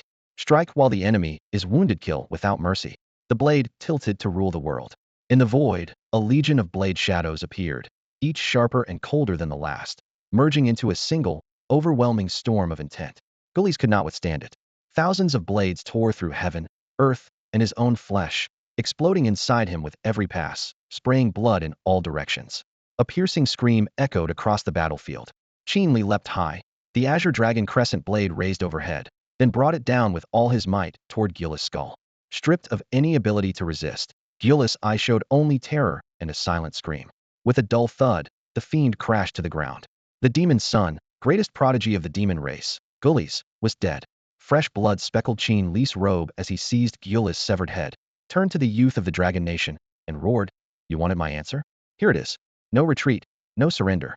We fight to the very end." His defiant shout rang in every warrior's ears. Qin Li's figurine image of invincibility was etched into their hearts once more. Yes, we've come this far, there's no turning back now. No retreat, no surrender. Fight to the very end. The morale of the Dragon Nation soared anew. Every prodigy unleashed boundless battle spirit and charged the demon ranks. The scales of victory tipped once more as the whole nation fought with its back to the river. In this battle, they would triumph or perish. Good. An elderly spectator roared from outside the arena. Within the demon camp, the instant Gulis was cut down by Qin Li, a strange ripple pulsed through the encampment, warping the very air. From the Dragon Kingdom's lines came a cold snort as a hidden powerhouse fixed the demon elders with a blade-sharp stare, igniting their fury in a single glance. A pack of useless trash. A demon lord smashed his stone throne, the roar shaking the sky. Victory had been within reach. Dragon morale was already suppressed, yet Gulis had fallen, and the setback drove him into a rage. With Gulis dead, no one could restrain Qin Li. On the battlefield, his long blade howled, each swing harvesting lives and painting the ground crimson. He moved as though no one could touch him. The flashing arc of his weapon lit the heavens, showing the true worth of a top prodigy. This can't go on. Summon Imoku. The other demon lords immediately agreed. They felt no pity for the fallen talents. Their only fear was a collapse in momentum. Once morale broke, victory would slip away for good. In their eyes, the dead were worthless. Gulisens, hailed as son of the demon clan, now lay unclaimed in the dust.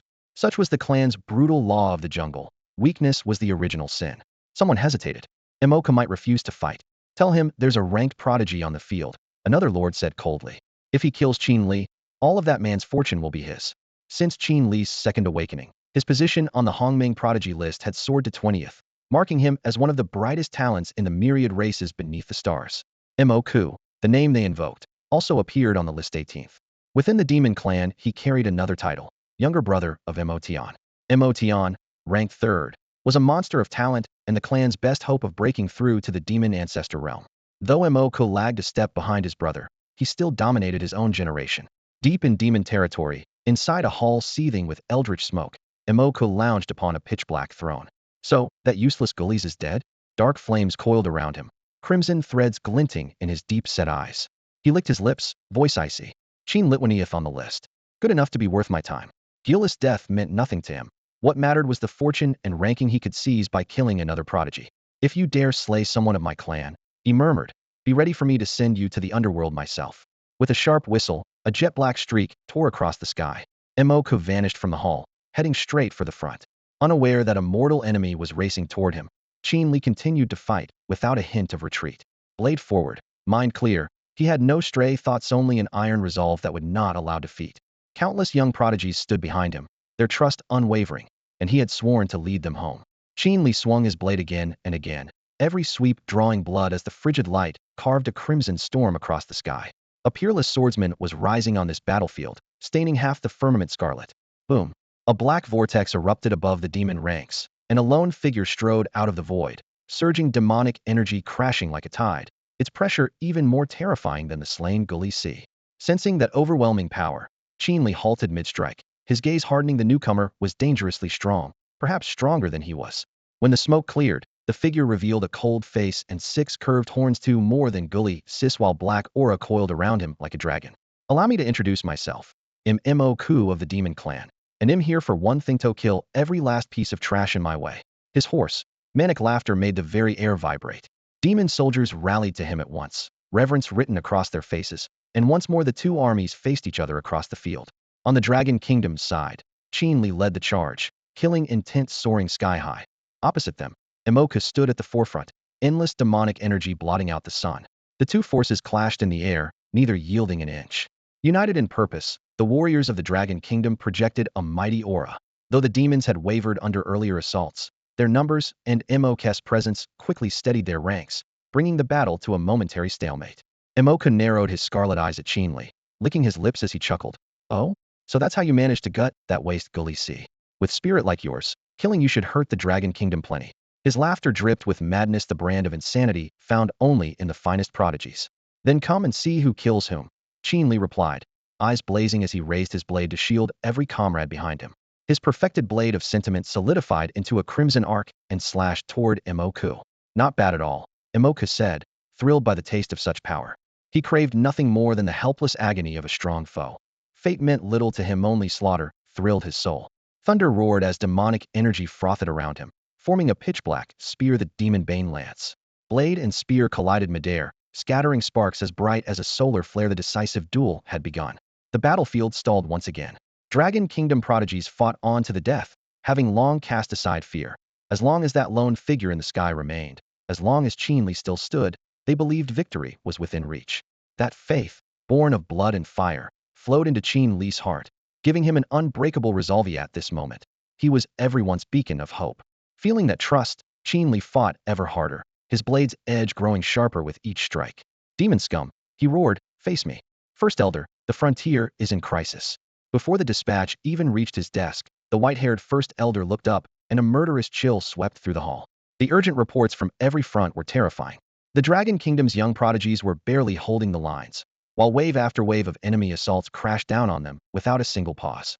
Without reinforcements, this battle fought entirely by the younger generation was certain to end in a disastrous defeat, perhaps even total annihilation. Such a loss would sever the backbone of the Dragon Kingdom's future, and the other races would never grant it another moment of respite. The First Elder stared silently at the sky. This war had erupted too suddenly, shattering all his careful plans. The newly released Hongmeng Prodigy ranking, which spanned every race, only confirmed his fears. Someone was manipulating events from the shadows. Who was it, and what did they want? At last, his voice thundered through the hall. Send the order.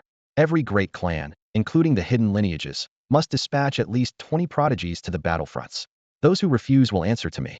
The Dragon Kingdom was home to countless noble houses, many of whose ancestors had bled for the realm during the cataclysm. The court had long turned a blind eye to their privileges. But times had changed. The kingdom could not afford to lose this struggle of destiny between the young. Any clan that tried to sit it out would earn no mercy from him. Yes, sir. Commands flew out at once, shaking the Dragon Kingdom to its core. Mansions buzzed with activity through the night, and every house delivered its required 20 prodigies without the slightest delay. Northwest Tuoba clan. Sons and daughters, this era is yours. Go, and let your brilliance blaze. The Tuoba patriarch, eyes as sharp as an eagle's, sent every gifted youth in the clan to the front. Defiance and courage were etched into their very bones. We will not fail the clan. A row of young warriors bowed in unison. Tuoba Usher stood among them, his cultivation already late 4th tier. In the current training camp, only Lin Xiao and Bing Qinru ranked higher. He was firmly in the top 3. The others were just as eager for battle. Turning on their heels, they raced toward the teleport array, their backs straight and resolute. This might be a one-way journey, yet none of them hesitated. A warrior is born to the world with fearless resolve. When the nation calls, they answer. Patriarch, you're sending them all. A few gray-haired veterans stood in a corner of the courtyard, eyes filled with reluctance. They had crawled out of battlefields piled high with corpses and knew the price of war. The children who called them grandfather might soon lie buried in foreign soil.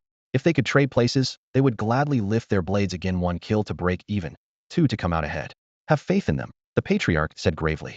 In the Tuoba clan, no one retreats. We only fall in battle. He gazed at the leaden sky, turmoil hidden in the depths of his eyes. No one felt more conflicted, but as head of the Northwest's foremost family, he had no other choice. Meanwhile, Other clans obeyed the letter of the decree while mocking its spirit, sending only 20 middling talents to fob off the authorities.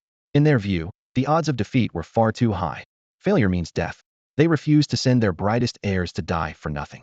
Years of comfort have dulled their fighting spirit, while endless luxury and indulgence have twisted their creed. Without a nation, there can be no home.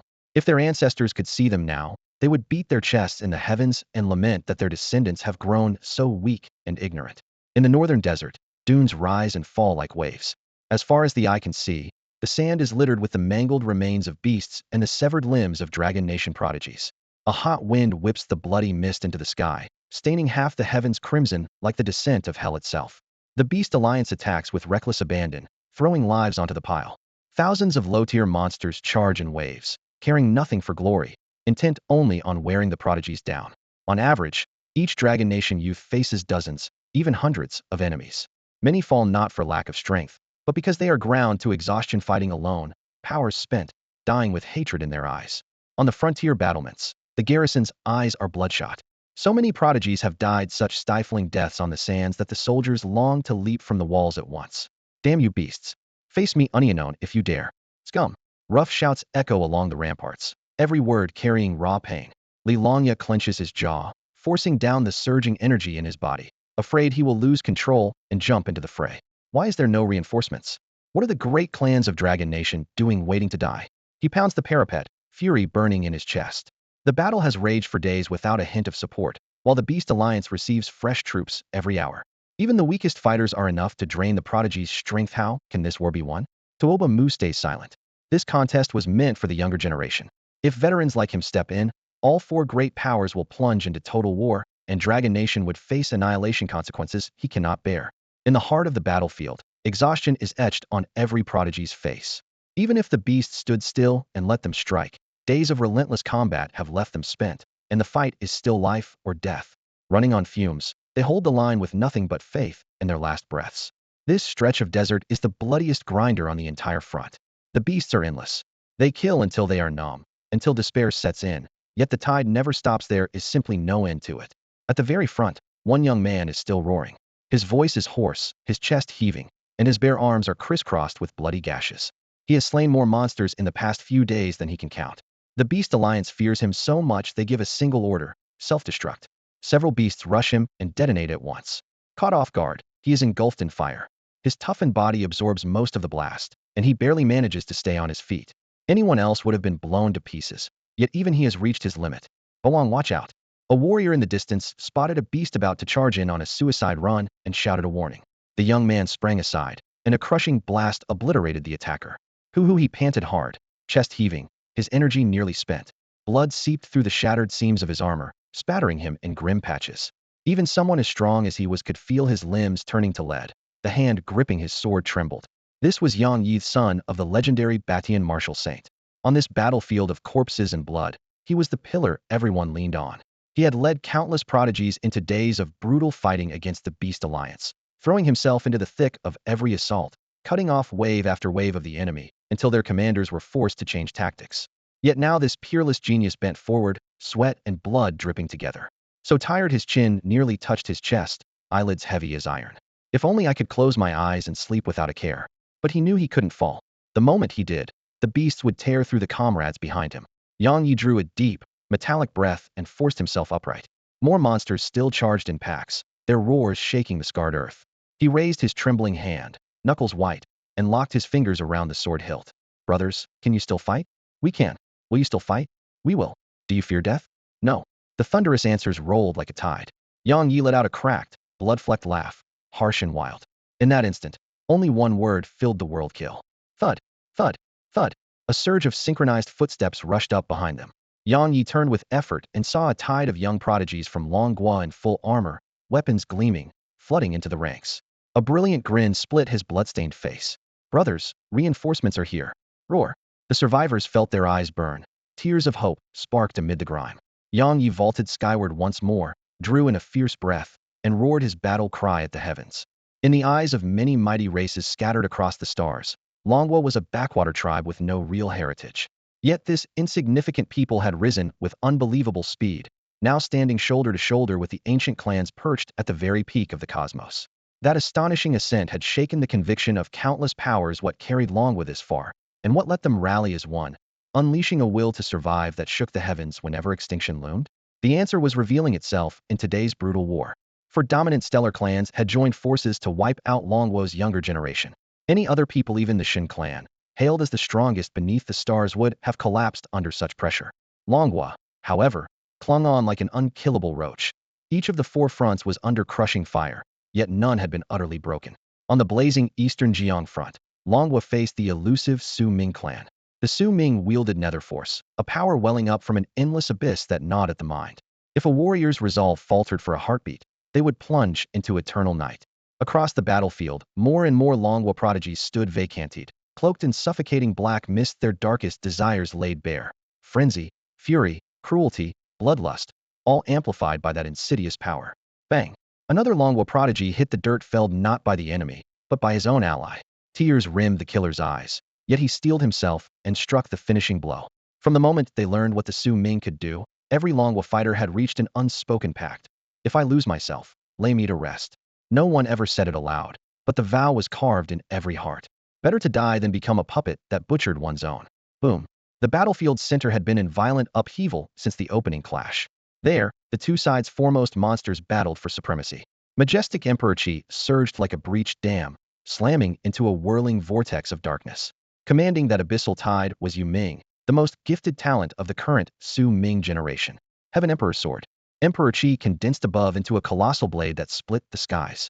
Ji Xiangnan's eyes burned crimson. Wherever the sword pointed, the void shattered in cascading layers. Yet his opponent was unfathomable. Each pulse of nether force devoured most of the blade's might. They had fought for days, evenly matched at first, but as time wore on, Longwa was steadily forced onto the back foot. Once again, the Su Ming's eerie nature bared its fangs. Abyssal power had driven countless weaker minds to madness or fratricide, and Longwa still had no counter. Ji Xiangnan knew every passing moment only worsened their plight, yet all he could do was raise his sword and advance. Because every soul is born with desire, and greed is the original sin. The Su Ming clan's nether force can amplify the greed and desire buried deep inside the human body to an unlimited degree. On the battlefield, reason is torn to shreds. Roars mingle with screams. A Dragon Nation prodigy, eyes blood red, feels the power around him spin out of control.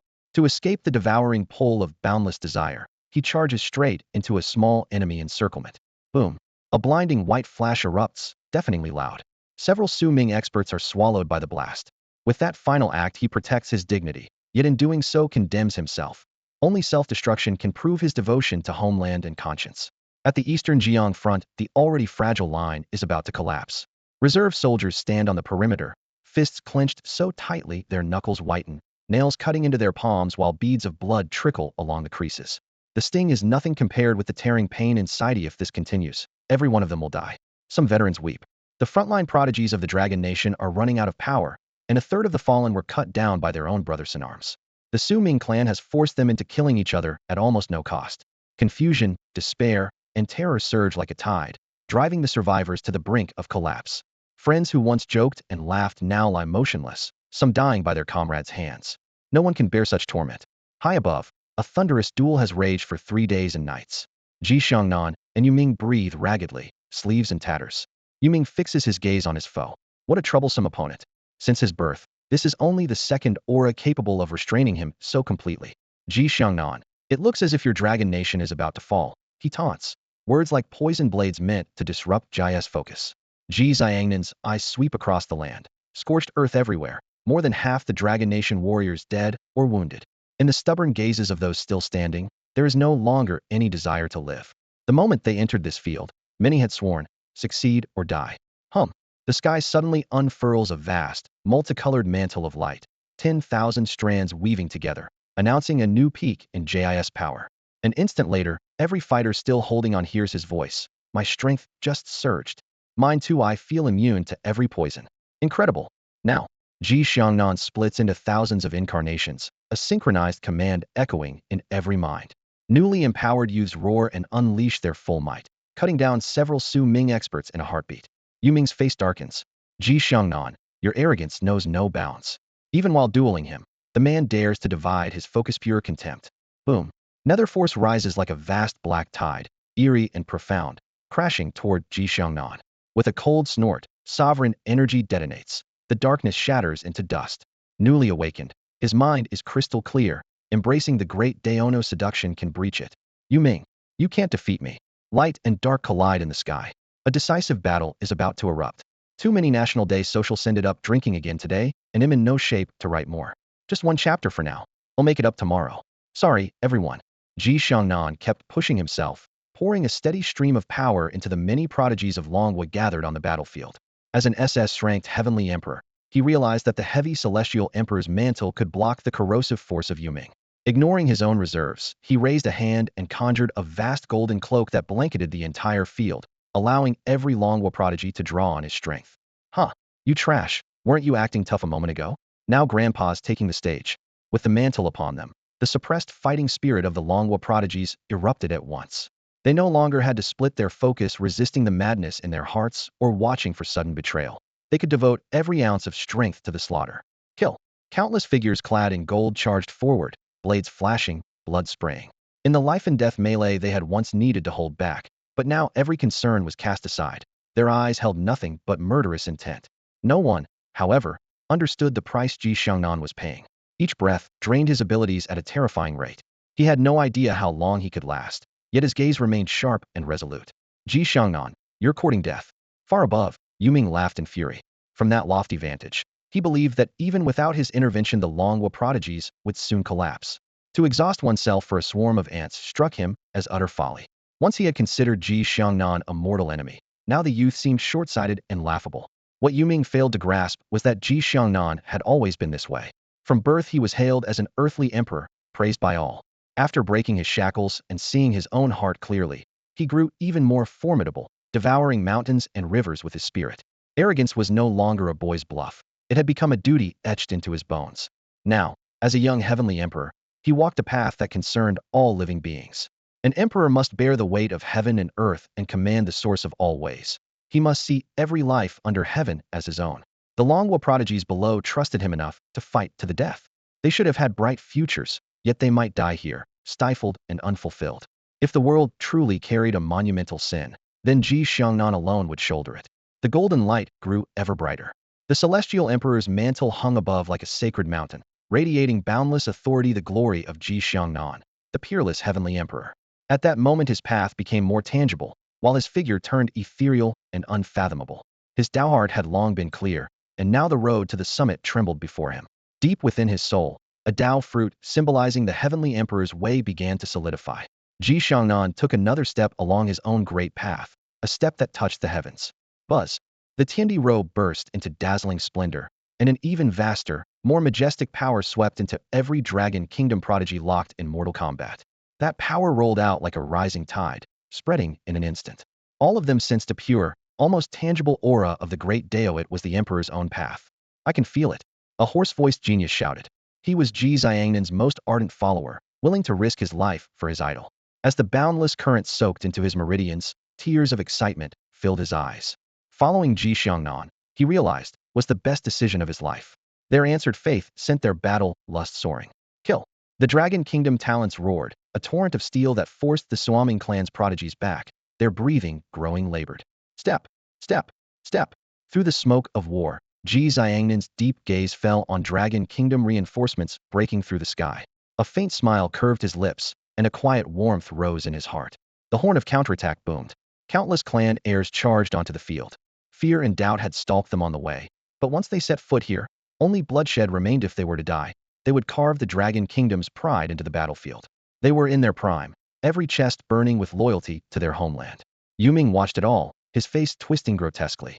Unlike the Beast Alliance, a people willing to trade life for life, the Suaming clan nurtured on nether power knew how hard they were to replace. There would be no reinforcements, no second chance. Damn it. He flew into a rage and lunged at Ji Xiangnan. If the boy died, victory could still tilt toward the Suaming clan. To shield these ants, the youth was burning himself out.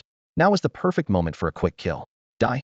A surge of nether energy congealed into a giant hand that blotted out the sky, as if reaching from an endless hell, its dark malice rushing forward. I told you, you can't kill me. Cold light flared in Ji Xiangnan's eyes. He stirred the majestic emperor's aura, forging it in an instant into a colossal gulf that severed the darkness. With his Tao fruit formed, confidence filled his veins. Auspicious clouds descended, and his name shot up the Hongming prodigy, ranking from 64th to 17th. Fortune swirled around him like a celestial reward, making him appear even more sacred and imposing. Deep inside, the emperor's Dao fruit trembled, instinctively blocking the onrushing fortune. In the heat of battle, Ji Xiangnan failed to notice. His killing intent still blazed. The emperor's sword roared. The emperor's fist tore through the sky. Today, he would cut down the enemy before him. While this peerless emperor stood unbowed, the Dragon Kingdom prodigies widened their advantage. Sweat flew as they fought through blood and fire, etching the kingdom's edge into the battlefield. High above, Ji Xiangnan's legend suppressed all foes. On the ground, wave after wave of young warriors pressed forward. Beyond the field, Dragon Kingdom soldiers howled, their spirits ignited by the youth's hot blood. This was the Dragon Kingdom race brimming with infinite possibility. Inside the eternal battleground, young master, be careful. Hiding behind a crumbling rock wall, Su Daji lowered her voice, her face etched with worry. For days she and Lin Xiao could scarcely take a step. Cultivators from the 4th to the 8th tier clung to them like leeches, hunting them wherever they went. At first, Lin Xiao's iron-blooded slaughter drove away most of those reckless enough to attack. But the 4 great factions suddenly raised the bounty tenfold. Tempted by such riches, even proud martial venerates were lured, and the reward was simply too great. At this moment, Lin Xiao was locked in close combat with several martial venerates. Most of them were rogue cultivators from different Star Realm forces. They had no coordination, only the same greed. A martial venerate's techniques could reshape heaven and earth, and every clash shattered vast swathes of the void. 10 venerates had joined the siege, originally intending to attack in turns. Yet with a single strike, Lin Xiao instantly slew one of them, and the battlefield changed at once. The remaining 9 venerates were shaken to the core. Had killed a martial venerate with one blow. Since when could a venerate be felled so easily? Even more terrifying, when they surrounded him, they discovered the youth was absurdly strong. No divine art they unleashed could so much as dent his defenses. What truly made their scalps prickle was that Lin Xiao dared to contend alone with 9 venerates for control of the very laws of this realm. The sight shattered everything they thought they knew. Damn it, we've been fooled. This kid is a total monster. Someone ground his teeth in regret. Prodigies who defy reason are scarce among the myriad races of the starry sky. They never should have provoked him. Even as martial venerates, before a truly peerless genius, they could only bow their heads. Boom. Space kept trembling as Lin Xiao stood alone, like a young god demon. Cold eyes burst with blinding divine light, and he steadily suppressed the 9 venerates. Supreme space-time laws flooded outward, locking onto every enemy. Great transposition art. The icy incantation fell, and Lin Xiao sliced the battlefield into countless self-contained spaces. The 9 venerates were dragged by twisting laws into 9 isolated cages. Not good. Someone pounded desperately against the spatial walls. If the 9 could fight together, they still had a sliver of hope. Once split apart, they would be defeated one by one. Yet this realm was already under Lin Xiao's complete control, and every struggle sank like a stone into the sea. Damn it! Roars rang out as the 9 venerates went berserk, pouring all their strength into smashing the cages, but it was useless. My turn. The words left Lin Xiao's lips with utter indifference. Once forced onto the defensive, he was finally about to strike back. His divine eyes of space-time flashed wildly, radiating a bone-chilling killing intent. Endless samsara. A single glance spanned 10,000 years. One of the martial venerables met Lin Xiao's divine eye of time and space for a single heartbeat, and his consciousness was instantly torn away. Shrouded in forbidden power, his gaze turned hollow until every trace of light vanished. In the next moment, his soul was hurled into endless samsara. 10,000 years passed in the blink of an eye, and his presence was erased from existence.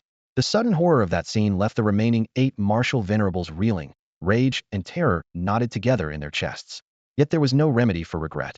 They forced the oceanic energy within their bodies to hold, titanic power roaring through their bones even as it weighed them down.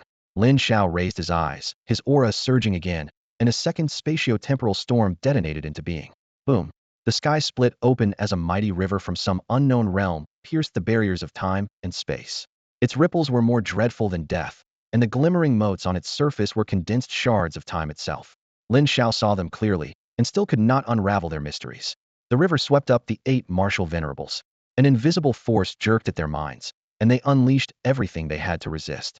Yet the power of time seeped through every crack, devouring their lifespans at a terrifying pace. Hold the line. Someone roared, though his voice trembled. Together they pounded at the surrounding space, but the barrier was frighteningly solid. Even martial venerables could not tear it apart quickly. At that very instant, Lin Xiao's right eye blinked. SSS-rank. Countless hidden blades emerged from the void. so sharp they ignored both time and distance, and slashed across the battlefield in an instant. Caught off guard, they were riddled with wounds. Already struggling against the river's pull, they bled into the churning current. Lin Xiao? Spare may swear he'll never stand before you again. One martial venerable cried, shattering his dignity. Lin Xiao, let me live, and I'll be your slave, yours to command. More voices followed, begging the young man for mercy. None could fathom the terror they now faced. The pride of martial venerables lay in tatters. Now you beg? Lin Xiao's eyes were icy. Too late. He pressed his palms together in midair, and an ancient wave of power swept down from the heavens. A towering figure emerged across endless ages, its back to all living beings, a plain yet terrifying ancient mirror in its hands. Void cannon. With Lin Xiao's thunderous shout, the figure swung the mirror, unleashing a blaze of light that seemed to sever eternity. No not. The 8 martial venerables screamed, their terror erupting into despair. Boom. Space collapsed, void currents raged, and the mirror's light annihilated everything. The 8 martial venerables, along with their protective arts, were reduced to nothingness, their auras falling silent forever. Ding. Host has slain 8 foreign martial venerables, roared. 8 million cultivation points. Su Daji, hiding off to the side, was utterly stunned. She had already prepared to die, because the assassins targeting her and the young master were simply 2 strong 10 martial lords. She stared blankly at the scattered remains and blood, her mind buzzing. 10 martial lords, and they had relied on the young master alone. The entire nine-tailed clan possessed only a few dozen experts of that tier. The gap left her nearly hopeless. Lin Xiao walked slowly out of the battlefield, his robe spattered with his enemy's blood, yet his expression calm and untroubled. Su Daji's heart pounded, her voice shaking uncontrollably. Why, young master? Lin Xiao lifted his eyes, gentle yet detached. Yes? Are all prodigies of the Dragon Kingdom as terrifying as you? Su Daji's throat was dry. She couldn't fathom it. First the freakish GZ, and now Lin Xiao. Was the kingdom's younger generation truly this fearsome? He hadn't even reached the martial king realm. Lin Xiao thought for a moment, then replied casually, we're decent. The Dragon Kingdom does have plenty of gifted geniuses. Memories of old rivals like Ji Xiangnan surfaced, perhaps not as extreme as himself, but each dazzling in talent. His answer shook Su Daji even more. If a figure like this had been born in the nine-tailed clan, the tribe would treat him as their hope for resurgence, pouring in every resource. Yet in the Dragon Kingdom, he seemed merely one genius among many. That implied the kingdom might harbor even more monsters like Lin Xiao. The notion made her scalp tingle. Lin Xiao stepped forward and said mildly, let's go. The mission was only 1/10 complete. He had already slain 14 martial lords, and the number of martial kings he had killed was approaching 2,000. Had the 4 great factions not issued their joint kill order, his efficiency would never have been this high. Thinking of that, he even felt a trace of gratitude toward his enemies. The 4 great factions. A knife-like chill flashed in Lin Xiao's eyes. Su Daji hurried closer. Young master, how much do you know about the 4 great factions inside Jinlong Pass? Su Daji pondered briefly, then detailed what she knew. 1. These stellar clans possess deep foundations, fielding far more martial lords than ordinary powers. 2. Jinlong Pass is rich in resources, so each clan stations large numbers of experts there to monopolize its treasures. 3. To earn the title of great, a clan keeps at least dozens of martial lords on site, and some boast mid-tier martial lords who dominate entire regions. 4. The pass is vast. A 6th-tier warrior could spend a lifetime flying across it and still fail to cover it all. Lin Xiao listened quietly, eyes narrowing, while a bold plan formed in his mind, though it still required refinement. Meanwhile, 5th boss, we've lost a lot of brothers lately, all killed by that Lin Xiao. The speaker's face was slashed by a vicious scar. Bang! The man on the dais smashed the wooden table beside him with one palm and roared, Lin Xiao. That damned Lin Xiao again. This man was one of the 5 bosses of the Stellar Bandits, himself a martial lord. He and his 4 elder brothers had worked hard to build up their force, only to suffer heavy losses because of a single Lin Xiao. Martial kings aren't exactly growing on trees. After years of buildup, their faction still had only a little more than 100 of them. Go tell the brothers to halt the hunt for Lin Xiao immediately. They'll handle him myself. The 5th chief's face was icy as he delivered the order, one deliberate word at a time. Hearing this, the scar-faced man's eyes flashed with savage delight. The 5th chief was a martial venerable, his strength unfathomable. If he took the field, that thief was as good as dead, and their fallen comrades would finally be avenged. Yes, sir. The scar-faced man raced off. A heartbeat later, the 5th chief drew in his aura and vanished, leaving only a blurred afterimage where he had stood. Meanwhile, master, you want me to disguise myself as you, show up in front of the 4 great factions, and draw their fire while you rob their bases? Su Daji pointed to herself, hesitation coloring her voice. With her cultivation, she could tangle with an ordinary martial king, But each of those factions had a martial venerable in residence. One misstep, and she would be finished. Bitterness welled inside her. Was her master really planning to toss her away as cannon fodder? Lin Xiao nodded. His cultivation points had just broken the 100 million mark, yet it still wasn't enough. He needed more resources. The four factions had been camped here for ages. Their treasuries must be overflowing with rare treasures. If he could empty them, his strength would soar. Noticing Su Daji's gloom, Lin Xiao chuckled. Relax. I'm not sending you to your death. Follow my plan, and you'll be fine. After all, he had another identity, was a grandmaster of formations. Setting up a simple teleportation array was child's play for him. Huh. The moment she realized it wasn't a suicide mission, light returned to Su Daji's eyes. Her master would never abandon her after all. Didn't you say the Fox clan's innate power lets you copy someone's appearance? Turn into me, and let's see. Buzz. With a pulse of divine power, another Lin Xiao appeared. The two Lin Xiaos stood face to face, identical in every feature, gesture, and aura. Lin Xiao clucked in admiration. Perfect copy. Good. He glanced around, searching for a secluded, safe spot. They scouted for half a day before finding a patch of barren ground at the far end of a desolate canyon. Jagged rocks jutted everywhere, and only the howling wind kept them company. Here will do. Lin Xiao raised a hand. Master, what are you? Su Daji still could not grasp his intent. Lin Xiao offered no explanation. He closed his eyes, murmured under his breath, and his fingers blurred through a series of seals. Sparks of spiritual light danced as countless intricate runes took shape out of thin air. From his spatial ring, he produced a prepared array, disked the foundation for any teleportation circle that touched on spacetime. Mystic light spread over the ground in an interlocking web of lines. Su Daji's vision swam, and her heart skipped a beat. This was a formation. As a martial king, she knew how terrifying formations could be. With one in place, a battle between equals was all but decided. He can use formations too? She had lost count of how many times Lin Xiao had left her speechless. Was there anything in this world he couldn't do?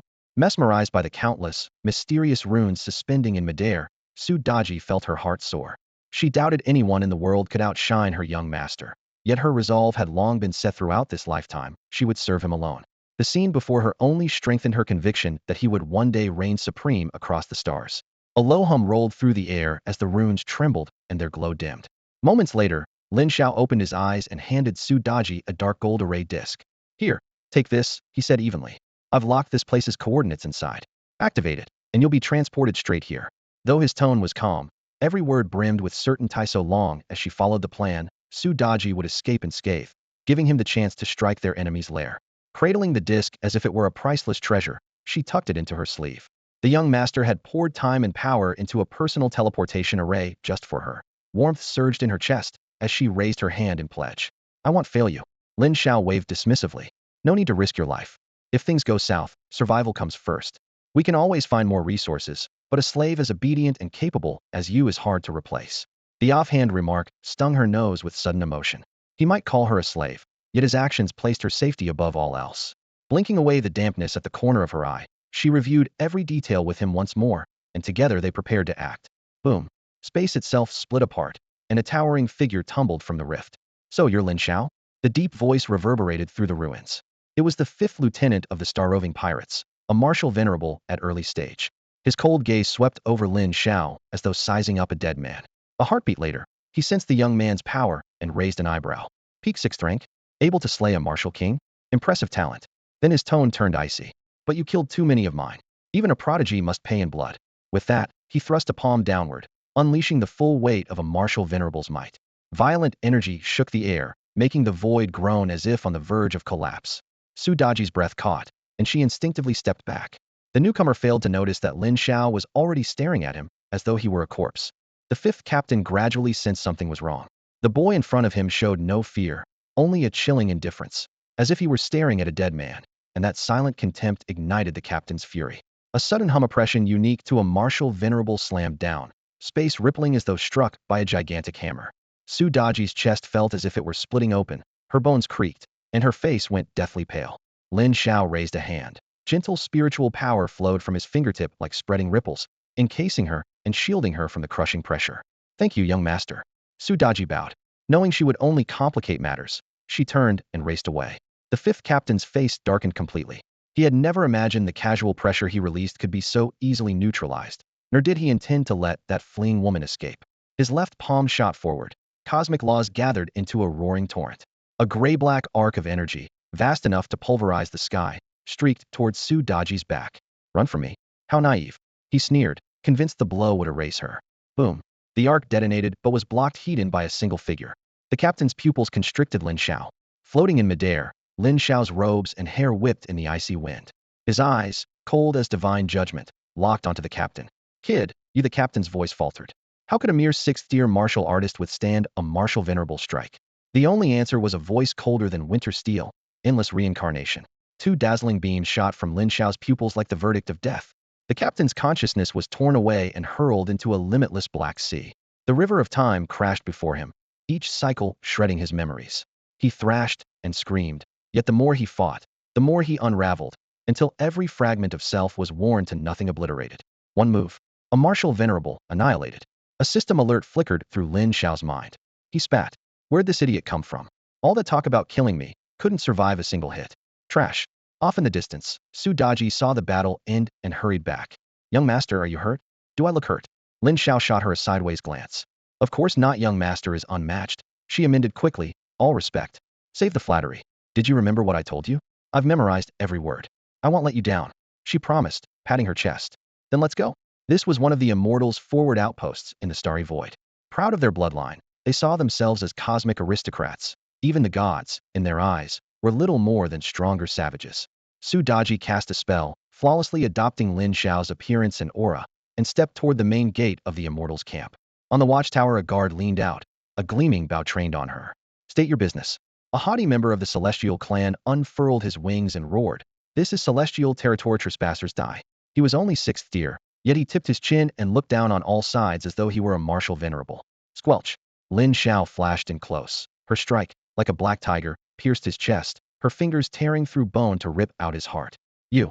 The guard's eyes widened in disbelief. Blood spurted from his lips as he staggered and crashed to the ground. Even in death, he could not fathom that anyone would dare touch him inside the celestial stronghold. His inborn sense of nobility had stripped away his basic vigilance. Enemy attack. Wings beat as more than a dozen celestials blinked into view, eyes ferocious, surrounding the girl. Damn you! How dare you kill one of us? They raised their hands. Blades of spiritual power swept toward Lin Xiao, intent on cutting her down. Lin Xiao's face paled. There's no way I can hold off so many. Don't panic, I'm here. A gentle voice echoed in her mind. In a pocket dimension, the real Lin Xiao wore a cold expression, divine light surging in her eyes. Across the void she shouted. Spatial annihilation. A storm strong enough to tear through realms appeared out of nowhere, engulfing every celestial present. The strongest was only a martial king. Before this force they had no defense. Ah! Screams overlapped, bones snapped, and blood mist mixed with the warped void. In moments, nothing intact remained within 100 meters. Everything was swallowed by the collapsing space. Boom. Alarms blared as warding runes flared across the encampment. Cultivators in seclusion snapped their eyes open. Who dares attack us? Could the demons be here? The Celestials thought first of their ancient foe. A martial venerable frowned, peering through layers of wards until his gaze locked on Lin Xiao. Whoosh, whoosh, whoosh. A flood of Celestials rushed to the scene. Seeing her, they bellowed. It's you. Who are you, courting death? Two overwhelming auras descended as two celestial martial venerables arrived, and all present bowed. Elders. Outwardly Lin Xiao remained calm, yet her heart pounded. This was her first time facing a martial venerable, and the invisible pressure was suffocating. Lin Xiao, you are bold indeed. One venerable raised a finger toward her, his voice icy. Stay calm and do as I say. Inside the pocket dimension, Lin Xiao sent a swift message to Su Daji. The girl slowly raised her hands, every movement restrained. The two venerables grew wary. Intelligence said this girl could slay a martial venerable. They dared not be careless. Spatial annihilation. Lin Xiao cast the art again, but the storm was clearly weaker. The venerables narrowed their eyes. The attack is feeble? Was the report wrong? Go. Without hesitation, Lin Xiao activated a teleportation disc, her figure turning into a streak of light. Watching her flee, the venerables exchanged a glance. Her strength seems far below the rumors. Do nothing rash. Those lowborn tribes of the Dragon Kingdom excel at schemes. This may be a diversion. Agreed. In the pocket dimension, Lin Xiao snorted. As expected, they're cautious. She locked on a Su Daji again. Keep going. Far away, Su Daji received the order and soared back through the sky. Boom. A tremendous force shattered the celestial gates, stone fragments flying. You again. Damn you. Celestials charged out, murderous intent surging. One who came close was split in two by a single sword stroke, blood splattering the walls. Enraged, they unleashed spiritual pressure that blanketed the sky. Spatial annihilation. Bang. Dozens of celestials at the front screamed as their bodies were torn to shreds. You again. A martial venerable appeared, thrusting out a palm. Terrifying energy blocked the remnants of the spatial storm. Just as he prepared to strike back, Lin Xiao ordered, "Withdraw." Whoosh! Su Daji became a streak of light and vanished before their eyes. The celestial venerable's face darkened, fury churned in his chest. He threw back his head and roared at the sky, "Lin Xiao." After being toyed with again and again, the Immortal Clan finally lost its patience with Lin Xiao. One of the station martial lords was the first to explode, his chest heaving with rage. Having a brash youngster mock them repeatedly right outside their own gates would shatter the clan's dignity if word spread. The other martial lord wore the same dark expression. He hadn't expected Lin Xiao to be so fearless, treating the Immortal Clan like a pushover. They exchanged glances and reached the same verdict. After several probes, Lin Xiao wasn't as unbeatable as rumor claimed. At the same time, Lin Xiao confirmed through repeated scans that only these two early-stage martial lords were on guard. Since the mid-stage expert he feared didn't exist, he could skip the elaborate setup time to kill. A lone figure appeared over the clan once more. The moment Lin Xiao showed himself, the two martial lords flashed up in front of him, fury already at its peak. "Lin Xiao, do you really think you can come and go from our clan as you please?" Their roar boomed, murderous intent erupting. Wings burst from their backs, spanning the sky and blotting out the sun. Spiritual power surged to its peak, rending cracks in the air as they prepared to crush this arrogant junior with one strike. Boom! Their combined assault collided with an invisible spatial barrier and bounced back. Pupils contracting, both martial lords felt a chill race down their spines. A heartbeat later, an ancient river of time and space manifested overhead, waves rolling, laws intertwining, pressing toward the earth like a solid mass. A temporal storm in absolute taboo force. "We're trapped." Their hearts pounded. This was a killing field Lin Xiao had prepared long ago. He controlled everything here. If they couldn't break free fast, escape was impossible. They steadied themselves and pushed their arts to the limit, defending against the forbidden torrent while fighting for control of the surrounding space. Lin Xiao snorted. Deep in his eyes, the chronodivine pupil flashed, the origin of his temporal scripture surging as overwhelming laws poured forth. Endless samsaraten millennia become a sea, and the sea passes in an instant. In a blink, the two martial lords were overwhelmed. Ahead, the taboo river shredded their bodies. Behind, the force of reincarnation stripped their wills. Despite their deep foundations, they staggered back again and again. At last, one of them collapsed. His consciousness was ripped out and hurled into endless samsara, forcing him to taste 10,000 years of loneliness in a breath. His body, soaked by the river, rotted to ash. A dignified martial lord of the Immortal Clan fell on the spot. The other, bleeding and drained of power, grit his teeth and fought to stay standing only to find countless invisible blades appearing around him. They were intangible yet sharp enough to slice space itself, each cut carving bone-deep gashes. Blood spattered across the sky. He howled, forcing out a final threat. "Lin Xiao, the Immortal Clan will never forgive you." In the final instant before death claimed him, he fixed Lin Xiao with a venomous glare, then perished, resentment still burning in his eyes. Two formidable celestial martial lords fell in succession, their blood soaking the shattered tiles. With their champions gone, the remaining celestials crumbled. Panic swept the ranks. Yet Lin Xiao's spirit sense blanketed the battlefield. Any attempt to flee was futile. He spread his arms, and searing arcs of light turned into blades, cutting down every celestial in a heartbeat. Not one survived.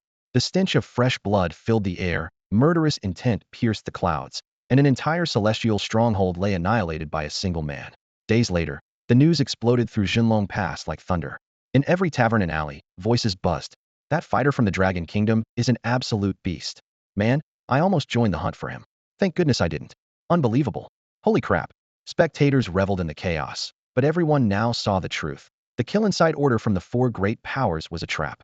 No wonder every bounty hunter who took the job had vanished. Most were probably corpses rotting in the wilderness. I've never liked those celestials anyway. They act like they own the place. Shoo, keep it down. If a celestial hears you, you're done. Bang. Inside the celestial hall, a martial lord slammed his palm on a jade table, pulverizing it. "Lin Xiao must die. How long has it been since anyone dared humiliate the celestial clan like this?" His roar echoed through the chamber, and every lord lowered his head. Two martial lords and several hundred martial kings had garrisoned that fortress, yet Lin Xiao swept them away alone. With power like that, how could they kill him?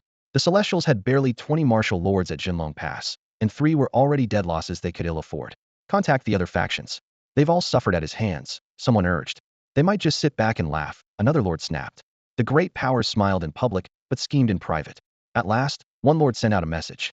Moments later he returned, livid. The other side demanded an astronomical fee to lift a finger. Scavengers. The stalemate was clear. pull every lord and king into a joint hunt, and other fronts would lie defenseless. Face Lin Xiao unknown, and death was certain. Either path spelled disaster.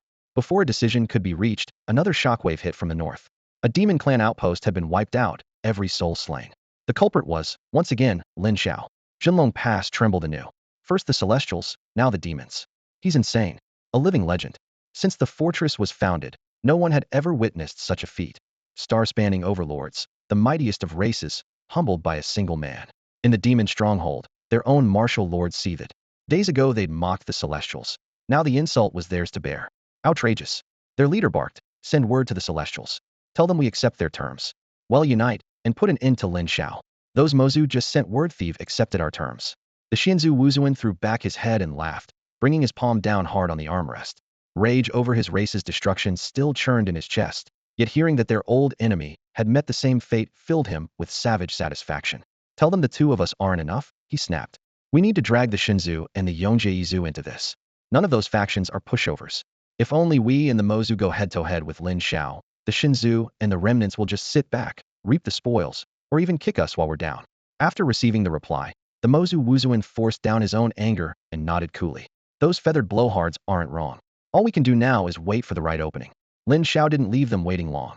News soon exploded from the Shinzu front. A stronghold had been flattened, its garrison wiped out so completely that not a scrap of wreckage remained. The Shinzu were incensed, and now only the Yongjaizu had yet to suffer a similar blow. Their Wuzuan weren't fools. If they hesitated, they knew they could be next. In an instant, all four factions convened emergency councils devoted to the hunt for Lin Xiao, mobilizing their elite forces and vowing to leave nothing to chance. Meanwhile, Lin Xiao converted everything had looted from the Shinzu into cultivation points, 600 million of them. Closing the light screen, he sighed in genuine relief. Robbery really is the fastest way to get rich. "Young master, should we keep moving the same way as before?" Su Daji asked respectfully. After a few days at his side, her shock had turned into absolute worship. In her eyes, her young master was the most peerless prodigy in the universe, destined for the highest peak. To bind her life to his felt like the greatest honor imaginable. "No." Lin Xiao's tone was calm. "The four factions will have pooled their strength by now and are moving to encircle us. I've already wiped out 3 of their positions. If they still hadn't reacted, I'd worry about their brains." "Then what do we do?" Su Daji scratched her head, realizing she was of little help in this war. With his 6th-tier power, Lin Xiao had crushed the best. Her own cultivation was practically meaningless here. "Relax. First I'm going to raise my strength." Lin Xiao scanned a map, settling on a stretch of desolate mountains, an ideal place to go into seclusion. Su Daji nodded automatically, then her eyes lit up in surprise. "Young master, are you about to break through to Wuwang?" Lin Xiao didn't answer. He flashed with Su Daji into the barren peaks, picked a flat ledge halfway up, and inspected the terrain. "Guard me while I'm in seclusion. The eternal battlefield is full of hidden killers, better safe than sorry." With a flick of his sleeve he laid down a formation, threads of spirit runes spreading like silk and sealing them in a tight cocoon. When the array was complete, he clapped his hands. "There. Now we're secure. System. Ding. At your service, host. Open personal panel. Ding. Personal status panel activated. Name, Lin Xiao. Gender, male. Age, 17. Race, human. Innate talent. SSS-rank ability spacetime. Transcendent SS-rank source of saintly spacetime arts, 60 awakened. Spacetime divine eyes plus the 10 supreme celestial eyes, 60 awakened. Level, late 6th tier, peak. Vital energy, 150,000. Psychic power, 2999. Techniques. 1. Void Canon mastered. 2. Primordial Wujideo Canon mastered. 3. 8-9 Arcane Art High minor completion. Combat skills. Blade of Nothingness mastered. Eyes of the Divine Gaze mastered. Fist Shattering the Heavens mastered. Soul Needle mastered. Endless Tribulations mastered. Spatial Annihilation mastered. Spacetime Tempest mastered. Infinite Reincarnation mastered. Supporting Insights. Grandmaster level Combat Technique. Grandmaster level Formation master. Grandmaster level Alchemy master. Perfected Fist Intent. Cultivation points, 600,070,001. The details were crystal clear. With 600 million cultivation points in hand, the Grandmaster tags on combat, formations, and alchemy finally showed an add point prompt. The higher realm of Great Grandmaster was within reach. Yet Lin Xiao did not rush these 3. His gaze stayed on the 8-9 arcane art. "Achieving a saintly body, huh?" he murmured, having no concept of what awaited him afterward, only resolve. System, add points. Ding. 500 million cultivation points deducted. 8-9 arcane art advancing to mastery. Host, please prepare. In the next instant, his body felt as if it detonated. Primeval power erupted. Every cell flared like a microcosmos. billions of cells becoming billions of stars. Deep within, the dormant Panga bloodline, roused by the 8-9 art, awakened in full. Bones thundered, blood roared like magma, and muscle fibers reshaped themselves. Every motion carried an irresistible might and epic metamorphosis in progress. This was true physical sanctification. Boom. Over the eternal calamity battlefield, dark clouds boiled as if divine judgment were descending. The incomplete laws of this realm could not summon lightning, yet the endless gloom pressed low, forcing every creature to look up in fear. This battlefield has never seen anything like this. What's coming? Uneasy voices rose, and the already oppressive front stirred with even greater turmoil. Inside Jinlong Pass, the four great factions mobilized everything 80 radiant martial venerables alone. Determined to be safe, they held nothing back. The terror Lin Shao inspired had driven these giants to vow a single, lethal strike. The clouds churned, as though something monstrous were waking. Nearby, Su Daji stood guard, shocked to see a vast cocoon of light form around Lin Shao. The pressure radiating from it made her unable to advance a single step. He's so strong, she whispered, biting her lip, her heart shaking. No one knew how much time passed before fine cracks appeared on the cocoon. They spread like a spiderweb, then shattered with a deafening crash. A tall figure stood where it had been. Even the aura he leaked made Su Daji's soul tremble, pressing her to her knees. The indescribable oppression weighed heavier than the heavens. Lin Shao slowly opened his eyes, savoring his new body. Power surged through him like a river of stars, intoxicating his senses. In this moment, his flesh was sanctified. With the 8-9 arcane art mastered, his vital energy shot to 500,000. The leap was so vast that even he could hardly believe it truly felt invincible. The burst of power was hard to contain. The edges of the surrounding space cracked again and again. With a mere leak of his aura, reality could collapse. Enough. Lin Shao drew a long breath, suppressing the urge to advance further. Mastering the 8-9 art and sanctifying his body left him fearless. He lifted his eyes to the horizon, a dangerous light gleaming within them. For great factions, Lin Shao is coming. A faint voice drifted over. Lin Shao turned his head to find Su Daji half kneeling, her shoulders trembling, a fine sheen of fragrant sweat beading on her forehead. The turbulent energy he had unleashed during his breakthrough had pressed on her like a boulder, nearly suffocating her. Realizing he had lost control, Lin Shao drew a deep breath and reined in his aura. The instant the pressure lifted, Su Daji slumped with relief, bracing herself on the ground and gulping air, her chest heaving. That was terrifying. Young master, your aura was so strong I couldn't breathe. Are you all right? Lin Shao bent slightly, keeping his voice gentle. He had just advanced, and excitement had made him careless. I am fine. She steadied herself, eyes shining with admiration. Young master, you really broke through? A modest step forward, he replied with a nod. That's wonderful. Her joy was genuine. The stronger he became, the more she revered him. Wiping the sweat from her brow, Su Daji asked softly. Then, young master, what happens next? Lin Shao's gaze sharpened, his tone calm, yet icy. Next, we settle every score. Inside Jinlong Pass, streets crisscrossed like a maze and teemed with people. Humans, demons, sea folk, experts of every race had taken up long-term residence here. Amid the bustling crowd, a black gold banner stood out, 6 bold characters proclaiming, greatest alchemist under the heavens. Huh. An alien cultivator halted, staring at the banner. It looked oddly familiar. He stepped closer and saw the veiled figure behind the stall. You're an alchemist? Jinlong Pass had seen a sudden surge of alchemists lately. A master had caused a sensation not long ago, now another appeared? The visitor was full of doubt. Indeed. Lin Shao's voice rang with confidence. I refine the essence of heaven and earth and forge blessings for a lifetime. Do you need a pill? With that, he lifted the veil, revealing handsome features. The stranger's expression changed, pupils contracting as he matched the face to memory. A moment later he sucked in a breath. You're Lin Shao? The shout hit the crowd like a stone thrown into boiling water. Footsteps froze all around. Lin Shao? Where? Who said that? Has Lin Shao shown up again? Damn, you mean that lunatic? Where is he? Commotion erupted as every gaze locked onto the stall. When they saw the owner's face, exclamations followed. It's really him. He's here running a pill stall? Isn't he afraid the great clans will come for him? The unseen-a-century madman of Jinlong Pass, he's not scared of death at all. Though the whispers were many, every voice stayed low. No one wanted to provoke the killer who had slain a martial lord while still a martial master. Ignoring the stares, Lin Shao pulled over a wooden stool and sat down. Pills for sale, pills for sale. Greatest alchemist under the heavens. Any elixir you need, I can brew it. Only one customer today.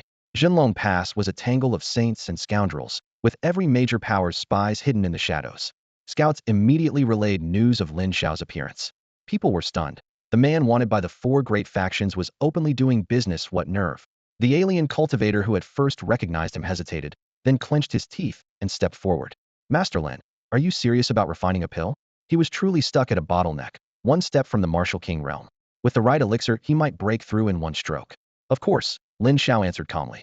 What pill do you need? I've hit a dead end in my cultivation, the man said. I need a pill that can push me past the barrier. The outsider stated his request, letting the aura of a peak 6th-stage cultivator roll off him. In your situation, I'll refine a 7th-grade breakthrough pill for you, Lin Xiao said. It will greatly raise your odds of success. Lin Xiao nodded at once and listed the required herbs, then added, prepare 3 full sets. Not a single ingredient can be wrong. Right away, master, please wait. Overjoyed, the outsider shot toward the nearest shop like an arrow. To gather 3 complete sets, he emptied his savings and even pawned his weapon, barely covering the cost. Soon he returned, panting, 3 heavy bundles in his arms. Master, 3 portions, everything is here. Lin Xiao accepted the packages, raised a pale gold curtain of flame to block out the world, and began refining on the spot.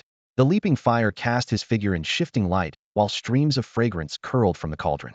Onlookers stared, envy and regret mingling on their faces. Damn it, that kid beat us to it. Why didn't I hurry and ask for a pill? What a wasted chance. A few eyes gleamed with malice. They had old grudges against the outsider and meant to kill him for the pill once it was finished. Before long, light gathered above the furnace and a ribbon of aroma became almost tangible. Gasps rose as a fist-sized pill, jade green streaked with gold, floated into view. A 7th-grade breakthrough pill. It's done. Lin Xiao flicked his wrist. The pill arced through the air and landed squarely in the outsider's palm. Keep it safe. Thank you, master, thank you. Treating it like a priceless treasure, the outsider tucked it away, glanced warily around, and shot skyward to find a safe place to advance. The moment he left, several figures followed.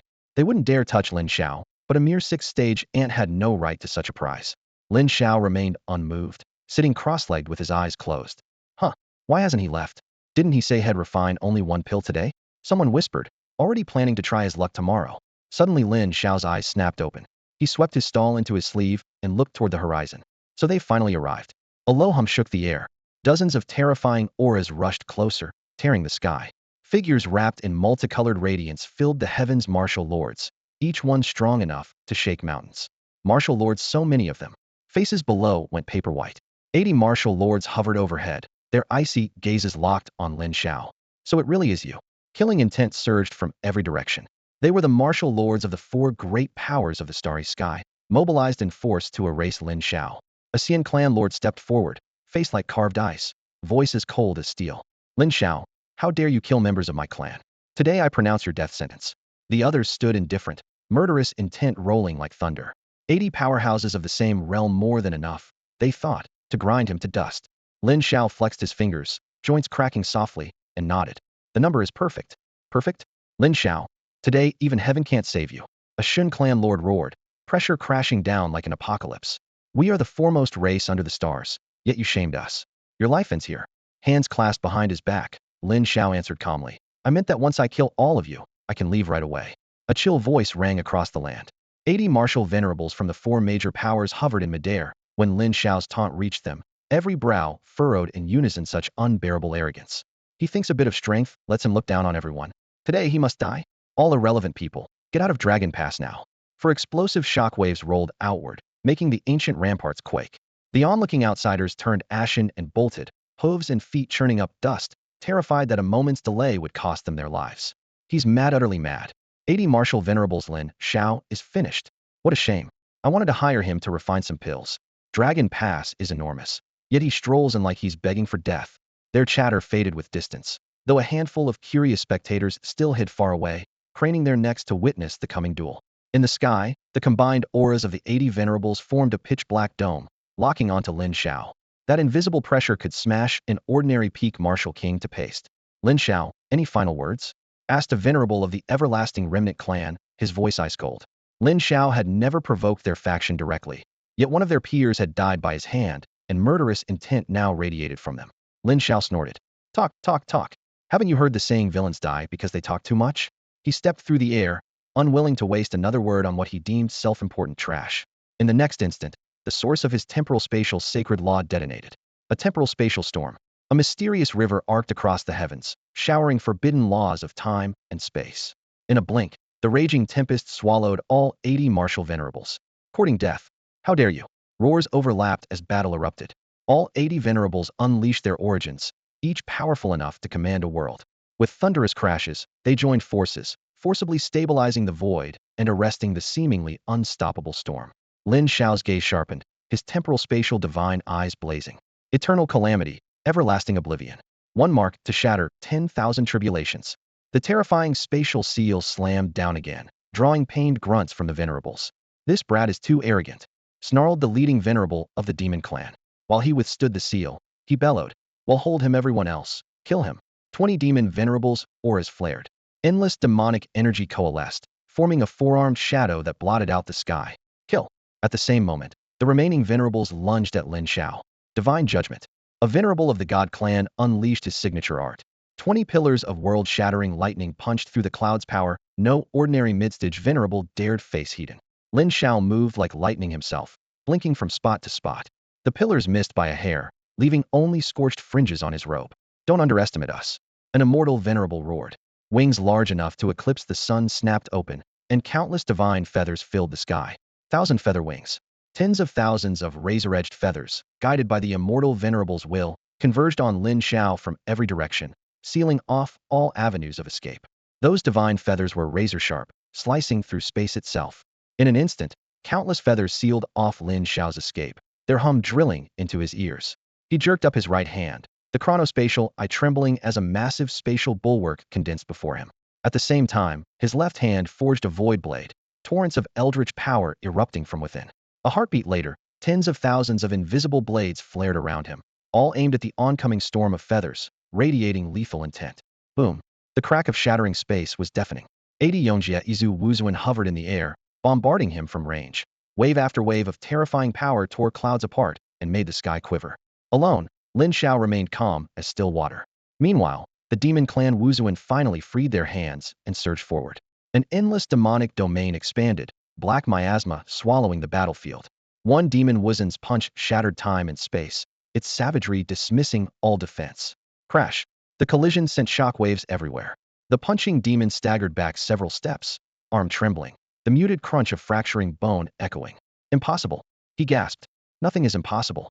Lin Xiao's voice drifted from the darkness, cold as ice. Freeze. A sudden bark left the stunned demon locked in place. The other demon Wuzuan cried out, "Watch out." Too late. Lin Xiao flashed in front of him, a dark, bronzed gleam coating his fist Daomya fist. The perfected intent erupted. With a sanctified body that knew no limit, he smashed down. The demon's body, famed for its toughness, burst like a newborn's shell. Damn you. The remaining demons roared. Lin Xiao's gaze was frigid as he swept the field. First one. The word fell, and he vanished again. Now it was he who had corralled the 79 Wuzuan into the center. Zhenlong Pass had not seen a slaughter of this scale, in ages 80 Wuzuan locked in a life-and-death struggle. The cataclysmic aftershocks left distant weaker races quaking with terror. Even miles away, their scalps tingled, they could only shiver and watch. So this is a Wuzuan battle? The aftershocks alone could kill me. Horrifying space is collapsing over there. If this keeps up, they'll punch a hole through the sky. Unbelievable, Lin Xiao is still alive. Too far to see clearly, they judged only by the thunderous boom each blast, like a planet breaking apart. The fight raged on, Lin Xiao's killing intent burning ever hotter. 28th. He was death incarnate. No Wuzuan he targeted survived. His fist landed, heads exploded, blood mist sprayed across the heavens. The enemy's initial confidence had curdled into fear. They could not even dent Lin Xiao's defenses, and their fighting spirit wavered. One lapse was enough. Lin Xiao blinked behind an immortal clan Wuzuan, clamped both hands on the snowy wings, and ripped. The wings, bound to blood and lineage, tore free with a shriek. The immortal Wuzuan twisted desperately, barely dodging the follow-up blade meant to decapitate him, but Lin Xiao's fist was already there. Crash. The head burst, blood splashing the blue sky. 29th. It was hard to believe that a teenager could face 80 martial lords alone, remain unscathed, and still strike back. The number of martial lords on the field was now dwindling before everyone's eyes. The brutal clash had lasted half a day. The four great factions had lost several top fighters, and their earlier arrogance and composure had vanished. What on earth are you? The immortal clan's martial lord cried, his voice trembling. For the first time, he tasted real fear. Possessor of the highest bloodline beneath the stars, he had expected endless years to enjoy the glory of his realm, perhaps even carve out his own kingdom within the clan, but this youth had shattered that dream, and he did not want to die here. The other faction's martial lords were equally grim. They had emptied Jinlong Pass of every last reserve to land a single, killing blow, yet they still could not erase Lin Xiao, and were instead being cut down one after another. This boy is monstrous. If we don't finish him today, he'll become a disaster later. The God Clan's martial lord roared, panic edging his fury. A youth not even at martial king level wielded power unheard of in history, more frightening than the legendary GZ sealed in the endless calamity. The battle raged on. Lin Xiao's upper garment lay in shreds, muscles gleaming like forged steel as the energy within him burned wild. In a flash, a towering figure burst from his body carrying heaven and earth on its back, striding the void as though it had crossed endless ages to unleash an unrivaled strike. Void Scripture. When the perfected Void Scripture erupted, its radiance pierced the sky. Under countless terrified gazes, another dozen martial lords turned to ash. Fewer than half of the original 80 remained, each one mangled and bloody, their killing intent drowned by terror. How can you be this strong? How can anyone be this strong? The sole surviving demon clan martial lord shrieked, voice hoarse. The 19 clansmen behind him were dead, only he still clung to life. Escape was his only thought, but heaven and earth were already under Lin Xiao's control. Forbidden spatial laws crashed down, pinning the demon lord in place. Facing death, tears of pleading filled his eyes, yet all he received was a sky-shrouding fist. Heaven-shattering punch. Bang! Mountains and rivers cracked beneath the blow, and the demon clan martial lord crumbled to dust. 20 demon martial lords, none left alive. 67, Lin Xiao murmured. The shadow of death fell over the remaining martial lords. They had arrived 80 strong, vowing to execute a mere youth from the Dragon Kingdom before the world. Now they were like stray dogs, every trace of martial lord majesty gone, leaving only panic, dread, and a bitter refusal to accept death. They were truly afraid. Their essence, energy, and spirit had been shattered, leaving them with no trace of a warrior's dignity. Lin Xiao took to the skies once more, his spine a towering pillar holding up the firmament. Like a great rock riding the wind, he surged upward, soaring 90,000 li in an instant. His eyes blazed with dazzling brilliance as he cast a frosty gaze over the battlefield, the embodiment of divine wrath. A voice colder than ice slipped from his lips, chilling every martial venerate present. Endless reincarnation. The fearlessness they had flaunted at the start was gone. That single phrase rolled over them like a tidal wave, stripping away their will with the power of time itself and grinding their flesh to dust. 80 martial venerates felt the terror of ceaseless samsara and bottomless despair. At last the fighting ceased, every one of them fell. Blood stained the heavens. The combined might of the four strongest factions in the eternal calamity battlefield and the four-peak forces of Jinlong Pass was wiped out in an instant. 80 martial venerates vanished from the world. Lin Xiao's heart remained perfectly still, his eyes as cold and lifeless as stagnant water. It was as if he hadn't killed living men, but merely slaughtered livestock awaiting the knife. Days later, Jinlong Pass was in an uproar. Countless witnesses had seen the battle. A lone youth from Long was standing against 80 martial venerates of the four great powers. Heaven and earth quaked, the sky split open, blood dyed half the firmament, and murderous intent lingered for days. More shocking still that 80 attackers perished to the last, while the young man from Longwa walked away unscathed, leaving behind a legend. From that moment, Jinlong Pass hailed an unrivaled prodigy who eclipsed an entire era. Races across the starry expanse etched Lin Xiao's image into their memories, warning themselves to show him deference should they meet him beyond these lands. So fierce, an absolute monster. The exclamation of one Star Realm outsider spoke for the weaker races. If they had Lin Xiao's power, they would no longer bow to stronger clans. The remnants of the four factions were not completely eradicated. A few weaker members survived and frantically sent distress signals deeper into the eternal calamity battlefield. Yet the battlefield sprawled without end, and the distance between Pilgrimage and Junlong was vast. Even a martial venerate needed half a month to traverse it. Lin Xiao emptied the four faction storehouses, only to find the spoils far below expectations, barely 500 million cultivation points. Added to the 100 million he had left, he now held 600 million in total. That day, Lin Xiao left Jinlong Pass and set out for home. Master, are you heading back now? Su Daji followed close behind, her voice brimming with irrepressible excitement and awe. For days she had been unable to calm her thoughts. One man had slain 80 martial venerates. Such a feat defied belief. These were martial venerates, not cabbages. Lin Xiao halted at her words and turned to meet her gaze. Under the weight of his eyes, Su Daji tensed involuntarily. In returning to Longwa, he said coolly, "You needn't come. I want you to stay here and take care of a few matters for me." Hearing she had a mission, Su Daji instantly composed herself, standing tall and attentive, every line of her delicate figure radiating resolve. "Just say the word, master. They'll see it done." Moments later, Su Daji watched the young lord walk away and silently vowed to fulfill his orders at any cost. She lowered her gaze to her palm, where radiant crystals, elixirs, and secret scrolls lay in a glittering pile, the precious resources he had left behind. Worried her foundation was still too thin. The thought stirred her heart. Rest assured, my lord, she whispered, I will not let you down. Meanwhile, the Dragon Nation's situation was growing ever more precarious. Even with the great clans sending their finest prodigies, they faced four formidable powers at once along a battle line that stretched for hundreds of thousands of miles, and they could not hold out for long. On every front, the Dragon Nation remained at a crushing disadvantage. In the southern boundless sea, waves crashed over a battlefield where dragon forces clashed with the Immortal clan. The young immortals, arrogant in their noble blood, treated the dragon natives like insects. Yet Zhuge Kongming, wielding his mighty word becomes law, dealt them a harsh wake-up call. Each command he uttered turned into tangible runes that settled on dragon prodigies, amplifying their aura and doubling their power. For a time, the immortals were driven back in disarray, tasting bitter defeat. The immortals soon identified the root of their troubles. Dozens of elite prodigies turned their blades on Zhuge Kongming, launching a storm of attacks. Blood mist filled the boundless sea as countless dragon warriors fell. The instant Kongming's blessing vanished, the battle reversed. The starborn race unleashed its full heritage, and the dragon prodigies began to falter. Bing Xinru, one of the Dragon Nation's few S-rank awakened and a prime target for immortal hunters, had once been hailed as the Ice Empress. Now she wore shattered armor, her snow-white hair matted with blood, her face deathly pale, and her body covered in wunsa, far cry from her former splendor. This war would decide the very fate of the race. Using a secret art, Dragon leadership broadcast real-time footage from the four fronts to the entire country. Before the screens, hundreds of millions stared in numb horror at the carnage. Parents watched their proudest children fall and wailed in anguish, the heartbreak of burying a child tearing them apart. What do we do? How can we win? Are we going to lose? The enemy's too strong, we can't beat them. Overlord, can you still stand? People sobbed helplessly. The battle had dragged on too long. The dragon prodigies had pushed their limits, yet victory remained out of reach. Where's Lin Xiao? Someone shouted hoarsely.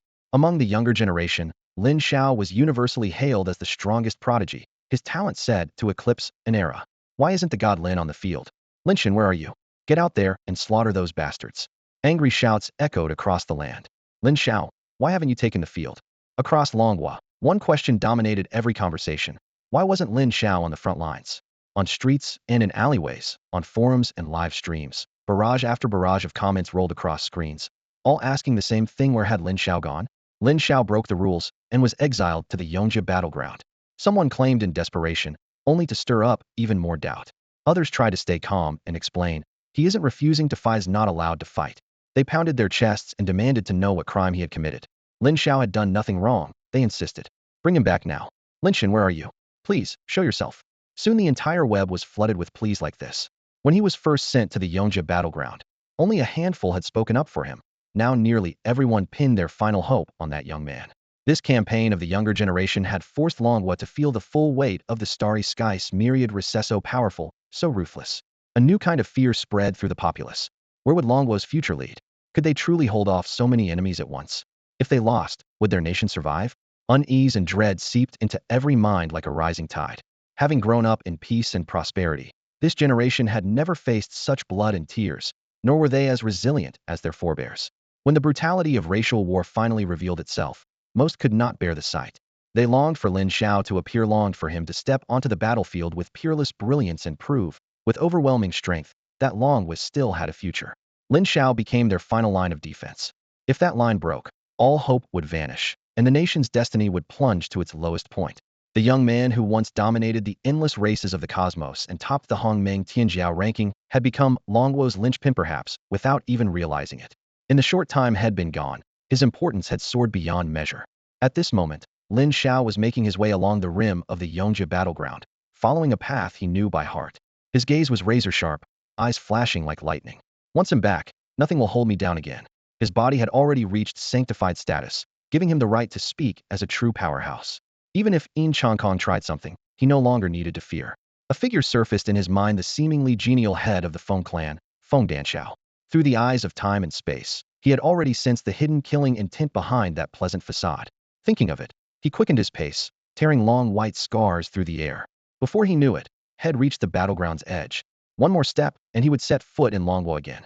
Drawing a deep breath, Lin Xiao flickered and vanished. An instant later, he reappeared inside Longhua's borders. Glancing back, he saw the boundless Yongji battleground stretching to infinity, and he knew he would walk those lands again someday. Suddenly, his brow furrowed. Near Longhua's southern frontier, the killing aura was several times denser than when he had left, and an inexplicable sorrow clung to the air. What happened here? Alarm bells rang in his mind, and he unleashed his spiritual sense. In a breath, it swept across a million li. Moments later his expression turned pitch black, a boundless fury roiling in his chest. Wux's figure vanished, followed by the sharp sound of splitting air. Bing Xinru spat another mouthful of blood. Her face was deathly pale, her body battered beyond recognition. Her legs trembled uncontrollably, her vacant eyes unfocused, and every shred of her power was gone. The woman once hailed as the Ice Empress no longer had the strength to lift an arm. She had fought herself empty. Around her lay the corpses of the Xian clan, frozen into statues grim, yet strangely beautiful against the chaos of the battlefield. Blood dripped from her chin, staining the cracked ice beneath her feet. The air was thick with the bitter blend of iron and frost that refracted the carnage in a harsh glow. 3 young Xian warriors slipped from between the icy sculptures, their gazes equal parts wary and covetous. They knew the girl was spent, yet still approached with caution. Their boots cracked softly against the half-frozen pool of blood. Less than a meter, one whispered, gripping his spear as his shoulders twitched with nerves. The 3 exchanged looks, then broke into arrogant grins. Looks like she's finished. Filthy anti. A surge of savage energy tore toward Bing Xinru like a blade. Her hollow eyes could no longer focus. As life ebbed away, a youthful silhouette surfaced in her fading consciousness, hazy yet warm. I never got to see you one last time, my friend. She let her eyelids fall and waited quietly for death. Bang. Thud thud thud.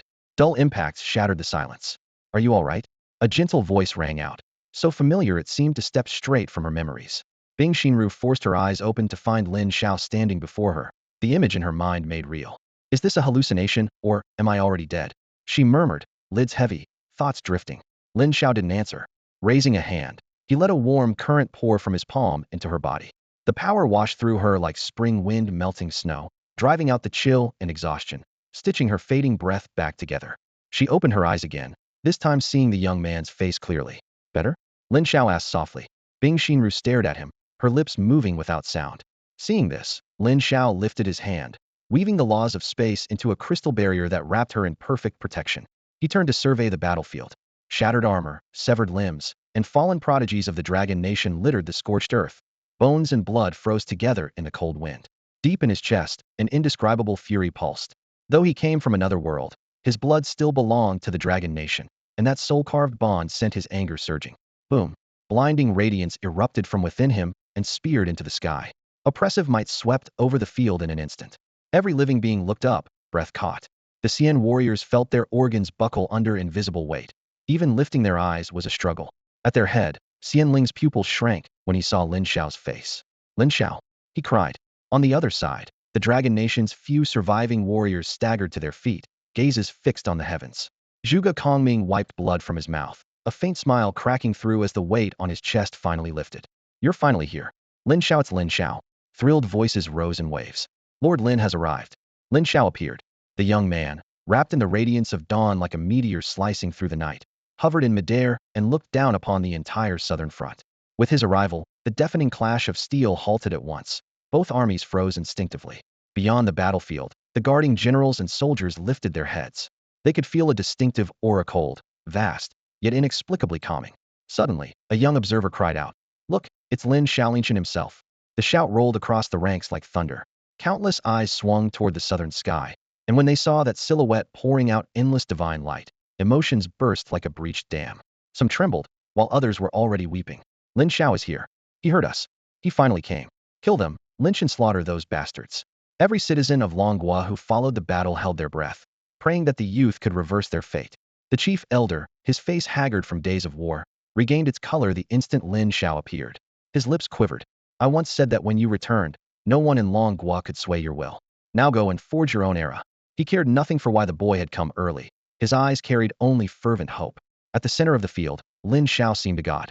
Alone, he suppressed the entire younger generation of the Xian clan, leaving them mute and immobile. Drenched in blood, Zhuge Kongming dragged his spent body to Lin Xiao's side. Staring at the face he had vowed never to confront again, he rasped, "Can you do it?"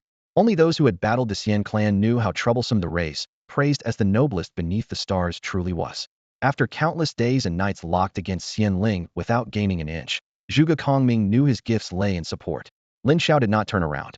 It's fine, he said. Zhuge Kongming nodded and withdrew to avoid becoming a burden. Before leaving, he summoned the last spark of power in his body, forcing out one final peerless buff and laying the faint enhancement on Lin Xiao. Sensing that flickering strength, Lin Xiao lifted his eyes to him for a moment. Just then, the expedition's strongest warrior Xian Ling flung himself skyward to confront Lin Xiao. Seeing the youth utterly unharmed, Xian Ling's anger exploded. Lin Xiao, you're still alive. Moments ago he had boasted of killing him. Now his dignity lay in ruins. Kneel, Lin Xiao said, face impassive, voice like a god's decree. Boom. Heaven's might fell in an instant. Xian Ling's body locked. It felt as though 10,000 sacred peaks pressed on his shoulders. His knees buckled and slammed into the shattered earth. Arf! He roared at the sky, teeth cracking beneath the strain, yet no struggle could loosen the crushing weight. Kneel. The second command boomed louder than thunder. At once, every remaining youth of the Xian clan felt an icy dread tear down their spines. They collapsed together, foreheads in the dust, not daring to look up. The surviving prodigies of Longhua reeled in disbelief, staring at one another with wide eyes. Zhuge Kongming watched as if seeing a ghost, pupils contracting while he gazed at the youth in the heavens. Deep inside, he swore once more that he would never, under any circumstance, cross Lin Xiao again. Everyone outside the arena froze in disbelief. With a single sentence, the young man forced countless Xinzu prodigies to kneel, unable to lift their heads. In an instant the grandstand exploded. Longhua was saved. An old veteran, whiskers matted with blood, let tears carve paths down his weather-lined cheeks. His hands shook as he stared at the youth, as if seeing Longwo's future for the first time. Blazing sun quietly rising. Damn, that's amazing. Lin Shan, you're my god. Look, that's Lin Xiao, the one I idolize. We've won. We've finally won.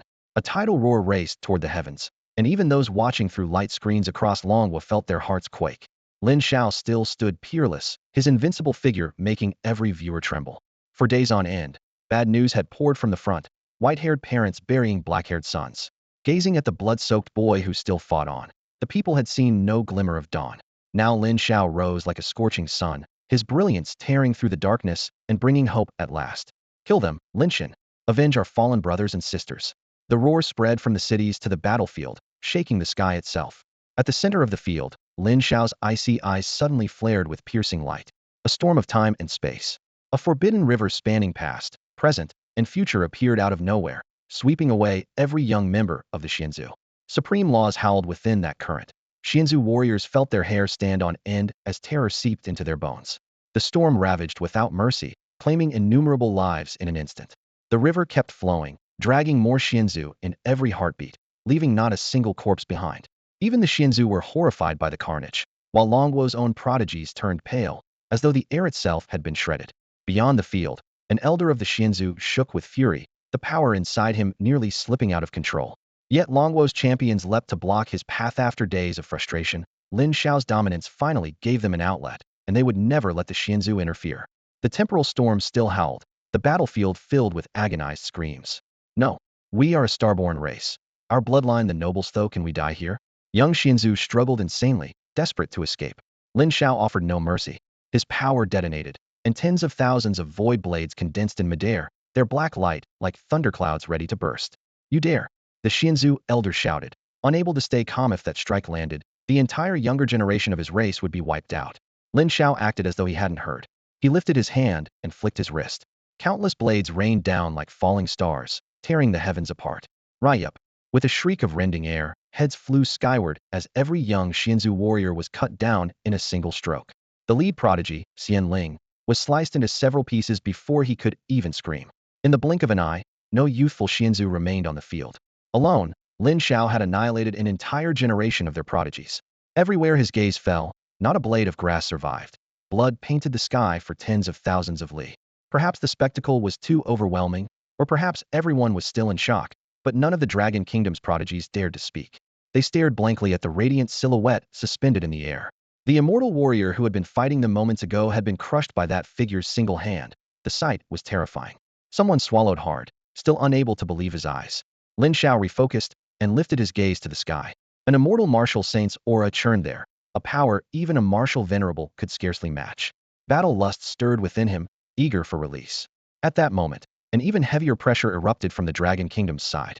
They were not without their own guardian. A martial saint was stationed here, as well the military saint who had once faced Yin Chongkong, Jun Buhui. Jun Buhui hovered high above, murderous intent almost tangible, his domineering presence sweeping in every direction.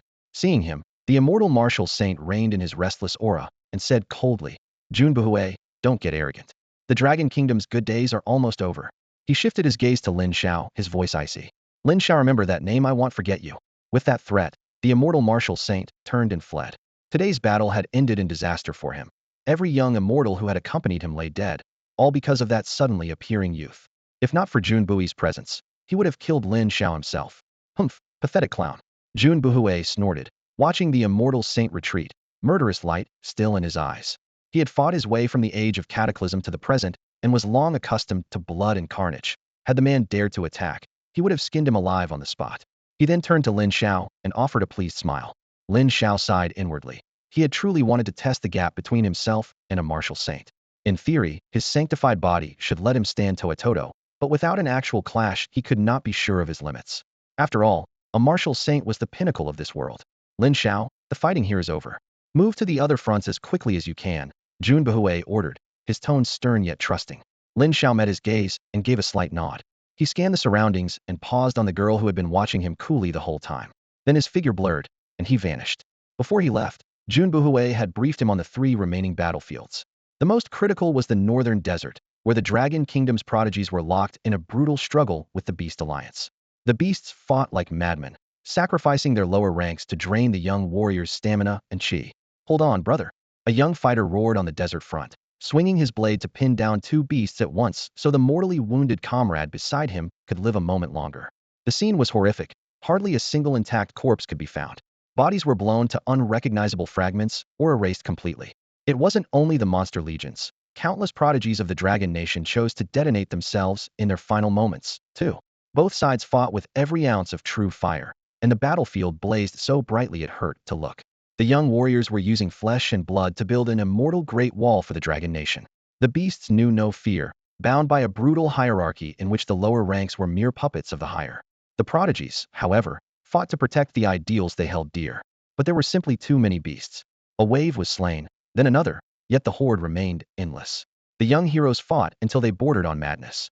At this moment, the little overlord, Yang Yi, was on his knees, drenched in blood. His powerful body had reached its limit. Roars rang in his ears, mangled corpses covered the ground, and for the first time, he could not see a path to victory, tasting true despair. Born the son of a martial saint, he had never suffered genuine defeat. Even hellish training had failed to dampen his spirit, but now his heart felt like ash. Boom.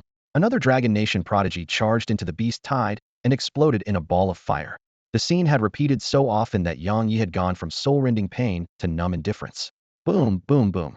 From within the monster's ranks spilled countless low-tier beasts, all young, all sent forward openly as cannon fodder. The Beast Alliance's blatant tactic was impossible for the Dragon Nation to counter. They would simply drown the defenders in bodies. The nation could not afford such a war of attrition. Watching the enemy numbers swell again, every prodigy felt the sky collapsing. Is there any point in fighting on? Someone collapsed onto the dust, staring blankly at the gray heavens. It's useless. We can't win. Those still alive were heartsick, driven half-mad by endless slaughter. No reinforcements waited behind them. They were doomed to die here. Ha ha ha. A young man screamed at the sky, raging against cruel fate, cursing his own weakness, and despising his family's indifference. Thud, thud, thud. The beast army regrouped. A new charge was moments away. Individually weak, they made up for it in sheer numbers. The prodigies truly could kill no more. Yang Yi forced himself upright in shattered armor, looking like a beaten stray. The once spirited youth now wore a gray, lifeless face and spoke no brave words.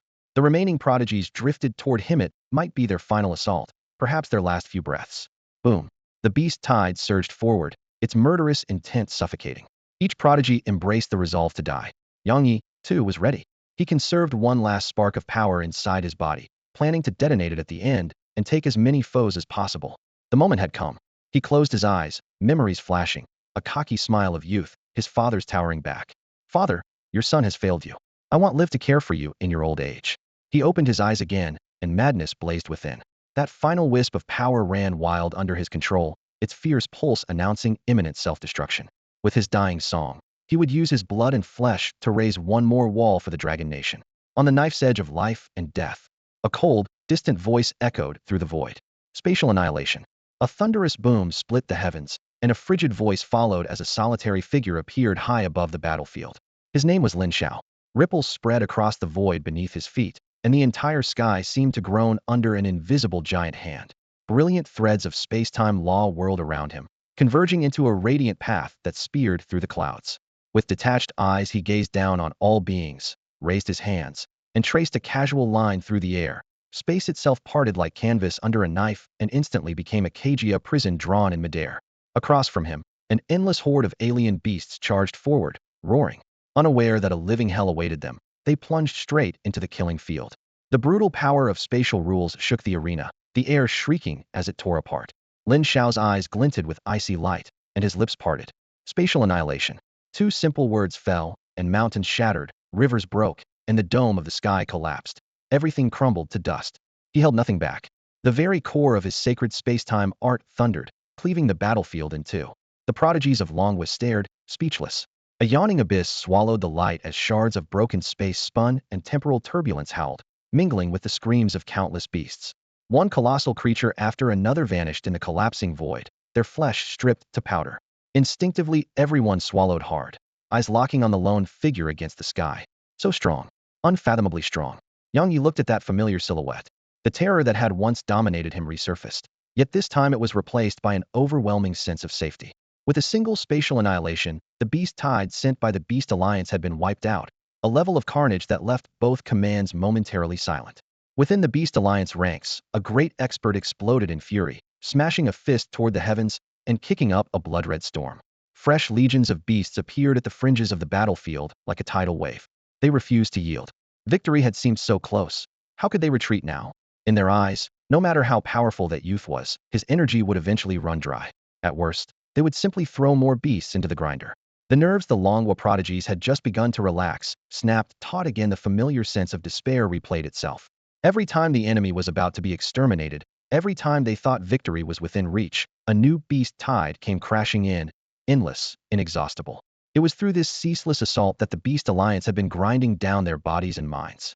Is it happening again? Can we really not win? Someone muttered, eyes dimming as though even daylight had turned gray.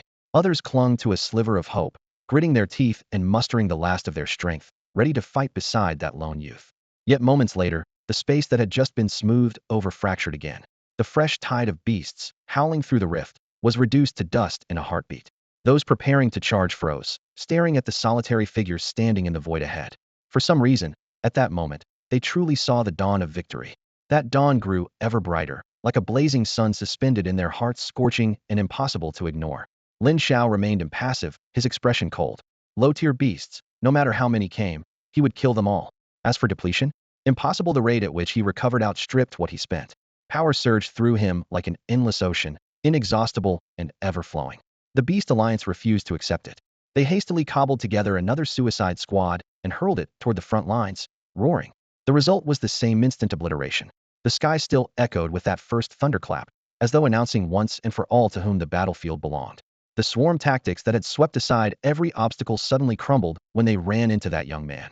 Only then did the upper echelons of the Beast Alliance realize how terrifying Lin Xiao was. The eyes of one martial venerable glinted with savage light, eager to tear him apart where he stood.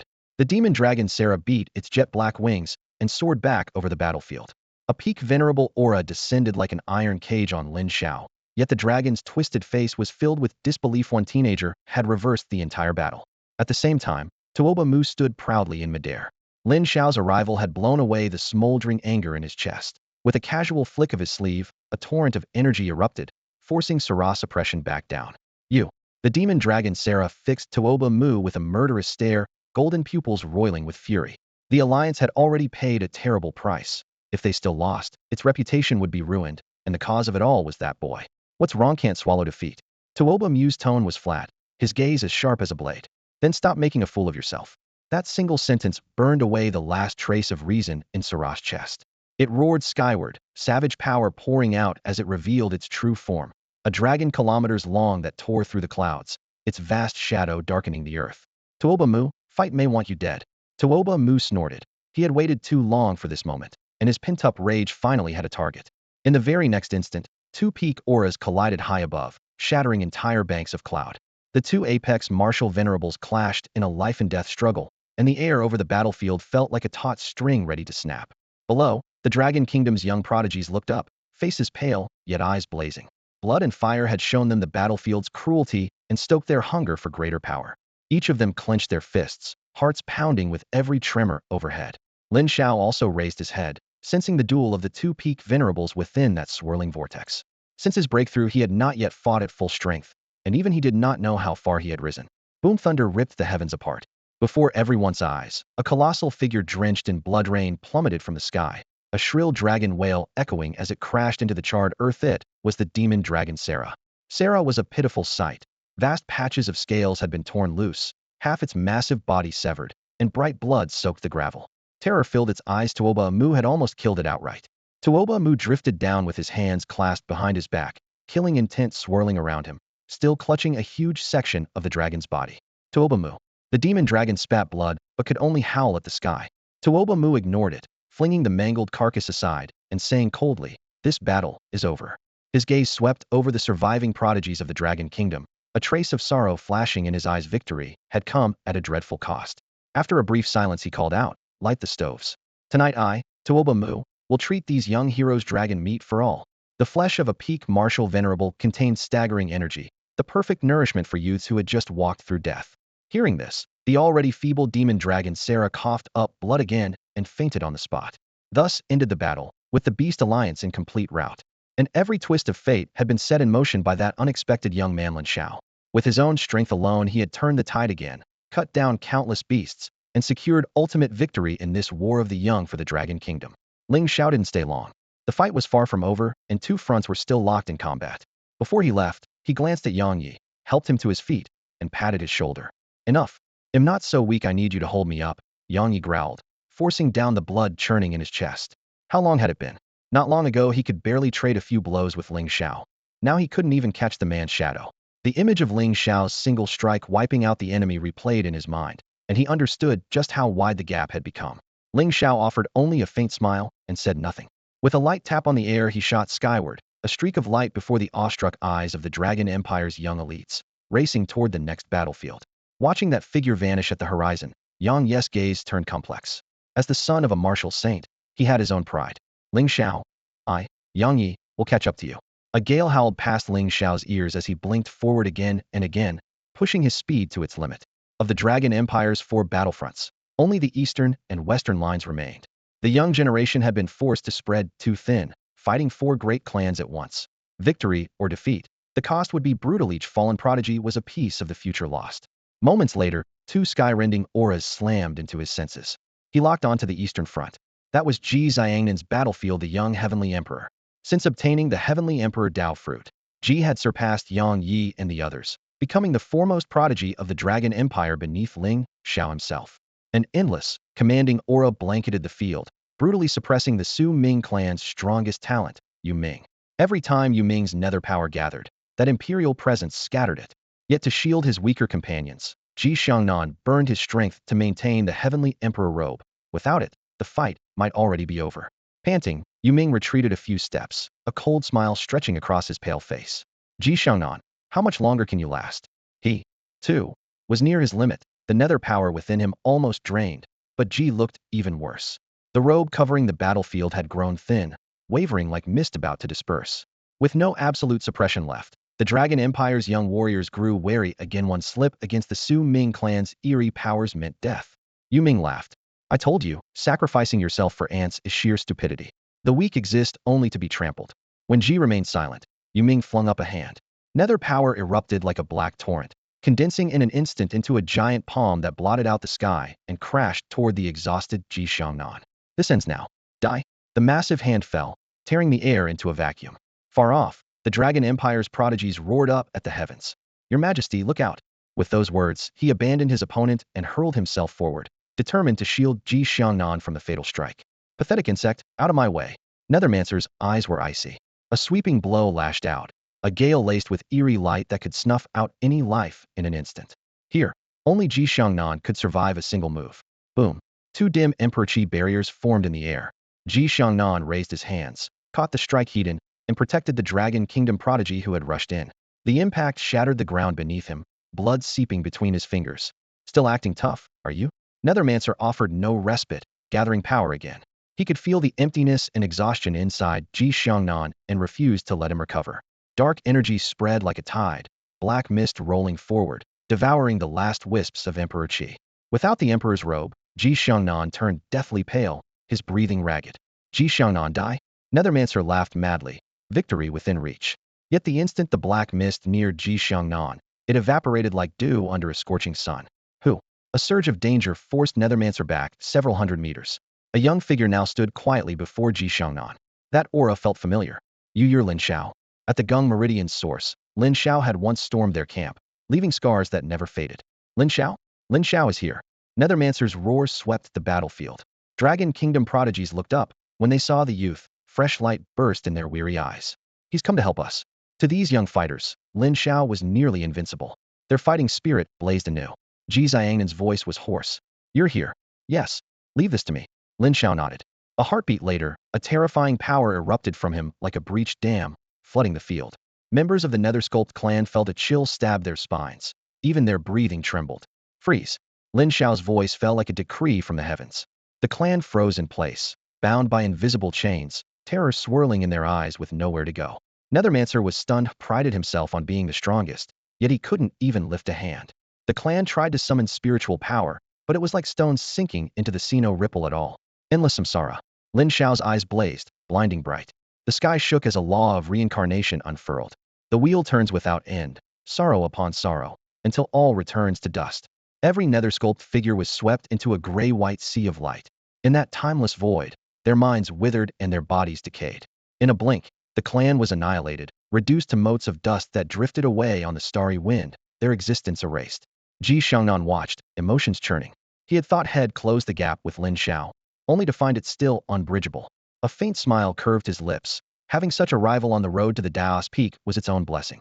Lin Xiao withdrew his power and cast a cool glance at the enemy lines. After a heavy silence, the Nethersculpt leaders withdrew without a word. Lin Xiao knew the lofty figures above the clouds now watched him, but so what? Only one battlefield remains. Before the words had fully faded, Lin Xiao vanished once more. The western battlefield roared with chaos. Qin Li's passionate saber aura slammed, heated into Mok's merciless, demonic energy, the first direct clash between feeling and ruthlessness.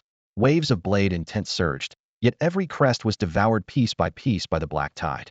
Ranked 18th on the Hongming prodigy list, Imoku lived up to his reputation, overwhelming Qin Li with sheer power. Inky demonic miasma swept across the field, squeezing the air so tightly it was hard to breathe. The fiends cultivated brute strength. Every punch exploded with the crack of bone. Mok's bloodthirsty grin widened. Where's all that swagger you had at the start? Forced onto the defensive, Qin Li could only weather the storm. His foe was already stronger, and Qin Li had just survived a brutal fight. There was no strength left for a frontal duel. Even so, killing him would not be easy. A quick glance confirmed his fear. The demons truly were among the Cosmos elite. Most of his comrades couldn't even breach their defenses, let alone kill them. Yet Qin Li had promised to bring every companion home alive. With a furious roar, he unleashed his perfected sentient saber intent. The Azure Dragon crescent blade shuddered, tilting as though it could topple the heavens. Myriad phantom blades filled the sky as he charged straight at Imoku. Useless, Imoku sneered. Demonic energy condensed into countless infernal lances around him. They collided again, the thunderclap shaking the vault of heaven. Brimming with stamina, Imoku held the advantage. Victory seemed only a matter of time. He was already savoring the image of Qin Li's face twisted in terror. Nothing pleased him more than butchering a prodigy and watching the light leave their eyes. A blazing shockwave erupted, shattering the ground and hurling rubble. From the sidelines, high-ranking demons nodded in satisfaction. Once Qin Li fell, this clash of the younger generation would be a decisive demon victory. The rest of the Dragon Kingdom's talents posed no threat. Anxiety clouded every dragon warrior's face. Was there any hope left? They were being driven back, miserable under the demon's assault. A single lapse in focus cost one dragon prodigy an arm. The fiend facing him ripped it off and swallowed it whole, licking blood from his lips. Tastes pretty good. Rage flared. The wounded youth hurled himself forward. Boom. A self-detonating blaze claimed them both. Perhaps that was the only way to take a demon down. The dragon lines buckled, despair spreading like wildfire. Look out! Someone shouted as another wave of demons surged. Who would be the next to fall? Suddenly, a colossal fist rent the sky and hammered the ground, pulverizing a swath of fiendish bodies. All heads snapped upward. It's Lin Xiao. Lin Xiao streaked in at full speed, wasting no words. His punch split the heavens. Perfected fist intent surged around him like a giant brush, tearing open the clouds. With a single blow, he seemed ready to carve the sky apart. With a single punch, another crowd of demon youths was obliterated, almost wiped out entirely. Locked in a brutal clash with Qin Li, Imoku felt that terrifying shockwave, and his pupils contracted sharply. He twisted aside and leapt back, forcing distance between them while staring at the newcomer in black. Who are you? For an instant, it felt as if ice had sealed Mok's chest. The power spilling into the air was so fierce it made him tremble inside. Qin Li also caught sight of Lin Xiao. He vaulted to Lin Xiao's flank and spoke in a low voice. This one is strong. How about we team up? His meaning was clear. Together they could finish this opponent on the spot. Lin Xiao gave no reply. He merely raised his right hand and leveled his index finger at Mok. Still, invisible spatial laws fanned out like an iron curtain, freezing Mok where he stood. Muscles strained, spiritual power churned, yet he couldn't move so much as a fingertip. What? The arrogance drained from Mok's eyes, replaced by raw fear. He fought with everything he had, but it was useless. Lin Xiao's fingertip twitched. Another word slipped out. Dissolve. Qin Li felt his scalp prickle. At that casual command, Mok's lower body began to fade away. Qin Li knew this was Lin Xiao's doing. Yet the ease with which Lin Xiao pushed a foe he himself could barely match to the brink of death left him reeling. Had Lin Xiao become this powerful already? Stop. The demon elders watching from the sidelines finally reacted, roaring in anger. Mok could not be allowed to die. A demon Wuzuan bellowed, his aura surging toward Lin Xiao like a tidal wave. Qin Li broke into a cold sweat. His muscles quivered involuntarily. Enough. Several martial lords from the Dragon Kingdom unleashed their own pressure and blocked the demon expert. Their voices rang through the air. Do you intend to break the rules of the game? Mok must not die. The demon Wuzuan growled, face ashen. Anyone else could fall, but not Mok. If he perished, his brother Mo Tian would erupt in fury, and they would all face the consequences. The Dragon Kingdom's martial lord answered coldly, step onto the battlefield and be ready to die on it. Do your demon prodigies believe they're favored by heaven? Favored or not, when it's time to die, they die. The demon expert had no rebuttal. He fixed his gaze on Lin Xiao and threatened, boy, if you kill him, no power in heaven or earth will save you. A faint sneer curved Lin Xiao's lips. He lifted his head toward the sky, raised his hand once more, and pointed at Mok. Annihilate. With that single word, everything ended. The source of Lin Xiao's space-time techniques thundered to life, his celestial eyes blazing. Forbidden space-time laws poured forth. The demon cultivators watched helplessly as Mok's body was ground to nothing in midair, not even a cry for help escaping his throat. When the dust settled, Lin Xiao swept an indifferent glance at the demon Wuzuan. He's gone. What will you do about it? Ha ha. The Dragon Kingdom's martial lords burst into raucous laughter. That's it. That's the spirit. Damn it. The demon Wuzuan's face contorted. Mok's death meant he would soon face Mo Tian's wrath. He glared at Lin Xiao, voice icy. You worthless insect. You've enraged me completely. Before the words were finished, he hurled a thunderous strike at Lin Xiao, shattering the agreed-upon rules first. You dare. A Dragon Kingdom martial lord roared, aura exploding as he lunged in front of Lin Xiao to intercept the blow. Senior, it's fine. Lin Xiao's expression remained calm, utterly unafraid. Under countless watching eyes, he suddenly swung both fists. Perfected punching intent erupted like a falling galaxy, brilliant beyond compare. A fist that could shatter the sky. Two torrents of power collided in midair, the impact shattering the very void.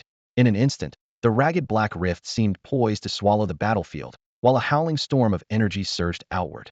Across Dragon Nation, countless martial artists watching through holographic projections sprang to their feet, fury blazing. Something's wrong.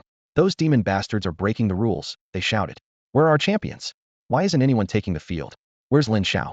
Is he all right? Their cries overlapped, thick with urgency and rage. To them, Lin Xiao was a blazing sun, an invincible prodigy who could lead Dragon Nation to the summit. If the demons butchered him here, the despair would be unimaginable. Suddenly someone gasped, voice trembling. Wait, look. On screen, a demon warlord shrouded in dark miasma was smashed by an unseen hammer and hurled from the sky. Blood sprayed like a torn crimson ribbon, staining the heavens behind him. Impossible. The demon croaked, clutching the gaping hole in his chest. He killed me in one strike. The aftershocks of Lin Xiao's punch still rumbled like thunder. A demon warlord, a terror who once ruled his own domain, had been pierced like an insect with a single blow, dying before he could release his full power. Boom. The corpse slammed into the ground, stone shards flying. The crash reverberated across the battlefield, as if it detonated beside every listener's ear. The Dragon Nation warlord who had been rushing to shield Lin Xiao froze, pupils contracting. Well, what just happened? Someone on my level was one-shotted? His stare at Lin Xiao was haunted. Could a teenager truly wield such might? The other young prodigies traded bewildered looks. They had once fancied themselves Lin Xiao's peers, yet now an abyss yawned between them. If he's a prodigy, what does that make us trash? Someone muttered. Qin Li's knuckles whitened around his blade. How long has it been? 3 months since the freshman tournament. And Lin Xiao's already reached this tier? He had braved a near-death secret realm just to keep pace after hearing Lin Xiao had slain a martial king. Yet the gap had only widened until even Lin Xiao's shadow was out of reach. The shock of Lin Xiao obliterating a demon warlord in one blow ignited the entire dragon nation. The longer the tension had simmered, the hotter the eruption became. Faces flushed. Some pounded tables and roared in their living rooms. Others rushed into the streets waving flags, chanting Lin Xiao's name. Magnify the battlefield feed. I want every citizen to see this clearly, the nation's chief elder ordered. A fierce light burned in his aged yet piercing eyes. Lin Xiao was indeed the one he had awaited. Meanwhile, on the Western Front, demon forces finally snapped back to their senses, seething with rage. A warlord had fallen killed by a Dragon Nation youth in a single strike. The humiliation bit deeper than any rout. This can't be real. Kill him. Tear that brat to pieces. High above, the demon Commandera Saint-level juggernaut spread his arms like looming mountains, black hellfire roiling across his skin. His icy gaze locked onto Lin Xiao below. Damn that wretched ant. A faint, terrifying ripple rolled across the sky, and the demon clan's martial saint felt a chill. Lin Xiao's talent and power were already overwhelming at such a young age. Left unchecked, the boy would become a disaster for their kind. Across the field, the demon ranks still had no idea who the youth was. If they learned that he was Lin Xiao, the top name on the Hongming prodigy list, they would stop at nothing to kill him. Just as the demon saint weighed whether to strike, a beam of white light tore open the heavens, and an elderly man in simple robes appeared. Though plainly dressed, the newcomer carried a crushing aura that made the air quake as if squeezed by a colossal hand. Demon Clan, you break the rules and bully the young. Do you truly think Longhua has no one to stand against you? His aged voice boomed across the sky, brimming with killing intent. Yulin Yaotian. The demon saint's face paled. In that instant he abandoned any thought of attacking. Lin Yaotian dropped all concealment, releasing the vast pressure of a martial saint. All Longhua martial venerables follow my command. Exterminate the demons. Exterminate. The pent-up warriors of Longhua erupted, a storm of powers surging toward the demon formation. Lin Yaotian, have you gone mad? The demon saint roared, but before the words faded he was dragged into an alternate space by Lin Yaoshan's palm. A cataclysmic battle ignited. Below martial venerable level, no one could intervene, and shockwaves forced many prodigies to retreat. In the rear, Qin Li watched Lin Xiao soar into the sky. He wanted to call out, but, seeing that raging tempest, swallowed his words and silently observed, the fire in his eyes tinged with melancholy. Lin Xiao hesitated not at all. He dove into the fray and locked onto a demon martial venerable. You again? Arrogant whelp. The demon's humiliation flared. Filthy ant, he'll kill you. Dark Qi billowed as he unleashed his full strength. He still underestimated Lin Xiao. Endless samsara divine gaze. A deep glow flooded Lin Xiao's eyes. Invisible chains of space-time coiled around the demon's will. What is terror cut short? His gaze went blank as space-time power shredded both spirit and flesh. One glance, and a martial venerable falls. The watching powerhouses trembled, stunned by the sheer horror of it. Longhua erupted in cheers. Invincible Lin. Who can stop him? They might not grasp the true weight of a martial venerable, but they knew a demon who once flaunted his might had been annihilated as easily as Lin's earlier one-punch kill. Inside the safe zone, Chu Hantian's palm was slick with sweat, yet he threw back his head and laughed. What a student. My life is complete. The battle raged on. The remaining demon venerables recoiled from Lin Xiao, terrified that deadly gaze would find them next. But could they really escape? Space-time tempest. Hovering in midair, Lin Xiao unleashed his full power. Laws twisted like an inverted star river and engulfed every demon venerable. A mysterious cosmic river appeared, its eerie fluctuations making each demon venerable shudder uncontrollably. No, shrouded by the temporal storm, every demon martial lord felt an overwhelming force wrenching at them. What is this thing? Furious, panicked howls rose and fell within the maelstrom. Their life force drained visibly, and a chill of death split their hearts with terror. Even worse, the violent, distorted currents of space were ripping bone from flesh. When they looked up, a bizarre long river spanned the sky like iron shackles, its suffocating pressure nearly freezing the air. Lin Xiao stood alone at the storm's core, suppressing the demon martial lords single-handedly. The Longhua martial lords on the battlefield stared in disbelief. Their siege stopped at once. Stiff-faced, they no longer knew if their help was needed. Is that Lin Xiao? His power is insane. These 8th-tier guardians, stationed here for years, had never met Longhua's top prodigy. Now, at first sight, his absolute strength stunned them. The invading demon martial lords were only early 8th tier. In Lin Xiao's eyes they were nothing to fear. Void cannon. Lin Xiao's voice rang out, cold and clear. A colossal phantom appeared high above, blotting out the sun. The Longhua martial lords felt their hearts jolt. That is, the phantom raised its hand and unleashed an unprecedented strike at the void. The terrifying shockwave drove everyone stumbling backward. Boom. With one blow, the demon martial lords were obliterated. Blood sprayed across the heavens, dyeing the sky crimson. The youth's figure hung like a blazing sun, its radiance piercing past and present.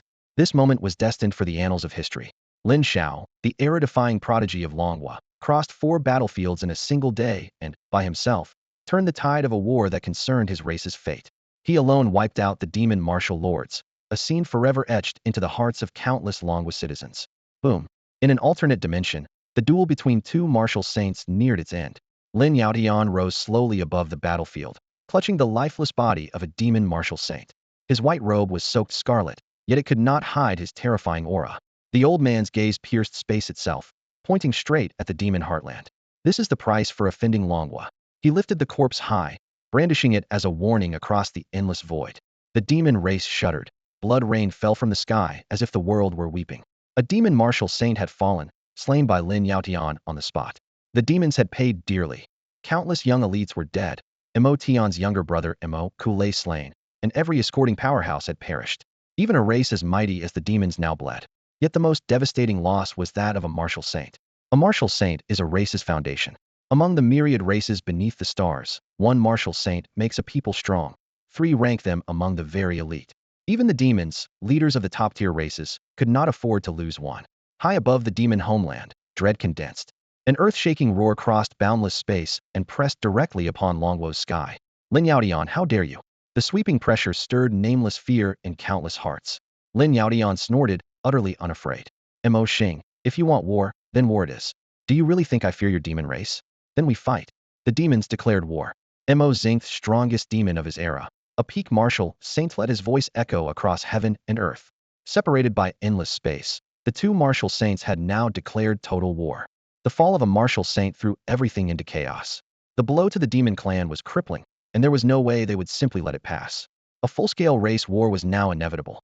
Right in front of Mo Xing, Lin Yaotian smashed the saint's corpse to powder, adding humiliation to injury. So what? Let them come. If those demon bastards dare show up, they'll be the first to charge. Someone roared.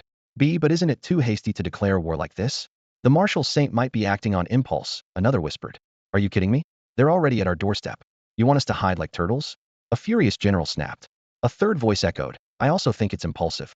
Let's endure for now, give me some time to grow. The internet exploded. Hawks and doves argued non-stop, but no matter how fierce the debate, the Dragon Kingdom had already won this destiny battle of the younger generation. Every young prodigy who walked off the field alive felt an invisible blessing settle on them, the gift of their race's fortune. Their blood-bought victory pushed the Dragon Kingdom's collective destiny back to its peak. From now on, their cultivation paths would be smoother. Some might even shatter old shackles and climb to greater heights. The price, however, was brutal. Too many youthful heroes had been lost. Generals on every front ordered hero monuments erected, engraving the name of every fallen prodigy to honor their spirits. The Dragon Kingdom's High Council convened. Lin Yaotian was too impulsive. This isn't the moment to rip away all pretenses, said Qin Xiao, master of the Qin clan, his tone steady. As a martial saint, he knew every move of his carried the weight of the nation. So you're telling us to swallow it? Old Us' gaze was razor sharp. She was a hardliner who welcomed war with the demons. That's not my point. The situation everywhere is unstable. The Hongming genius role is acting strangely, and the myriad Star Realm races are already stirring. Right now the Dragon Kingdom should be storing strength, not charging into the storm, Qin Xiao replied calmly. Oldo snorted. Then go talk Lin Yaotian out of it yourself, coward. In a corner, Yin Chongkong sat in silence. As a martial saint, he also held a seat at the table. I have a question, he suddenly said. Every eye turned toward him. Yin Chongkong glanced at Lin Xiao, then at Jun Buhui, in the front row. Why is he here? We agreed he would stay in the eternal battlefield for 10 years. How long has it been? Are you joking with me? The room tightened at once. The other martial saints remained silent, but they had long known Lin Xiao's name, the greatest prodigy in Dragon Kingdom history, recently shaking the world with every move. Yin Changkong's stare locked on Jun Buhui, his voice turning cold. Jun Buhui, don't you owe me an explanation? Jun Buhui answered in a voice as calm as it was icy. Explanation? What kind of explanation do you want? Yin Changkong's face darkened. Do you really think I have no temper? Jun Buhui shot back. Why does a dignified martial saint keep needling a junior? Without Lin Xiao, we would have lost the destiny battle disastrous like it. You see that? The kid belongs to the military department. Since when is it your place to dictate to me? That still doesn't justify breaking the law. Yin Changkong barked. Tension peaked until Lin Xiao finally spoke, his voice even. I don't believe I broke any law this time. Yin Changkong's gaze was frigid. Do you have the right to speak here? Ignoring the pressure, Lin Xiao produced a battlefield record-era device he had carried into the eternal battlefield to log every alien expert he slew. The agreement was clear. Exterminate 100 martial lords and 10,000 martial kings, and I could leave the eternal battlefield. I've met the quota, so where's the violation? He raised his eyes and met Yin Chengkong's glare heated, not retreating an inch. He'll ask you again. Yin Chengkong, what else do you have to say?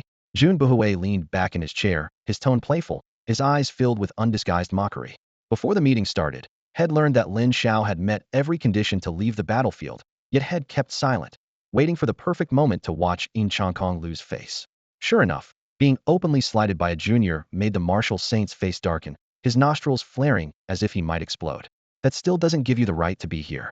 Yin Chengkong roared, but the next second the man at the head of the table raised a hand to stop him. I asked him to come. The chief's steady voice filled the room, drawing every gaze. He pointed toward Lin Xiao, speaking slowly but firmly. Besides discussing the demon's declaration of war, there's another matter I need to inform you about. The word inform landed like a hammer. I have decided to appoint Lin Xiao as the son of heaven of Longhua. The moment the words left his mouth, every martial saint at the table except Jun Bui scraped back their chairs and shot to their feet. Impossible. This is madness. The throne isn't a toy. I respect Lin Xiao's strength, but this decision must be taken seriously. Yin Chengkong slammed the table first, his voice ringing with fury. The title of Son of Heaven was Longwo's most unique honor, granting its holder supreme authority over every resource short of the martial saints themselves, putting him on equal footing with them. No matter how tremendous a newcomer's exploits, he shouldn't vault straight to the top, and on that, everyone silently agreed. Qin Xiao added in a low voice, Lin Xiao's talent is unmatched. I don't oppose him becoming Son of Heaven one day, but right now it's too soon. Let things evolve naturally. For those at the summit of Longwo's power, having a teenager suddenly stand as their equal was bound to spark instinctive resistance. The chief had anticipated this and tapped the table lightly. At that instant, a white-haired elder appeared soundlessly in a corner of the room. His robes fluttered faintly, but he said nothing, merely dragged over a chair and sat down. Lin Yaotian, you've come as well? The old woman who had been watching narrowed her eyes. Lin Yaotian usually disdained such meetings. No one had expected him to show up. Yin Chengkong and the others felt a chill. Lin Yaotian was the strongest of all the martial saints, and his presence spoke volumes. The moment he sat, even Yin Chengkong, who had been the loudest, fell silent and eased back into his seat. Power, in that room, settled every argument. Lin Xiao sat quietly at the far end of the table, reading every expression with perfect clarity. He finally understood. These men and women weren't questioning his achievements. They simply believed his character and strength weren't yet enough to stand alongside theirs. As for the so-called Son of Heaven, Lin Xiao felt nothing. His teacher hadn't even mentioned it when sending him here. Did they really think he coveted the title? The tension in the hall thickened. Once more, every eye turned to the chief. He merely repeated himself. They'll say it again. Lin Xiao's gifts make him worthy of the throne, but the time isn't right yet. Qin Xiao remained firm in his stance. The moment he finished speaking, he felt Lin Yaoshan's gaze sweep over him, an invisible pressure crashing down like a mountain. Even as a newly ascended 9th-rank martial saint, Qin Xiao felt his chest tighten. The other saints in the hall all lowered their heads in silence. Most of them were stalled at early 9th rank. Jun Buhui had barely stepped into mid-rank, while Lin Yaotian alone stood at the peak of late 9th rank, looking down on them all. This was why Lin Yaotian could single-handedly cut down a demon saint. At this level, defeating an opponent was one thing. Killing them outright was nearly impossible. Yet with his space-time talent and insight into the Tao of time and space, Lin Yaotian could do exactly that. His strength sent chills down every spine. Standing beside him, Lin Xiao secretly measured the gap between them. He had clearly felt that pressure just now, his body tense despite having achieved bodily sanctification himself. And he wondered, so this is my teacher's true power? Then it settled, the first elder declared, withdrawing his gaze. Today's meeting was for notification, not negotiation. The saints wore various expressions. Yin Chengkong's face shifted between gloom and fury, as though he had swallowed a fly. Moments ago he had mocked Lin Xiao. Now Lin Xiao was suddenly his equal, and he could hardly stomach it. The first elder raised his voice again. Next, the declaration of war against the demon clan. A clash between demons and humans concerned the survival of their races. There was no room for jokes or private schemes, especially with Lin Yaotian standing right there. So be it, then we fight. Old O was the first to respond. He slammed the table and roared, his face blazing with battle spirit. The demons may be strong, but the Dragon Nation isn't some soft fruit. This war will sweep across every race, and we can't dodge it, so let's cleave a clear sky with our blades. Exactly. Do they really think we're afraid of them? The other saints echoed. Who will lead this campaign? Someone asked. Yin Chengkong suddenly laughed. Why not let Lin Xiao take command? He's the son of heaven of the dragon, not Yano. One could be more suitable. The saints exchanged glances and nodded. The proposal was indeed workable. Hearing the hidden provocation, the first elder still turned to Lin Xiao, his voice soft. Lin Xiao, what do you think? If Lin Xiao refused, he would simply choose someone else. After Lin Xiao had returned from the eternal cataclysm, he had promised never to force him. The title of Son of Heaven was only the opening bid in time. Lin Xiao would become the sky itself over the dragon nation. Lin Xiao lowered his head in thought. The empty title held little appeal, but if commanding the army meant slaying demons and earning cultivation points, he was all for it. What annoyed him was being used as someone else's shield. He looked up and fixed his gaze on Yin Changkong. He'll take command, but on one condition. And what condition is that? The first elder asked. Yin Changkong stared at Lin Xiao, quietly on guard, wondering what trick the boy was about to pull. Lin Xiao's eyes were calm, yet his words rang out like hammered bronze. I want a duel with martial saint Yin Changkong, life or death. The air froze. Yin Changkong thought he had misheard. He dug a finger into his ear and pointed to himself in disbelief. What did you just say? You want to fight me? A duel to the death? That's right, Lin Xiao confirmed with a nod. The other saints looked at one another. They had watched the footage of the recent battle with the demons and knew Lin Xiao was hiding his true depth, but challenging a martial saint outright still seemed insane. Ha ha ha ha. Yin Changkong laughed in anger, his fingers trembling. Take back what you just said and apologize, and I'll pretend I never heard it. If not for Lin Yaoshan's presence, he would have attacked already. How dare this damned brat? A martial saint, one who has grasped the cosmic laws and can already touch the very essence of the Tao. Anyone capable of breaking free of their shackles and entering this realm is a prodigy, blessed by the age. If a martial king is 1 in 10,000, then a martial saint is 1 in a billion. Among hundreds of millions of awakened, the chance of producing a single martial saint is vanishingly small. Since the Dragon Kingdom entered the era of universal awakening, only a handful of martial saints have appeared in several centuries.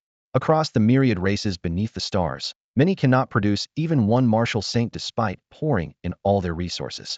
For that reason, a 9th rank fighter is honored with the title Saint. A martial saint is a saint of the Tao. Only by carving out one's own path can one claim that seed of sainthood. That is why Ji Xiangnan's second awakening stunned the world. Already possesses a personal Tao and a crystal clear mind, essentially holding an advanced ticket to the saint realm. Once someone truly breaks through, they command the laws of heaven and earth, and every gesture carries unparalleled might. Should a martial saint ignore the consequences, their destructive power is beyond compare. At this moment, Lin Xiao, a late-stage 6th rank fighter who has yet to reach martial king, has just challenged a martial saint in public, even demanding a duel to the death. Not only Yin Changkong, but every saint present finds it laughable, even faintly insulting. Jun Bui's normally impassive face twitches. Off to the side, Lin Yaotian studies his student and realizes how shallow his understanding has been. This boy fears neither heaven nor earth. At the 6th rank, he dares to face a 9th rank saint in a life-and-death duel. Back in his day, Lin Yaotian lacked the courage, the strength, and the audacity for such a thing.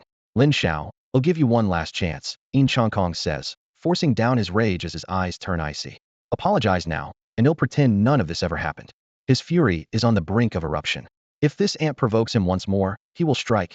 Lin Yaotian, or no, Yin Changkong, is a dignified martial saint. The hall turns stiflingly quiet. The other saints remain silent. Lin Xiao has indeed offended their collective dignity, but he did not target them directly. Besides, the boy has just been granted the title of Tianzi and has Lin Yaotian backing him. They choose to stay on the sidelines. Truth be told, Lin Xiao's arrogance grates on them surely. He knows there is always someone stronger, and brittle things snap first. The chief's deep eyes never leave Lin Xiao, yet no one can fathom what he is thinking. Lin Xiao rises slowly and meets Yin Changkong's gaze without a trace of fear. Master Saint, are you scared? If you're scared, just say the word, and I'll take back what I said. I'll still shoulder the blame. Oppression crushing, suffocating oppression. When his words fade, silence swallows the chamber of the Dragon Kingdom's Supreme Council. Even the drifting motes of dust seem audible. Yin Changkong, however, grows strangely calm. He shoots Lin Xiao a detached glance, then looks toward the chief and Lin Yaotian.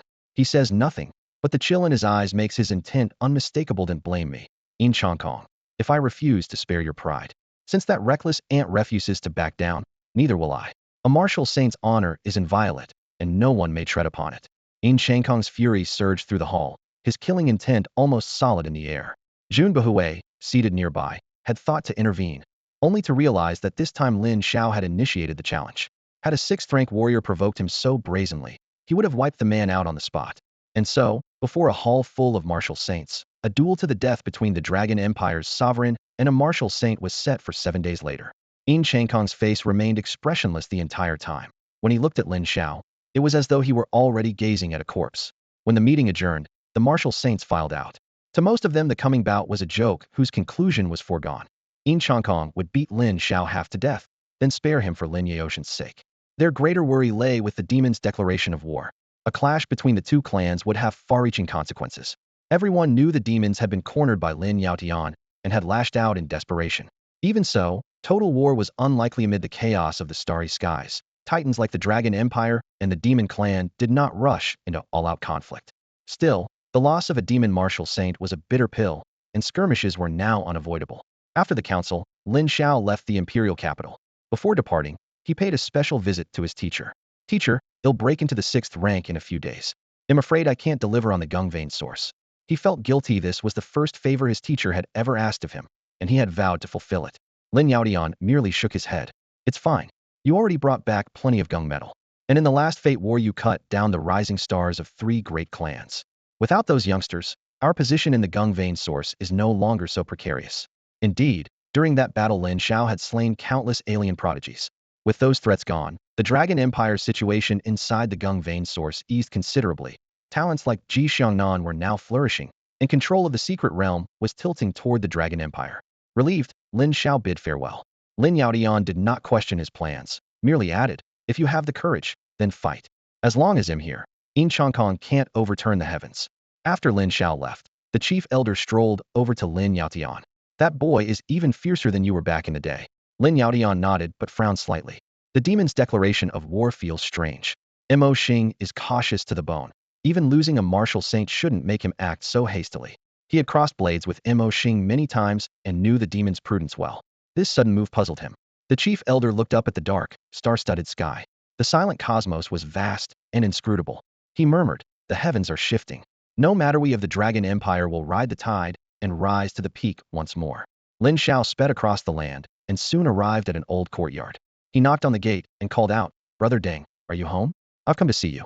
A rough voice thundered from inside the house. Stop enough with the shouting. Deng Ping stepped out, hair in wild disarray. Dust clung to his oversized, threadbare coat. He looked Lin Xiao up and down, sighing, 3 days apart feel like 3 years. A lot has happened. Ever since Lin Xiao had stormed the Chu estate, Deng Ping's heart had been lodged in his throat. Lin hadn't warned him about the fight. By the time Deng arrived, the whole military knew Lin Xiao was headed for a court-martial. The verdict was brutal 10 years on the eternal battlefield. Deng had fought there in his youth and barely crawled back alive. He knew what that really meant. Then came the destiny war of the younger generation. Deng had expected Longhua to be crushed, and the dread nearly suffocated him. But on the battlefield Lin Xiao fought like a war god, single-handedly sweeping aside the 4 great factions and felling countless prodigies in one campaign that shook the world.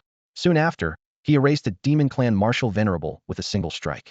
In that moment Deng knew. The junior had been rooting for had truly grown up, wings spread, edge gleaming. The old man's heart burst with pride, but he kept his face stern. Lin Xiao pushed the door open, beaming. Hey, Brother Deng, long time no see. He dusted Deng Ping's shoulder with casual familiarity. Humph, so you still remember to visit me? Deng jutted his chin. He hadn't forgotten that Lin had charged the Chu estate without him. Lin switched to his best innocent face Oscar-worthy. Enough, drop the act, Deng snapped, waving him off. What do you need this time? Before the words faded, a powerful aura erupted from Lin Xiaolate's 6th tier, peak stage. Brother Deng, Minister Qian told me to find him once I hit peak 6th tier, Lin reminded him. No matter how strong the system was, extra opportunities never hurt. You little monster, Deng chuckled, shaking his head. 1 year to reach peak 6th tier and strong enough to vaporize a martial venerable at a glance. Ridiculous. Had expected Lin to show up and had stayed put to wait. Come on, I've been waiting. Great. Lin grinned. The ancient altar realm. A gentle haze swathed this hidden domain. Birdsong mingled with the scent of blossoms, turning it into a paradise. Yet beneath the serene beauty surged a tidal energy, so potent it made awakened souls tremble, a priceless force that could elevate innate potential. At the realm's center lay a silent, shadowy marsh. Semi-transparent liquid drifted on the surface, scattering pearly ripples that hinted at sudden upheaval. So this is the ancient altar realm? Lin Xiao surveyed the area, finally fixing on the swamp. Exactly, Minister Qian Guoming said solemnly. See that marsh? The liquid floating there is the mysterious tidal energy I told you about. Lin Xiao nodded. That small reservoir of energy fluid had taken an entire century to amass. Qian Guoming let out a quiet sigh. His secret realm had been sealed by the Dragon Nation's upper echelon long ago, and without the title of exceptional contributor, no one could set foot here. For 100 peaceful years the realm had slumbered, yet now this young man had reaped an unimaginable windfall. He drew a plain, dark gold token from his robe. Intricate lines traced its edge. The moment the token appeared, the faint silver membrane surrounding the realm collapsed, revealing a gray-blue marsh veiled in drifting mist. "Go on in," Qian Guoming said. Lin Xiao stepped across the boundary. The instant he entered, scalding, viscous energy slammed into him almost as a solid mass. Every hair on his body stood on end. His pores flared open, swallowing the exotic power like a whale drawing water. Only by standing here could one grasp how dense the energy truly was, thick enough to feel in one's hands. He walked toward the heart of the swamp and stopped before a pool of deep blue liquid that shimmered like molten crystal. Narrowing his eyes, he murmured, "All right, let's begin." With that, he leapt and plunged beneath the surface. Ripples spread outward as the entire marsh quivered. Streams of liquid energy answered an invisible call, burrowing into Lin Xiao's body and refining themselves in an instant. Within him, the twin SS-class Talent Spacetime Sacred Core and Spacetime Divine evolved at breakneck speed under the torrent of power. Above, pale silver mist was sucked inward without pause, while the fully mastered Primordial Infinity Tao Scripture activated on its own, its surging force battering the 7th rank barrier. Lin Xiao slipped into a state of total ascension.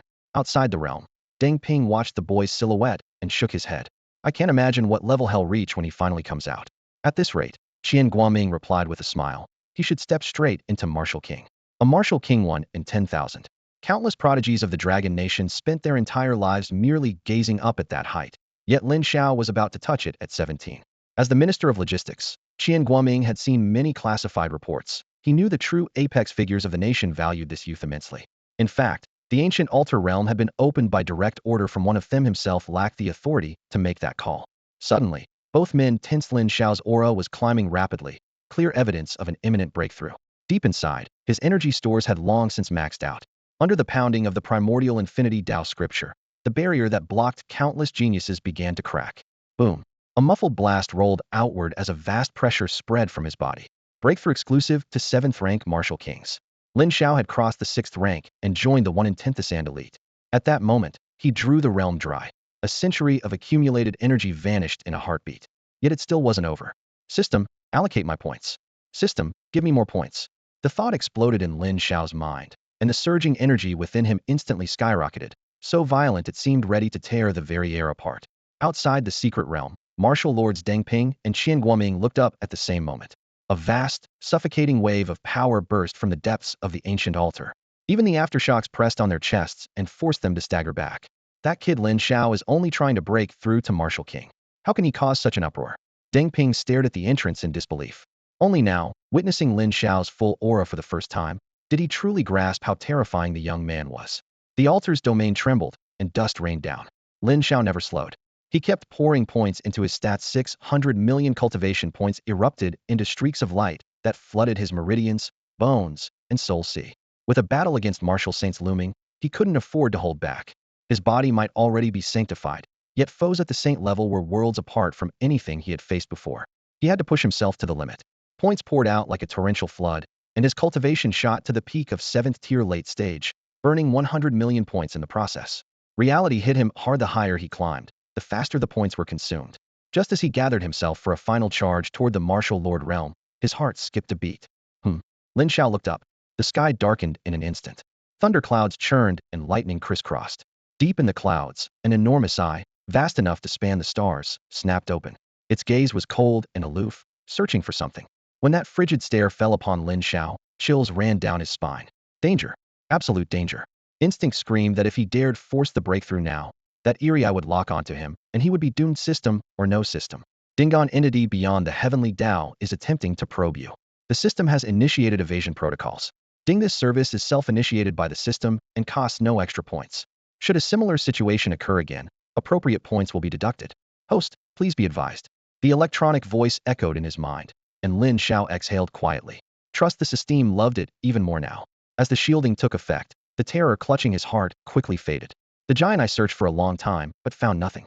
At last it slowly closed, and the thunder and lightning vanished with it. Phew. Lin Xiao patted his chest as the oppressive feeling finally lifted. The owner of that eye was unimaginably strong. He was sure even his teacher Lin Yaodian would stand no chance. Beyond the heavenly Tao?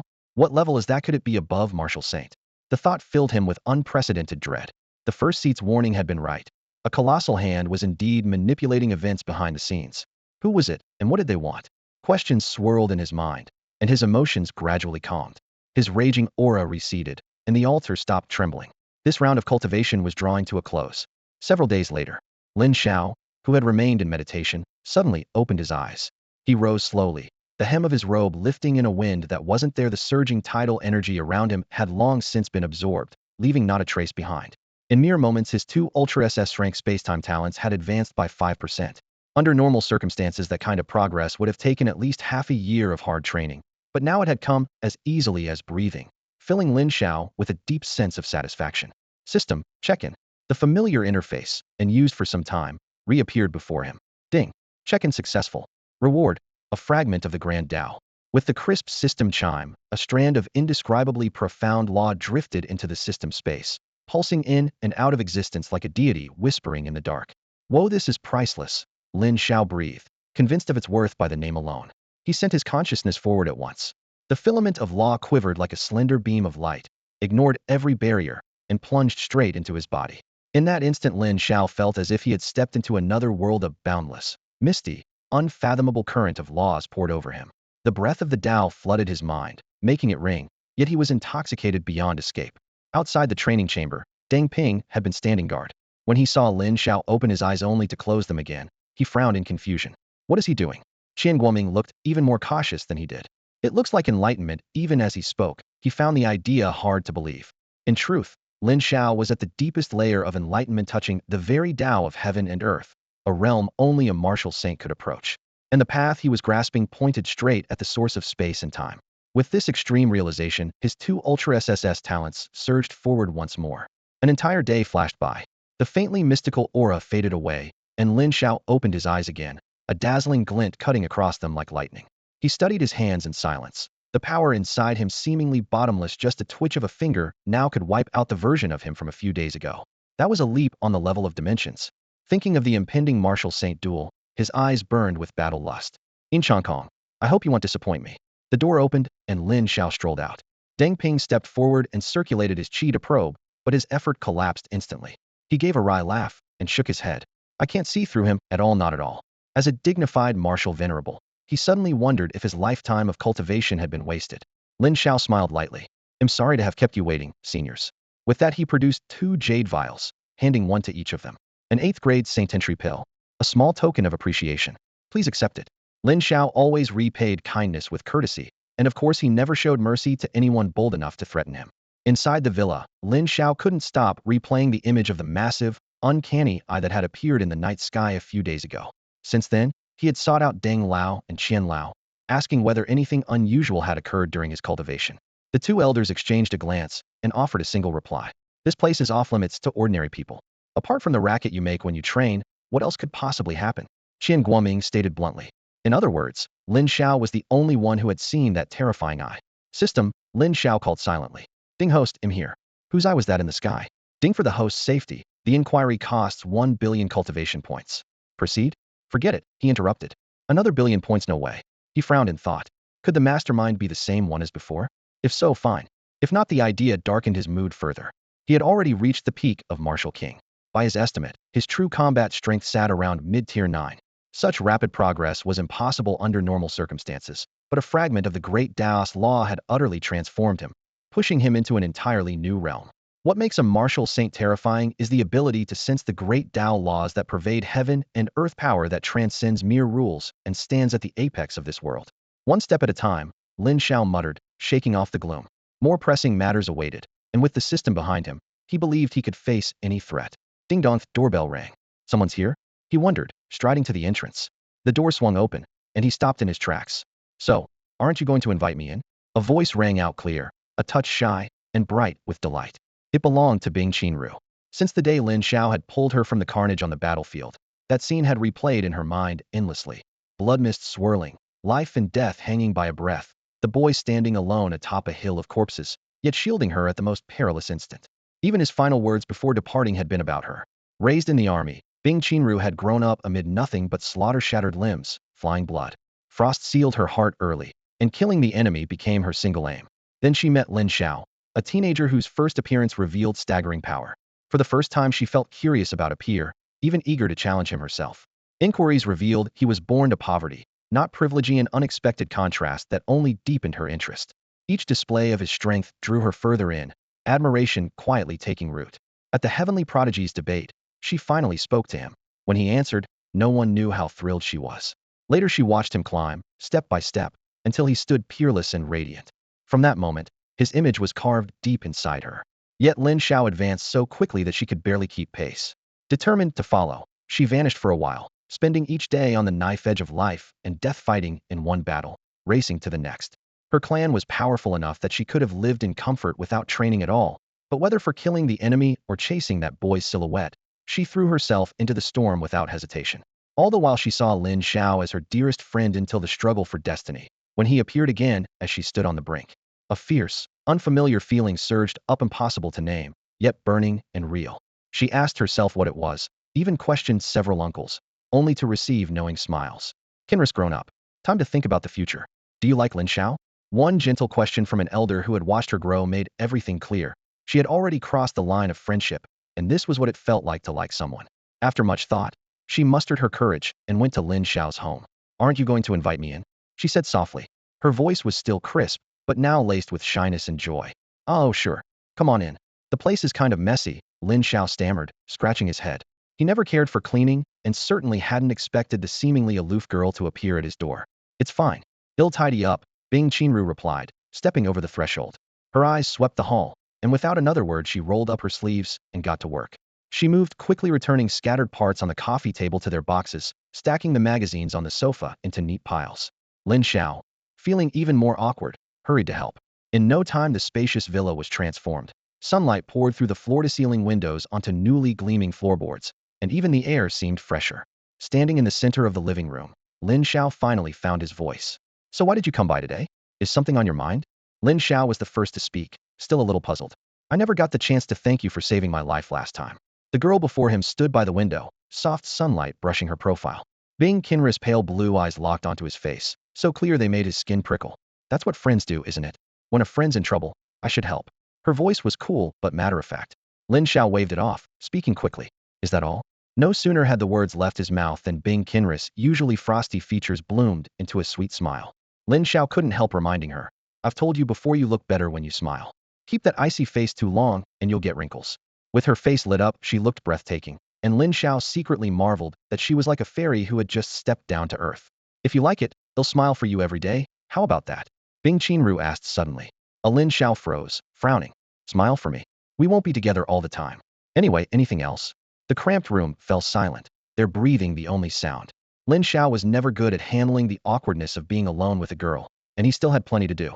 A few seconds passed before Bing Qinru drew a deep breath, as though she had finally made up her mind. Her voice trembled slightly. Lin Xiao, I like you. The words left her lips and her face flushed crimson. She dropped her head at once. She had rehearsed that line countless times these past few days, all for this moment. Lin Xiao stood rooted to the spot. What? She likes me? Is this a joke? I'm not planning on dating anyone. He sneaked a look at his reflection in the mirror. Well, maybe I am a bit handsome. He had to admit that in his previous life, if an ice-cold beauty had chased him like this, he would have agreed right away. But now, when he looked up again, he found Bing Qinru panicking at his silence, pale blue eyes filled with anxiety. Lin Xiao. She opened her mouth, but couldn't force out another word. Lin Xiao swallowed and finally managed to speak. Thank you for liking me. Lin Xiao spoke in an even tone, the slanting sunset giving his already handsome features an extra edge of definition. The last rays of daylight spilled through the window, sheathing the contours of his face in a gentle glow. Inside the room, only Bing Qinru's breathing could be heard.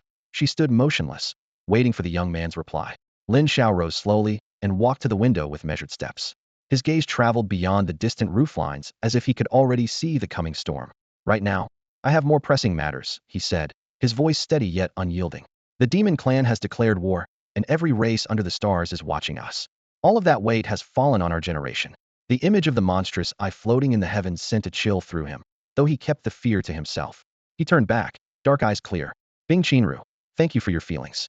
You're talented and beautiful, but romance isn't something I can consider at the moment.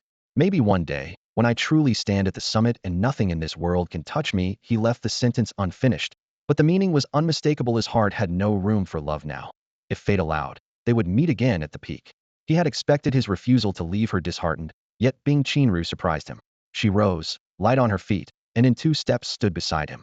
Her slender fingers smoothed the slight crease at his collar. Lin Xiao, I like you thoughts my feeling, she said softly, yet with the tempered strength of one raised in a barracks. I told you because I wanted you to know, not because I demand that we be together. Her gaze shifted to the darkening sky beyond the window, calm and sharp. I grew up in the military. I've seen death often, and I know exactly how much danger our nation faces.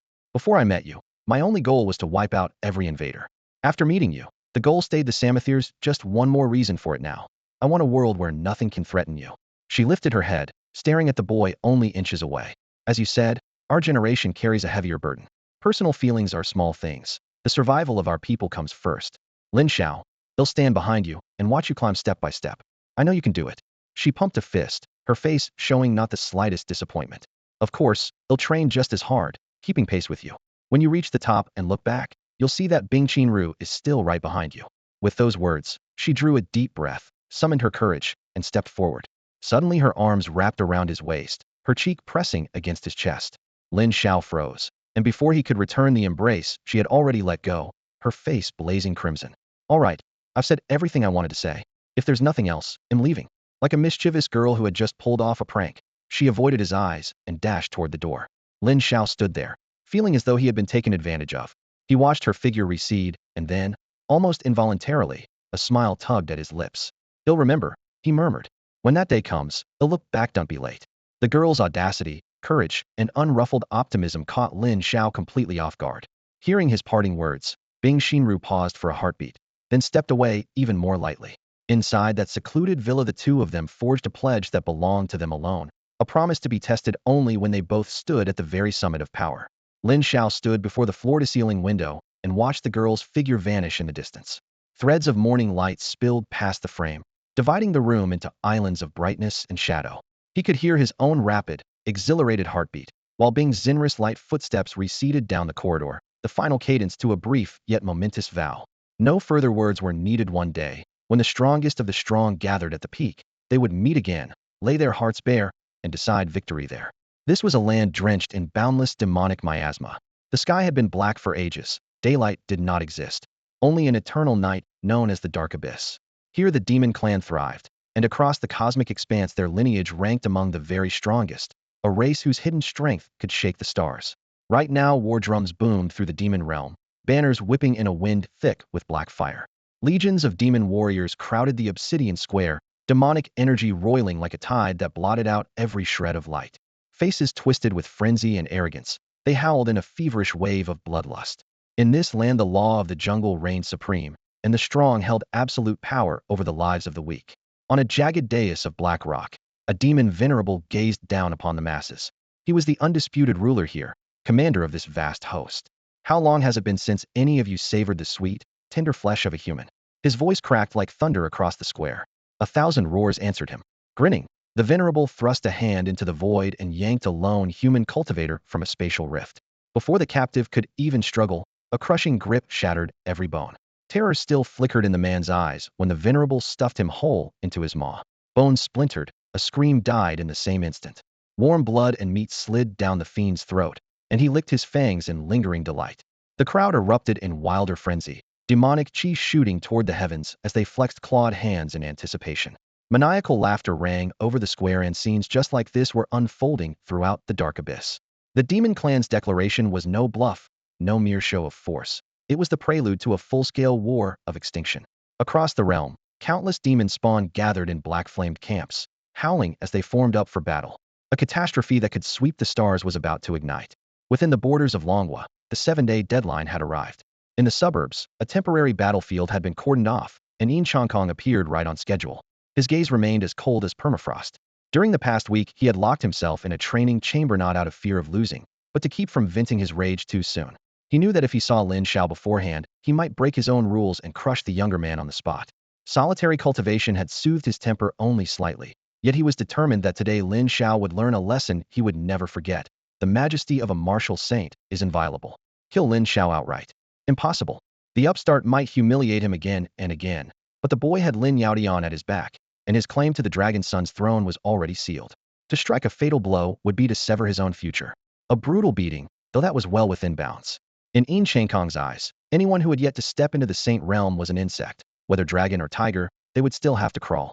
A supreme expert delineated the dueling ground, and Lin Yaotian personally reinforced the spatial barrier. Yin Kong thought the precaution unnecessary, believed a single move would end the fight. Moments later, Lin Xiao arrived. At the center of the field stood a martial saint of Longhua, an apex combatant. Opposite him stood the dragon son of the nation, a peerless prodigy, whose fame now spanned the ages. Wind itself seemed stilled, and the few onlookers other martial saints dragged here by Lin Yashan remained silent.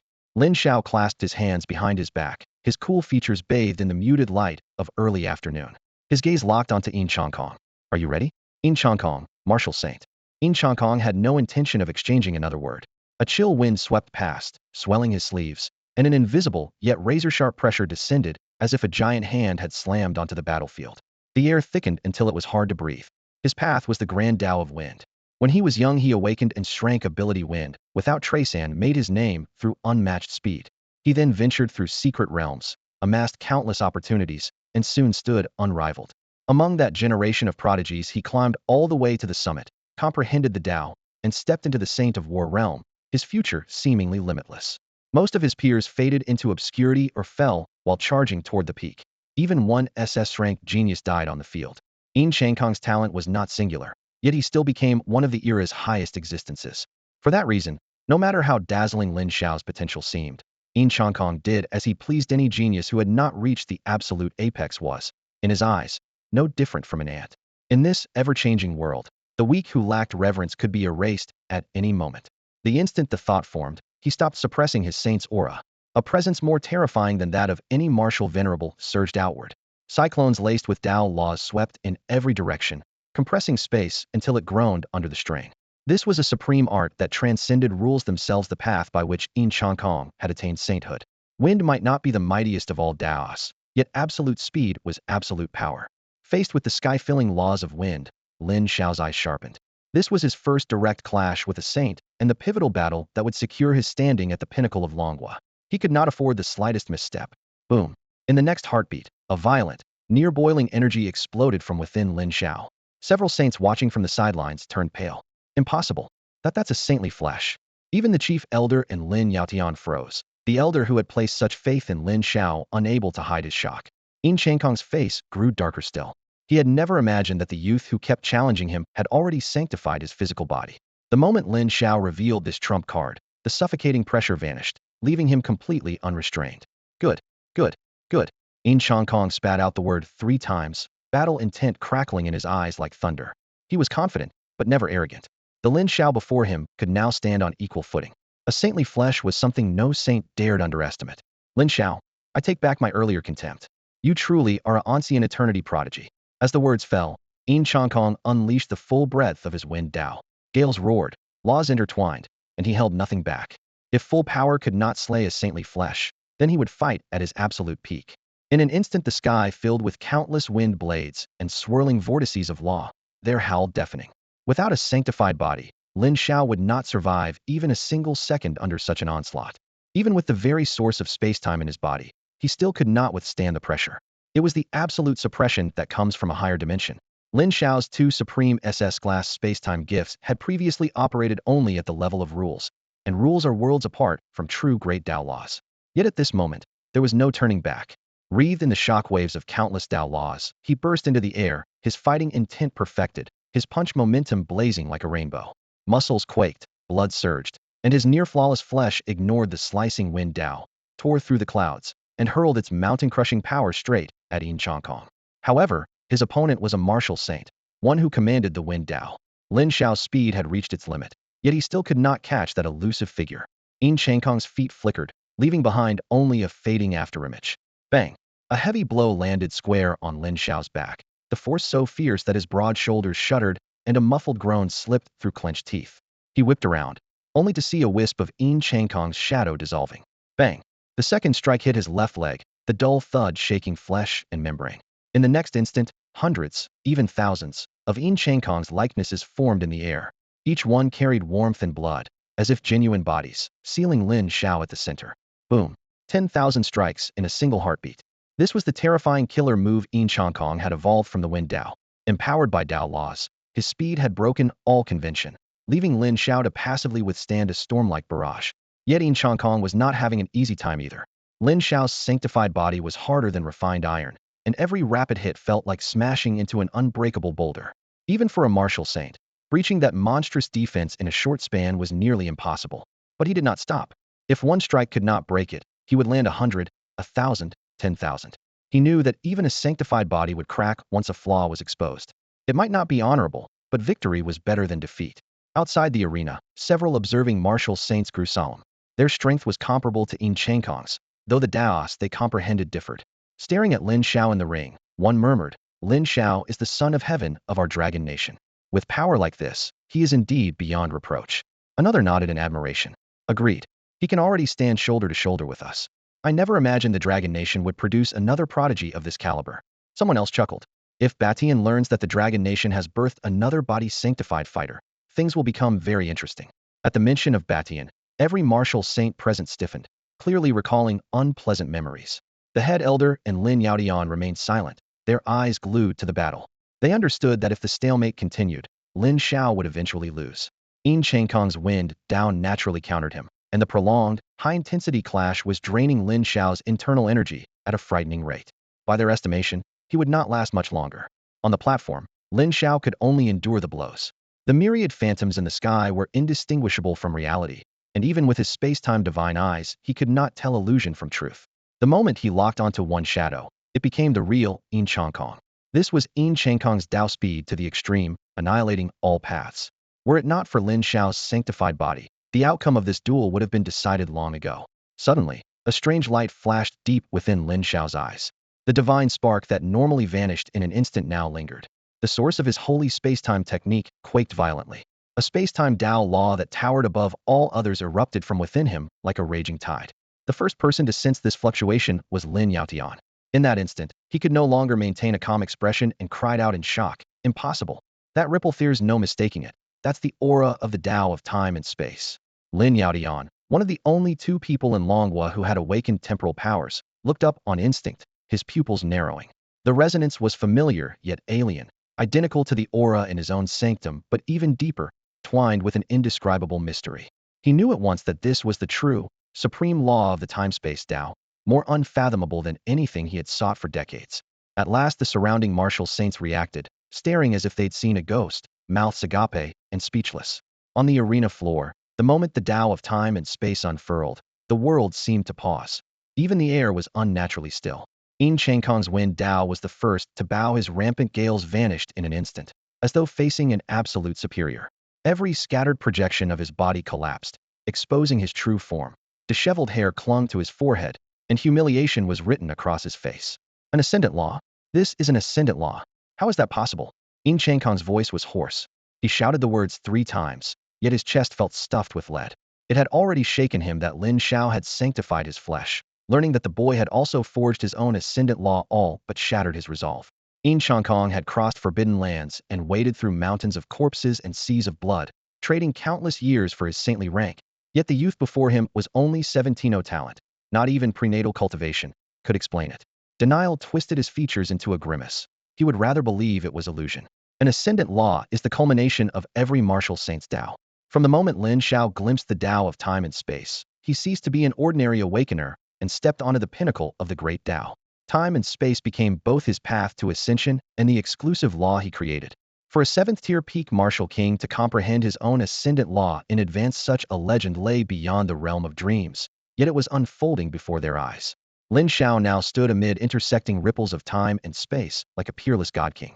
One thought of time and space made heaven and earth submit. The supreme Dao towered over all laws, and the brilliance in his eyes burst forth with unquestionable authority. Like a celestial canopy, that law pressed down on Yin Changkong's head. His wind Dao quaked, not daring to resist. "It's over," Lin Xiao said calmly. He raised his right arm, pointed a finger, and released a soft sigh. Among martial saints, the battle is ultimately a contest of Daos. The one whose insight runs deeper commands overwhelming power. Although Lin Xiao's cultivation sat only at the peak of the 7th tier, he had mastered the supreme Dao of space and time, easily eclipsing Yin Changkong's wind Dao. The instant he lifted his hand, Yin Changkong's face turned a sickly purple. The heavens and earth were now Lin Xiao's stage. The cosmic momentum bent to his will. Even with his wind Dao, Yin Kong had no hope of escape. Bang! A muffled boom erupted, as though an invisible giant hand had slammed the ground. Yin Kong felt the world flip. The scorching air suddenly solidified. Under the crushing pressure, his knees shattered, and his body smashed into the earth, scattering rubble and dust. The supreme law pressed down like collapsing seas and mountains, stealing the breath from his lungs and pinning him immobile. The duel between the Emperor of Longhua and the martial saint had been decided, yet the dozen martial saints beyond the arena remained silent. The chief elder and Lin Yaotian were equally mute, watching as though witnessing a new era take shape. Oh! Yin Kong's roar tore through the dust-filled air. Ever since becoming a martial saint, he had towered above the crowd, but now a 17-year-old had buried him in the dirt. The humiliation burned like wildfire, nearly consuming his sanity. Lin Xiao, kill me if you must, but spare me this disgrace. He bellowed, clinging to the pride of a martial saint. Better to die standing than live on his knees. Hovering above, Lin Xiao's black hair streamed in the wind, his eyes icy. He raised his right hand and pressed downward. Buzz! The Tao of space and time formed an invisible palm once more. With a thunderous crash, Yin Kong's chest caved in, organs pulverized, blood spraying. The onlooking martial saints trembled, but none dared intervene. The surrounding space-time laws coiled like a primordial beast. Any rash move could mean annihilation. They shot anxious glances at the chief elder and Lin Yaotian, hoping the two titans would step in. Yin Kong can't die, he's a martial saint. Urgent voice transmissions darted among them. It had taken Longhua centuries to forge such strength. Losing one martial saint would be a grievous blow. Yet the chief elder's expression remained placid, his gaze fixed on Lin Xiao. The silhouette of that peerless youth was etched into his mind. Lin Xiao's potential outweighed any loss. After deliberation, he chose silence. Lin Yaotian, as Lin Xiao's master, had never wavered in his support. Ha! Ignoring the chaos within his body, Yin Kong threw back his head and laughed, blood trickling down his lips. Once an unmatched powerhouse, he now teetered at death's door. His laughter brimmed with self-mockery and despair. A lofty martial saint is still a grain of sand. No matter how brightly it gleams, it can't outshine the desert alone. The laughter cut off. With all hope extinguished, Yin Kong closed his eyes and quietly awaited death. Looking back on his life, he had tasted cowardice, suffered indignity, and basked in glory, once standing atop his generation and steering the nation with a single gesture. Every martial saint who breaks through is a beacon of the age, and as one of these paragons, Yin Kong felt no regret, even in the face of death. Yet the end he awaited never came. His chest heaved, and after a long moment, he cracked his eyes open. When he lifted his gaze, he saw the young Lin Xiao hovering overhead. The dazzling light in Lin Xiao's eyes was fading, and the oppressive aura that had frozen the entire arena, as though the world itself had stopped, receded like a tide. Lin Xiao drew back his power, leaned forward, and looked down at Yin Kong sprawled on the ground. His voice was calm, but brooked no argument. I'm sparing you not because I can't kill you, but because Longhua still needs you. With those words, the murderous tension in the air eased. Lin Xiao had never intended to kill Yin Kong. In truth, there was no deep-seated feud between them. The tribunal had merely been another tempering trial for Lin Xiao. More importantly, Longhua was beset by threats inside and out. It could not afford to lose another martial saint. Yin Kong remained silent, his expression complex. He understood perfectly. Lin Xiao was not sparing him out of mercy, but because the nation still had use for a martial saint. The same message was aimed at the martial saints watching from beyond the ring. They appeared calm, yet each nursed private schemes. Everything Lin Xiao had endured on his way here pointed to a rot within. Even a cult like Destiny's sect, without a single martial saint, had been allowed to run rampant in Longhua for years, in absurdity bordering on farce. In the past, Lin Xiao lacked the strength to speak out. Now he stood among those who could set the rules. From this day forward, events would unfold according to his will. Anyone who objected could settle the matter with their fists. The battle was over. Lin Xiao shattered Yin Kong like a dead tree in a storm, and Longhua gained another peak-level powerhouse. As the dust settled, his prestige within the nation soared to its zenith. This single fight cemented his authority for good. Yet the 17-year-old did not lose himself in the roar of acclaim. To outsiders, a single word from him could decide the fate of countless commoners' power in its purest form. But what he truly sought was unrivaled strength. For him, power alone was the eternal truth. The chief elder bestowed upon him the title of Son of Heaven of Longhua. Lin Xiao accepted in name only, smiling. Hang the plaque if you like, but if you want me behind a desk signing papers all day, I quit. The old man nodded with a gentle smile. You are an Nanner talent. No one in Longhua will force their will upon you. Walk your own path. The honor was also a shackle.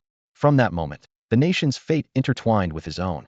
If he thrived, Longhua would flourish. If he fell, it would plunge into ruin.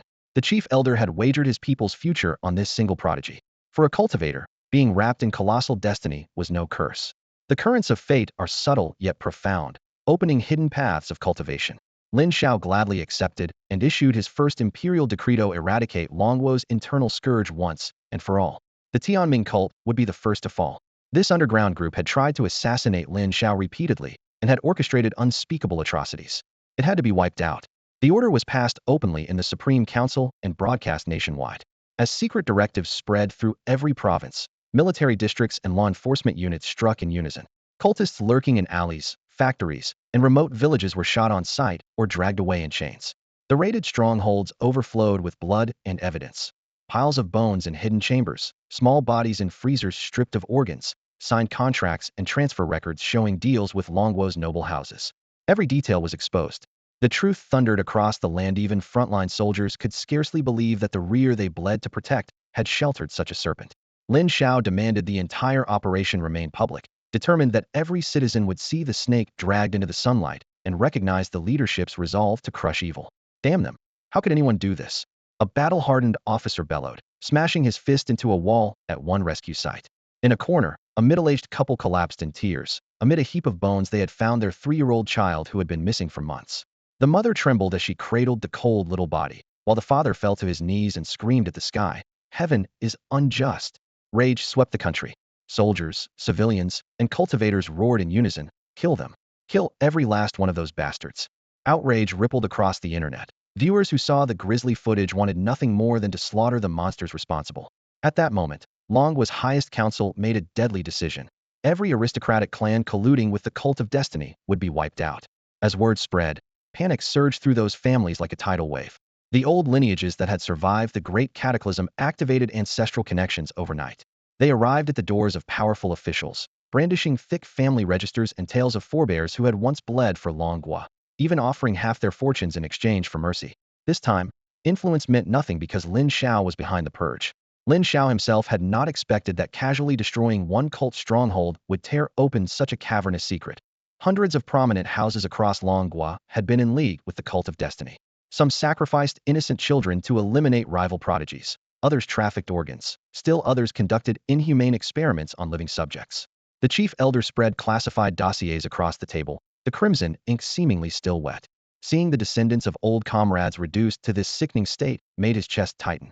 Not one of these clans survives, Lin Xiao declared, standing opposite him, murder crystallizing in his eyes.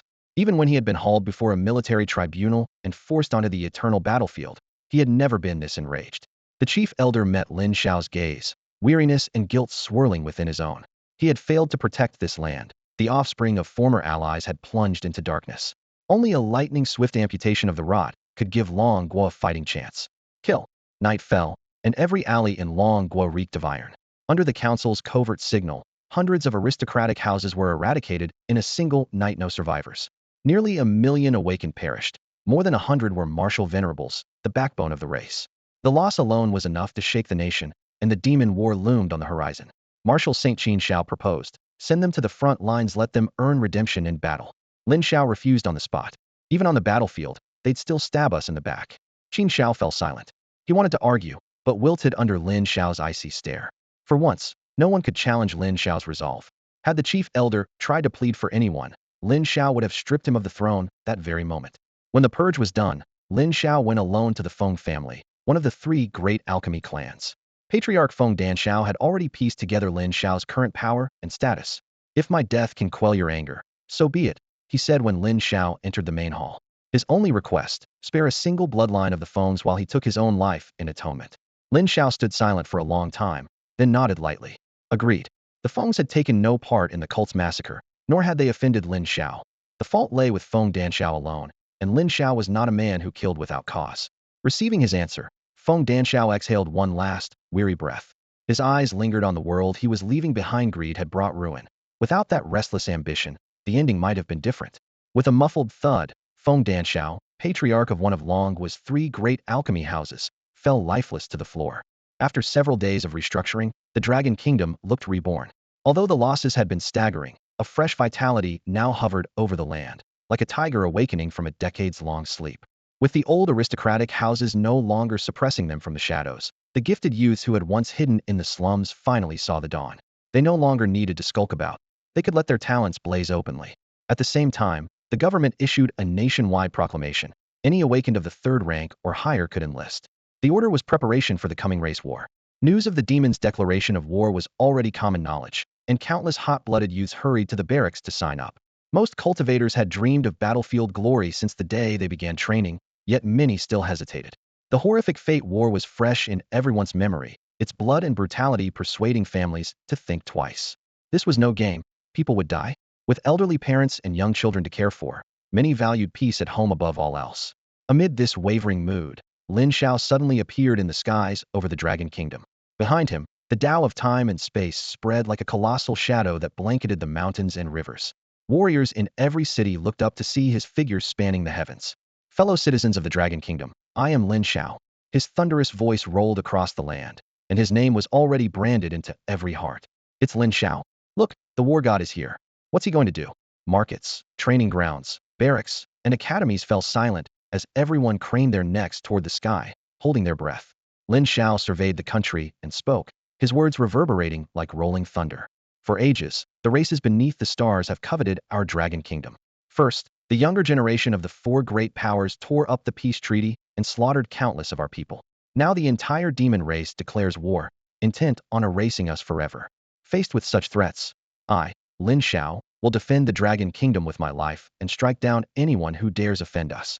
He lifted his gaze to the starry void, his aura exploding across the realm. I swear this. Anyone who violates a single inch of the Dragon Kingdom kill. No matter how strong or terrifying the enemy kill. The Dragon Kingdom will stand at the pinnacle of all races, commanding the world. Should anyone resist kill? The three successive cries of kill thundered like war drums, shaking the mountains and rivers and setting Dragon Kingdom blood boiling. Kill. Haha, let's wipe out those bastards. Offend the Dragon Kingdom, and well hunt you to the ends of the earth. I'm enlisting. I'm following the god Lin to cut down every enemy. Those who had hesitated grabbed their pens and filled out enlistment forms, and long lines formed at every barracks gate. One young man bowed to his parents.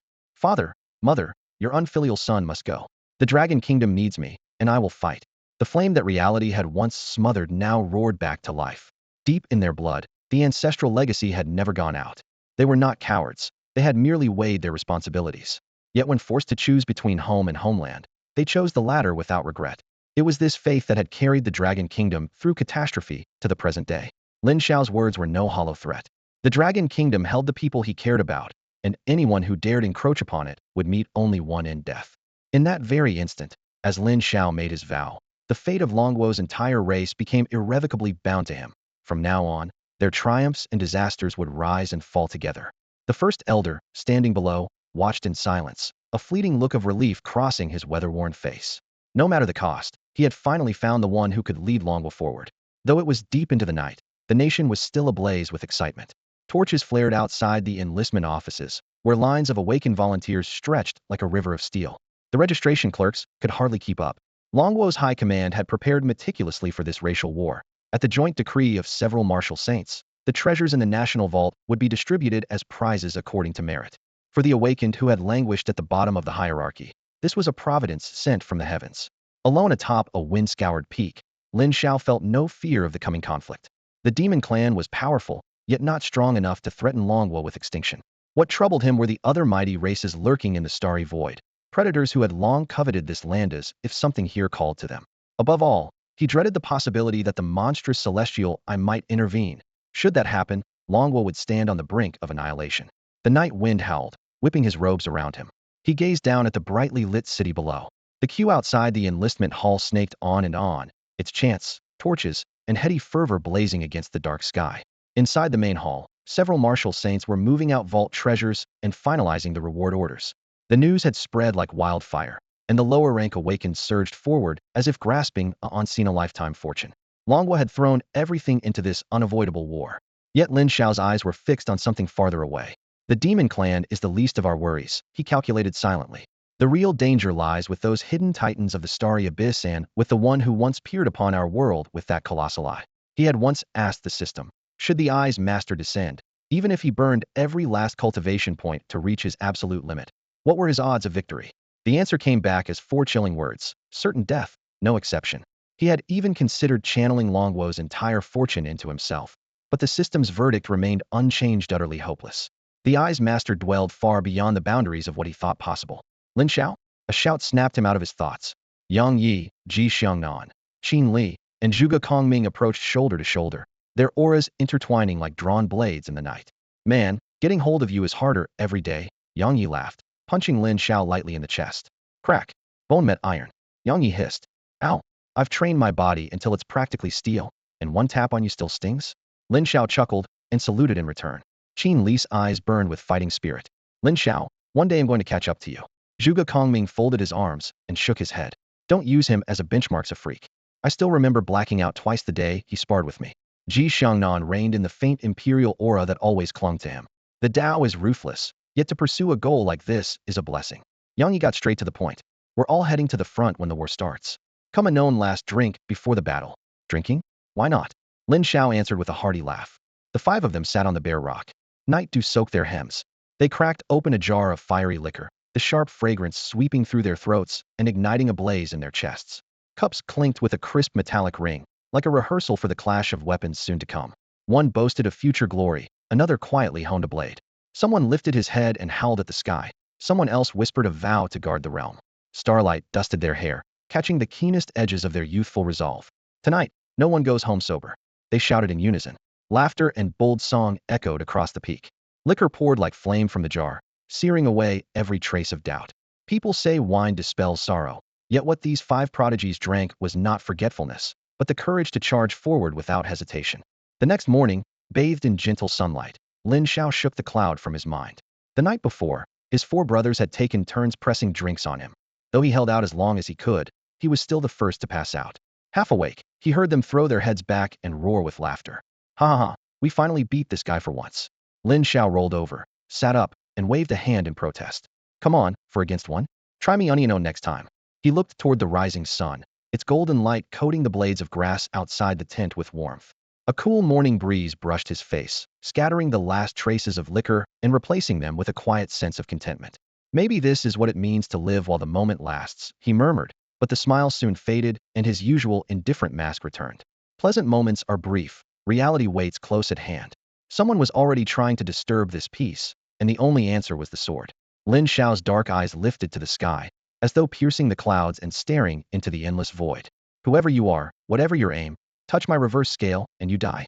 The words still hung in the air when his figure blurred and vanished, leaving only a fading afterimage. Inside the Dragon Kingdom, streets in towns and villages alike were almost empty. Most residents had answered the draft and joined the ranks.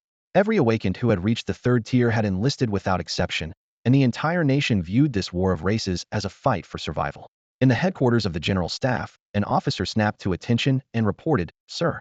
In response to the draft, a total of 387,396,574 awakened have volunteered. Among them are 907 martial venerables and 7,749 martial kings. The numbers sent a ripple through Lin Xiao. They represented the Dragon Kingdom's entire reservoir of strength, built up over countless years.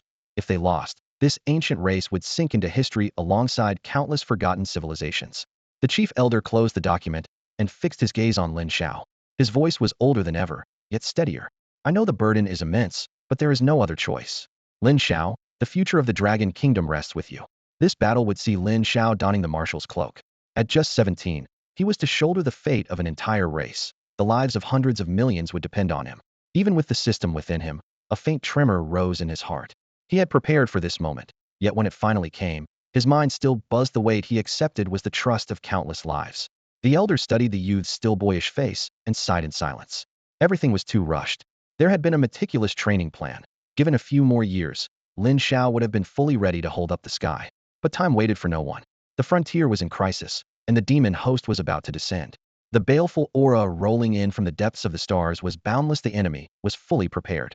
Fortunately, the boy had grown far faster than anyone imagined, and his strength already stood at the summit. Amid the turmoil of the starry tides, the Dragon Kingdom still had a sliver of hope. The elder placed that final hope on Lin Xiao's shoulders. After a brief daze, Lin Xiao's eyes hardened, his voice deep and resonant like war drums. Whoever offends the Dragon Kingdom dies. On the eastern battlefield, an endless sea of dark figures stretched as far as the eye could see. At the very front stood Lin Xiao, tall and composed, flanked by a cadre of battle-hardened senior generals. In raw power, not even all of them combined could rival him. Yet when it came to commanding millions, any one of them left him far behind. Because of that, Lin Xiao showed no trace of arrogance. He had rehearsed thousands of scenarios with them and dissected every scrap of intelligence on the demons. Young Marshal Lin, said an old general in weather-worn armor as he clasped his fist. This was Zhuge Yu, a man who had spent half his life at war. Our scouts report that the demon clan has mobilized its entire race. This will be a brutal fight. Only then did Lin Xiao realize that Dragon Kingdom spies were embedded even within the demons. The veterans merely smiled. Not just the demons, Zhuge Yu added quietly. In every major race beneath the stars, you can find the shadow of our Dragon Kingdom. Lin Xiao pressed on. And within our own kingdom? Do other races have moles here? Of course, Zhuge Yu replied, his voice soft yet icy. But after your recent thunderbolt purge, most of them are gone. He even allowed himself a smile. I have begged for a full cleanse more than once, but the lofty martial saints never budged. In the end, strength decides everything. They knew how rotten things were, yet none could speak a single word and have heaven's thunder follow the way you do. Marshal. Lin Xiao's legend had long preceded him, invincible from the moment he appeared, startling the world in the battle of destiny, even rumored to have felled a saint with a glance. No one knew his limits, but the memory of that gaze still lingered. Coupled with his modest bearing, his appointment as commander left the veterans not dissatisfied but profoundly reassured. Seniors, Lin Xiao said, cupping his fist, how should we deploy for this battle? He knew a campaign of this scale could not be won by single-handedly tearing through the enemy ranks. The demons were a top-tier race precisely because a peak martial saint anchored their forces. Zhuge Yu nodded. Their first move will be a tidal wave meant to shatter our morale. In a heating clash at equal levels, our awakened are weaker in raw physique. Once our momentum breaks, turning the tide becomes nearly impossible. Then how do we answer that? Lin Xiao asked, frowning slightly. Do not worry, Marshal. We've prepared our trump card. As Zhuge Yu spoke, the void split open. A curtain of light appeared, showing 10 third-tier awakened standing in a mysterious formation. Intertwined runes bound their strength into one, unleashing power far beyond any single member. A formation? Lin Xiao's eyes lit up. Indeed, Zhuge Yu said. This is the ninefold interlocking array, devised by the formation sage. It needs at least 10 awakened and can hold up to 14, amplifying each warrior's might fivefold. Foundations like this are why our Dragon Kingdom can stand against several star-ranking races with the strength of a single nation. Lin Xiao stared at the projection, array patterns flickering in his pupils as if validating an internal simulation. The air quivered, strands of exquisitely complex runes gathered at his fingertips, ready to carpet the battlefield in an instant. Zhuge Yu watched, stunned. He stroked his beard on reflex too hard and a few sparse hairs fell, leaving him looking even more forlorn. The young marshal's arrival made every veteran's pupils constrict, yet Zhuge Yu raised a hand for silence, his own shock carefully concealed. Buzz. Lin Xiao's consciousness soon returned. He inhaled deeply, curled his fingers, and threads of spiritual light spilled from his fingertips, as if he were carving the air itself. In the blink of an eye, he sketched out a formation that mirrored the 9-curve linked formation displayed on the light screen only. Its lines were more intricate, and its nodes more tightly packed. His arms never stopped moving. Spiritual light rippled outward, rune upon rune stacking like an invisible jade carver at work. Moments later, a far more profound array solidified before everyone's eyes. Though Zhuge Yu and the veterans knew little of formations, they could feel the world's essence twisting under its pull. Their chests tightened, and their breathing grew ragged. As the array was complete, Lin Xiao lowered his hands, the glow retreating into his palms. Done, he said calmly. Young Marshal, what is this? Zhuge Yu finally asked, disbelief threading his voice. I took the 9-curve linked formation and made an upgraded version, Lin Xiao replied, admiring his own work. An upgraded version. The crowd blurted. Exactly. It can hold up to 9,999 fighters, and the more people inside, the stronger it grows. He paused to think. At full capacity, it should unleash power on par with a martial king, but that strength demands equally formidable bodies. Time is short, they'll refine it later. For now, distribute it to every awakened soldier immediately. Silence answered him. He frowned. Well, why the long faces? The veterans exchanged complicated looks. They all knew the original formation had cost the so-called array sage months of painstaking effort. Yet Lin Xiao had just upgraded it on a whim. Move. Time is running out, Lin Xiao urged. Right. They'll notify everyone at once. The logistics officer Marshal Lord stammered, cradled the diagram, and bolted away. Lin Xiao thought no more of it. With this array in hand, if the demons still dared to overwhelm them with numbers, they would pay dearly. He glanced toward the horizon, where the demon army rolled forward like a living mountain, its murderous aura palpable even from dozens of miles away. The closer the decisive battle loomed, the heavier his unease became, as if something vast were about to unfold. System, he called inwardly. Ding host, I'm here. At the familiar chime, Lin Xiao suppressed his rising anxiety. Tell me, am I going to die? Since the stellar I had appeared, thoughts of death had haunted him. Now that he had grasped the Tao itself, only his teacher could still overshadow him within the Dragon Nation. Yet the stronger he grew, the more oppressive this nameless dread felt. Will I really die? He asked again. Ding, relax, host. With your trusty system around, nobody can lay a finger on you. Protecting you is what I do best. If the master behind that colossal eye in the starry sky makes a move, can you still keep me safe? The system fell silent for a beat, then erupted in Lin Xiao's mind with a curse. Damn it. Why is this punk so death-shy today? Ding. As long as the host has enough cultivation points, even if the Tao of the universe itself wants you dead, your big brother system can shield you. Sweat beaded on Lin Xiao's forehead, and he swore inwardly. So it all comes down to money after all. This damned system must be drowning in debt. He eyed the account's balance over 500 million cultivation points. The promise eased him a little, yet the scrolling digits made him hesitate to spend another point. Young Marshal. Zhuge Yu stepped forward, catching the flicker of unease on Lin Xiao's face. Even the most monstrous prodigy is still a youth. Bearing the fate of the Dragon Nation is crushing. I'm fine. Lin Xiao forced himself calm, tamping down the turmoil in his chest. One way or another, he had to shoulder this calamity. Eyes sharp as blades, he snarled inwardly. Damn it.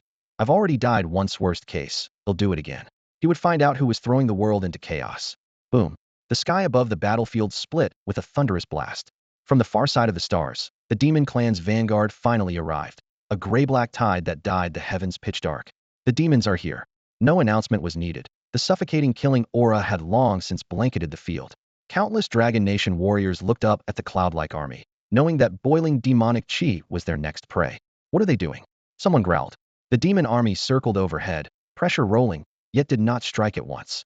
It halted in the distance, its vast presence surging worthy of a top-tier race among the myriad of the cosmos. They're rebuilding a teleportation array. Someone realized. The demon clan had emptied its foundations, determined to settle life and death, victory or defeat, with the Dragon Nation. We're just going to watch? Why not destroy it?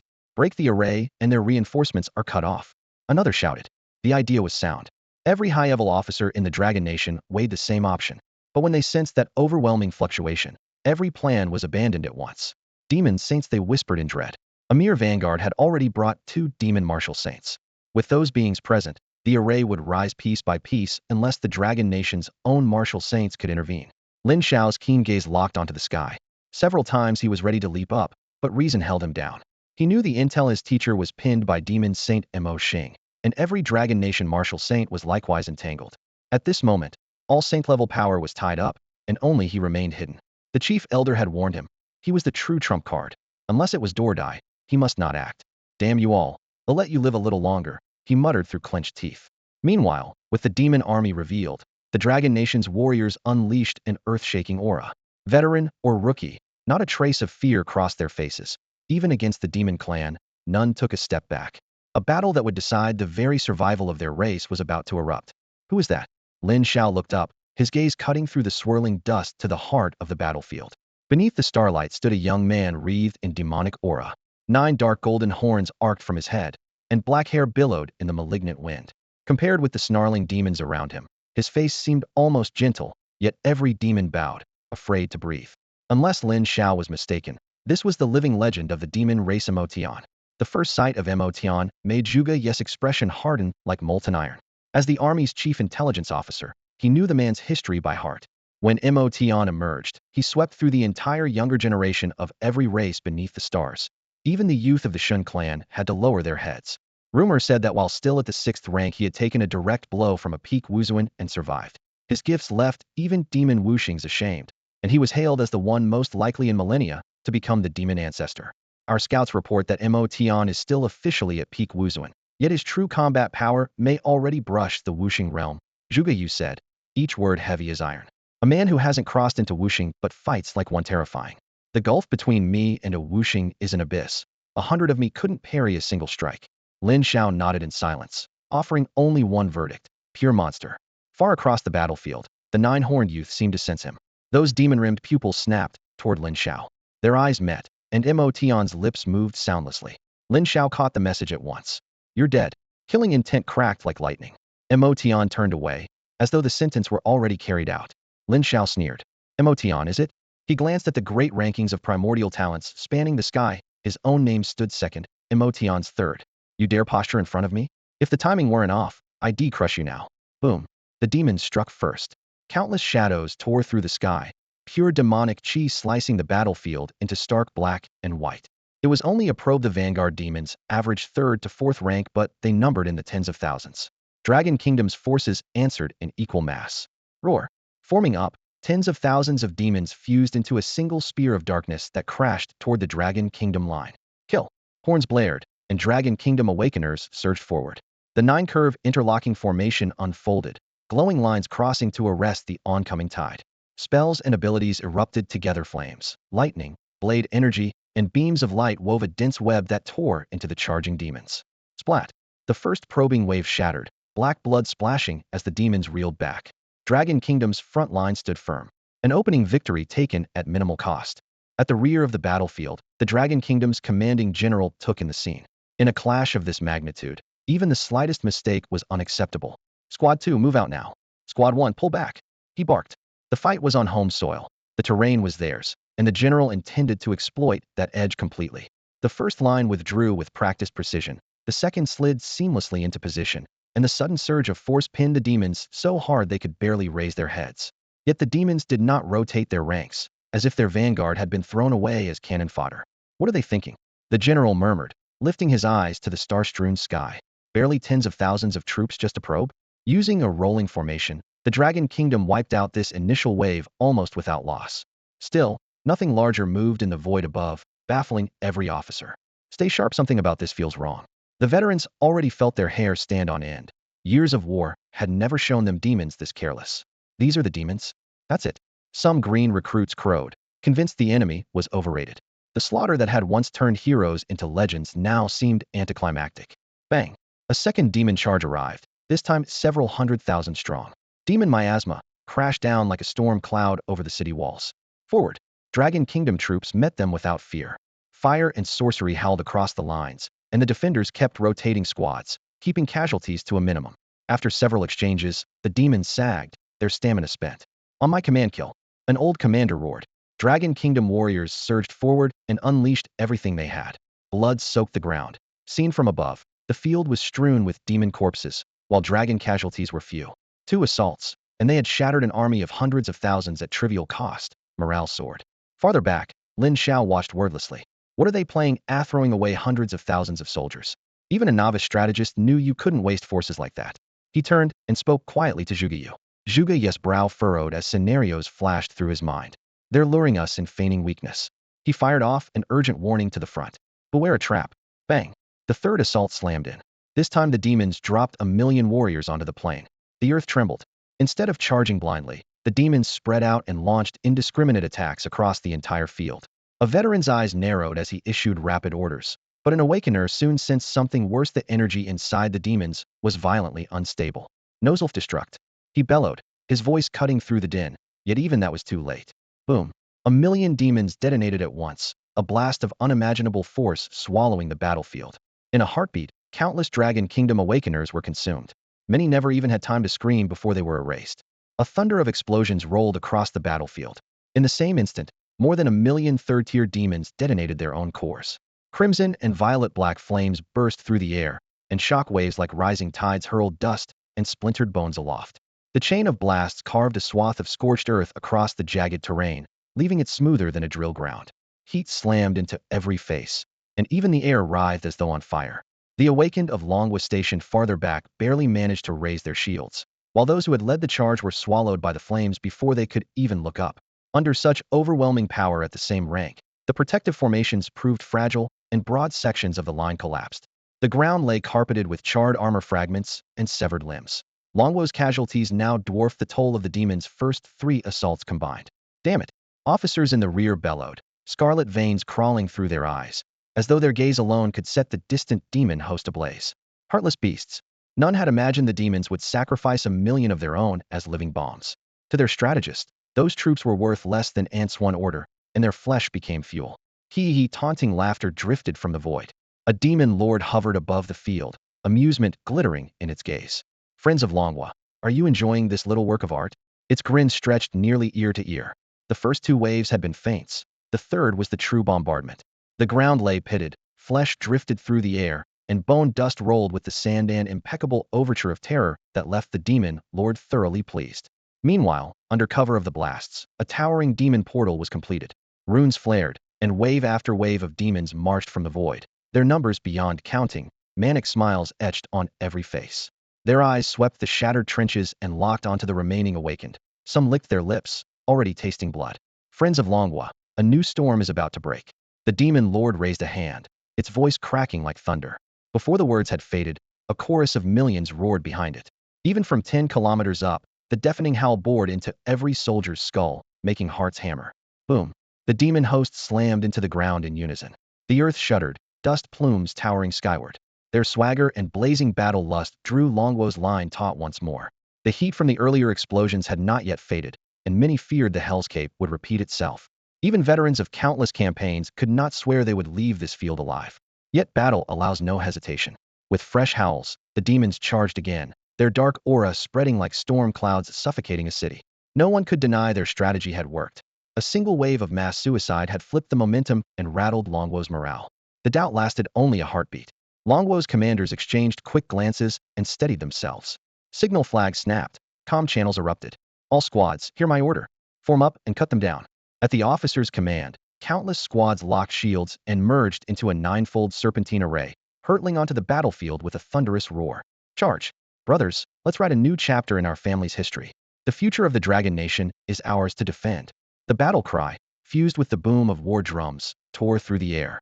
Young awakeners unleashed primeval strength and hurled themselves straight into the front line. Within seconds, the position degenerated into chaos. Tens of millions of soldiers fought to the death on scorched earth. There was no right or wrong, only survival. The fighting was brutal. Under normal circumstances, a single demon required 2 or 3 awakeners to hold it back, and a squad of 5 to bring it down. Veteran officers shouted orders, yet the front was too vast. Recruits lacked coordinated training, and the ninefold array soon shattered beneath the demon tide, leaving scattered pockets of hand-to-hand combat. With a wet crack, a demon's claws punched through an awakener's chest, tearing out a still-beating heart. Delicious, the creature hissed, devouring its prize with relish. The fallen awakener shut his eyes in regret, cursing every day he had skipped training. Who's next? The demon sneered, tongue licking blackened lips, every nearby human a delicacy. In the demon realm, awakeners from the Dragon Nation were top-tier cuisine, a luxury a low-born fiend like this had never tasted until now. Die! A furious shout shattered its fantasy. An awakener's fist, crackling like thunder, exploded the demon's skull. He didn't pause. He pivoted and charged on, hunting the next target.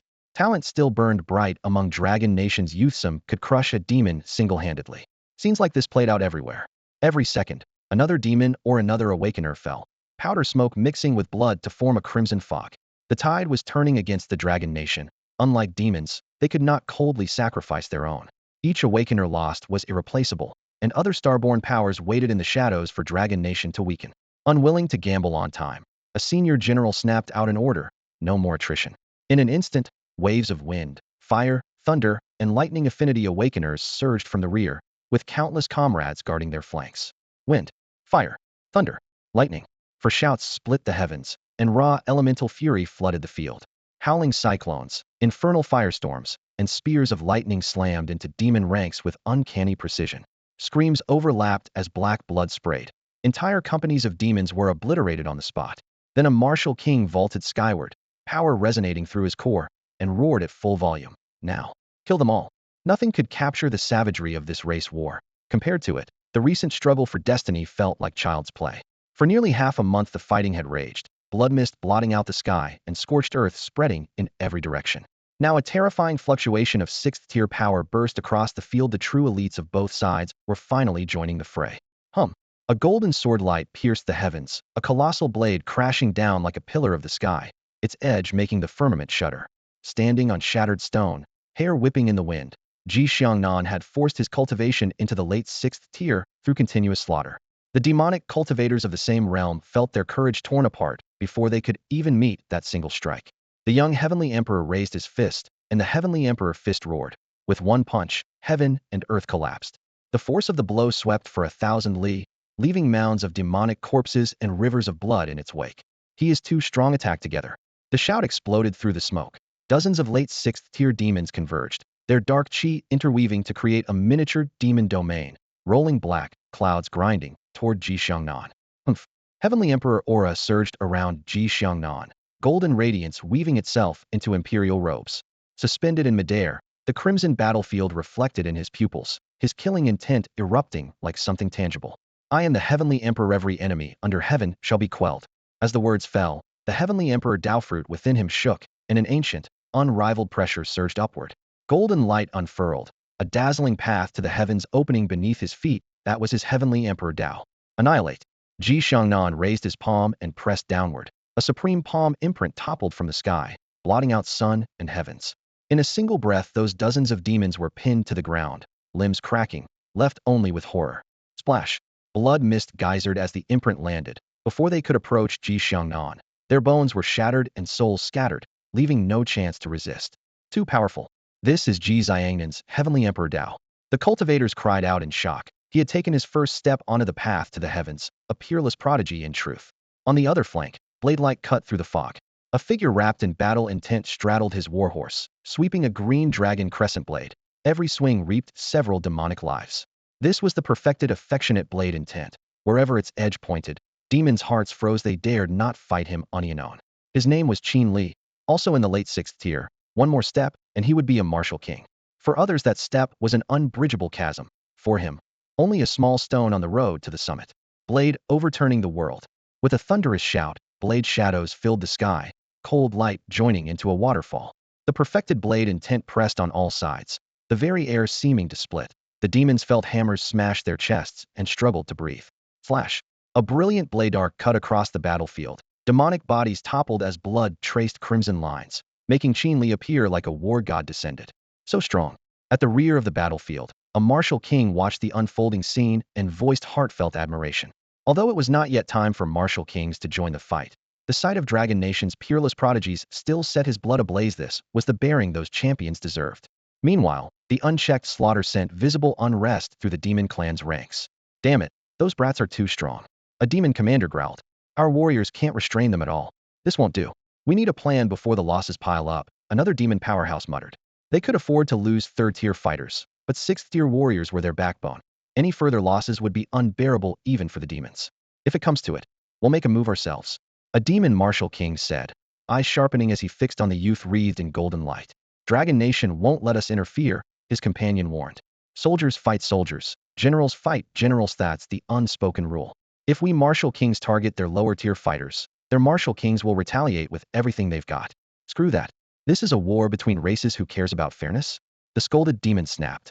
His gaze locked onto the youth striding down a golden avenue, and dark mana quietly gathered in his palm, was preparing a sneak attack. A full-power ambush from a martial king could one-shot any 6th-tier fighter. Even if Dragon Nation's martial kings arrived a heartbeat later, it would be too late.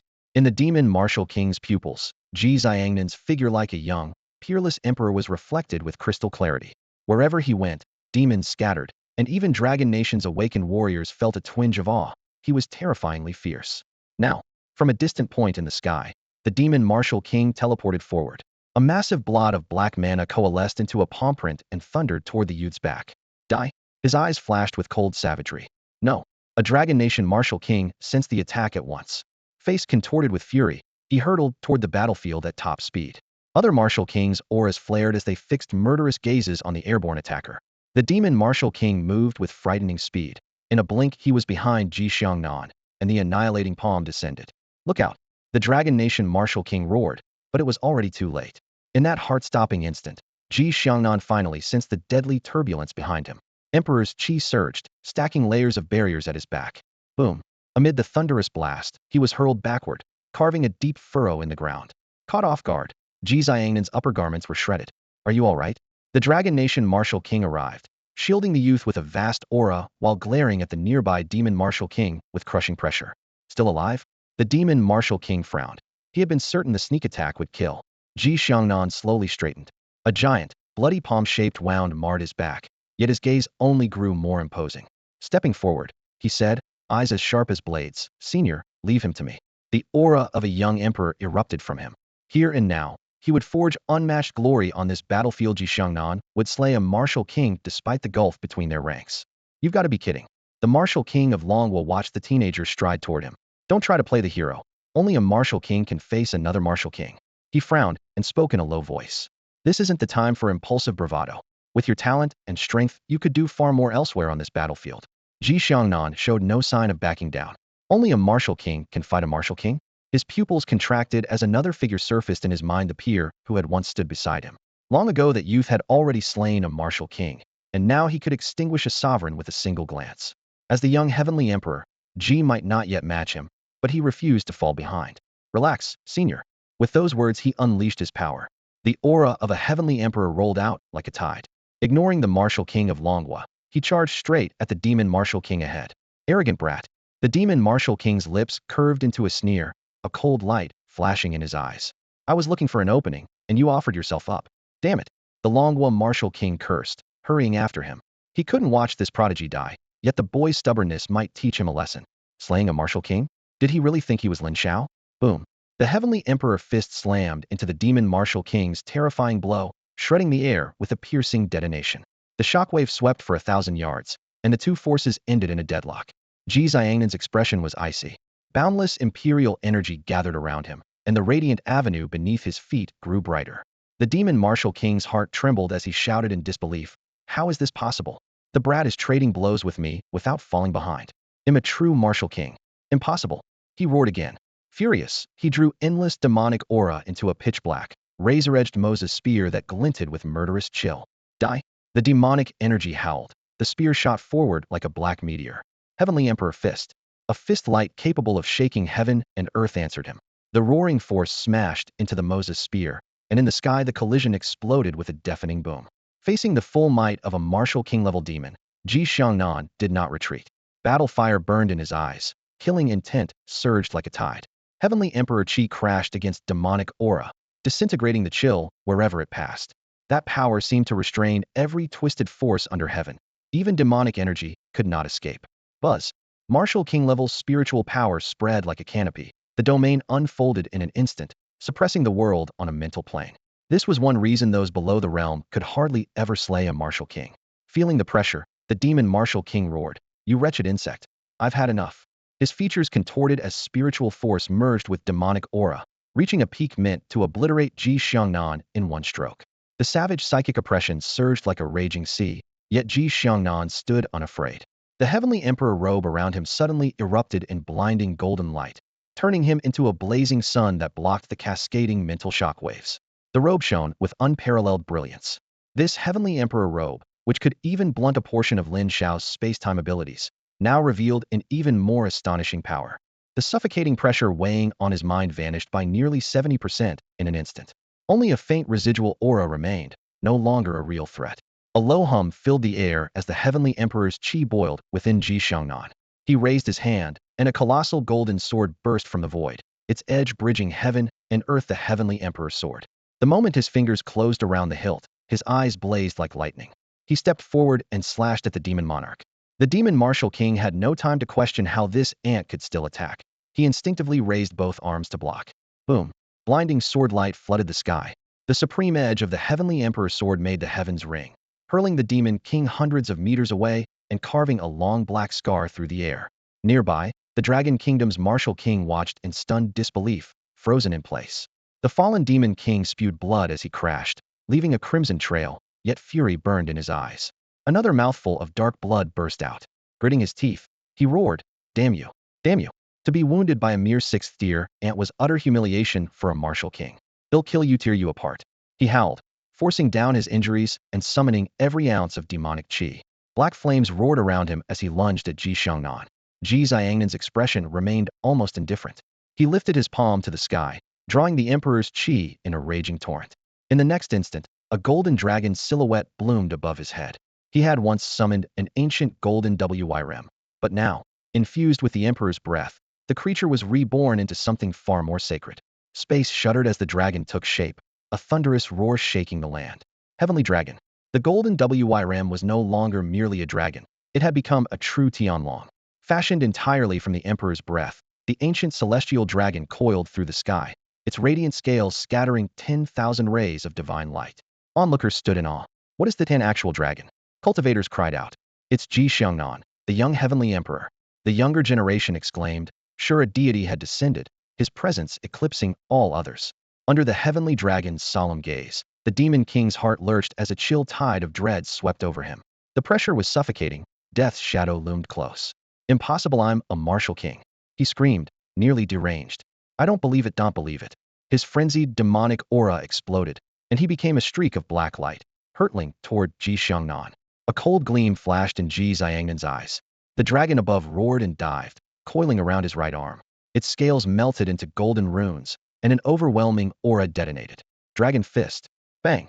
His fist shot forth like a comet. Golden force tore the void, punching a hole in the heavens. Amid the thunderous crash, the Demon King's chest caved in, bones shattering. A dragon's cry echoed as the spectral Tianlong, laced with the Emperor's breath, speared through his body. Boom! Silence fell. The Demon King, along with his fury and despair, was reduced to dust, no trace of bone or flesh remaining. Only wisps of demonic chi drifted away. When the smoke cleared, Ji Xiangnan still stood where he had been. Though youthful in appearance, he radiated the majesty of a heavenly emperor, invincible and unassailable. He had truly slain a martial king against all odds. A sudden hush swept across the battlefield. Stunned by the unexpected sight, people froze in place. What is that? I could swear I heard a true dragon roar. Cries of alarm rippled through the ranks. The awakeners of the Dragon Kingdom looked up and saw a pitch-black scar, thousands of meters long, cleaving the sky like a wound torn open by the heavens. At the center of that gash stood Ji Xiangnan, hands clasped behind his back, radiating authority without a trace of anger. Imperial aura drifted from his body, and the radiant path beneath his feet flared brighter, lending him even greater majesty. His eyes were calm, as placid as a lake, as if none of this concerned him. Yet the dragon's thunderous roar still echoed overhead, refusing to fade. He had brought down a martial king a feat once thought impossible. In this single battle, he had finally proven himself to the world. Looking back, every hurdle he faced had been taller than the last. Some once warned him, if you meet someone too brilliant in your youth, you'll never surpass them. Ji Xiangnan's so-called peerless prodigy had crashed into the highest peak of his life in his very first public fight. He had doubted himself, denied himself, even felt unworthy of that lofty title. Still, he cleared each gate and reached this day. Though his mind had found clarity, the pride in his bones had never truly gone out. I, Ji Xiangnan, can lose, and I can lose to the same opponent twice, but I have never lacked the courage to start over. The great path is long. I no longer care for momentary triumphs. If I must compete, let it be for a lifetime of glory. A young figure surfaced in his thoughts. Lin Xiao, wait for me up ahead. With Ji Xiangnan on this road to the summit, you won't stay lonely for long. As the words left his lips, his conviction erupted. Spiritual power surged through him like a flood smashing into his sea of consciousness, an unmistakable sign of breakthrough. His brow throbbed, forcing him to close his eyes and steady himself. The Dragon Kingdom's martial king, watching from the sidelines, saw everything. As a veteran, the king's expression shifted yet again. His spirit is evolving. Ji Xiangnan's unshakable will, buoyed by the triumph of slaying a martial king, propelled his power to transform from pure spirit into true mind force, the hallmark of the martial king realm. Here and now, he was about to step from the 6th tier into the 7th. For any awakener, a major breakthrough is a moment of utmost caution. A single misstep can ruin years of effort. Even Ji Xiangnan had not expected the opportunity to arrive so swiftly. Such is fate.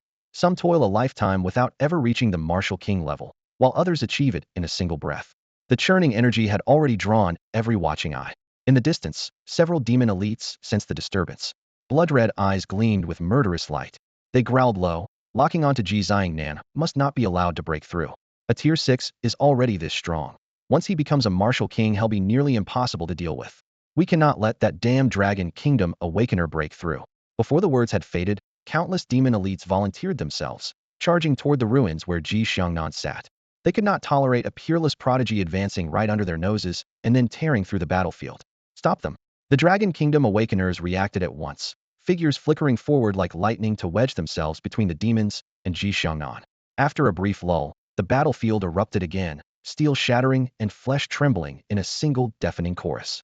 Yet demons kept pouring in from every direction, as though fire had been pumped into their veins. It was as if they had received a death order. Their hawk-like eyes stayed locked on the cross-legged Ji Xiangnan. High above, several demon martial kings observed the struggle, their faces impassive. Pathetic trash, one king sneered. A dignified tier 7 killed by a tier 6 ant. The distance was too great for them to sense the true power of that strike. They scoffed at the idea of a tier 7 falling to a tier 6. The Dragon Kingdom's kings are watching us too closely, moving and won't be easy, another said coldly. Indeed, after what had just happened, The Dragon Kingdom kings held their nerves taut as bowstrings, their auras locked onto every demon king. Whatever happens, that ant must not break through, growled a newly promoted demon king amidst the ranks. To them, an ordinary new king was a limited threat, but a supreme prodigy who advanced could shake the old order. Though they mocked him aloud, they admitted inwardly. The youth at the center was a genuine prodigy. Once he ascended, even veteran kings might not win decisively. That is the weight carried by genius. The demon wave surged closer, and sweat beaded on the brow of the Dragon Kingdom king guarding the ruins. He himself was only early tier 7. He could hold for now, yet he knew that enough ants can kill an elephant. If too many peak tier 6 demons arrived, he could not guarantee the prodigy's safety. Meanwhile, Ji Xiangnan's consciousness had sunk completely into his inner world. Deep in his mind, scattered mental energy gathered into a colossal, mysterious cocoon that brewed terrifying psychic pressure. Faster, he urged silently, fully aware of the chaos outside. Threads of golden imperial breath wove themselves into a splendid heavenly emperor's mantle, wrapping him in radiance. The clash of weapons grew wilder. The harder the demons fought, the more frenzied they became. Despite the Dragon Kingdom Awakener's desperate blockade, several broke through and lunged straight for Ji Xiangnan. Fortunately, the martial king guarded the flank. Humph. The Dragon Kingdom king fixed a frosty gaze on the onrushing demons. Down, vermin. A vast martial king aura crashed down like a mountain. Even peak tier 6 demons were flattened against the broken earth, their spines creaking. Yet mocking smiles curved on their lips. Boom. They self-destructed without warning. A crimson energy wave ripped the air apart, whipping up a storm that swept across several kilometers. At the eye of the tempest, the Dragon Kingdom king's expression shifted drastically. Realizing the danger, he poured every ounce of power into a massive shield, encasing himself and Ji Xiangnan within its glow. The sudden storm caught Longwo's martial king off guard. Several peak 6th rank demons blew themselves up at point-blank range, leaving even him reeling. Gritting his teeth, he spread his arms, razor winds spiraling around him as he shielded the meditating youth behind him, Ji Xiangnan. He cursed under his breath. Damn it! I should have struck the moment I sensed them. The shockwave raged on, mist-like demonic miasma scattering in the gale. With Longwo's encirclement torn open, countless demons broke free and surged toward the light barrier at the eye of the storm. Boom. More than 100 6th rank demon warriors attacked in unison, their vicious aura pelting the shield like a meteor shower. The martial king's chest tightened, his energy drained before his eyes. He roared, "Move! Hold them back!" Awakeners snapped to action, flashing forward to intercept, yet the sweeping aftershock still rode the wind toward Ji Xiangnan. Bim! The emperor's raiment flared gold, blocking the blast, but tremors leaked through. The boy's brow furrowed. He felt every ripple. Faster, just a little faster. His plea thundered through his mind. In the depths of his spirit, a massive cocoon quivered. Crack. One fissure, then another, then more. When the final binding snapped, the cocoon burst into motes of light and dormant psychic power flooded out like a tidal wave. Rumble. A chill shot up the martial king's spine as an overwhelming aura swept over him. He turned, elation in his eyes. The youth approached, lightly patting his shoulder. "Senior, thank you for guarding me. From here on, leave it to me." "You broke through?" The martial king could barely believe the vast, pure psionic force he sensed. Ji Xiangnan nodded. Spiritually, he had stepped into the kingly realm. Only one final barrier remained, and it lay directly ahead. Drawing a deep breath, the martial king withdrew his shield and leapt back. He understood the battlefield now belonged to someone else. The moment this peerless prodigy advanced, he radiated a power that made equals tremble. As the smoke thinned, waves of demons burst through the lines, screaming toward the youth, desperate to halt his final metamorphosis. A heartbeat later, a colossal palm crashed down from the clouds, blotting out the sky. Every demon was driven into the scorched earth, bones snapping, screams swallowed by the roaring wind.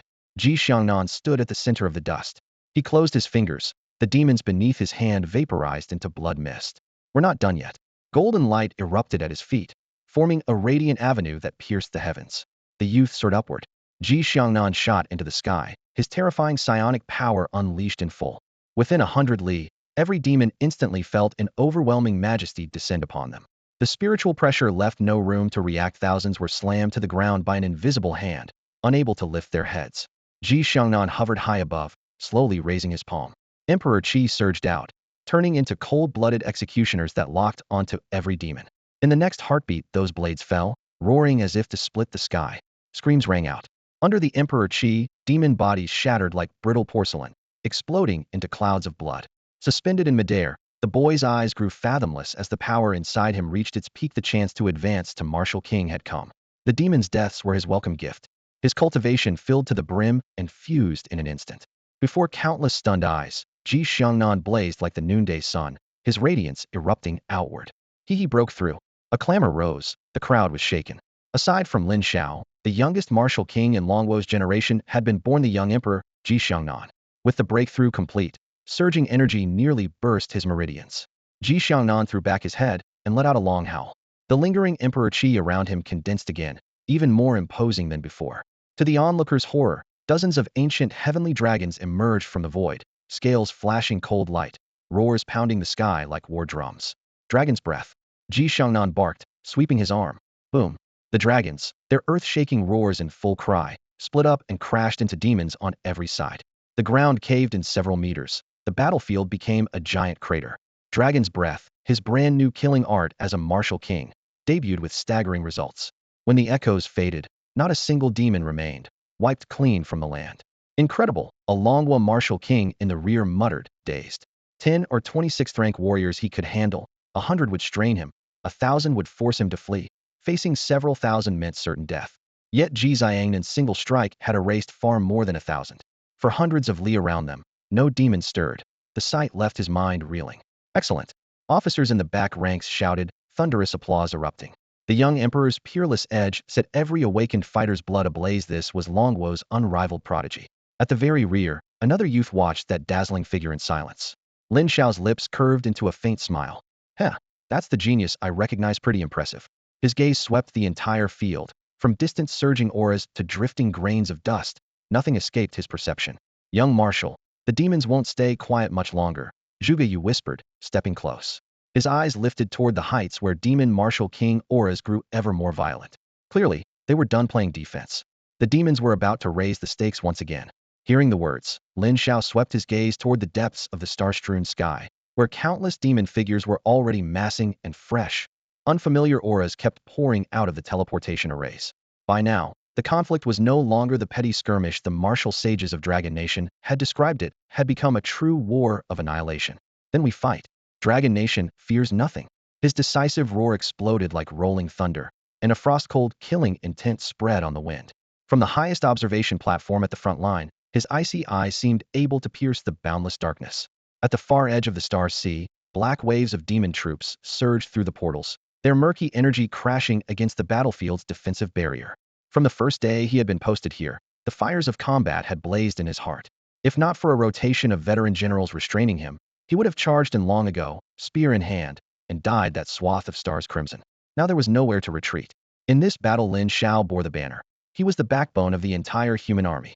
As long as he stood tall, Dragon Nation's morale would billow like a war flag in the winter gale. Still, he understood the problem. He did not yet possess the absolute power to sweep all before him. Were he able to ignore every rule, what would the demon legions or even the myriad races beneath the stars amount to? A mere flick of the fingers, and they could be reduced to dust. Reality, however, offered no such grace. Just as Zhuge Yu had foreseen, the instant Ji Xiangnan broke into the martial king realm, the hidden demon kings could no longer stay idle. With no one on the field capable of restraining that prodigious youth, they were forced to descend in person, and the war escalated yet again. A martial king is a monarch among millions within any race. Even the vaunted demon race cannot treat kings like vegetables in a market. They have only a little over 10,000. Dragon Nation has fewer still, yet none showed fear. Anyone who reaches this realm was hailed as a peerless genius in youth. In open combat they do not dread their demon counterparts, and some, by sheer talent, can meet several foes heated. The potential of Dragon Nations awakened is unmistakable. Perhaps the starry clans hold an edge in innate bloodlines, but in postnatal growth Dragon Awakened have long been whispered about as the most frightening opponents. In only a few centuries they have risen to stand against forces that spent tens of thousands of years amassing strength. That is one reason the stellar races never stop coveting Dragon Nation. They are afraid. Deep in their subconscious, these noble clans fear that this lowly native people will one day rise above them. Their highest councils cannot forget the era when they were dominated by Dragon Nation's invincible champion. That man, cornered and facing certain death, broke his limits and single-handedly pulled Dragon Nation back from extinction. In the depths of space he battled the elites of every race alone, staining the heavens with his blood. Countless mighty clans lay crushed beneath his heel. Since then, the great races have fallen into collective panic time and again, terrified that the sword hanging over their heads would fall once more. Fortunately for them, That matchless warrior died under mysterious circumstances soon afterward. Even so, his shadow has never fully lifted. For half an era, those powerful races lived in constant unease, until at last they were compelled to sign a peace treaty with Dragon Nation's leaders, yet even then their dread lingered on. After centuries of probing, they finally confirmed the rumor and dared to strike again. Yet this native race was terrifyingly resilient. Whenever they were cornered, a miracle appeared. At the center of the battlefield, thunderheads churned and lightning split the sky. A young man radiating unmatched brilliance broke through an inescapable siege, stepped straight into the martial king realm, and with a single strike reduced the blocking demon to ash.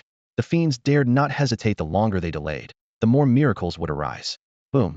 An ear-splitting blast sent a suffocating pressure crashing down from the heavens, making ground troops blanch. Almost simultaneously, an equally fearsome aura erupted from the opposite flank. The martial kings of the Dragon Kingdom released their power in unison, eyes cold, killing intent rampant. Kill. No one knew who roared first, but the word ignited the battlefield like a spark in an ocean of oil. Countless martial kings rose into the air, unleashing their power without restraint. Demon kings bared their fangs, demonic energy surging like a black tide. Bang, bang, bang. Thunderous booms echoed deep in the clouds. This was a battlefield reserved for kings. Even the brutal demons refused to let stray shockwaves ravage the lower-ranked soldiers, so they dragged the combat zone high into the sky. Every clash overhead could shatter fourth-tier warriors, and the fighting below became mere background noise. Ji Xiangnan looked up. Above the cloud layer lay his true stage. Hum. With a crisp resonance he shot skyward, the aura of the heavenly emperor dyeing the heavens in an instant. Now a martial king, he held nothing back, streaking toward the firmament like a comet. Amid seventh-tier demon king sensed the movement, a bloody smile curling on his lips, and blocked Ji Xiangnan's path. Dragon Kingdom prodigy. Heh, hunting talents like you is my favorite sport. I bet your flesh tastes better than the rest. Confident in his own strength, he thought the youth an easy kill. He had no idea he faced the peerless genius hailed as the young heavenly emperor. Ji Xiangnan's expression never changed. He simply clenched his fist. A world-shattering ripple spilled from his sleeve, tearing the air apart. Heavenly Emperor Fist. With the low shout, an indescribable force punched through the sky, shattering the void as though it could topple the firmament. The blocking demon king exploded before he could even scream, blood and flesh staining a vast stretch of cloud. As the fist force receded, Ji Xiangnan swept his gaze around. Several demon kings instantly locked onto him, some in the late 7th tier. Battle intent flared. Murderous will roared like fire while the emperor's aura coiled around him. A bloody showdown was imminent. Elsewhere, a knife-wielding youth sensed the disturbance. Looking up, he caught sight of Ji Xiangnan's silhouette above the clouds. His arm, gripping azure dragon moon, trembled, and a boundless valor burst through the sky. Without hesitation, he raised his blade and charged straight toward the battlefield reserved only for kings. Qin Lian, unrivaled prodigy on par with Ji Xiangnan, celebrated by countless awakened in the Dragon Nation as the peerless saber master. As a youth, he had swept across the grand battlefield with a single blade, leaving rivers of demon blood in his wake. None dared stand before him. Now, under billions of watchful eyes, he raises his saber once more and surges toward the deadly arena reserved for martial kings. What's Qin Li doing? That's the martial king's battleground. Doesn't he fear for his life? Someone in the crowd stammered, eyes fixed on the white-clad figure. High above, clouds churn as terrifying energies make the entire battlefield thrum. Even kilometers away, low-ranked awakened feel their hearts hammer beneath the crushing pressure. Martial kings 1 in 10,000, the very pinnacle of power. To these spectators, a single word from such a fighter can raise cities and topple nations. Ordinarily, even a peak 6th-tier expert can only bow and obey. Yet here stands a peak 6th-tier warrior, striding into the martial king's arena before everyone's eyes, ablaze with fighting spirit. The sight leaves the onlookers stunned into silence. This battlefield is both vast and chaotic. Had they witnessed Ji Xiangnan's earlier feat of slaying a martial king, they would be even more shaken.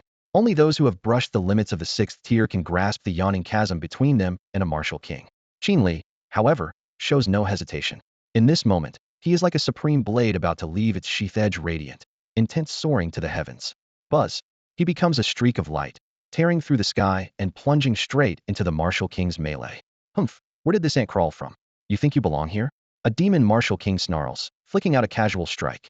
In his eyes, a 6th tier ant isn't worth a second glance. Single saber style? Qin Li's gaze sharpens. His perfected emotional blade intent erupts, and he slashes against the incoming force without yielding. Boom. The air detonates as shockwaves roll outward. The demon martial king frowned. She hadn't expected this ant to block a casual swipe. Not bad, but it won't save you. demonic energy surges, and an abyssal giant hand materializes in the sky, crashing down on Qin Li with world-shattering force. Die. Next life. Learn your place before your little strength makes you arrogant.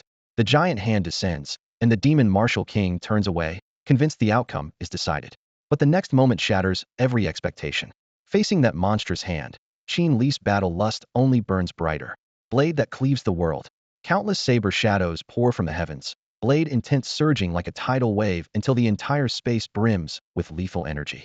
Bang! The two forces collide head and end in a deadlock.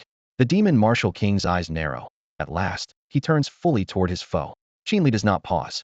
He shoots higher, man and blade becoming one, and cleaves downward as though to split the sky itself. The raging saber light hurtles closer. A chill races down the demon martial king's spine, and he roars in disbelief. Impossible. How are you still alive? Disbelief flickered in his eyes. How was this insect still alive? And how had it blocked a strike delivered with all his strength? In the same heartbeat, Qin Li charged forward, saber in hand. The cold arc fell, its savage intent sweeping out like a river of light that tore the sky apart, announcing the supreme path of a peerless blade, master so sharp, the very air shrieked. When the demon clan martial king felt that almost tangible killing intent heat, his chest seized and terror crawled across his face. Impossible. How can you unleash such power? He could not accept that a 6th-rank ant might threaten a martial king, yet there was nowhere to run. In a flash he poured out his last reserves. Demonic chi gushed from every pore, coalescing before him into 4 colossal arms, dark purple muscle, laced with black lightning, every vein bulging and pulsing. Boom. Crack. Qin Li's blade descended, carving a blinding white scar across heaven and earth. The thunderous roar shook mountains and rivers. Saber intent shredded the 4 demonic arms and slammed into the demon king's chest. Ah! The shriek echoed through the sky.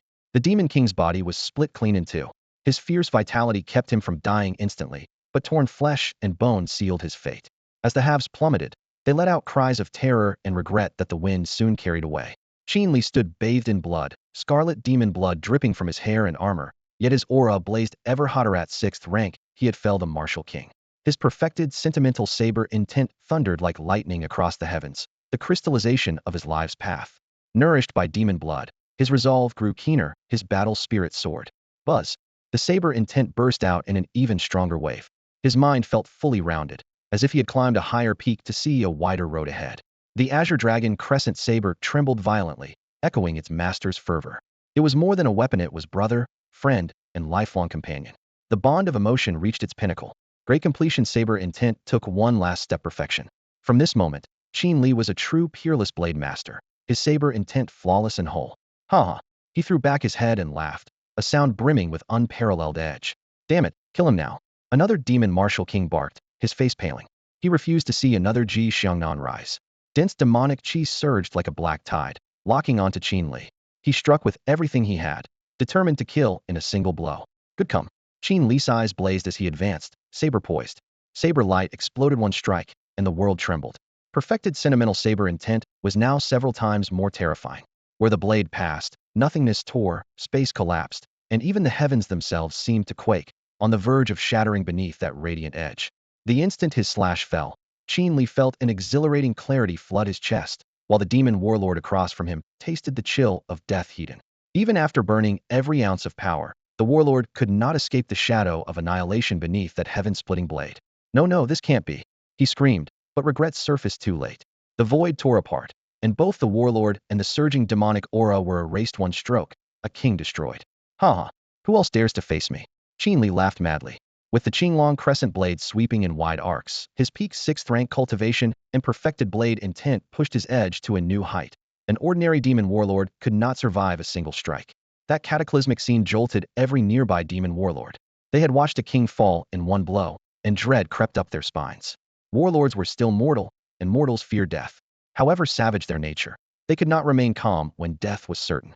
Altogether, unknown as suicide, 4 or 5 early 7th-rank warlords converged. Only in unity did they find a sliver of safety. Qin Li showed no fear. He raised his blade and attacked. The moment his perfected sentient blade intent unfurled, it blanketed the field, trapping the would-be attackers instead. Blade without bounds. Blade without bounds. Tao without bounds. He roared skyward. Blade intent surged, coalesced, and compressed through the surrounding space. It was the newest killing move he had grasped after perfecting his intended domain. At once the encircling demon warlords felt their skin crawl, as though tens of thousands of unseen blades lurked in the void, locking onto them and cutting at their souls. Everything you've got now? Buckling under the mental strain, they erupted together. Swirling demonic energy condensed into a colossal demonic slaughter spear whose power neared mid-7th rank. At the center, Qin Li had entered a state of unity with heaven and earth. Here, the domain was absolute, and within it he was invincible. Kill. The word unleashed a storm of blade shadows throughout the space. What is a blade without bounds? Boundless as the sea, stretching beyond sight without limit, without end. Inside the domain, anything could serve as a blade. A grain of dust, a wisp of breeze, even the stray energies drifting through the air, all forged into edges under Qin Li's command. Impossible. This can't be. The demon warlords shrieked as countless blades converged. They dodged frantically, trying to outrun the killing tide, but there were simply too many. A Mystipa demon warrior's left leg was sliced open by a blade that flashed out of the void. Blood spattered the sky as he writhed in pain. But this was already Qin Li's arena, and within it he was untouchable. Moments later, 4 or 5 demon kings fell apart under a storm of blades, dying where they stood. The air reeked of blood, murderous energy flooding through Qin Li. Beneath the blood-stained heavens, a peerless bladesman let his edge shine. Qin Li had proved beyond doubt that his path was true. This was the supreme Tao he had pursued all his life, a road to the heavens that would take a lifetime to fully walk. A true sword master never looks back. From the moment he set out, his faith never wavered, and now it burned brighter than ever. With a low hum, he raised his blade again, ready to carve another legend on this field of kings. He must die, no matter what. Countless demons fixed murderous gazes on a young man deeper inside the ranks. They had held the upper hand until he appeared. From then on, the awakeners of the Dragon Kingdom fought as if possessed, their strength nearly doubled. Caught off guard, the demons were forced back, losing warriors by the score. A strange, heavenly radiance wrapped every awakener in light. But how to kill him? A demon commander stared at the youth now surrounded by allies, killing intent blazing in his eyes. They needed him dead, yet a tide of dragon awakeners blocked the way. They could not even break through, let alone strike. The elegant young man in the rear held a black folding fan, refined as jade and unmatched beneath the sky. He was Zhuge Kongming, the greatest support on the battlefield, a man whose words became law. Matchless. With a single utterance, an inscrutable power enveloped every dragon awakener. That mysterious radiance more than doubled each fighter's strength. Power coursed through their veins, and they unleashed devastating force as they charged the demons. Fight to the death, and it was far from over. As a master of word-born arts, Zhuge Kongming could absolutely suppress anyone weaker than himself. My words, demons fall. A heavenly decree descended. Within 100 radius, every 3rd and 4th tier demon felt a divine, lethal chill. In the span of a heartbeat they died, never even seeing the blow that struck them down. Such is the terror of word-born arts. No wonder the myriad races once sacrificed dozens of peak warlords in a desperate attempt to erase its former wielder.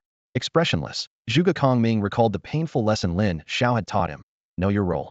He was no frontline fighter. He was the invincible caretaker of the battlefield. And today, he fulfilled that creed completely. Come on, kill them. Yang Ye's body blazed with searing light. Like a beast in human form, he fought the demon warriors barehanded.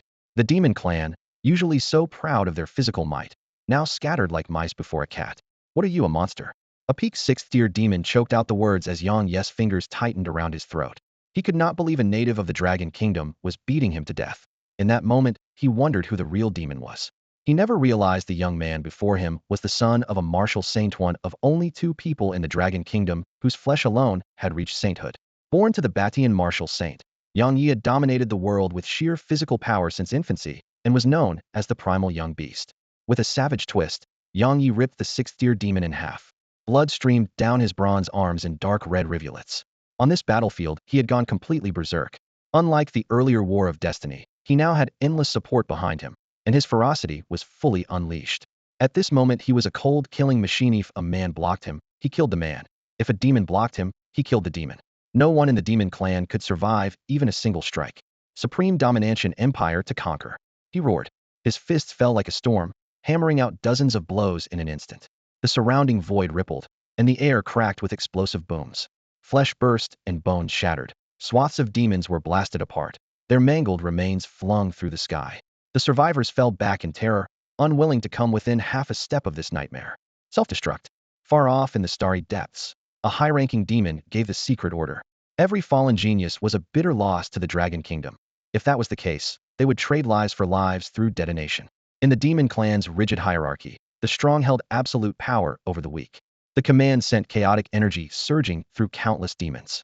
Their bodies trembled as though set ablaze, and none dared disobey. Again with that trick? Yang Yi narrowed his eyes as the violent aura swelled above. He had seen it too many times. He stepped into the air and drew terrifying power into his chest. Overlord Fist. A gigantic fist shadow, bright as a rainbow spearing the sun, cut across the heavens and smothered the incoming explosions. Darkness rolled over the land beneath the fist, murderous and deep as an abyss. The charging demons skidded to a halt and threw everything they had into defense. This was the Overlord Fist, peerlessly tyrannical, a single blow capable of killing a king. Yang Yi had stolen the technique from his father's bookshelf. Its doctrine demanded unstoppable advance. The fiercer the will, the greater the power. If the Batian Martial Saint himself unleashed it, he could punch a hole through the sky. Huh! Yang Yi roared, his blood and chi surging like a reversed sea. He was the little overlord, Yang Yi. Boom, boom, boom. The earth shuddered 3 times beneath his punch, and the flat plain was blasted into a gaping crater. With a single devastating punch, every demon within several miles was obliterated. No bones, no ashes, nothing left. The raw, unmatched power of that blow was terrifying. An awakened from long was stared in shock from the rear lines, eyes nearly bursting from their sockets. After witnessing a strike that seemed to split the sky itself, he finally understood the legends. Yang Yi's fist could shatter the heavens. Ha! Who's next? Yang Yi floated in midair, roaring with laughter as his fierce aura surged like a tempest. Already formidable, he seemed even more imposing now, his voice booming across the battlefield like rolling thunder. Yang Yi! A furious shout echoed from the distance. Yang Yi turned to see Zhuge Kongming slicing through the air toward him. The young man's cyan robe was streaked with blood, yet he still carried himself with effortless grace. His sector of the battlefield was already clear. No demons remained alive. Kongming landed before Yang Yi, their eyes locking. The larger war zone was still tense, slaughter spreading for thousands of miles. While Longwo's forces surged forward in this sector, other fronts were still under demon pressure. The demon race, one of the most powerful in the stars, was gifted, resourceful, and dangerous. The situation remained dire. I need your help, Kongming said bluntly. Known as the strongest support on the battlefield, even he couldn't change the tide alone. With another prodigy like Yang Yi, there might be hope. Done. Yang Yi agreed without hesitation. They were close friends, and he trusted Kongming's judgment. Time was precious, so he didn't waste a second. In the blink of an eye, the 2 young men stood shoulder to shoulder in the sky, their auras looming like twin sacred mountains. Ready? Kongming's cold gaze locked onto Yang Yi, battle intent surging in his eyes. Bring it on. Yang Yi pushed his strength to the limit, raw dominance pouring from every pore. I declare peerless. Kongming pressed his palms together, and teal-white light burst forth, flooding into Yang Yi. He held nothing back for this move. Yang Yi felt power erupt inside him like a volcano. His peak strength was suddenly boosted 5-fold. Ha! Ha ha ha! His laughter boomed across the battlefield as his surging aura swept out in all directions. Overlord Fist. Yang Yi's arm shot forward, his punches raining down like meteors. Each blow carved a vacuum in the air. Shockwaves and sonic booms ripped through the demon ranks, toppling thousands. Again, after unleashing hundreds of punches, Yang Yi's stamina crashed, weakness washing over him. Yet he didn't flinch, simply glanced at Kongming. I declare energize. Kongming shouted. Before the words had faded, a torrent of energy poured back into Yang Yi. His drained reserves filled instantly, and his fighting spirit soared even higher. Magnificent. Kongming, you're incredible. Yang Yi bellowed with delight. He became an unstoppable killing machine, slaughtering demons wherever he turned. The Overlord Fist now seemed to have no cooldown. Punch followed punch without pause. Wherever the fist wind swept, demons were blasted apart, and the earth split into jagged ravines. Under their unrestrained onslaught, the demon forces once dominant were driven back step by step. The Longhua army pressed forward, and the tide of battle finally began to turn in humanity's favor. Young Marshal, bad news. A martial master bearing a lieutenant general's insignia pushed aside the command tense flap and, without breaking stride, thrust a dispatch into Lin Xiao's hands. Anxiety furrowed his brow, and even his breathing was uneven. What happened? Lin Xiao asked, eyes sharp as he accepted the report. General Tooba has written the Beast Alliance is about to make a major move. The martial master drew a steadying breath and summarized the Jade Slip's contents. Since the demons declared war, the Beast Alliance hasn't stopped probing us. As chief of the Northern Defense Zone, General Tooba Mu noticed something wrong at once and ordered round-the-clock reconnaissance.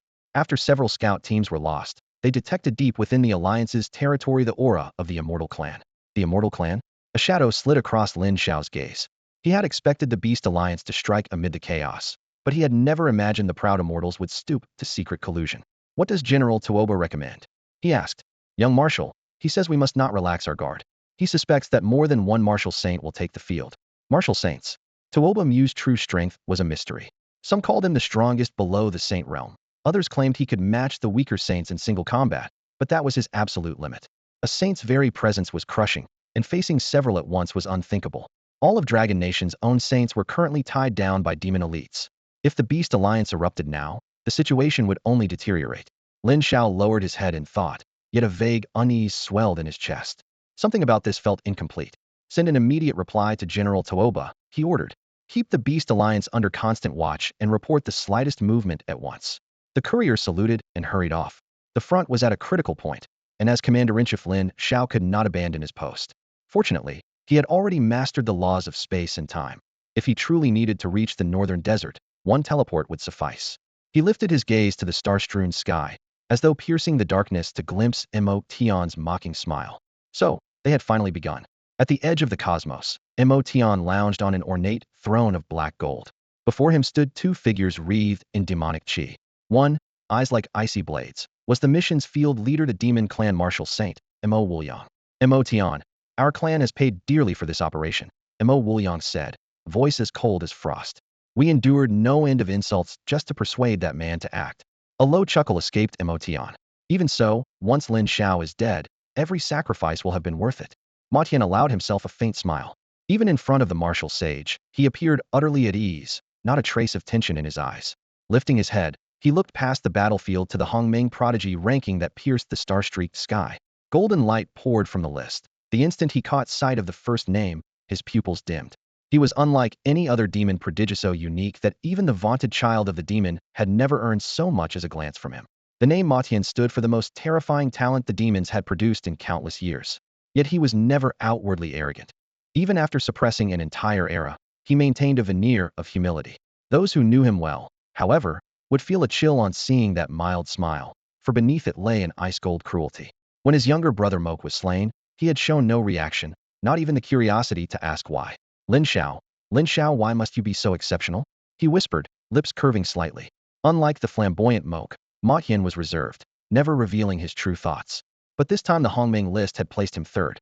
When the ranking first appeared, no one knew how dark his expression had turned. It had never imagined he could be anything but first. In second place was Shun Yin of the divine race. Years ago Ma Tian had crossed blades with him in secret, narrowly losing by a single move. Realizing Shun Yan's unfathomable strength, he had gone into seclusion. Time passed, and Ma Tian believed he could now surpass him, yet when the ranking returned, Shun Yin still stood above him, reminding him that the gap remained. In first place, Lin Xiao, where had this youth come from?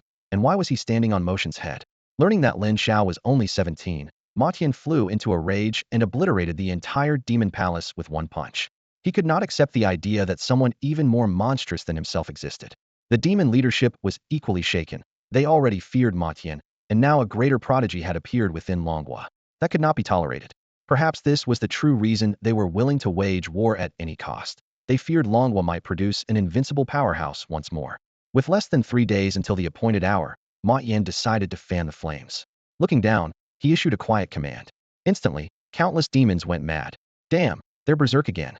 A mid-fifth tier awakened staggered back as the demon before him erupted in violent energy, looking ready to self-destruct. Overhead, waves of demon warriors poured from the sky, diving onto separate fronts to clash with Longhua's awakened fighters. Move in. Longhua finally deployed its reserves, and a dense tide of awakened surged from the lines. Brothers, with me. Thunderous shouts shook the air, killing intent boiling. A front that had been almost stable was instantly thrown into chaos. Above the clouds, battles between martial kings boomed like thunder.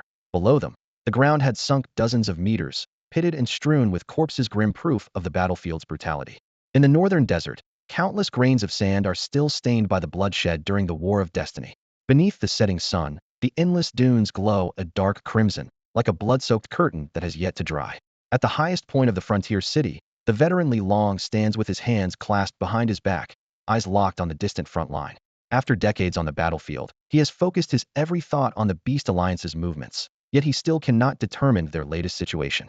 The wind howls, and Lin Xiao's image suddenly rises in his mind. Only a year ago, during military university recruitment, Li Long personally brought the boy under his command. Now Lin Xiao has already been granted the title Son of Heaven of Longhua, a rank equal to a martial saint. The thought nearly makes Li Long's jaw drop. The youngster's meteoric rise has far exceeded his expectations. Wherever he goes, he can't resist mentioning that he was the first to recognize Lin Xiao's talent. General Li, bad news. A sudden shout yanks him back to reality. An old soldier rushes up the wall, panic on his face. The squad on the south side, their life signals, just vanished. Li Long's gaze pierces the swirling sand toward the south. So it begins, he mutters, then bellows, sound the alarm, full combat readiness. Even as the words leave his mouth, he's already leaping toward the command post. General Tuoba's orders are clear. Any emergency must be reported at once. Li Long knows the coming battle can no longer be avoided. Across the river, in the shadowed forest, gray mists churn and murderous intent coils the heart of the Beast Alliance. Among the twisted trunks, a rough, thunderous voice rolls out. Shinji, when do we strike? The speaker, covered in scales and standing 5 meters tall, is like a living tower. Zhu Long, the Beast Alliance's second martial saint. The Shinji he addresses is a saint of the Immortal Clan. Shinji stands before a dead tree, silver hair falling silently as her cold gaze sweeps over Zhu Long. A trace of disdain flickers in her eyes. Zhu Long, is everything in place? Her voice is icy. My armies are starving for war. Zhu Long beats his wings, whipping sand and stone into a frenzy. Restlessness colors every word. The top experts of Longhua are tied down by the Demon Clan. If you and I take Tuoba Mu's head, our forces can pour through the northern line and carve their way into Longhua's heart. Destroying Longhua has always been the Beast Alliance's obsession, and now the moment seems within reach. Zhu Long can barely contain his excitement. The Demon Clan's declaration of war has drawn Longhua's elite elsewhere, leaving its homeland exposed. Ordinarily, Zhu Long would not act rashly. Tuoba Mu, though no saint, is a terrifying fighter who can hold even a true saint long enough for reinforcements to arrive. But now, the opportunity is too perfect. Shinji lifts a hand to silence him. Not yet. We have 3 more days until the appointed time. She lowers her voice. She is here not at the Beast Alliance's request. The Demon Clan paid dearly for her sword. Whatever game the demons are playing, she has no interest in it. I don't care what their scheme is, as long as it doesn't concern me. Seeing no alternative, Zhu Long finally agreed. Although he was also a martial saint, he reined himself in before the mighty Star Realm clans. Right now, he needed their strength. Once the Dragon Kingdom was obliterated, the Beast Alliance would take everything it desired. When that day came, every one of those so-called races of the heavens would die. Did they really think the Alliance was a pack of brainless brutes? Only at the final moment would the hunter and the prey be revealed. With that thought, Zhu Long spread his wings and flew off, leaving Shinji standing alone. Humph, worthless creature. She watched his massive form vanish, contempt gleaming ever brighter in her eyes. As a member of the celestial race, nobility was etched into her very bones. A mere native martial saint or not could never earn her respect. Inside the Grand Command tent of the Northern High Command, Tuoba Mu sat at the head of the table, listening in silence as Li Long summarized the frontline intelligence. Those damned beasts, though, they really think we're afraid of them? A martial venerable bellowed, slamming the table. To hold the demons at bay, nearly a third of the northern forces had been redeployed, thinning their defenses and letting the Beast Alliance stir up panic at will. They had assumed the enemy wouldn't dare a direct assault, yet they had clearly overestimated its wits. We don't have much time left. Be ready to fight at a moment's notice, Marshal Venerable Bingley said coolly, as though feeling the storm close in. After a brief silence, Tuoba Mu's gaze sharpened like a blade. He turned to Li Long. Pass down my order, level 1 combat readiness. Understood. Li Long saluted and hurried off, the command racing through every sector. Though his expression stayed calm, a thread of unease coiled in Tuoba Mu's heart. As the strongest fighter in the region, he could clearly sense the terrifying pulse rising beyond the river. He had already reported his suspicions to the capital, but every other front was under strain as well. All he could do now was hope the situation did not collapse into the worst-case scenario. Yet the very thing one fears most is often the first to arrive. 3 days flashed by. Suddenly, the command center at level 1 readiness caught a dense energy spike across the river. This is bad. Fear they're launching the attack. The sensor operator jerked upright, his voice cracking. On the holographic display, a solid wall of darkness was rushing toward them, stretching beyond the screen's edge. All units, assemble at once. Li Long climbed onto the ramparts, his gaze hard as iron. He could already smell the overwhelming stench of bloodlust rolling in. At his order, countless squads poured from their camps and formed ranks along the walls. Every soldier wore rin-steel armor forged specifically for fighting the beasts, gear that boosted combat power by a full 20%. Boom. The ground convulsed, dust billowing as if struck by a million hammers at once. Roar, roar, roar. Shrill howls rose in an unending wave, seething with madness and slaughter. The black tide in the distance surged closer, the outlines of innumerable bodies swelling in their sights, stretching into a curtain so vast it made the very heavens tremble. There are way too many of them. A newly awakened fighter gasped, his scalp prickling. The horde was simply endless. An incalculable mass of beasts was charging straight at them in a berserk frenzy. The Beast Alliance has launched its assault. The onslaught was ferocious. Countless mutant beasts surged toward the northern defenses like a breached flood, eyes blazing red, sanity gone, driven only by the instinct to kill. A deafening roar ripped through the line, a sonic wave that rattled every fortification. The Awakeners on duty reacted at once, blades ringing free as they shouted in unison, "Kill!" Within heartbeats, the dry gobi was slick with blood, the air heavy with a hot, metallic tang. The enemy hordes had come well prepared. Third and fourth tier packs charged in waves, crashing like surf against the wall. Hold the line, brothers. With no path of retreat, every fighter unleashed their full strength. Behind them lay homes and hearths, the land that kept them alive, the cradle of their children. No beast would be allowed to defile it. A shrill hum cut the air as a seventh-tier beast took flight, unleashing a shockwave that felled dozens of Longwa Awakeners before they could even pull back. Die! Enraged, several Longwa martial kings vaulted skyward, their formidable auras hammering down and crushing the lower-tier beasts with lethal force. The martial king battlefield ignited in an instant. Before the flames could die, an even more terrifying pressure rolled out from the beast ranks. Martial lords had entered the field. One after another they revealed their true forms, bodies as vast as mountain ranges blotting out the sky, their oppressive aura forcing many to gasp for breath. The Longwa martial lords merely snorted, weapons already in hand, eyes ice-cold and fearless. Laws burst from them like a storm as they bent the very fabric of the world, matching the giants blow for blow. Their clashes made the earth quake and the sky warp. The battle escalated so quickly that in mere moments the ground was carpeted with corpses, severed limbs littering the charred soil, blood running in winding rivulets. Yet Tuoba Mu still held his position. Standing alone on the command platform, he surveyed the field while his own energy climbed steadily. A far more dreadful aura had locked onto him. A martial saint. He whispered the words, eyes cutting across the battlefield and piercing the void.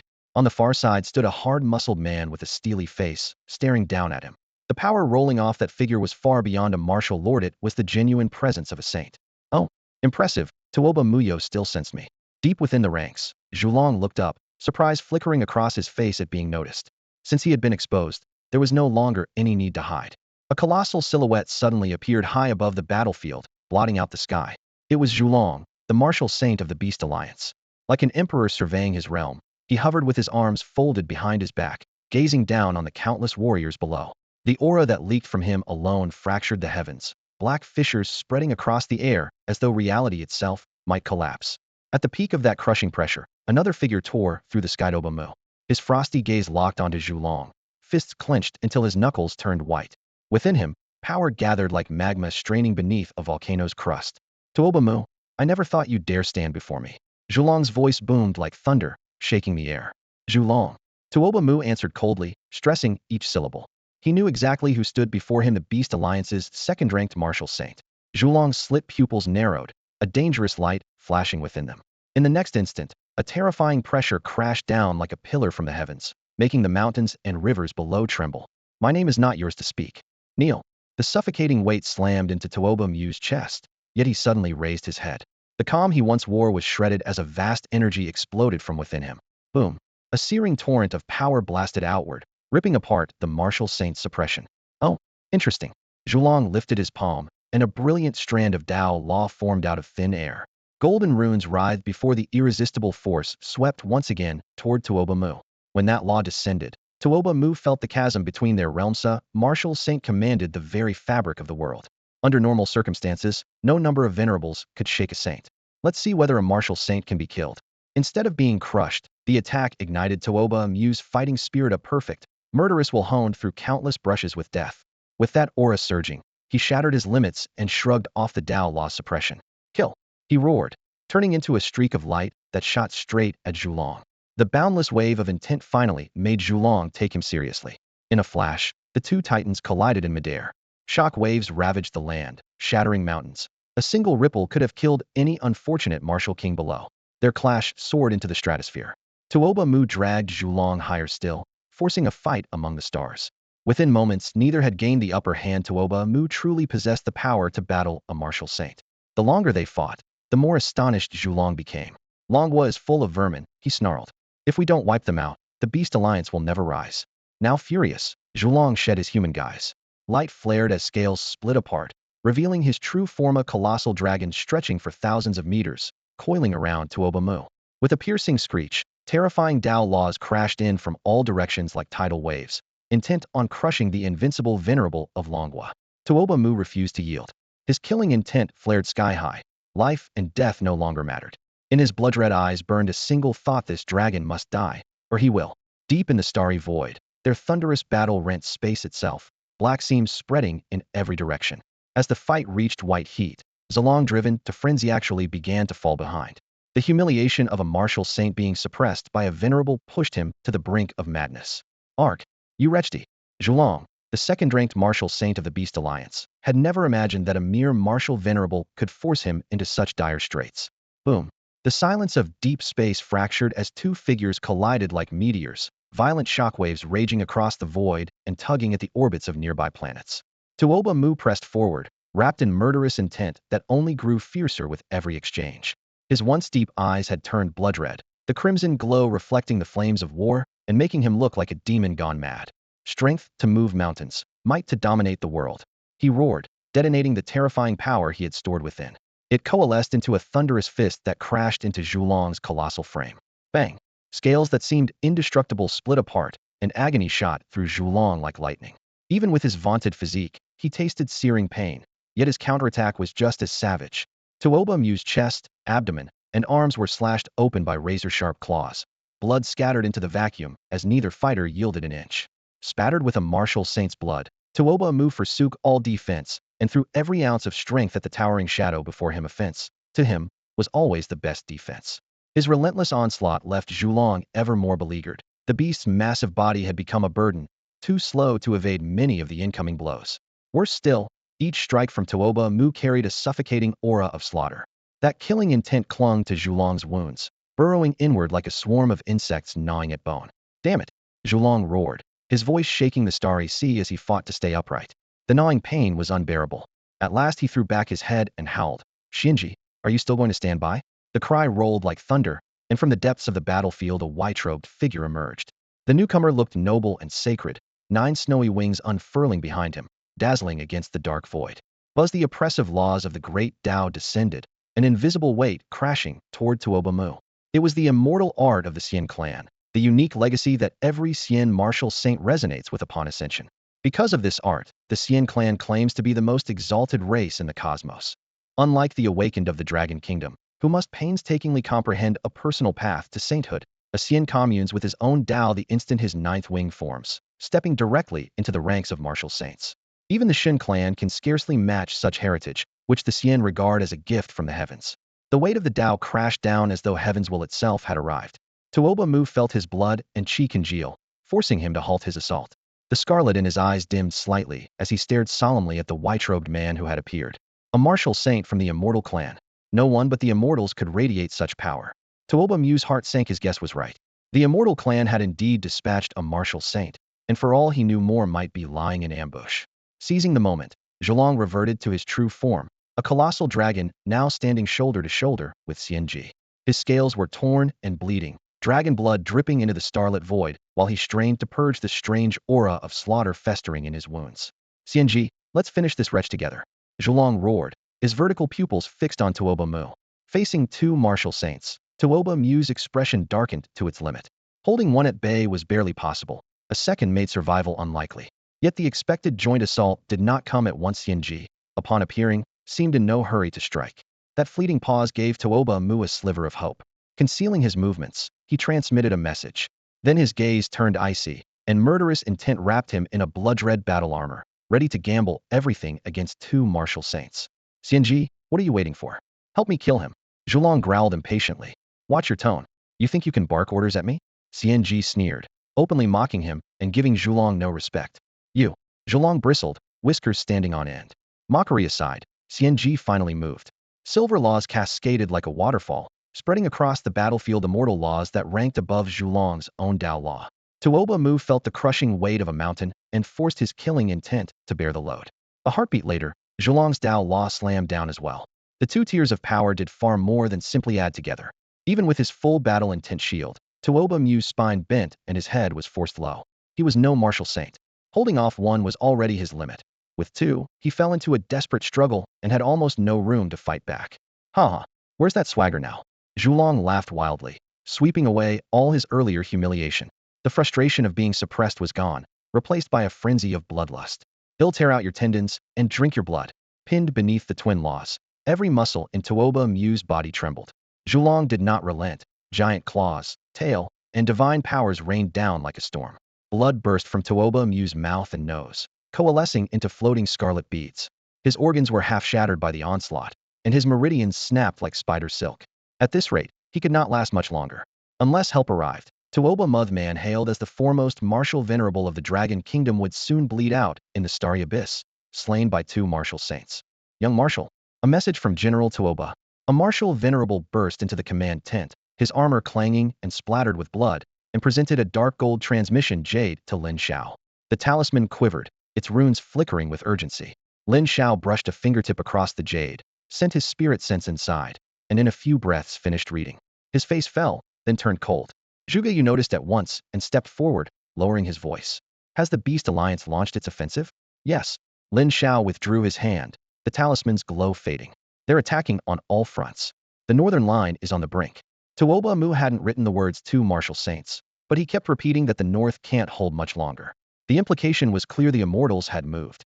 Lin Xiao drew a deep breath and looked toward the top of the tent. Senior Zhuge, with the forces we have, how long can the north stand if the Beast Alliance commits everything? Zhuge Yu tapped the tabletop 3 times, as though running a sandable exercise.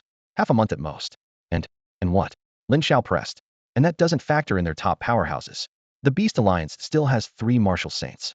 One was badly wounded by Lord Lin and should be recuperating, but if the other 2 act together, the north won't last a day. Lin Xiao closed his eyes. The main front against the demons was deadlocked and manned by veteran generals, so it wouldn't collapse soon. But if the north crumbled, the enemy could sweep straight into Longwo's heartland. His mind turned once. The decision was made. I'm going to the northern battlefield. Zhuge Yu shook his head sharply. You mustn't, young marshal. You command the entire war. If you leave now, and it's a trap, the consequences will be catastrophic. Commanders never abandon the main theater, especially in a race war, several old generals chimed in. Yet the pull in Lin Xiao's chest only grew stronger, as though something in the north was calling him by name. He lifted his hand, voice firm. My mind is made up. If the north falls, Longwo's back door is wide open. His gaze swept the gathering. Hold this front for me.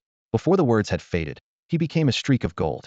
Tearing the air apart with his palm, he vanished into a dark rift amid thunder and wind. Young Marshal, Zhuge Yu and the others lunged toward the fissure, but could only watch the light disappear, trading worried looks. High above the battlefield, deep within swirling demon clouds, Ma Tian reclined on a black lotus wreathed in baleful energy. His blood-red eyes snapped open, lips curling. Oh, the fish has taken the bait.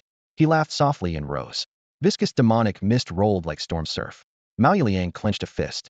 Ma Tian, in that case, let's begin. Motion's robes whipped about as savage power coiled around him. Heh, this little farce is about to end. Mo Tan gave a casual wave, and as his figure gradually dissolved into the air, an eerie afterimage hung overhead, refusing to fade.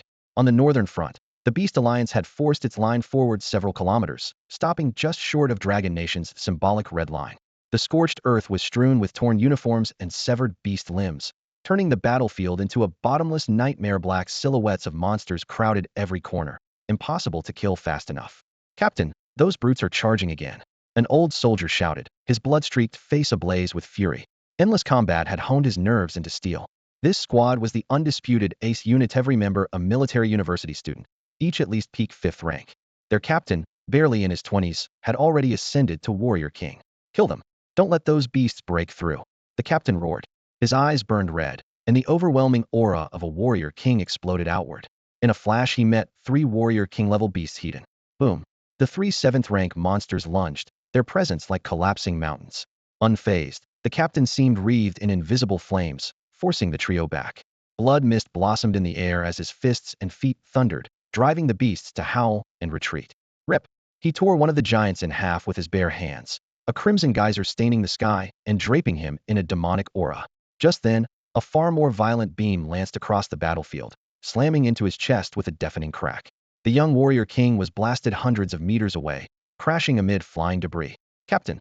His squad burst through the line, one of them caught him. Are you all right, Captain? I'm fine. He forced down the blood in his throat and fixed his gaze on the Distancia peak warrior king beast whose aura far exceeded his expectations. How had it appeared so suddenly? Before he could think, the apex beast shrieked toward him, tearing the air apart. Move. He yanked a teammate aside, narrowly dodging the impact, then surged forward to fight again. Now, facing three beasts, he could no longer dominate. The peak warrior king's raw power shattered his every attack. Captain, watch out. His squad watched in agony from the perimeter, the mere pressure making their knees shake. At last, a brutal blow hurled the captain miles away. He hit the ground hard, his aura plummeting, his face deathly pale. The Beast King granted no respite. In an instant it hovered overhead, a sphere of annihilation gathering in its palm. Pathetic ant, it sneered. Die. The crushing aura made Dragon Nation's awakened fighters struggle to breathe as despair swept the line. Suddenly, a cold, cutting voice echoed from the void. Blade of Spacetime. Author's note. The weapon formerly called Void Blade is now renamed Blade of Spacetime. I can't revise every earlier mention, so please bear with me. A deathly hum rumbled through the air. In the next heartbeat, an invisible blade took shape, ignoring the limits of time and space as it swept across the onrushing horde. Squelch. Where its edge passed, swaths of beasts were beheaded on the spot. The overbearing Beast King was diced into countless fragments, its eyes still wide with disbelief. What is that? The crushing pressure that had covered the battlefield vanished at once. The Awakeners of Longwa looked up and saw a lone youth standing high in the sky. Lin Shao. To reach this place he had ripped through the void, crossing more than half of Longwa, and now he had finally arrived. His gaze took in the beast tide and the littered corpses, a wasteland of blood and fire. All Awakeners of Longwa, fall back. The icy command echoed across heaven and earth, carrying an authority no one could resist. It's Lin Shao. They needed no further proof. The voice was enough. Lower rank Awakeners disengaged at once, widening the gap between themselves and the beasts. The monsters, sensing an opening, howled and charged forward, unaware of the peril. Just as the two sides were about to collide, a beam of blinding white light ignited the sky. Beneath Lin Shao's feet, a road of shattered time-space fragments unfolded, dazzling beyond endurance. His eyes flared with cosmic brilliance as his voice rang out again. Spatial annihilation. He lowered his palm, summoning the supreme law of space, a power above martial sovereigns. Visible ripples spread, the surrounding void shattered, and abyssal currents tore at everything in reach. Rule war. Millions, tens of millions soft beasts screamed in unison, the raw terror of death ripping through their souls. Far below, every Awakener witnessed a scene that would mark them for life. A single youth standing in midair, facing a 10 million strong army without fear, erasing them with a single gesture. In an instant the battlefield fell silent. The mighty host of beasts had vanished, leaving not even a drop of blood behind. An eerie calm settled over the ruins. Captain, are you all right? A cadet from the Military Arts University staggered forward and helped his wounded captain up. Captain, look, it's Lin Shao. He's a student at our university too. He pointed skyward, eyes blazing with pride. As a classmate and devoted admirer of Lin Shao, his heart surged with excitement. Many prodigies still regretted not following Lin Shao to the Military Arts University. The captain forced down the blood in his throat and looked up, gazing for the first time at the youth who now seemed almost divine. So strong. A collective gasp of genuine awe rippled through the ranks. Even at Junhui University, a crucible that bred only elites, no one had ever witnessed a prodigy as overwhelming as Lin Shao. Within his own cohort he had already secured first place, yet when all previous classes were considered, no one had reached a height anywhere near his.